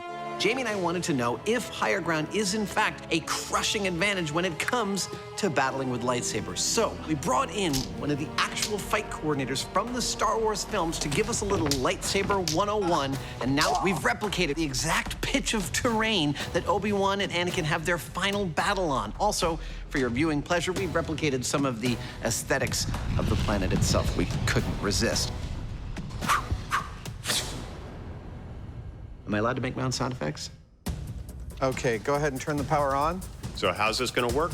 Well, we're going to do 25 rounds with Adam on the high ground and then 25 rounds with me on the high ground. There you go, sir. To protect the lower person's head, we're using this kendo helmet, and it's wired along with the rest of the suit, so we'll be able to see if we actually get a score on that. I'm going to do a systems check on your helmet. Yeah. Hey, reset. The rules are simple. Yep. When you get hit by a sword stroke and your lights light up, that's a point for your opponent. Totally feels more realistic with this terrain, doesn't it? Yeah, it came out quite nice. At the end, we'll tally up the score and see what we got. You ready, Hyneman? You betcha. Are you a Sith or a Jedi? I would be a Sith. That's what I would have said, but I didn't want to insult you. All right, let's go, Sith.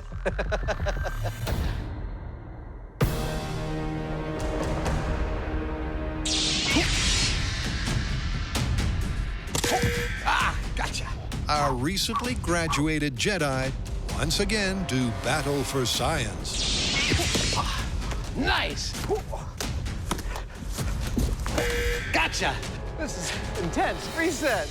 It's pretty clear that just one day of training won't make us sword experts, but it gave us some insight into ways to move the lightsaber.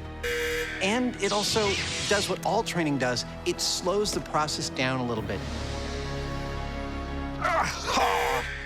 Reset. I feel like it's much less of a free-for-all in this test than it was when we started. Oh, gotcha. They are certainly more skilled, Reset. more clinical in their execution. Oh, dead. Reset. But as the contest continues, it's clear Jamie, supposedly at a deadly disadvantage, Dead. is holding his own. You and I are quite evenly matched, sir. At this point, I feel like I'm making quite a number of scores. And to me, that says that this is not a definitive thing, that higher ground always wins. Yep, and with Jamie exacting the revenge of the Sith. You didn't quite nail me in the ghoulies, but that was a good shot. Careful with that, will you? Part one of the competition reaches its exhausting conclusion.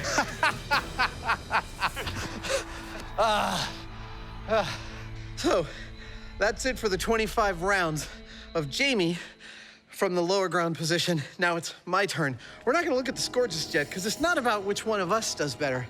It's about whether higher ground does significantly better than lower ground. Yep. All right, Mr. Hyneman, you ready? I'm ready. Okay. But my intuition right now says higher ground is not a crushing advantage. However, when Jamie takes the high ground, he immediately racks up several quick-fire wins. And Adam's obviously off balance. Reset. Oh! Okay. But as Adam adjusts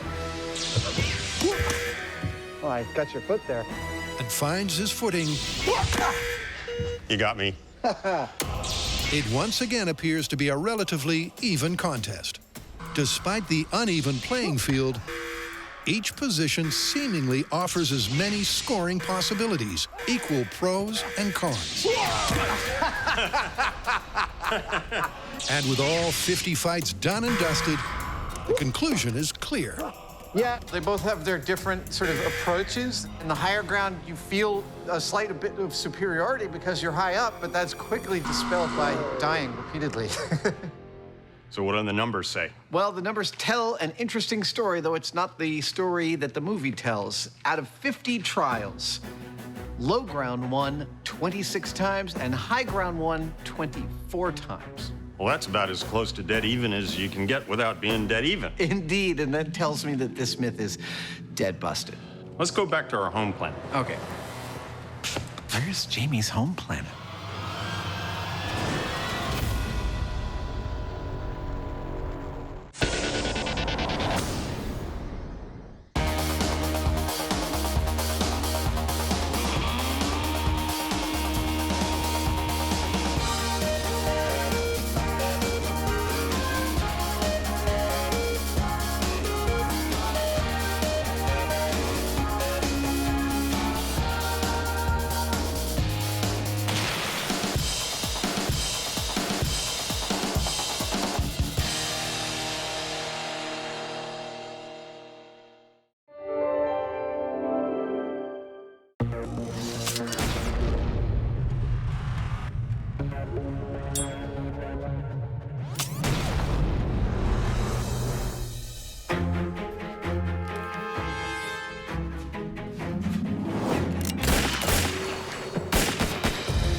Give me that.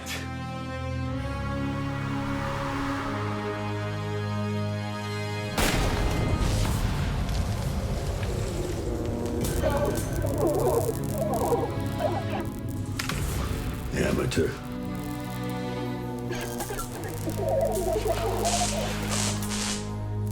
I didn't even think that was possible.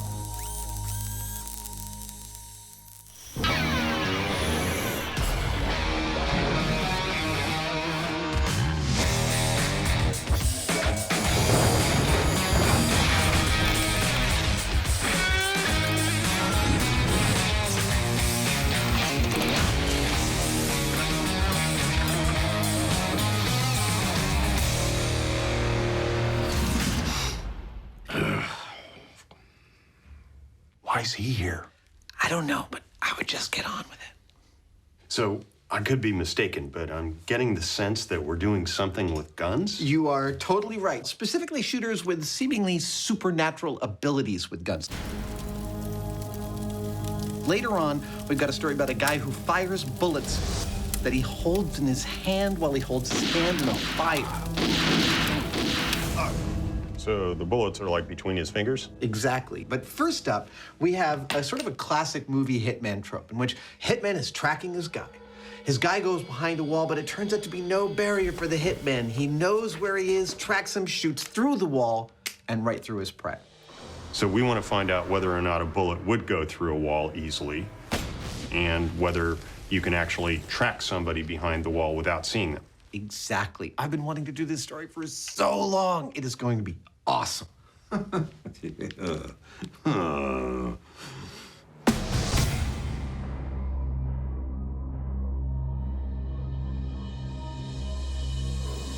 you might imagine that we would test this by going to a shooting range, setting up a wall, pulling out some guns, and just blazing away at it with all the ammo we can bring to bear.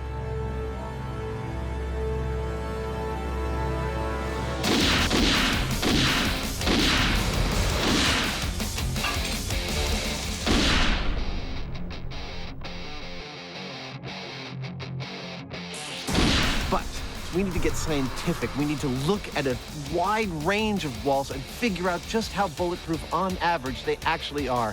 We need to go back to the shop and get scientific about this. That's too bad. I was having fun. Yep.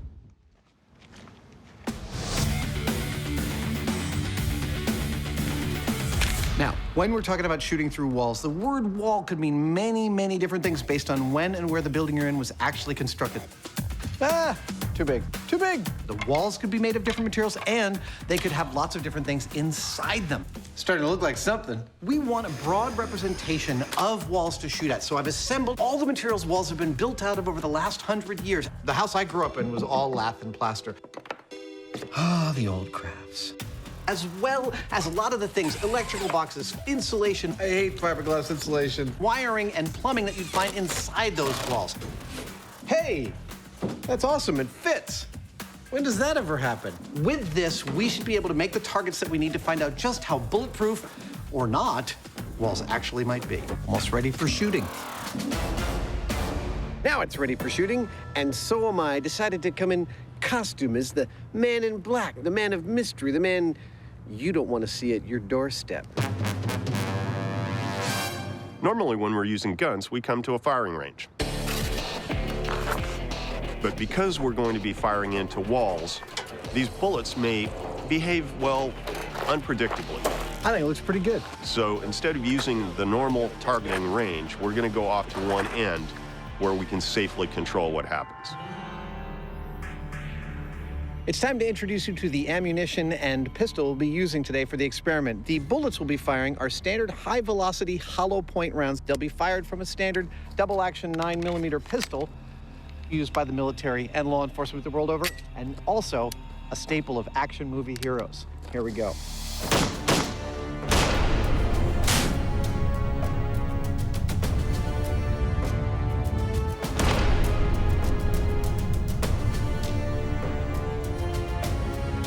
And you know that's true because you heard it from the Hitman. Did I pull that off? The panel we'll be shooting into is composed of the kinds of things that you would find in a standard wall, from sheetrock to a solid wood stud, sheet metal stud, sections with plumbing fixtures, and lastly, an electrical box. Now, we'll be firing bullets out of this 9mm pistol into those sections. I guess that ought to do it. Of course, for safety, we'll be triggering this from behind the blast shields.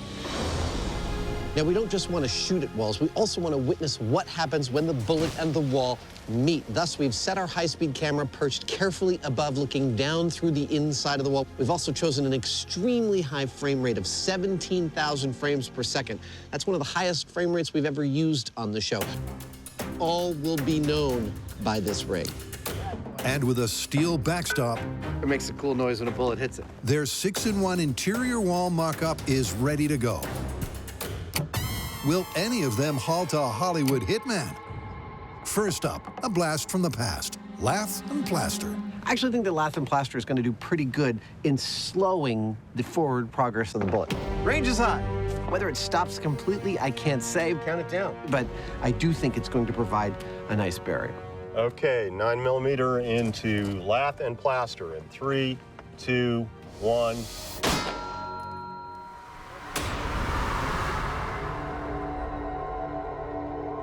Well, I did the classic small entry wound, larger exit wound, but it looks like it came out pretty straight. With the bullet's trajectory unaffected and the velocity hardly hindered, the oldie wall would have provided no protection for our hitman's hidden target. And that sounds good for the myth. Made a resounding clang when it hit this backstop. I guess that means that you would probably get penetrated by that bullet. Up next. All right, let's slide this puppy down. Will this more modern, eco-friendly fortification fare any better? This test is against 2 layers of drywall. Range is hot, with about 3.5 inches of fiberglass insulation between them. Nice. Right through the square, heard the ding of the steel. Couldn't have gone better. More good news for the myth. 2 targets taken down, and no sign the bullet has been significantly slowed or in any way altered. I love that sound. A result replicated when the sheet metal and wooden studs are also found to be duds. But now, it gets interesting. Next up is the first time our bullet's going to encounter an actual object inside the wall, and that is copper plumbing. We're gonna hit it right there. And this is the reason for all of our safety shields. The bullet could spatter in a lot of different directions when it hits this. Firing in 3, 2, 1. Oh, that looks like a perfect hit. A perfect hit through and through. With the bullet's trajectory and speed only marginally affected, the myth that a hitman can hit his hidden target is still looking good. But what about the toughest target yet? A steel junction box. Oh!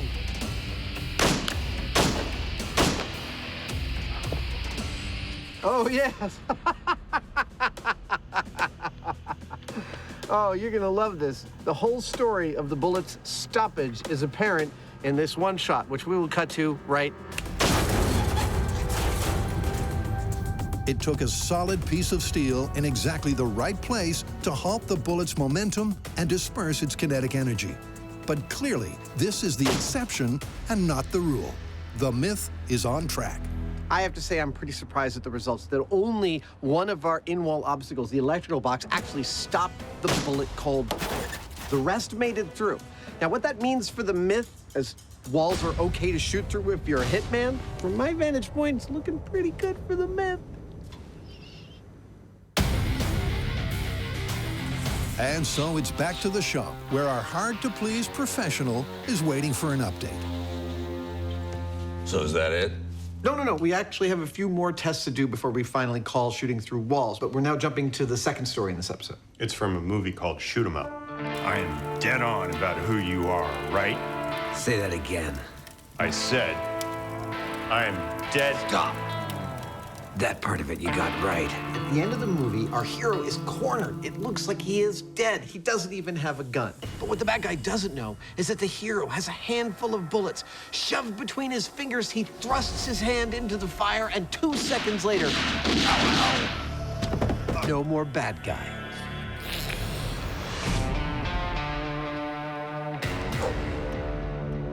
What was that? We were reenacting the movie. What we want to find out is, 1, can bullets go off that fast in a fire? 2, if they can, could you aim them? And 3, are they remotely lethal? So which one of you geniuses is going to stick his hand in the fire? Well, we haven't thought that far ahead yet. Well, whatever. I've got a plane to catch. Shall we start testing? Sure. For that, Adam and Jamie hit their all-time favorite location to cause a commotion. Lots of goats. They don't seem to mind the fact that my jacket is made out of them. To set off this myth, the first item on the menu is a controlled fire.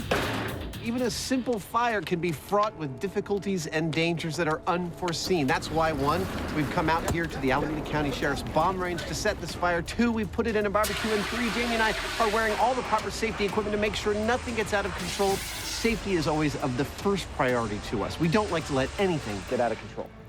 All right, that's more like it. That's a nice little fire. After the flames have died down, it's time to get cooking. And they're starting out hands-free. Like we often do on Mythbusters, we try to remove variables so we can isolate what exactly we're seeing. And in this case, that means we're taking a single bullet, attaching it to a rod, and inserting that into the fire. But they're also playing it safe. The single round being baked has had the projectile removed. The empty case and primer will react to the heat, but no one's in danger of being shot. Yet. Question is, will the ignition match the movie? Now, there are 3 things that we will be testing in this fire test with the bullet shell casings. You ready to do this? Yeah. 1 is, will the shell casing go off in the fire? 2, will it go off exactly where our hero is holding his hand in the film clip? He holds his hand just about 3 inches above the logs, right in there. And 3, will it go off in 2 seconds? Okay. Shell casing test in 3, 2, 1.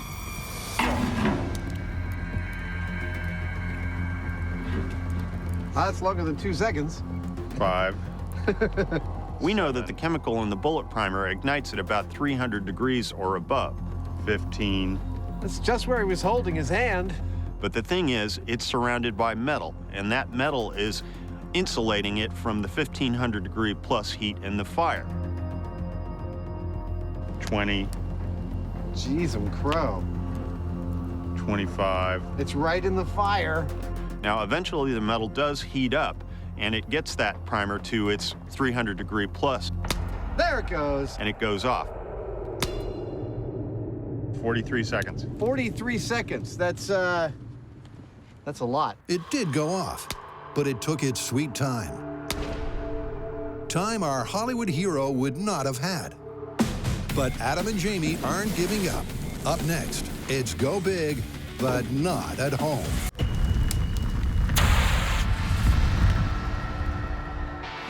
The movie Shoot 'em Up looks like it's being shot down. Well, the results of our movie parameter test are in, and the 2-second time is totally out. 43 seconds. But the fire gets a lot hotter inside among the hot coals. I think we should do another test to find out if there's any place in this fire where we can get the bullet to go off in 2 seconds. And frankly, I predict we totally will. So for test 2, Jamie stokes the fire. Mommy, I don't like barbecues at Jamie's house. Because this time they're baking the bullet deep among the coals. A temperature differential from test 1 of 800 degrees. All right, sir, you ready? I'm ready. I'm going all the way in this time. Looking for the hot spot.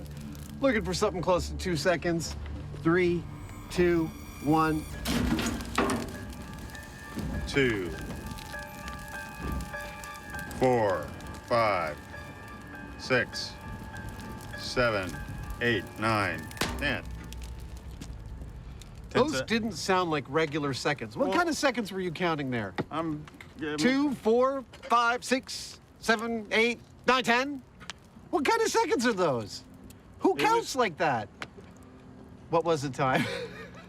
10 seconds. 10 seconds. For due diligence, the guys try 3 more times. But their fastest fire is still pedestrian. 8 seconds. 8 seconds. Well, you can color me surprised at the end of this testing. We exposed our bullet to every part of this fire that we could imagine and couldn't get it to detonate in any less than 8 seconds. I think we've definitively proven that there's no way a bullet is going to go off in that fire in 2 seconds flat. Yeah. I mean, it will go off, but not in 2 seconds. Even exposed to the hottest heart of the fire, at temperatures no human hand could survive, the primer did not reach its flash point in anything like the time it took in the movie. I think we could use a hand on this story. But although one facet of this film fable is an obvious fiction, the guys aren't done yet. Well, it's true that the timing of the hand in fire is busted. Nevertheless, I've got to find out whether bullets fired in that manner are both accurate and lethal. So to do that, I need a hand that I can heat up safely. Yep, Dr. Franken Hyneman is making a heat-resistant human hand. Well, I've got a good start with the grinder, but from here on in, it's mostly going to be blacksmithing.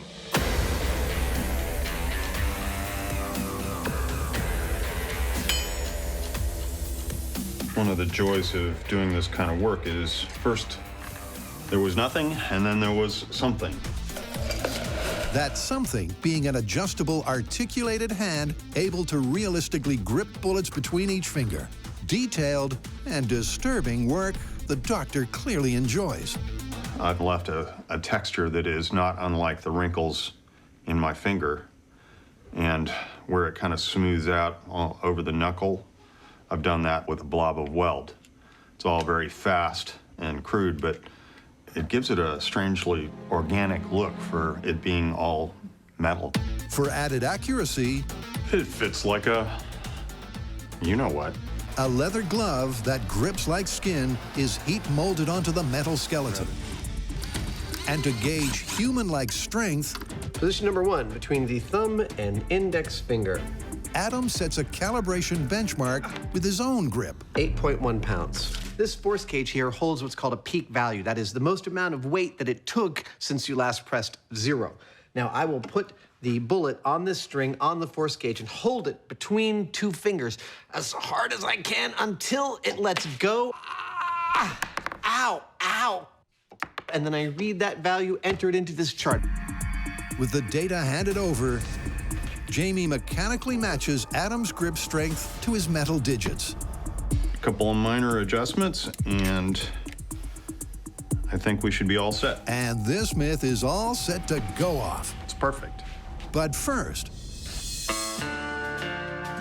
there's some unfinished business for our wall-shooting hitmen. Now that we've determined exactly how porous walls are and that bullets will most likely make it through them, it's time to deal with what's on the other side. So, you are the good guy, the camera, you're people watching TV, and you're looking at a wall, and there's a bad guy behind. Where is he? Oh, there he is. Now, that bad guy is gonna move behind the wall, and you've gotta shoot him. How are you gonna do that? We figured there's two methods that you could use. One is you could watch him run behind and make an assumption that he's going to maintain his speed, bang, and try and shoot him. Or you could listen for the sound of his footsteps and use your natural powers of triangulation to make an assumption about where he is and shoot there. I'm not sure if either one of those is gonna work, but in either case, it's gonna require a rig with a motorized dude on it. The dude. How you doing, dude? Isn't a very handsome dude. Something kind of like this. Walk, walk, walk. So, bullets can penetrate an interior wall. But is hitting your target as easy as Hollywood would have us believe? That is so weird. To find out, the team is testing two mythical methods. First up, target tracking. Here's how this test is going to work. Our target, that's me, will always start every test by moving from a visible position to an obscured position. The operator will be able to control the position of the target with this joystick, and he'll be able to see what he's doing through this monitor. The shooter must use trajectory, tracking, and their intuition to surmise where the target might be behind the wall and attempt to shoot them through the wall. Beautiful. Okay. There are two restrictions in this test. One is shooter can't start shooting until the target's past that yellow and black line. All the action happens on that side. And only one bullet at a time. This first test is going to be pretty basic. I'm going to be moving the target at what amounts to walking speed continuously. Jamie, you ready to start this? I am. Gun is loaded. Safety is off. Range is hot. All right, count me down, sir. 3, 2, 1.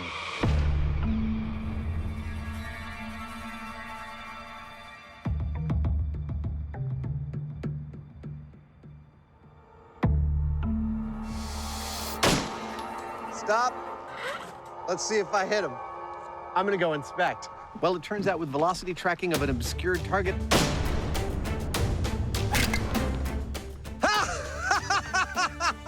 A perfect hit! I'm actually pretty good. I got myself in the face on the first try.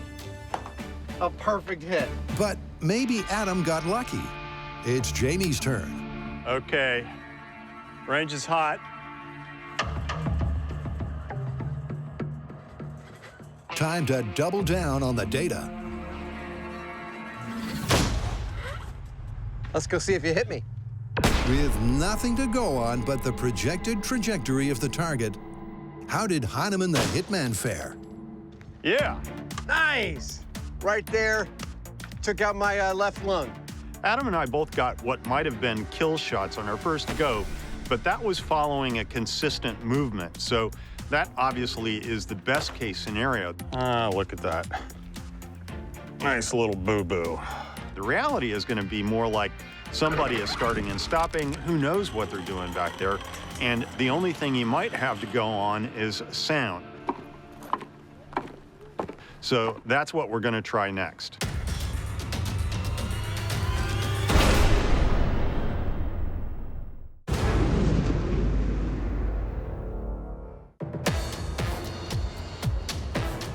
The hitman. Give me that. The ultimate Hollywood anti-hero. With a seemingly supernatural ability, he always gets his mark. Or does he? Sounds like it's time for test 2. This test is going to be pretty much like the last one, except that the target is going to be moving all over the place, and the only thing that the shooter will have to go by is the sound of footsteps. Can I hear a test of that?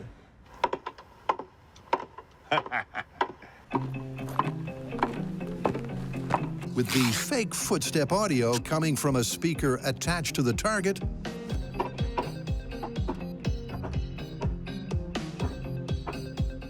I can kind of hear it go. The setup is complete. In theory, I thought this would be pretty cool. In practice, it's far cooler. What do you think? 1 shot this time, or how about 3 shots? Yeah, let's up the ante. Okay, cool. All right, so you ready? I'm ready. You're wondering how we're going to do a test about hearing for footsteps when we're wearing hearing protection to protect ourselves from the sound of the gun going off. Excellent. Sounds loud and clear. These earmuffs I use are military grade, and they have a really cool feature. Actual microphones that play sound into the muff so I can hear stuff in the world until a gunshot happens, and then they cut out to protect me from the loud sounds. Also, it's 2 separate sound chips, one on the right, one on the left. I actually can fully triangulate while wearing these, so that's what we'll be wearing for this test. Oh, what's that over there? I must admit, I'm a little surprised that both Jamie and I got successful kill shots on the first test. A perfect hit! But on the second one, I personally think it's gonna be a lot harder to triangulate the sound of footsteps behind a barrier. Count me in, sir. I'm giving myself only a 20% chance of actually hitting this thing. 3, 2, 1.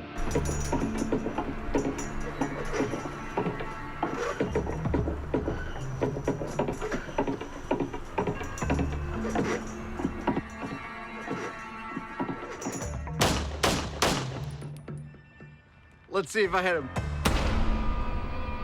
Adam acoustically and intuitively tuned in to his target's tread and took him out. Oh, looks like you got him. No way. Oh, no, I'm sorry. Or not. No, that was there before. That was from this, yes. Oh. Adam missed. You survived this time, savage. And you'll notice that he clustered 3 of his shots in one small area. I'm not so sure that's the best approach. If I were doing this, which I'm about to, I'm ready.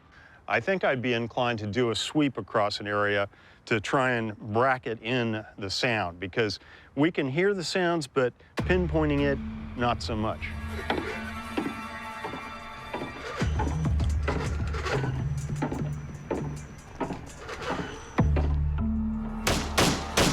Despite the benefit of being able to adapt his tactics, You missed him. Yeah. Entirely. Jamie missed as well. So, while you can easily shoot through a wall, the real-world detail of the prey's unpredictable position makes hitting a moving target tough. And this myth is on the ropes. But we have one more test up our sleeve. This is the spray and pray technique. We're gonna unload an entire magazine of bullets at the wall while he's moving around behind the wall and see what his odds of survival are. I'll tell you one thing. I wouldn't want to be behind this wall during that. That was really fun. But was it successful? Nothing. Not a single hit. It seems shooting blind really is just a shot in the dark. But it is fun. I can barely describe how much pleasure I get out of watching this rig go and out of shooting at it. And I'm not saying I couldn't have built this before we had Mythbusters as a show, but the design and execution of this rig is something that could only have come out after all these years of doing this show. This is a direct result of our experience in setting up experiments, and honestly, this is one of my favorites.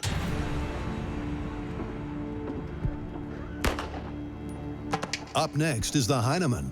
And once again, learning from Adam's failed technique, he opts to pause between each round, relocate the target, and fire. But will this distinctly deliberate method pay dividends? I was pretty sure that I could at least get 1 round into our target. Hey, that looks like you might have gotten 1 hit. Yes, 1 hit in the elbow. And, well, I did, but only 1. I winged him. You winged him. Turns out being behind a wall is a very safe bet, even if the wall is quite porous. Following the sound of somebody's footsteps and trying to use that for targeting information, it's not really a very solid technique. So what do you think? Have we answered the question of shooting people on the other side of the walls and how easy it is? Well, mechanical moving targets are all well and good, but I don't think there's any substitute for the real thing. I think we ought to shoot at each other. Maybe. Not with real guns, right? Well, okay. Paintball guns. Paintball guns. Okay, I think we could do that test. A new test, a new day, and a new location for a spot of hitman elimination.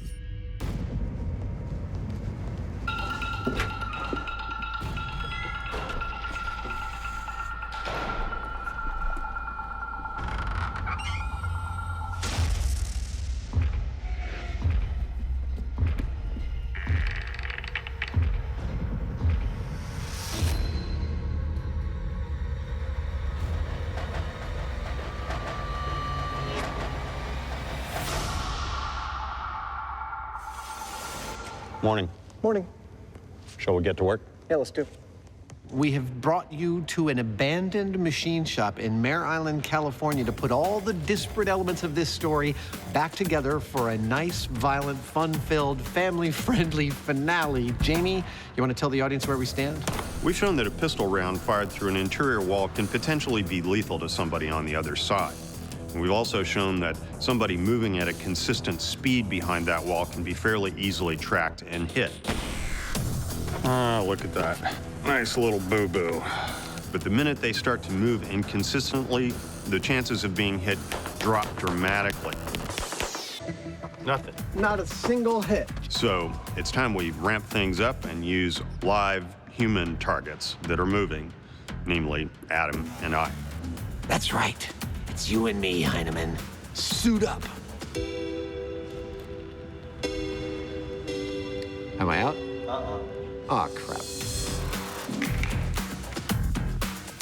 For this gunfight head-to-head, so freaking cool. Adam and Jamie are putting the human back into the experimental equation. This last test is a classic cat and mouse. We're building a Hitman fantasy camp. Jamie and I are going to stalk each other through a labyrinth created of walls, making hallways, rooms, doorways, the whole kit and caboodle. Excuse me.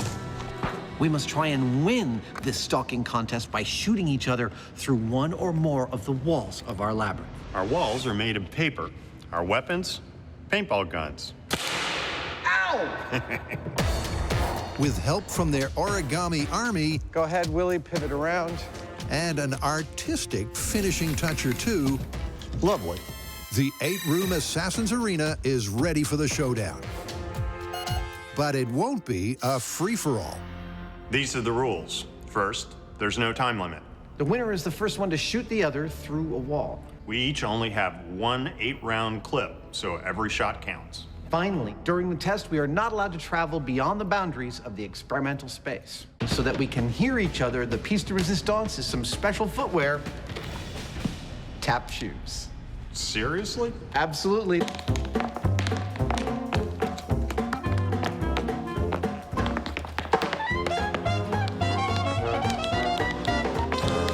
Oh, I've never worn those before. That is the first fact about Jamie I've ever heard that does not surprise me.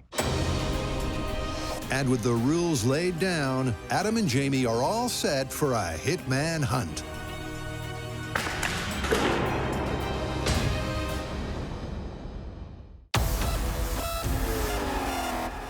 To test Hollywood's idea of a handheld shoot-'em-up, the Mythbusters need bullets, a helping hand, it's perfect, and dry experimental conditions. Doesn't rain all week, and then when we go out to shoot, it's raining. So let me introduce you to a little bit of how Mythbusters conducts a shoot in the pouring rain. We've actually set up 400 square feet of tent city here in the middle of our muddy field. Right there is our high-speed camera op. That's an expensive laptop and our $100,000 high-speed camera. The important cables are running up through the rafters. There is where Jamie and I will be standing behind the blast chamber shields. That's our experimental setup. Hopefully, it's dry enough to actually get this experiment off. So if you hold bullets in a fire, they're going to take a lot longer than 2 seconds to go off. 10 seconds. 10 seconds. But at this point, we haven't established what exactly they'll do when they do go off. And in the movie, the bullets are shown to be lethal. So that's what we've got to test now. Mythbusters during the monsoon season. Despite the deluge, the team has a handle on the situation and is all set to fire up. For this test, we've got a single bullet mounted on the hand right here, and I'm going to have a single flame coming out of this tiny copper tube. Let's try it quickly. When I pull on a cord, the flame will swing in, and we'll set off the bullet. That's it. You're right on the bullet. You're right on the bullet. This time, the round is live. Come on, bullet. Come on, bullet. With primer, powder, and projectile intact. Ah, it just blew out. This program is rated frust. Frustrating. In theory, they'll use the high-speed camera to capture the bullet's speed. You're good. Still lit, still lit. Oh, it just blew out. In practice, that's not happening. Just goes to show, best laid plans of mice and men are often screwed up by the rain. The wind and damp conditions are raining on their bullet-firing parade. Come on, we brought heat to the party. It's time for you to do your part. Oh, come on! That's amazing. It's right on the cap. I know. Come on, bullet. We're now up to like the 3-minute mark. Yeah, it's starting to burn the glove.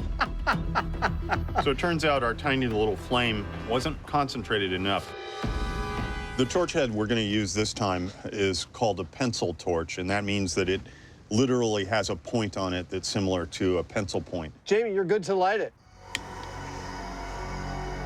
And I'm going to aim that right at the cap, and I think that'll get us where we need to go. There it is.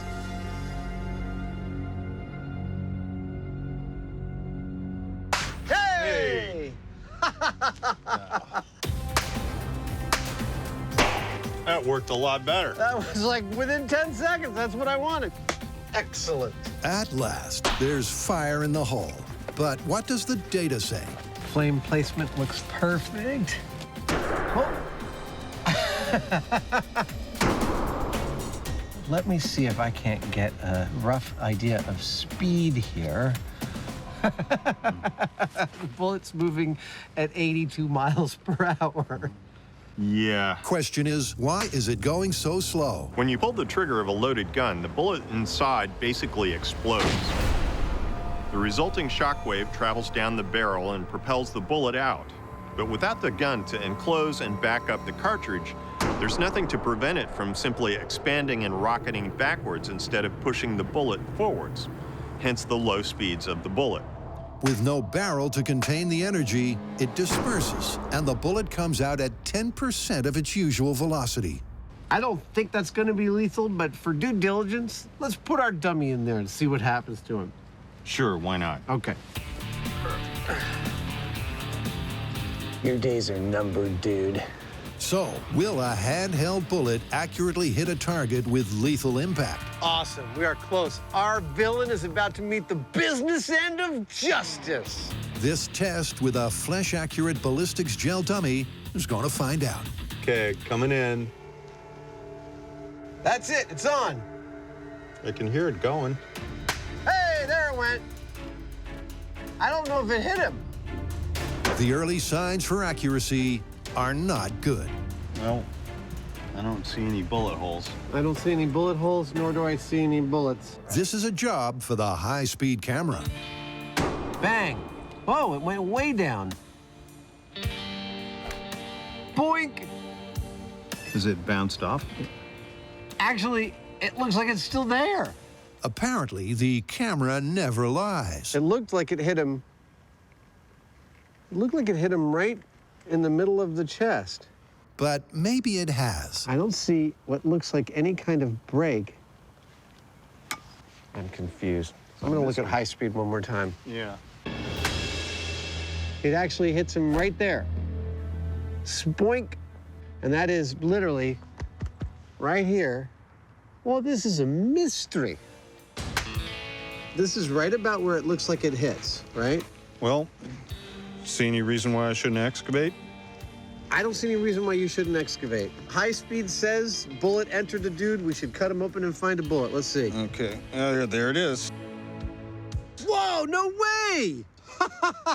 Embedded in his chest. Amazing! It's a satisfying and surprising result. But with such shallow penetration, it wouldn't have been lethal, merely painful. I have to admit, I am totally astonished. This bullet, which I thought was gonna bounce off him like a rubber ball, ended up embedded an inch into his chest. If only our hero could hold his burning, fleshy hand in a fire until it melted and kept that pressure on, well, he might have just injured the villain. That is awesome. All right, let's count down the components of this story. Bullets going off in a fire in 2 seconds or less? Busted. Okay, what about the lethality or danger of those bullets after that?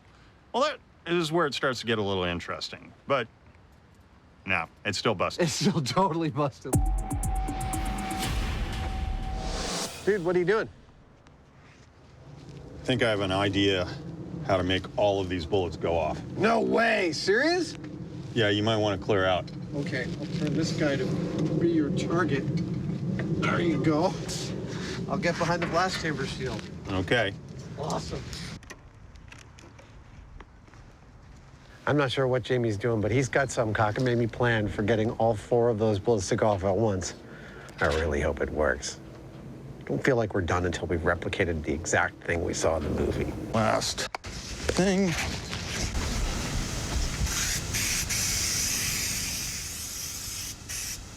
That looks flammable.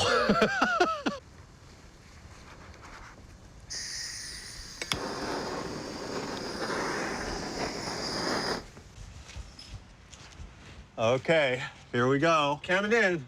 3, 2, 1, go. There it is. Dude, that looks like it's working a treat. I want to hear 4 bullets go off. It may be a new way to sizzle the slugs. Oh, there goes the glove. But it soon turns into the same old story. Seriously, I can't believe it's not going off. I mean, yes, bullets can go off if you put them in fire, but this whole thing about having somebody put their hand in a fire and, I mean, come on. Oh, there goes one. That was one. And now the hand just went, the hand's just extinguished itself. Well, the hand burned exactly the way I wanted it to. It stayed alight in a very aggressive flame for several minutes. Unfortunately, only one of the bullets went off after quite a while, which says a lot about what happened in the movie. I mean, if it didn't do it here, with all of that fire for so long, I don't see how it could have done it the way that they showed it. That's one myth done and busted. But still to come, a head-to-head hitman showdown.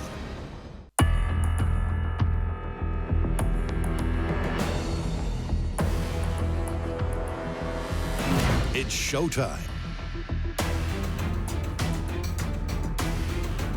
One by one, our would-be hitmen are guided silently to separate, random locations in the arena.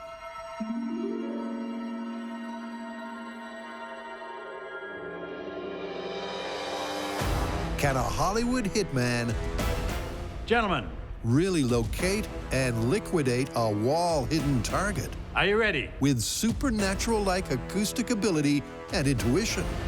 In 3, 2, 1, go. It's a stalk to the death to find out.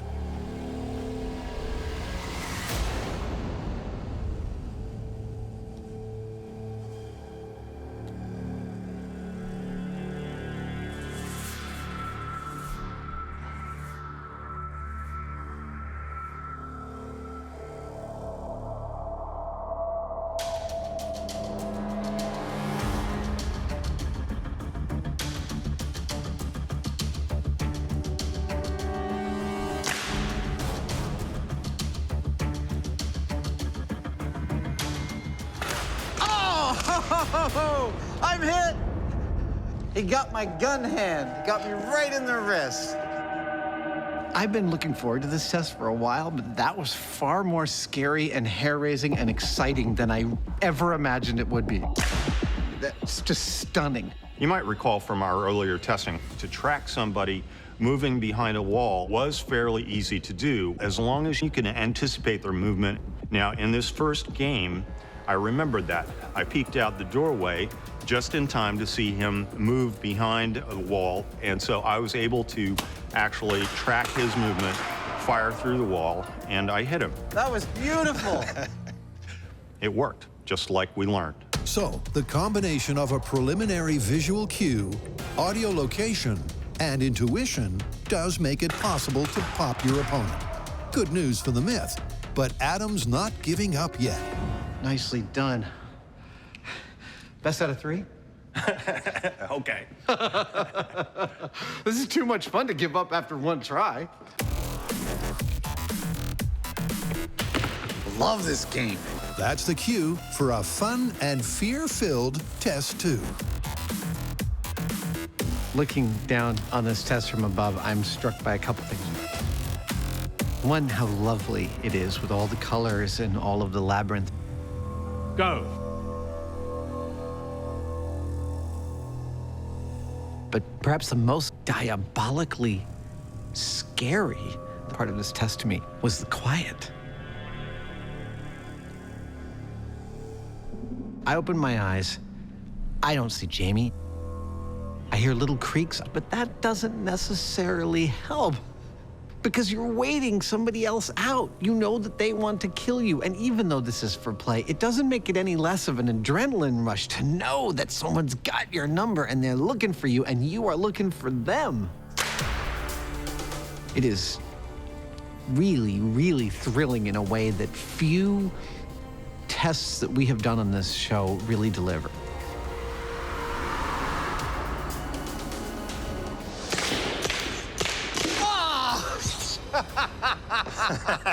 I'm hit. I'm hit. I'm hit in the leg. This whole test came together quite beautifully.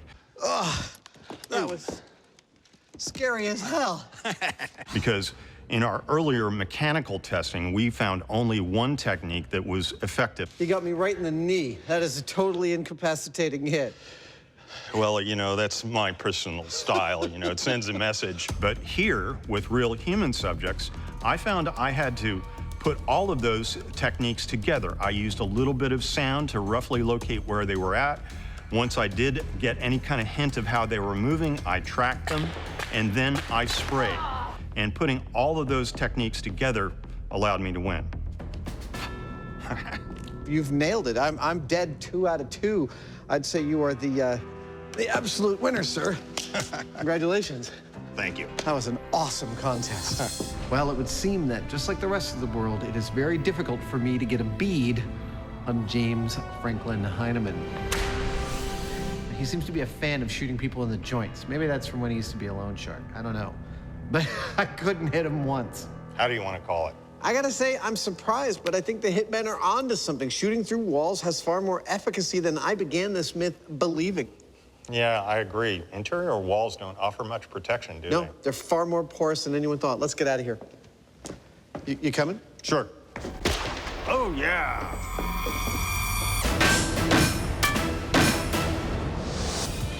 Back across town, it's time to settle accounts.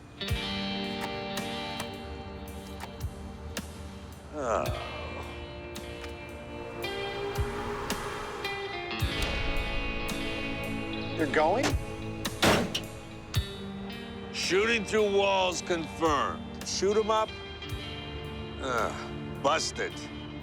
See you on the next bounce, boys. I don't trust that guy. Neither do I. Let's get inside.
You don't look anything like him.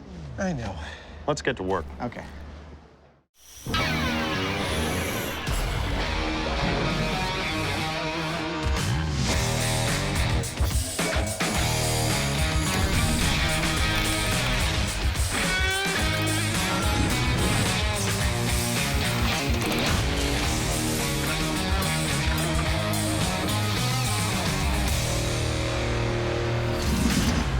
Why are you dressed like my old archaeology professor? No, I'm dressed as Indiana Jones. That's him, Dr. Jones from Indiana.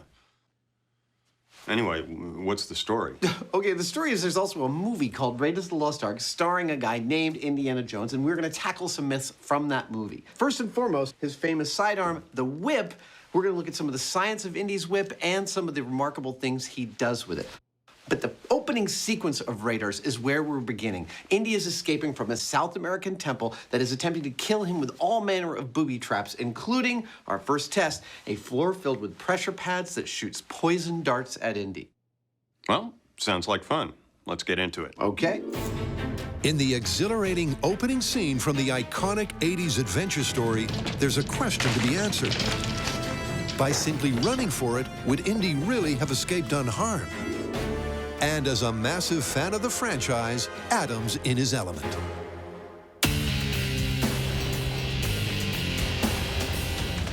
We're going to do this temple run and really figure out if we truly can outrun the darts. We're going to need to know how long that run is going to be. So I'm going to look at some video, do some measurements, and actually work it up in a little diorama for little Indy Adam here. You can't tell, but he's totally psyched about it.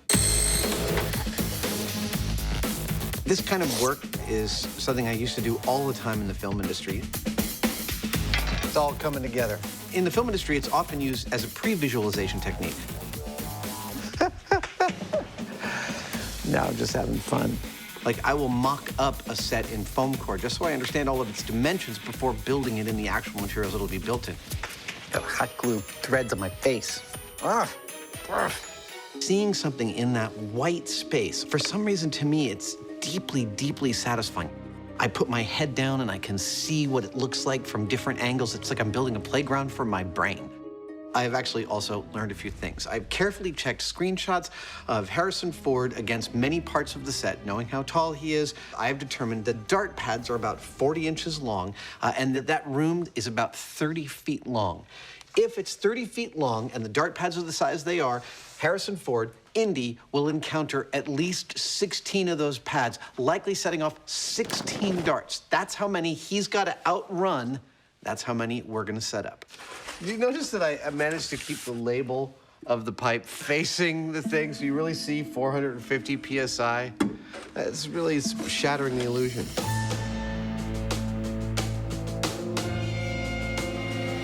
In the temple run, Indy gets shot at by Mayan poison darts, but because these are potentially lethal, I'm going to do the same thing using paintballs. 14. You know, I buy this crap salvaged, but who knew that 14 wasn't enough? I need 16. And so it's my job to figure out how to put together, a 16-gun, pressure pad-operated paintball gun array. I think those will work. This item right here is a solenoid switch. The wire gives power to an electromagnet, which opens the flow of air. These kinds of things are how we can fire pneumatic projectiles on cue. It works. I love it when I've got all the parts I need to put together something like this. The sequence is going to go like a barrel connected to a pipe nipple, a solenoid, and that will screw into one big long tube, and that'll be our air feed. And so it's just going to be like a little assembly line of, you know, barrel, barrel, barrel, barrel. And out comes the paintball and shoots us. With the first of the 16 air-powered guns attached to its solenoid trigger, Sounds kind of like a seal. Adam arrives to up the pressure. Dude, they arrived. Oh, cool. That is our pressure pad switch activation. Well, let's check it out. Point it that way. Pointing? Yeah. 3, 2, 1. Oh! That couldn't have worked any better. Inside this pad is an electrical switch such that when you step on it, it completes a circuit like so. Now that opens the flow of air, and out comes the paintball, and we get shot when we step on the pad. That is beautiful. There we go. Awesome. That's how each gun will be triggered. The next step is to combine them into a single, coordinated, air-powered system. This white tube is the air supply for our paintball gauntlet, which we'll be installing in the temple. Now, each one of these guns will be wired to its own pressure pad. 3, 2. Whoa! Beautiful. Which, as we run along, we'll be setting off these guns one after the other while we possibly are screaming in pain. That is going to hurt. Well, let's pack it up, put it on the truck, and take it out to the location. Okay. Before they pack up their Temple Run gun, while the team gets busy prefabricating a fake man temple, Adam and Jamie get cracking on another iconic Indian quarry. Well, good luck there, buddy. So whips. Exactly. Indy's whip is like almost mythological. He does all sorts of incredible stuff, including one I think we should test, when he disarms an opponent with a gun using only the whip.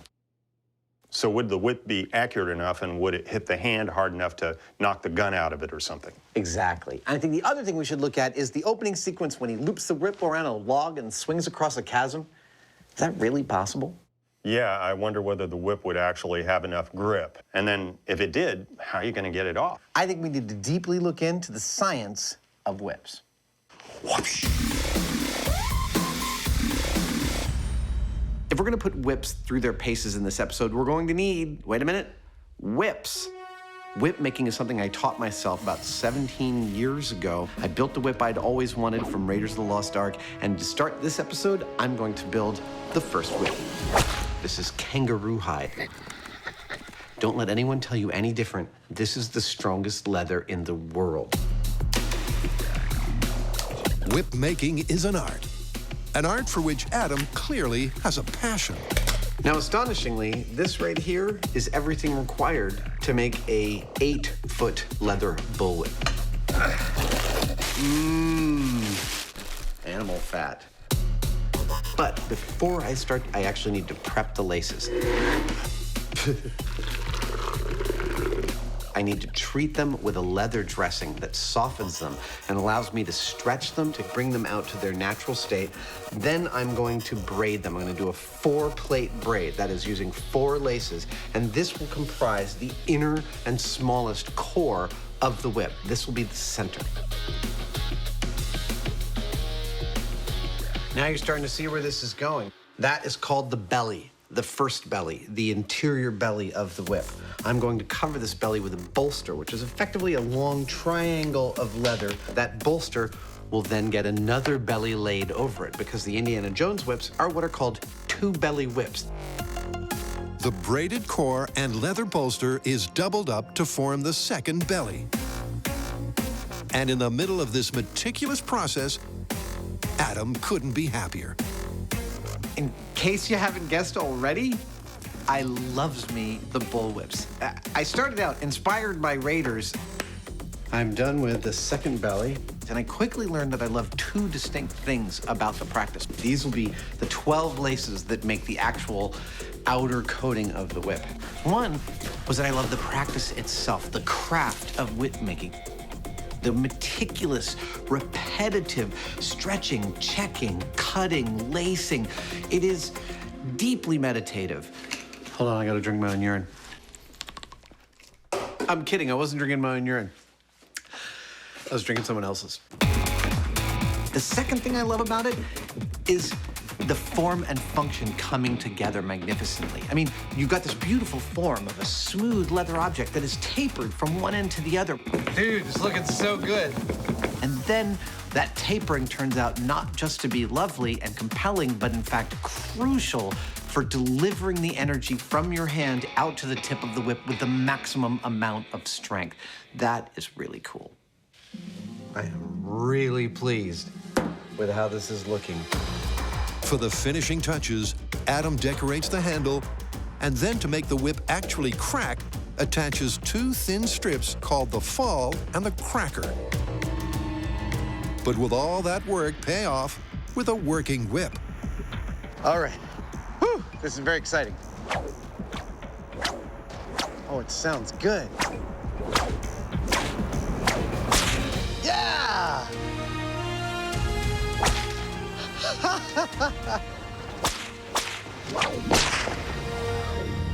It's pretty loud. Can you hit anything with it? You know, I've never actually tried. Why don't I set something up? Let's do it. Indiana Jones nonchalantly and surgically disarmed his armed foe. Come on. Adam, however,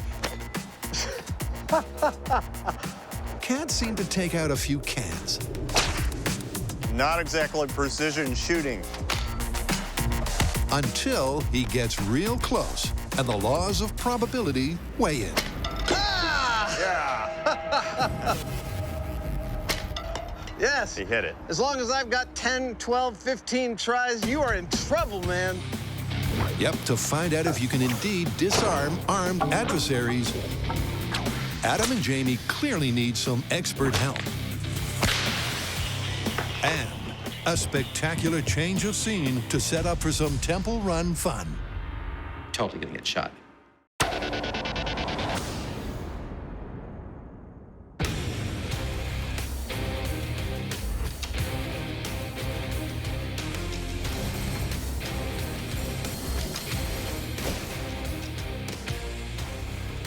Indy's whip is a character in its own right in the Raiders films. And it does some unbelievable things in the film. First and foremost, he's able to disarm someone who pulls a gun on him, just pulling this off his belt and giving it a crack. And that's what we're gonna do. We're gonna give that a crack. But there's a problem. Now, I'm pretty good at making these, but we've already established that I'm not that good at operating them. Let's just say you're a work in progress. Aren't we all? Yep, to test Indy's mythical ability to disarm gun-toting foes, Adam and Jamie need a whole heap of whip-wielding tips from the very best in the business.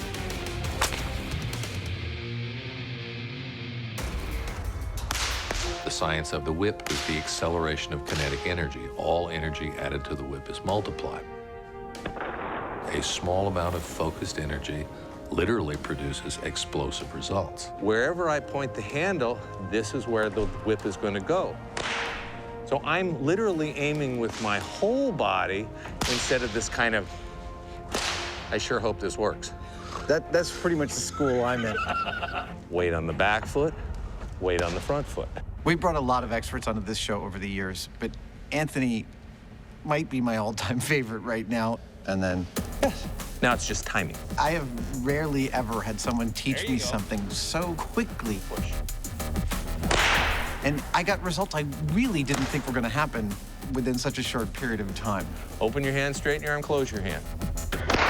Hey! Perfect. That totally worked. This is awesome. This is a far more precise tool than I thought it was. Bend. We've gotten a lot of the basics of whip handling from Anthony. Excellent. But now it's time to see if we can't use the whip to grab a gun out of somebody's hand. But it's important to note that we never actually see how Indy disarms the bad guy. So to cover all our bases, we're going to run a couple of tests. So stretch it out and send it out. Better, okay? First, we're going to see if that whip tip could wrap around the wrist and/or the gun and yank it in such a way as to spoil the shot. We're going to see if a direct hit to the wrist with the whip tip is enough to make somebody drop the gun. This is the scariest thing I've done all day, isn't it? Go ahead. That was perfect. That was a nice crack. You got It was that. right on the tip of your thumb. Yeah. That would have hurt a lot. Jamie's making contact, but there's no mythical grab and aim spoiling pull. Go for the wrist. Go for the wrist, Hyneman. That's it.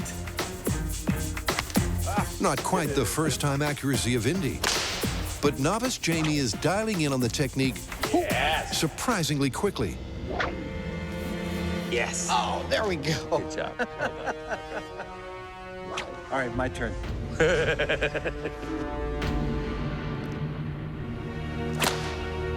Did I get you? Yeah. Adam missed his target a couple of times and connected with me instead. But he was actually able to wrap the tip of the whip around my hand to where he would be interfering with my aiming of that gun. Yeah. And that was actually pretty effective. The grab and tug is clearly plausible. But what about the second option? The hit to the hand. Would that force you to drop the gun? Well, Jamie, with the short straw drawn, adds extra protection and prepares to face the whip-cracking might of the Whipmaster. Ow.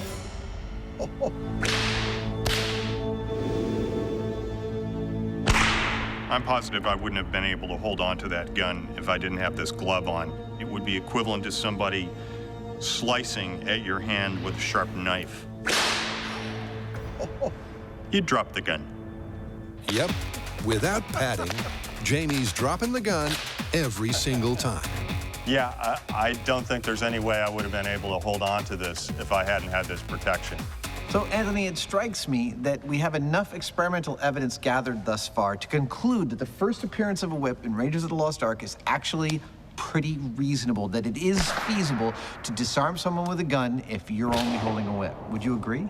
I do agree. I think a targeted strike to bare flesh is going to make it pretty much impossible to hang on to the gun, let alone operate it accurately.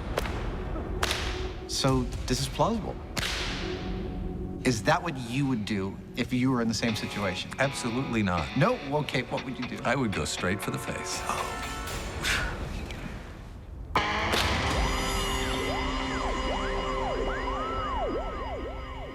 With the gun whip myth all tied up, it's time to set the scene for the temple run. Not many people realize, but the Mayans built their temples just like this. Yeah. And Adam's having a whole heap of fun.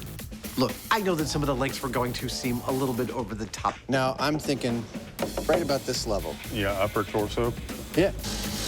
We could have just set up 16 paintball guns on like a wooden rack in about an hour and a half. But honestly, we couldn't. We're special effects guys. This is what we did for a living for decades. Looks pretty good. I know it looks like crap, but it's fun. It would offend our sensibilities not to make it look period and timely to the actual film we're replicating. Of course, any decent temple's got its share of deities and gods, so we've got ours. It would offend my sensibilities. Frankly, I think Jamie thinks this whole experiment is an excuse for me to dress up, which it might be.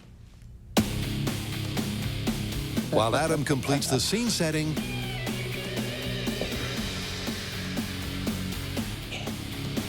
Jamie's connected the pressure pad and gun one for a test run.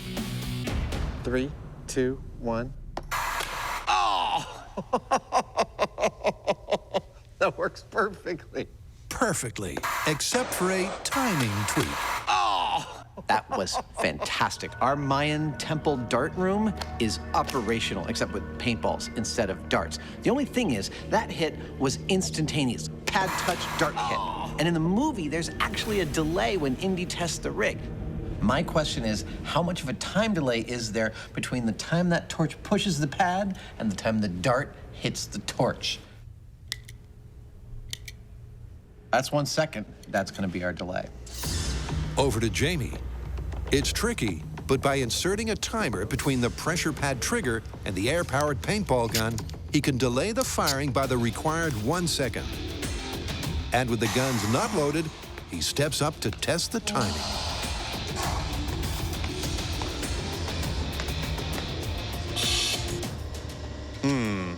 Frazier, we have a problem. That's not quite what we had in mind. If you wondered exactly how Adam and Jamie got the ball rolling on this Indiana Jones junket, wonder no more. Believe it or not, this is actually going to be our spherical Temple Run stone. Jamie's gonna love this. Rise! Rise! This is just as much fun as I was hoping it would be. This inflatable sphere will form the basis of their boulder. I don't think I'm getting ahead of it. I'm gonna pass out. And so far, it rocks.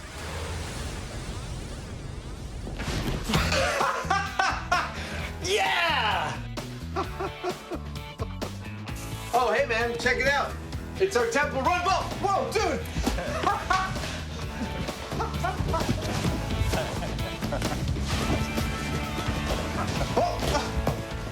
You all right? I could seriously mess with you in this. You sure about that? Dude, does this make a perfect Temple Run sphere or what? Yeah, this is great. All right, now, how do I get out? This is perfect. It's our Temple Run ball. But it doesn't look like anything anyone in a movie would be frightened of. So we're gonna have to scenic this puppy up. That's sort of mimicking my birth. And luckily enough, Jamie and I did that for decades before we had this job. So we've got our big clear plastic ball, but to make it look like a boulder, we had the idea that we'll take this two-part foam and mix it together and slather it all over the surface. If we do it kind of sloppy, but in the right way, it might just look like a big stone thing, which is what we want. So here we go.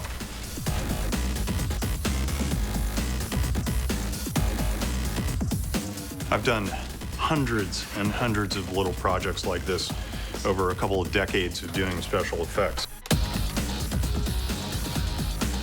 I think it's gonna work great.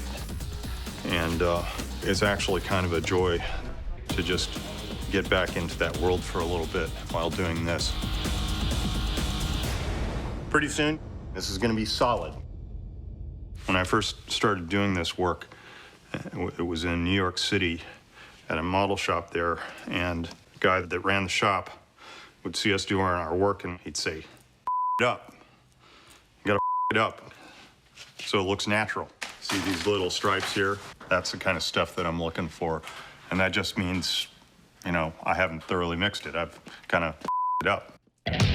By cutting corners on mixing the foam, Jamie's artwork has become more authentic. And 3 hours of satisfaction later, this Rolling Stone is ready to rumble. That looks fantastic. Thank you. Wow. That looks like a piece of stone. Inflatable stone, no problem. It's called safety stone. If this was real stone, I think it weighs somewhere around, give or take 20,000 pounds, depending on what kind of stone it was.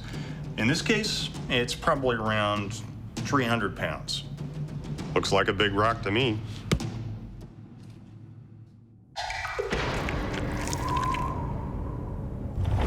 As soon as this episode got rolling, That's great. it was clear the Mythbusters idolize all things indie. And with one myth already cracked, the fun is set to continue. Or is it? As it turns out, this timing setup that we put together is really screwing us up, because while they're delaying the firing of our valves like we want them to, they're also holding the valves open way too long, which means that by the time we get to the end of the array, our tank is empty. Our solution is to actually give them more air, or more of a tank. I'm about to build that tank out of a bunch of PVC plumbing pipe. You stay while Jamie plays around with the timers. And with the larger air supply hooked up, it's time for the Temple Run test run, take 2.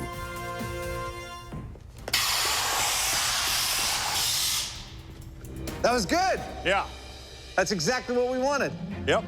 With the rig successfully firing on the big cylinder, the set dressing is complete, the gun's armed for action. 16 barrels, 16 paintballs. There we go.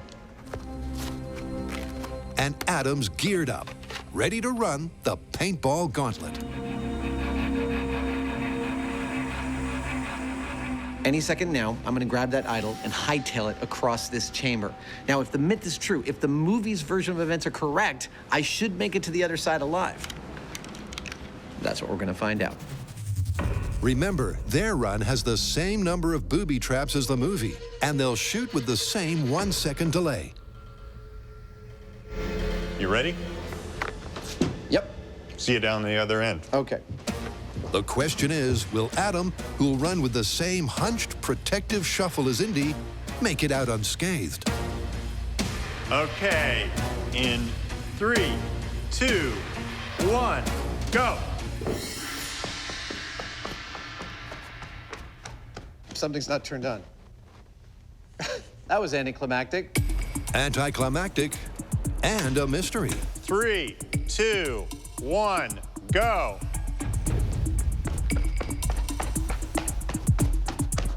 Still not working. Maybe even a Mayan mystery. Well, I think it's clear what's going on here. It's this guy. Mythbusters is clearly suffering the idol's curse. The circuit's not collapsing the way it should. The curse may not be real, but ours are. This rig is kicking our butts. Hold on, I gotta take all my off if we're gonna really solve this. Some rolled sleeves and brainstorming later. We're only gonna pressurize it to like, what, 70? Yeah. I mean, we could try that. And they think they may have it sorted. We have figured out the problem. It's a simple little dumb problem. We just got a couple of leads misplaced, and we should be up and running, literally running, in a minute. A minute and a test fire later. Oh, yeah. With vigor. The curse of the crossed wires is lifted. All right. And the temple run is ready to rock. 3, 2, 1, go.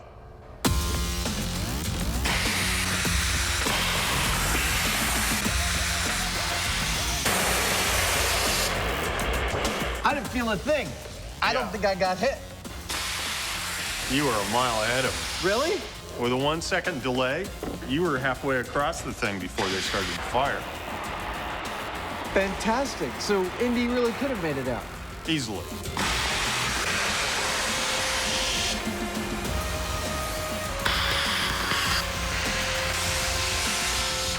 We had all the parameters we needed from the setup of the temple in the film, and we applied them to our set and discovered that Indy would indeed have made it out alive with his idol, wouldn't he? But now, let's assume the Mayans could make darts that shot almost instantaneously as Indy ran. We'll see whether he gets shot or not now. Here we go. And frankly, I pretty much expect to get shot at this point. Totally gonna get shot. Instantaneous firing in 3, 2, 1, go.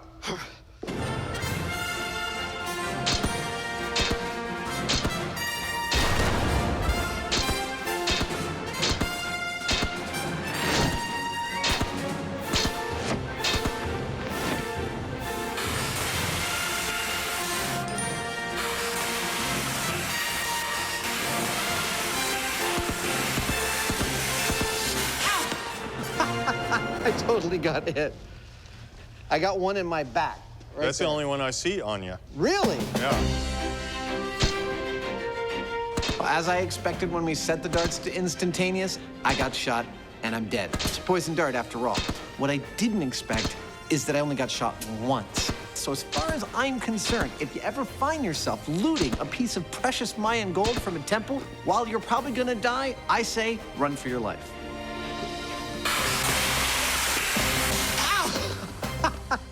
So why do you think the Mayans set such a long delay on their dart mechanism?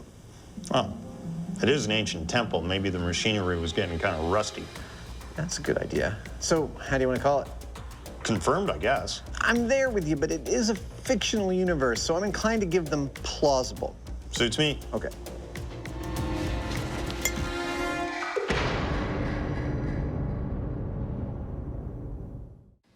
At this point, I think it's worth pausing to discuss a little bit about how whips work and why their structure is intrinsic to how they work. Now, I'm sure everybody has had the experience of being at one end of a rope and giving it a flick and watching a bump travel down the length of the rope. That bump is a wave. When you flick the rope, you are actually propagating a wave, and a whip works in exactly the same way. Give the handle a flick, and a wave travels down the length of the whip. But a rope is uniform in its thickness all the way down, and a whip is tapered, thick at the handle, thin at the end. And that turns out to be key to how a whip actually does its job. When you give the handle a flick, the wave starts to travel at a certain speed, but as the whip gets thinner and thinner and thinner, that wave starts traveling faster and faster and faster because of how energy balances itself until it gets all the way out to the end of the cracker where, rumor has it, it breaks the speed of sound.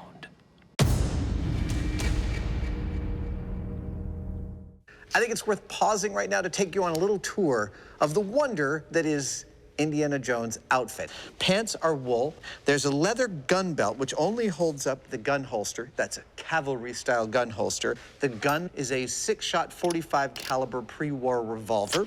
The whip, as we've already learned in this episode, is a 2-belly, 2-bolster, 12-plate overlay kangaroo hide whip between 8 and 10 feet long. Moving on up, Indy wears a satchel. That satchel is, in fact, a World War II gas mask bag. Fun little fact, this bag did not exist at the very moment in time the movie Raiders of the Lost Ark was supposed to have happened. Ha!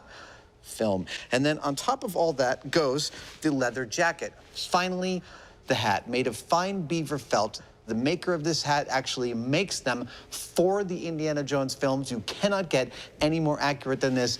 This is one of my regular daily wear-around hats. There you go. Happy Halloween. So all episode, we've been learning the mechanics and the operation of whips, and we've actually gotten pretty good at it. Yeah. But before we continue, we think that we'd be remiss if we didn't address the idea that a whip is supposed to break the speed of sound. Is this really true? Is there enough of the kinetic energy transfer from the handle out to the end? That's what we are about to test. All right.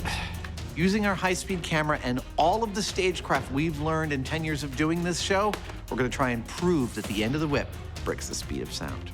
3, 2, 1. Because the tip of the whip is moving so fast and over such a large area, it makes it really difficult to see where and when it's making the crack. Yeah, the tip's starting to swing around at about 4D. So with that in mind, we've created this background with a grid on it. Yeah, right about there, a little bit below it, so we can hopefully zoom in on it with the high-speed camera. Oh, spank, right on the same mark. But with the camera recording at the 6,000 frames per second required to measure the speed of sound, zooming in and capturing the exact moment of the crack is a very tricky task. Okay, are you ready? Yeah. Okay, here we go.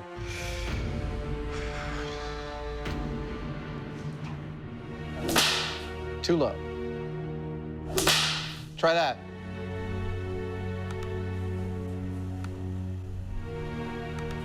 In terms of time, this is like looking for a needle in a haystack. There's a lot of increments when you're looking at 6,000 frames per second to find the exact instant that that passes through the frame. Yep, not only does Adam have to get a clean crack, that was too low, and pull off the unlikely feat of hitting the exact same mark, the guys then have to find those 4 or 5 frames of action. So the signal you're watching me on right now is transmitting 29.9 something frames per second. Low. I'm aiming at the same spot every single time. Our high-speed camera is catching almost 2 seconds of footage at 6,000 frames per second. That's gonna be too high. It is, it's a little bit of a hunt and peck.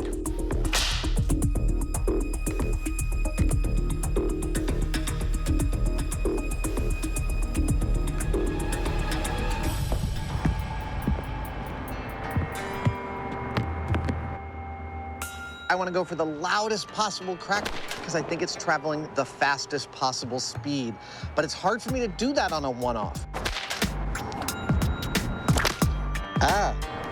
But up here, I've been getting into a rhythm of 4 cracks in a row where by the 4th one, I've got the loudest and I'm able to aim it exactly where I want.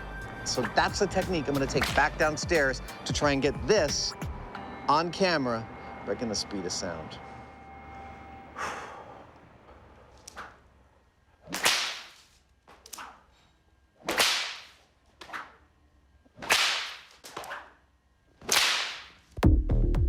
Try that.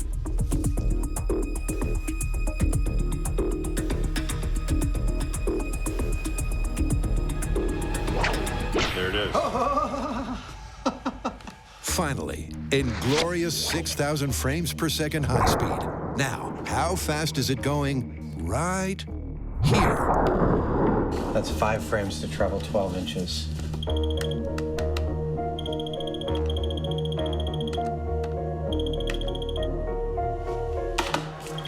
1,200 feet per second. That beats the speed of sound. That is awesome! We caught the speed of sound being broken by these little fuzzies. That is so cool. It took hours of atom whipping for us to finally capture that tiny piece of string traveling over the speed of sound in front of this grid. But we finally cracked it, so to speak. With the science whipped into shape, Adam and Jamie head back to the warehouse to test the whip's mythical ability to swing Indy to safety. This story has Indy swinging across a chasm on his whip. Yeah. Boom. Cool. And since we don't happen to have a chasm ready to go, we decided to build our own. This thing weighs 5,000 pounds empty. You got room, you can keep coming in. Kill someone in a heartbeat. Pull, pull, pull. Yeah. We're using these containers, which we love. That's it. Perfect over here. Miles, pull. Because they're kind of like big bricks. Yeah! Woo! We can build whatever we want instantly. Thread the needle. But like a 5,000-pound needle. Now, the containers here stacked up represent exactly 1/2 of our chasm. All right, here we go. We're going to bring in the other pair of containers and make the other half of the chasm. They're going to be a certain distance apart, but how far apart is the real question? An answer found with a little high-speed camera magic. That was good. So we've got my jump on high speed, but how are we going to use that to determine how wide our chasm is, especially since I'm jumping on flat ground and Indy was jumping across a chasm which he hit the edge of with his chest? Editors, can you help me out, please, and load up the high-speed footage of my jump? Excellent. Okay, now, fast forward until my foot leaves the starting line, right there, and put a dot on my chest. Great. Now continue to put dots on my chest through the full arc of my jump until my left foot touches the ground. Excellent. Now, draw a line that intersects all those dots until you've got a curve, and continue that curve until it hits the ground where my number stripes are. Perfect. Okay, can you count up how many number stripes those are? 12? Beautiful. That is the distance of our chasm, 12 feet. With the exact distance marked off, the far side of the chasm is dropped into position. Nice! Some protective padding put in place. That's a long way to fall. The key structural component brought up. This is our branch. Some more safety measures manhandled. Indy never fought a beast like this. This is like a Doctor Who villain. Yeah, that's it! Before the movie-accurate scene is set, good luck there, buddy. I'm going to stand back here. For Adam's date with whip-swinging destiny.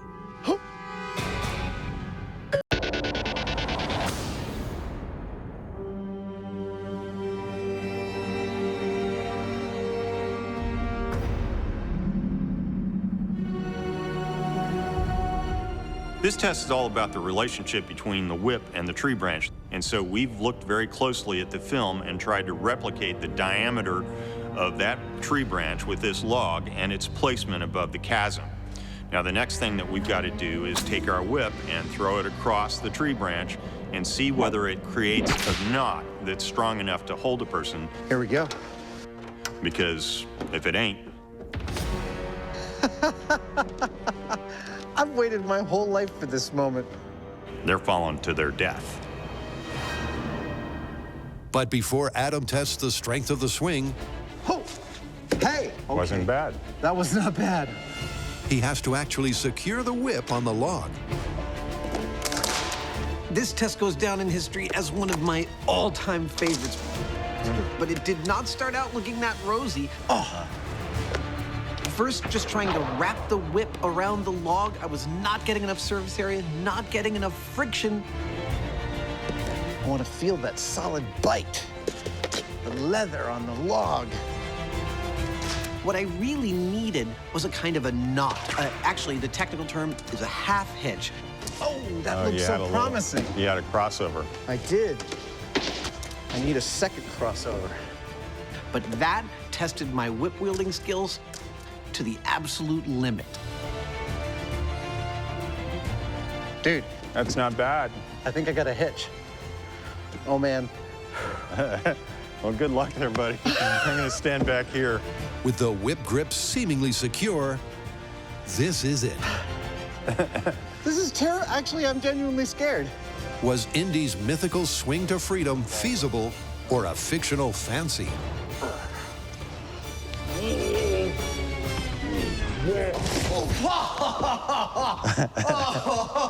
I'm good. I'm good. I'm okay. So, I got the loop around the log. It felt really, really secure. I think I got a hitch. And then just before my feet reach the other side, the whip unwinds from the log and I go tumbling. All right, we got to try this again. That was too much fun. Even though Adam fell, I have to say I'm surprised he did as well as he did, because from this distance, you're only going to get around 3 wraps out of it. There you go. So a single half hitch holding a close to 200-pound guy, pretty low odds if you ask me. Yeah, you're moving the whole log, dude. Am I? Yeah, I think you're going to do it, buddy. Here we go.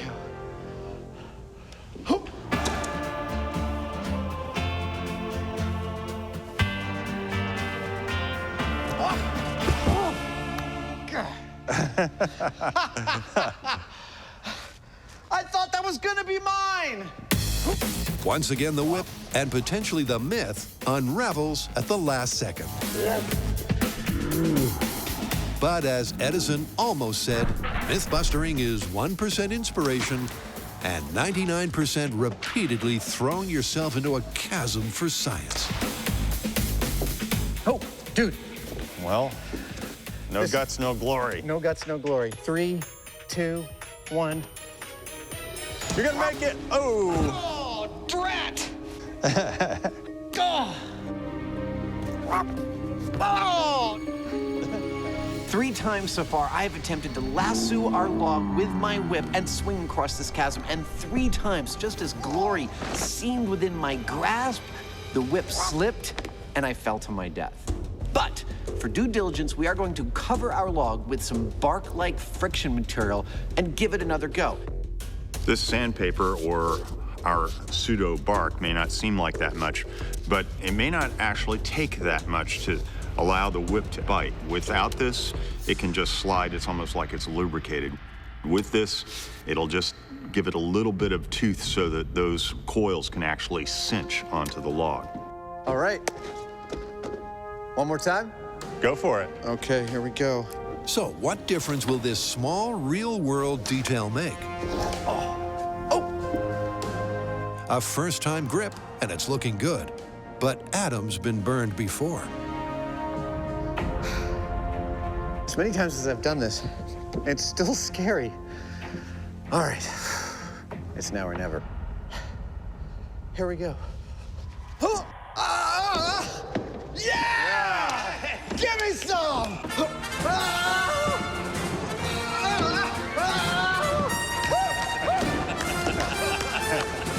You could say Adam's happy with the result.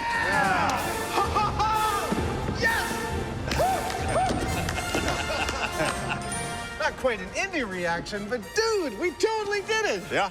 All right, throw me the idol. Come on. Well, the question now is, can you get it off there? Oh, right, okay, here we go. Come on, come on. So once we added a little bit of friction, some bark to our log, the whip grabbed easily, and I swung across handily. It was beautiful. Come on, baby. Come on, this is the final thing. Indy's whip grabs when you want and lets go when you want. Come on, guys, come on. Now, I still don't think the whip has the kind of magical properties that Indy uses it as an extension of his hands. How does this work? There we go. Almost.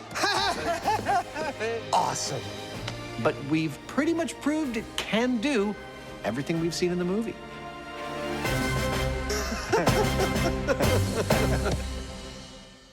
With that, this archaeological adventure romps to a conclusion. And Indy's iconic status is quoted. Dr. Jones was not doomed in the temple. Indy really could have made it out. Easily. And when it comes to a tight spot, You're gonna make it. his trusty weapon, I think you're gonna do it, buddy. is all it's cracked up to be. Yeah!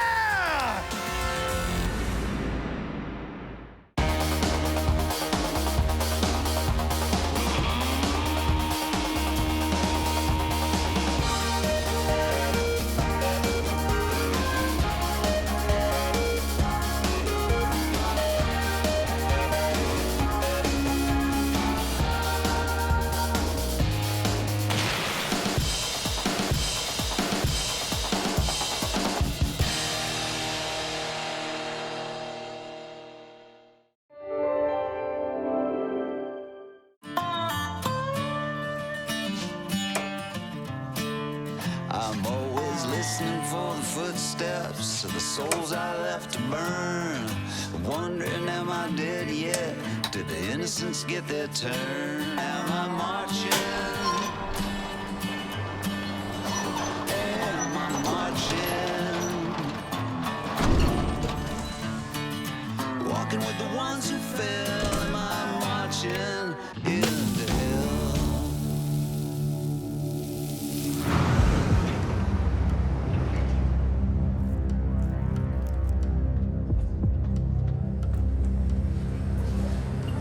Whoa, what happened there?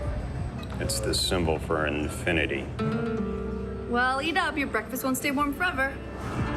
It's true. Nothing lasts forever.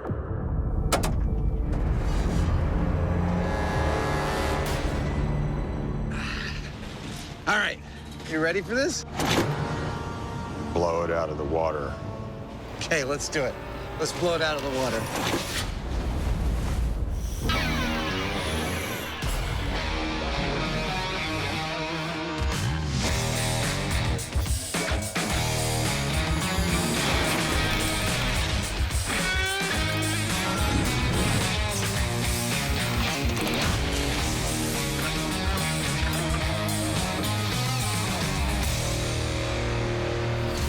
All right, today we have an entire episode devoted to the phrase, blowing it out of the water. Which has come to mean a kind of overwhelming victory against the enemy, right? Exactly right. And in that sense of the phrase, later we've got the finale of Breaking Bad. Could Walter White's machine gun booby trap really have taken out all of his enemies? But first, we're actually going to test the literal meaning of the myth, which comes from submariners from World War II. Apparently, occasionally, when they sent a torpedo toward a ship, they would watch that ship blow completely out of the water instead of blowing up. How epic are we going to take this? I figure we got to get pretty epic with it. Cool. Blowing a boat out of the water, instead of into pieces, might only happen if the relative positions of ship and shockwave are spot on. And to find out just that, the Mythbusters are starting in miniature. Now, when we say we're going to blow a boat out of the water, we mean specifically blow a boat out of the water, not blow up a boat. That's not what we want. So, we're going to start with this beautiful tank. It is large enough for us to detonate our miniature explosives. Oh, and our boat, which still needs a little bit of work. Their 15 grams of black powder is perfectly scaled for a setup this size. But to find out if it can lift the boat rather than obliterate it, placement is key. Now, we figured there's a certain depth at which the explosive reaches this optimal relationship between the water and the boat to send the boat flying itself out of the water, and that depth is what we want to find. Ow. And first up will be, I guess, our control. Perfect. Which will be the explosives at the boat on the surface of the water. All right, Hyneman, you ready? I'm ready. All right, 3, 2, 1, go. Whoa! Go. Whoa! There's no more boat. That was genuinely thrilling.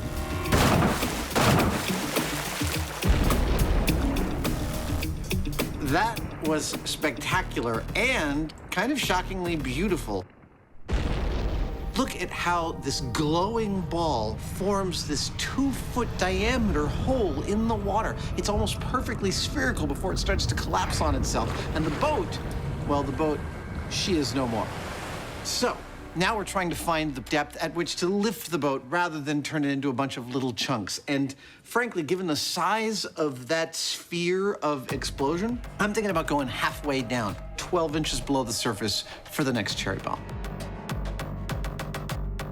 Okay, from halfway down the tank, 3, 2, 1.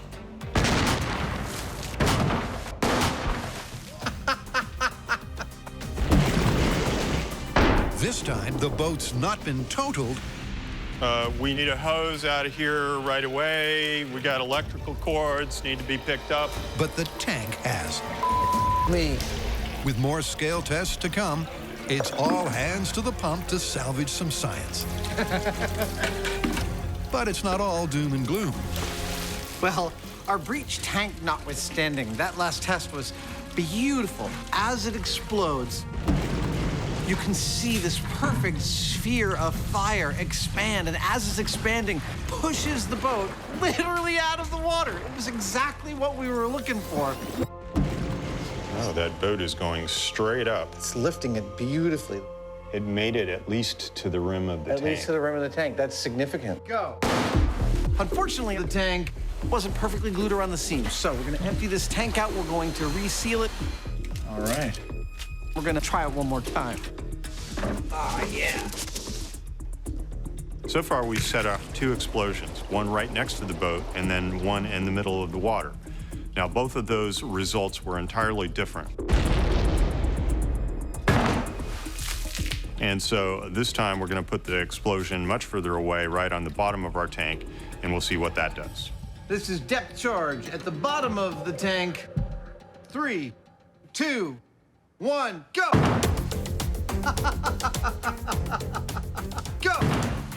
Boat upside down error, but no leaks. Go! It would be kind of upsetting to be turned upside down instantly, though. I believe that's the very definition. Slowed down. It's clear that Test 3 did lift the boat up and out, but not as much as Test 2. Meaning, come full scale, a depth charge positioned between the boat and the bottom may give them the result this myth needs. Our 3 blasts were pretty cool. The first one, at the surface, as expected, blew the boat to smithereens. There it was, just sending it into shrapnel.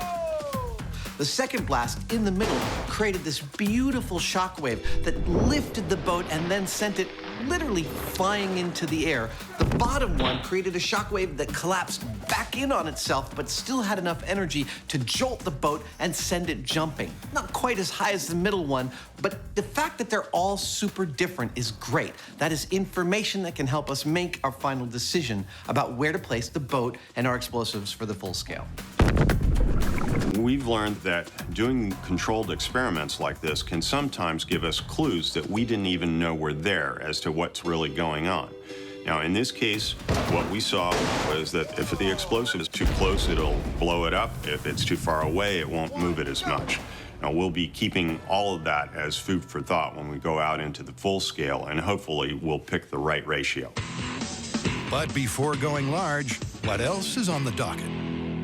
So, Walter White's machine gun booby trap. Yes, the metaphorical testing of the phrase blowing out of the water. In the finale of Breaking Bad, Walt puts an autonomous machine gun in the trunk of his car, sets it off, and takes out all of his enemies at once.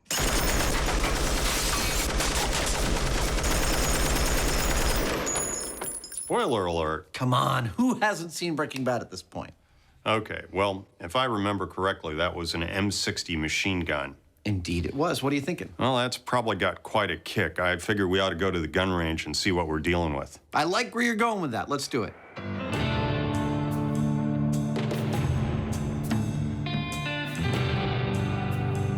Now, Walt's booby trap depended on a lashed-down, autonomously firing M60 machine gun in the trunk of his car. But could the rig he built have even held on to such a legendarily powerful weapon?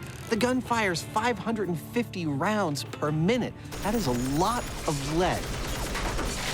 Well, in order to get to know the gun, Jamie and I are going to fire it here at the Chabot Gun Club to check how much recoil and power the weapon really has. Now, Jamie said he was coming with a gun, and he's around here somewhere.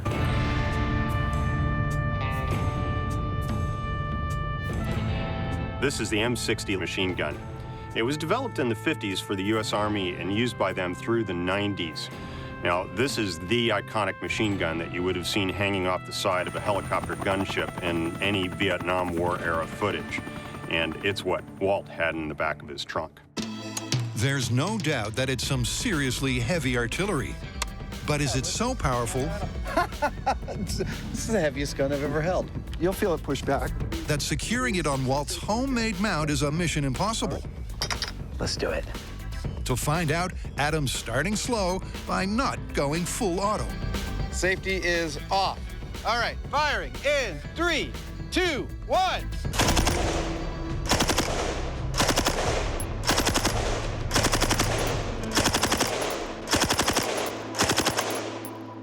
Woo! That was cool.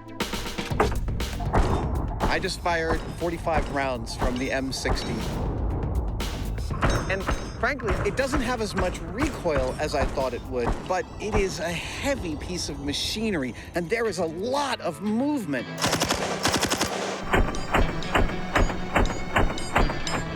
The gun mount in the back of our car is going to have to withstand a lot of shaking, and not just for accuracy, but also for general safety. With less push than predicted, Walt's plan may have potential. But will that change when the gun's cranked to the max? All right. Okay, here we go.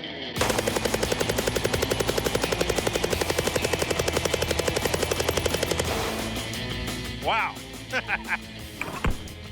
Holding on to that M60 while it's firing a continuous stream of bullets is, well, it's kind of like trying to throttle a full-size and very angry snake, which, by the way, I've done. It does push back in line with the gun a little bit, but it's not too bad. It's quite a nice machine. It's so far so good. But to copy the clip more closely, the guys are next adding a target. Nailed it. And that's not all. Okay, here we go. Because this time, Jamie's going to be firing 200 rounds with the gun secured on a tabletop tripod. 3, 2, 1.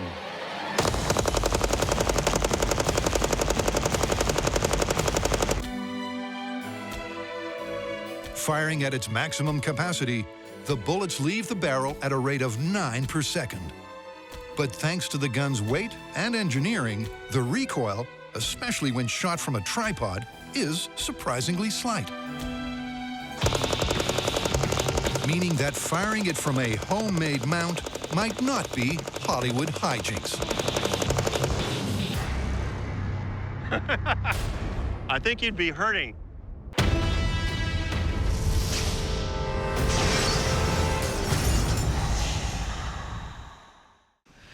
Can we talk business? In Breaking Bad's grand finale, Walter White ended things with a bang. But would his rig really have rocked? To find out, it's time for the Mythbusters to make their own deadly device. Now that we are officially machine gun firers, we need a car. Oh, yeah. This is one sweet ride. Inside the trunk of this classic car is where we will construct Walt's evildoer vengeance machine. Oh, yeah. Look at all that room. That's fantastic. If this thing is sitting about there, I do have actually a fair amount of space. Pretty sure that would clear the trunk there. That looks like about 12 inches, and it's pivoting here.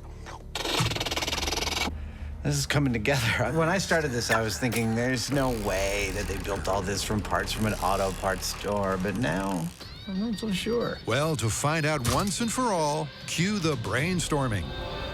All right, so we've got to set up the meanest practical joke ever. So let's see what we got here. Okay, so I noticed a couple of things. One is that it looks like the base of this thing is... Oh, that's a chair base. Yeah, that's like this thing. Okay, so if that's a chair base, I'm gonna write this down. I'm guessing that's the main pivot for the gun at its balance point. Yeah. Okay, this is a garage door opener. Well, wait a second and look at on this one. It looks like he's used a wrench. Oh, as a pivot arm. Yeah. Okay, so a wrench as a pivot arm. This is hilarious. Now there's the question of the key fob.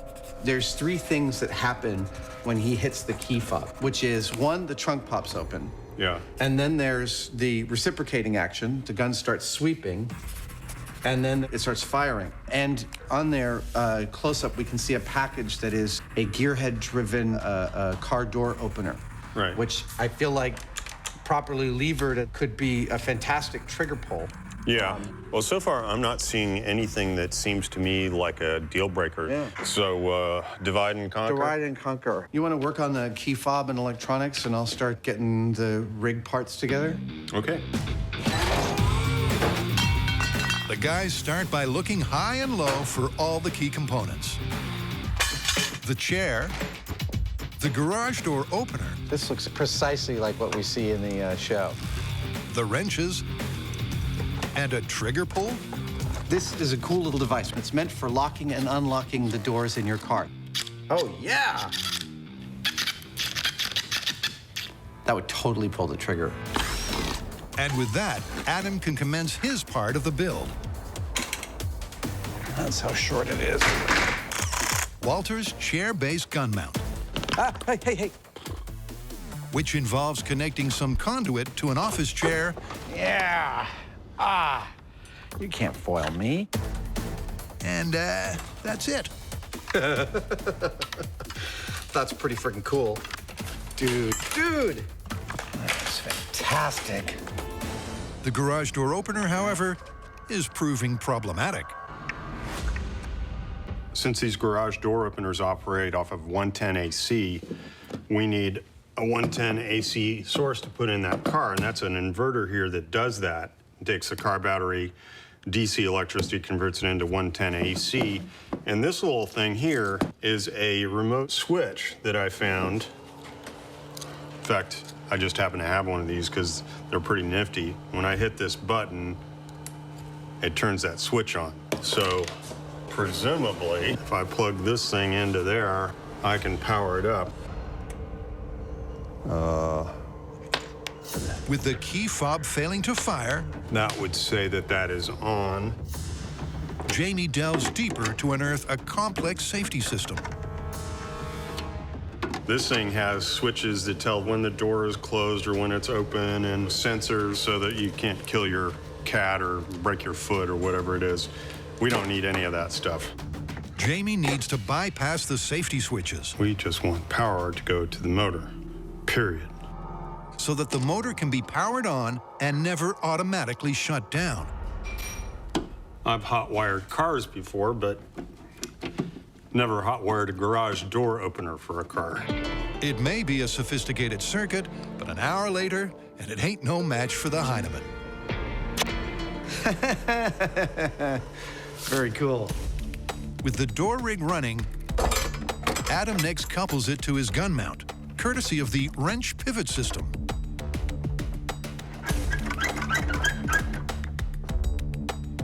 Let's try a test.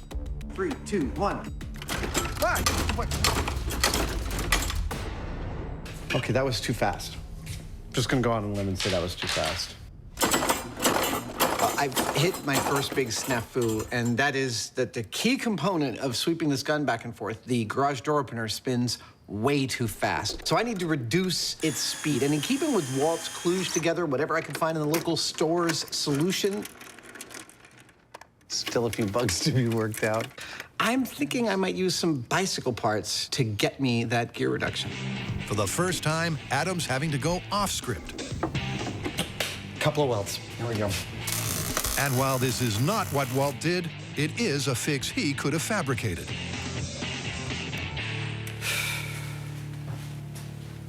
This is a moment of truth. 3, 2, 1.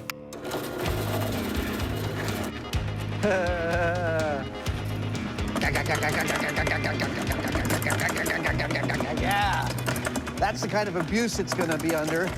With a turn speed that's way closer to Walter's, yeah, Adam's addition should let their rig fire on all cylinders. That's cool. Provided that Jamie's trigger delivers. So how this works is that there are actually two of these, one on either side, and a pin that connects them. And the pin goes across the trigger. And so when these actuate, they both push back and push on the trigger that way. Beauty. Well, we have a plan. With the gun rig ready, Adam sets up a proof of concept test by loading BBs into their behemoth. Maybe no one wants to stand in front of this. I'm just saying. The question is, will it cause carnage? Function test, operation. Walt's machine gun booby trap. 3, 2, 1. Firing. Oh! The BB gun's not working, but I don't care. There's good news and bad news. That is so cool! On the plus side, the mechanism's working like a charm. Okay. The bad news is that no BBs are coming out. Good. Dude! A problem that could yet come back to haunt them. It has not been an easy build, but we are finally at a stage when all the major components of Walt's build are here. The box end wrenches pivoting off a garage door opener, the gun on a chair swivel mounted to a piece of standard shallow conduit. I have added one thing, which is to get a 4-to-1 gear reduction, I've added a 10-speed cassette to the edge of the garage door opener. But again, all of this is stuff you could buy within a local town like Walt had to do. And check it out. It totally operates. It's hard to get excited when I find this one of the most terrifying machines we have ever built. Nonetheless, I'm pretty excited. Stop that.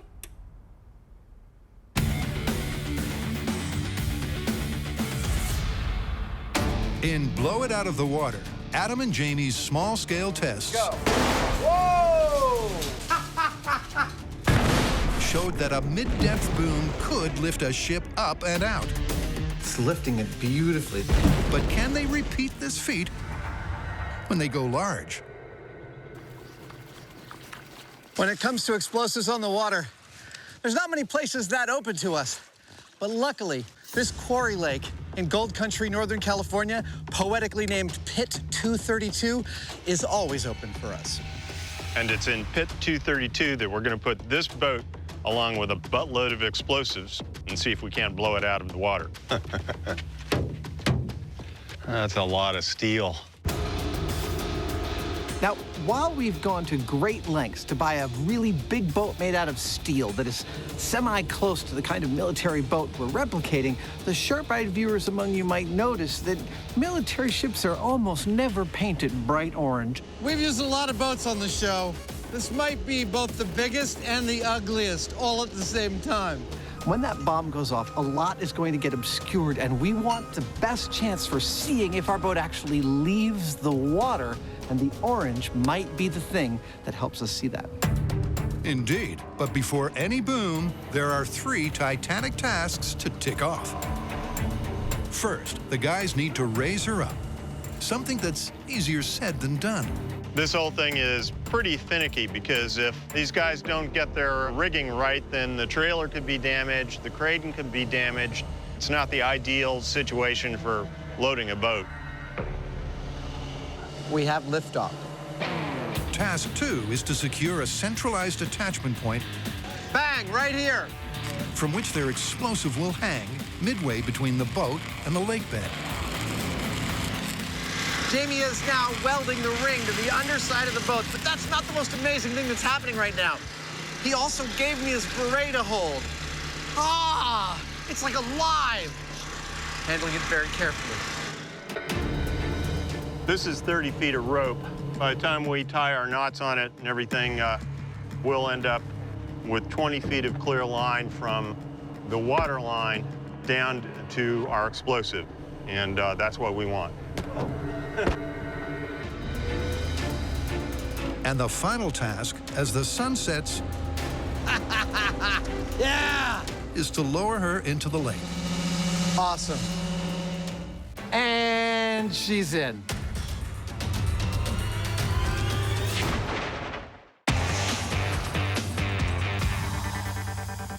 Walter White's ultimate takedown is a classic case of blowing it out of the water. But would his rig really have worked? To find out, Adam and Jamie have returned to the range, where they're back with a bang. The bandits have arrived. Run! I know, the rig is done, and yet we still haven't put it into the car. Well, there's a really good reason for that. The BB gun we were working with was slightly lighter than the real M60, and we didn't have the 200-round magazine. It's a lot of lead. It's a lot of extra weight hanging off one side of this rig.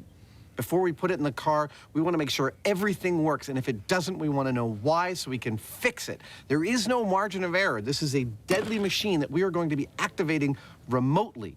There is, here in this story, there is not an option for this not to operate the way we intend it to. That's a long way of saying it has to go the way we want. Their first job is to remove the prop gun and replace it with the real deal. What could possibly go wrong? Next, they add a box for the bullets I feel good about that. before tethering it in the trunk. There we go. You through? Yep. That just leaves the battery, which Jamie wires in from the back seat. All right, well, if everything is working correctly, this should turn on just like Walt's did with the key fob. Yeah. It's looking good. You want to give it a jiggle? Come on! That looks good, Jamie. Yeah. I like it. With the gun ready to go, the guys next need a drug den to aim it at. We're pretty much only interested in what happened to the front wall of the house in the Breaking Bad episode. Now, our information is that that wall was made of stucco, which is a concrete or mortar-like material, and we're replicating that on our wall with precast panels of a similar material. So when our bullets hit this wall, it should behave pretty much like what it did in the show.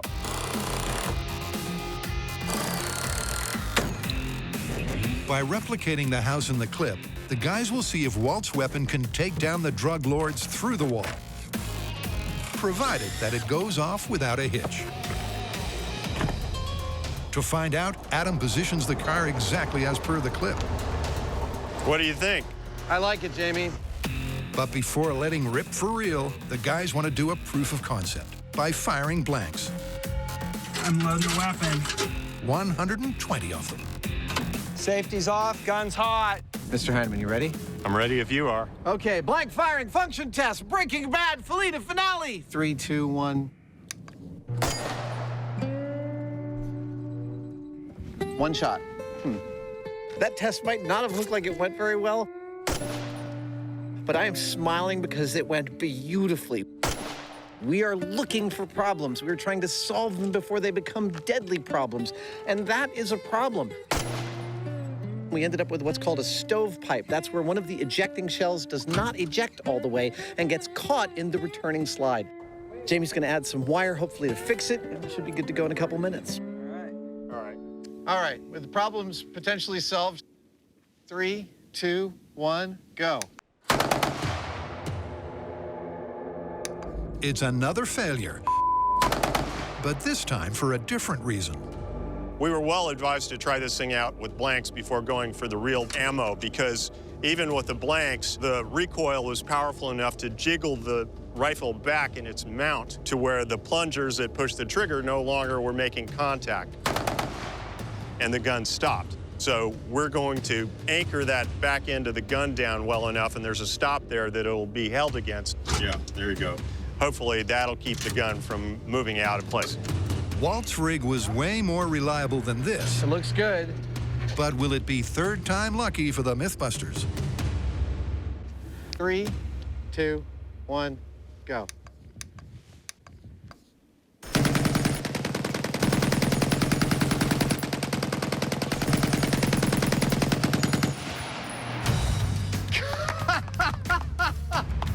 Now that's more like it.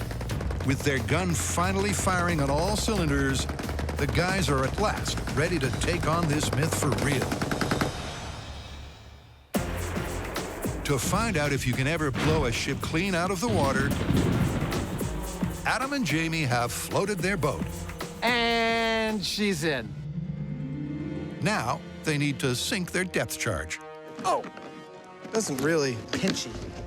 A little pinchy. Ow, it's actually quite pinchy.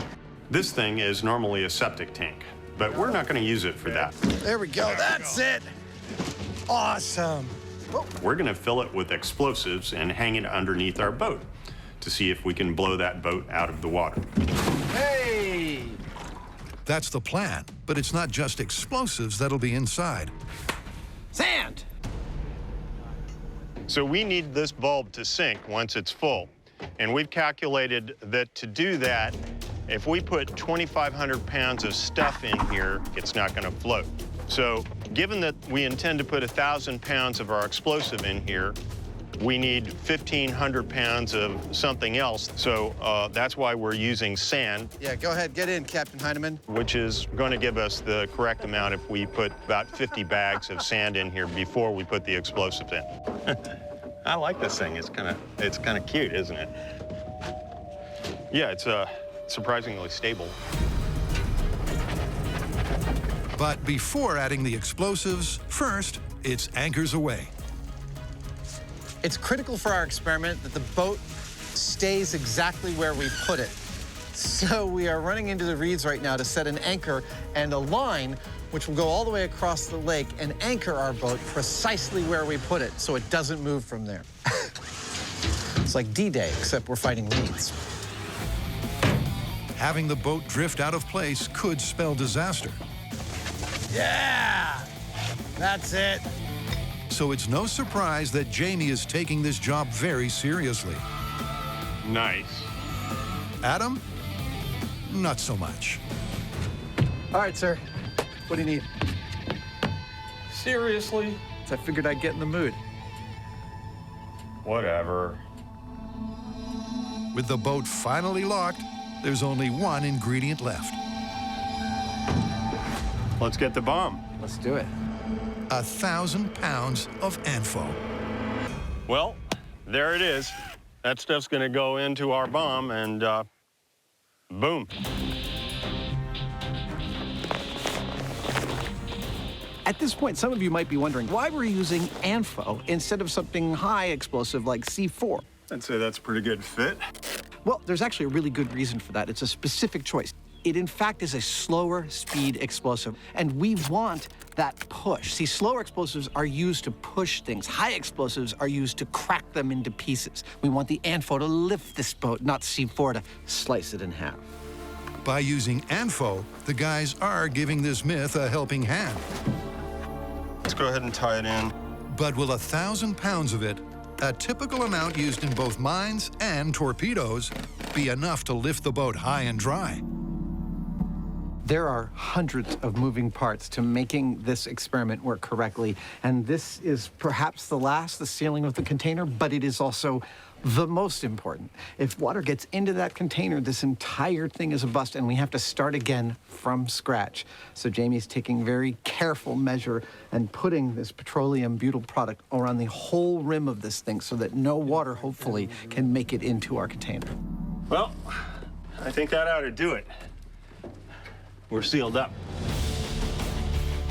To find out, the team tows the bomb to the boat before sinking it to a depth of 30 feet, exactly midway between the bottom of the hull and the bottom of the lake.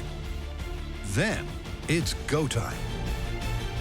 For those of you playing our home game, I'd like to cover two distinct things. One, remember that our goal is not to blow up our boat, but to lift it out of the water. It's all ready to go. And two, I know this hat isn't regulation, but it's a lot more comfortable than a chapeau bra. With everyone hunkered for safety, there's just time for a... Prediction? I have a prediction.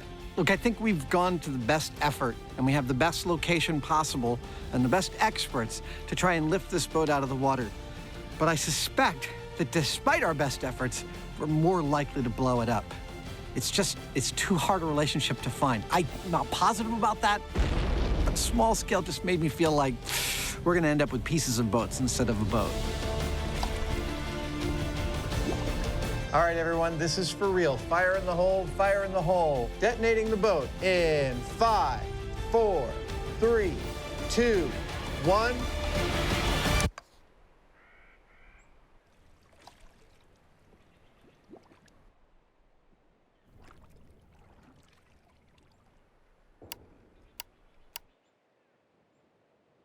Boy, that's anticlimactic.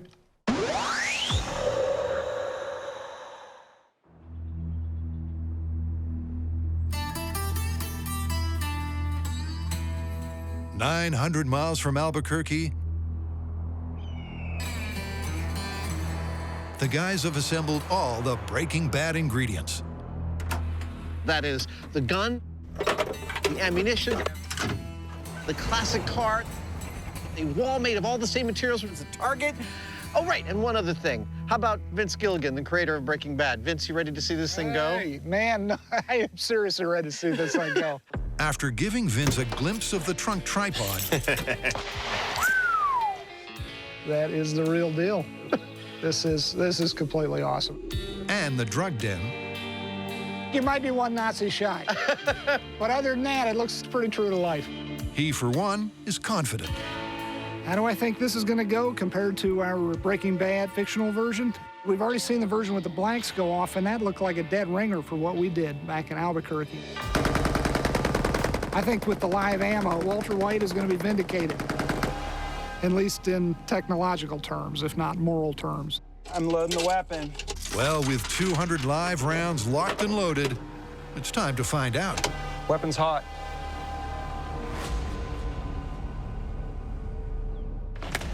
Vince, you ready? Jamie, you good? Let's see if this works. All right, this is Breaking Bad, Walt's booby trap finale in 3, 2, 1, go!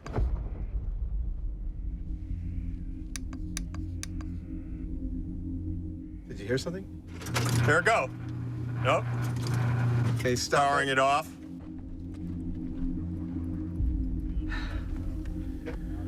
Well, we're not even sure what exactly has gone wrong, but we're proceeding very, very carefully. We've got a hot, loaded machine gun in that trunk that for some reason didn't fire. Oh, hold on a second. Hold on a second. Slowly but surely, Okay, you ready? the guys remove a blockage in the barrel. Come on, baby. Gun is safe. The ammo's out. before resetting for take 2. All right. Ready to go again? I am ready. All right, Breaking Bad finale, Walt's booby trap. Final test, hopefully. 3, 2, 1, go.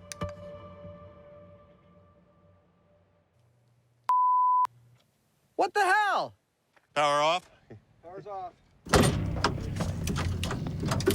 Man, the tension here is more than I would have thought it would be. Can I get one more hose clamp, a bigger one? And it makes me think, what kind of nerves must Walt have been feeling, wondering whether or not that little key fob clicker of his was going to make this thing fire or not. It makes you think. In the clip, Walt's fob seems to work first time. But the guys are giving him and this myth one last chance. Vince, you're good. Third time's going to be the charm. All right. Breaking Bad, Walt's booby trap. Test in 3, 2, 1.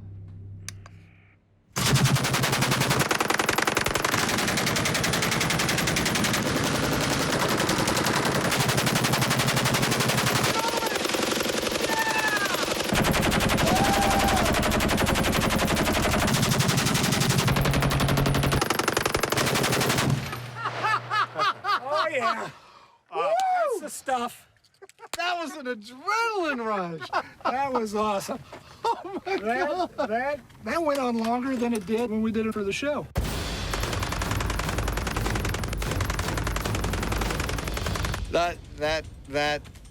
Our rig worked. It actually swept back and forth.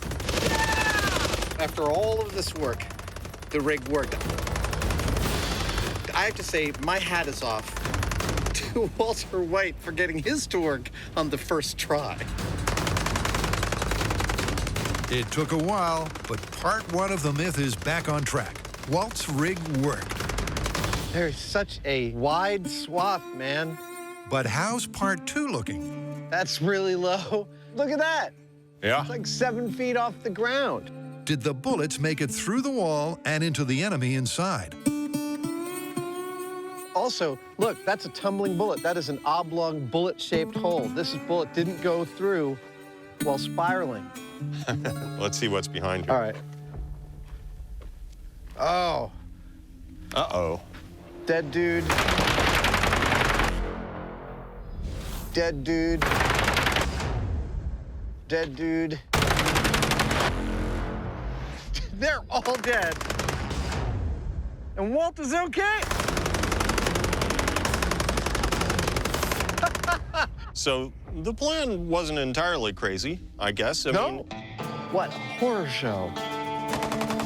It's one thing to watch that gun work from behind the blast chamber. It's quite another to view the damage and the carnage after all the bullets have hit their mark.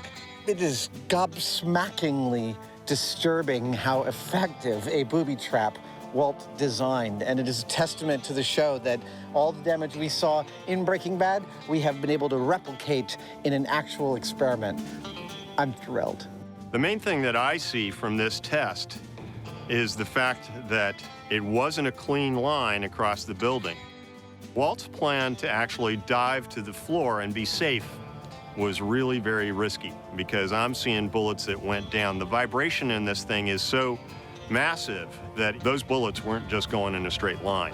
Also, I want to point out that after it's been firing for a couple hundred rounds, the rifling on the barrel is starting to disappear, which means the bullets are going to start to tumble when they come out. Yeah. So that too. That plus the fact that you know, we had to have several tries, and we saw no indication that Walt actually tried this in a car. Walt was either extremely lucky or, well, Walt would have had to been extremely lucky for all that to happen the way that it did in the show. Jamie's absolutely right when he says that Walt was taking a big, big risk to be lying on the ground when this thing went off. However, I would like to point out a couple of salient elements. He didn't really necessarily intend to survive this escapade. He knew he was dying of cancer, and all that really mattered to him was taking out these Nazi sons of guns. And B, he did get shot, in fact. Took one in the side, I think it was this side, and of course that led to his demise.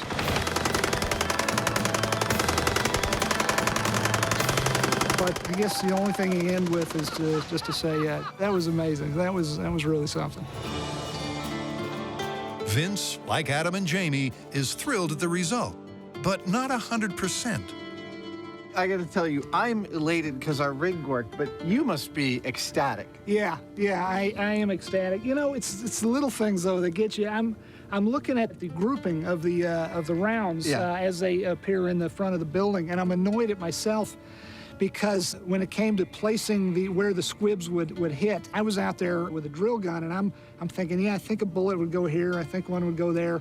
But you didn't think that they would group up at the end of their run? I missed that the rig has to stop and then double back, so there's a lot more grouping at the tail ends, and I kind of missed that detail, and I'm mad at myself. I appreciate your dedication to the correct physics. Right. I am happy that I believe we can finally call a Breaking Bad test plausible instead of busted.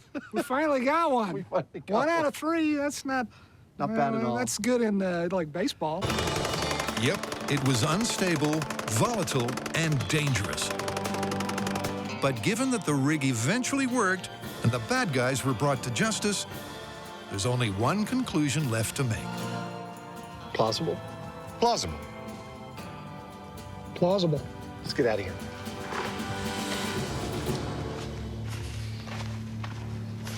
Yes.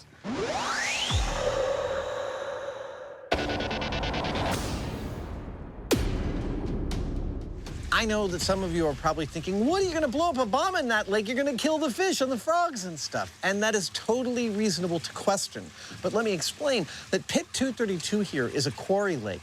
As such, its pH level is slightly acidic, about 5.5. And because of that, even though you see the reeds around the edge, there are no living things within this lake. Nothing for us to kill. It's like perfect for blowing stuff up. Underwater explosion in 3, 2, 1. Having failed to blow anything out of the water, boy, that's anticlimactic. The guys have wired up a new detonation device that's good to go. All right, everybody. Blowing the boat out of the water for reals this time in 3, 2, 1, go.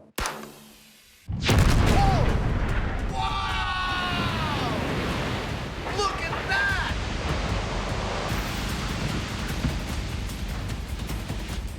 That was astonishing.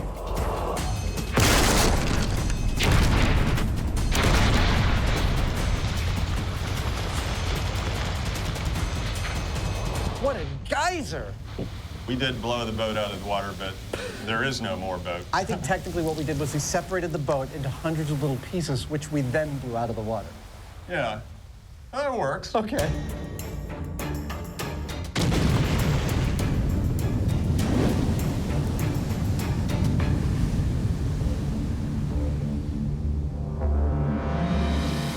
Well, our blast happened about 10 minutes ago, and the surface of the water is still incredibly agitated. It's like the water is still reeling from what we did. Absolutely one of the most astonishing phenomena I have ever been lucky enough to witness. Unfortunately, we didn't blow the boat out of the water. We just blew the boat out of existence. The goal was to lift the intact boat up and out of the water, something that clearly didn't happen. So was it a case of too much explosive, or is there another explanation at hand? I figure what actually happened here was really quite simple. When the bomb went off, it created a bubble of rapidly expanding gas, which eventually made its way to the surface of the water, where the boat was. Now that opened effectively a conduit through which all of that energy could flow, where it can follow a path of least resistance, and that happened to be straight up right through the bottom of that boat, and that's why it was so destructive. So the way I see it, unless the boat this is happening to is incredibly strong, there's no Goldilocks formula of amount and placement of explosive that is going to gently lift it out of the water. What's always going to happen is this literal upward-facing cannon blast, which is going to punch a hole and decimate the boat. And so, as far as I'm concerned, it's not looking good for the Myth. Jamie's theory seems sound, and the footage of a near vertical blast with very little debris flung to the side does back it up. So what's the verdict? How do you want to call this? Well, it's busted. There's no boat left. There's no boat left. We gave it our best shot. The small scale seemed to lead us to believe that this would work, but no, we blew it to smithereens. It's busted. Yeah, so what's next? Well, usually at the end of one of these episodes, we walk off into the sunset.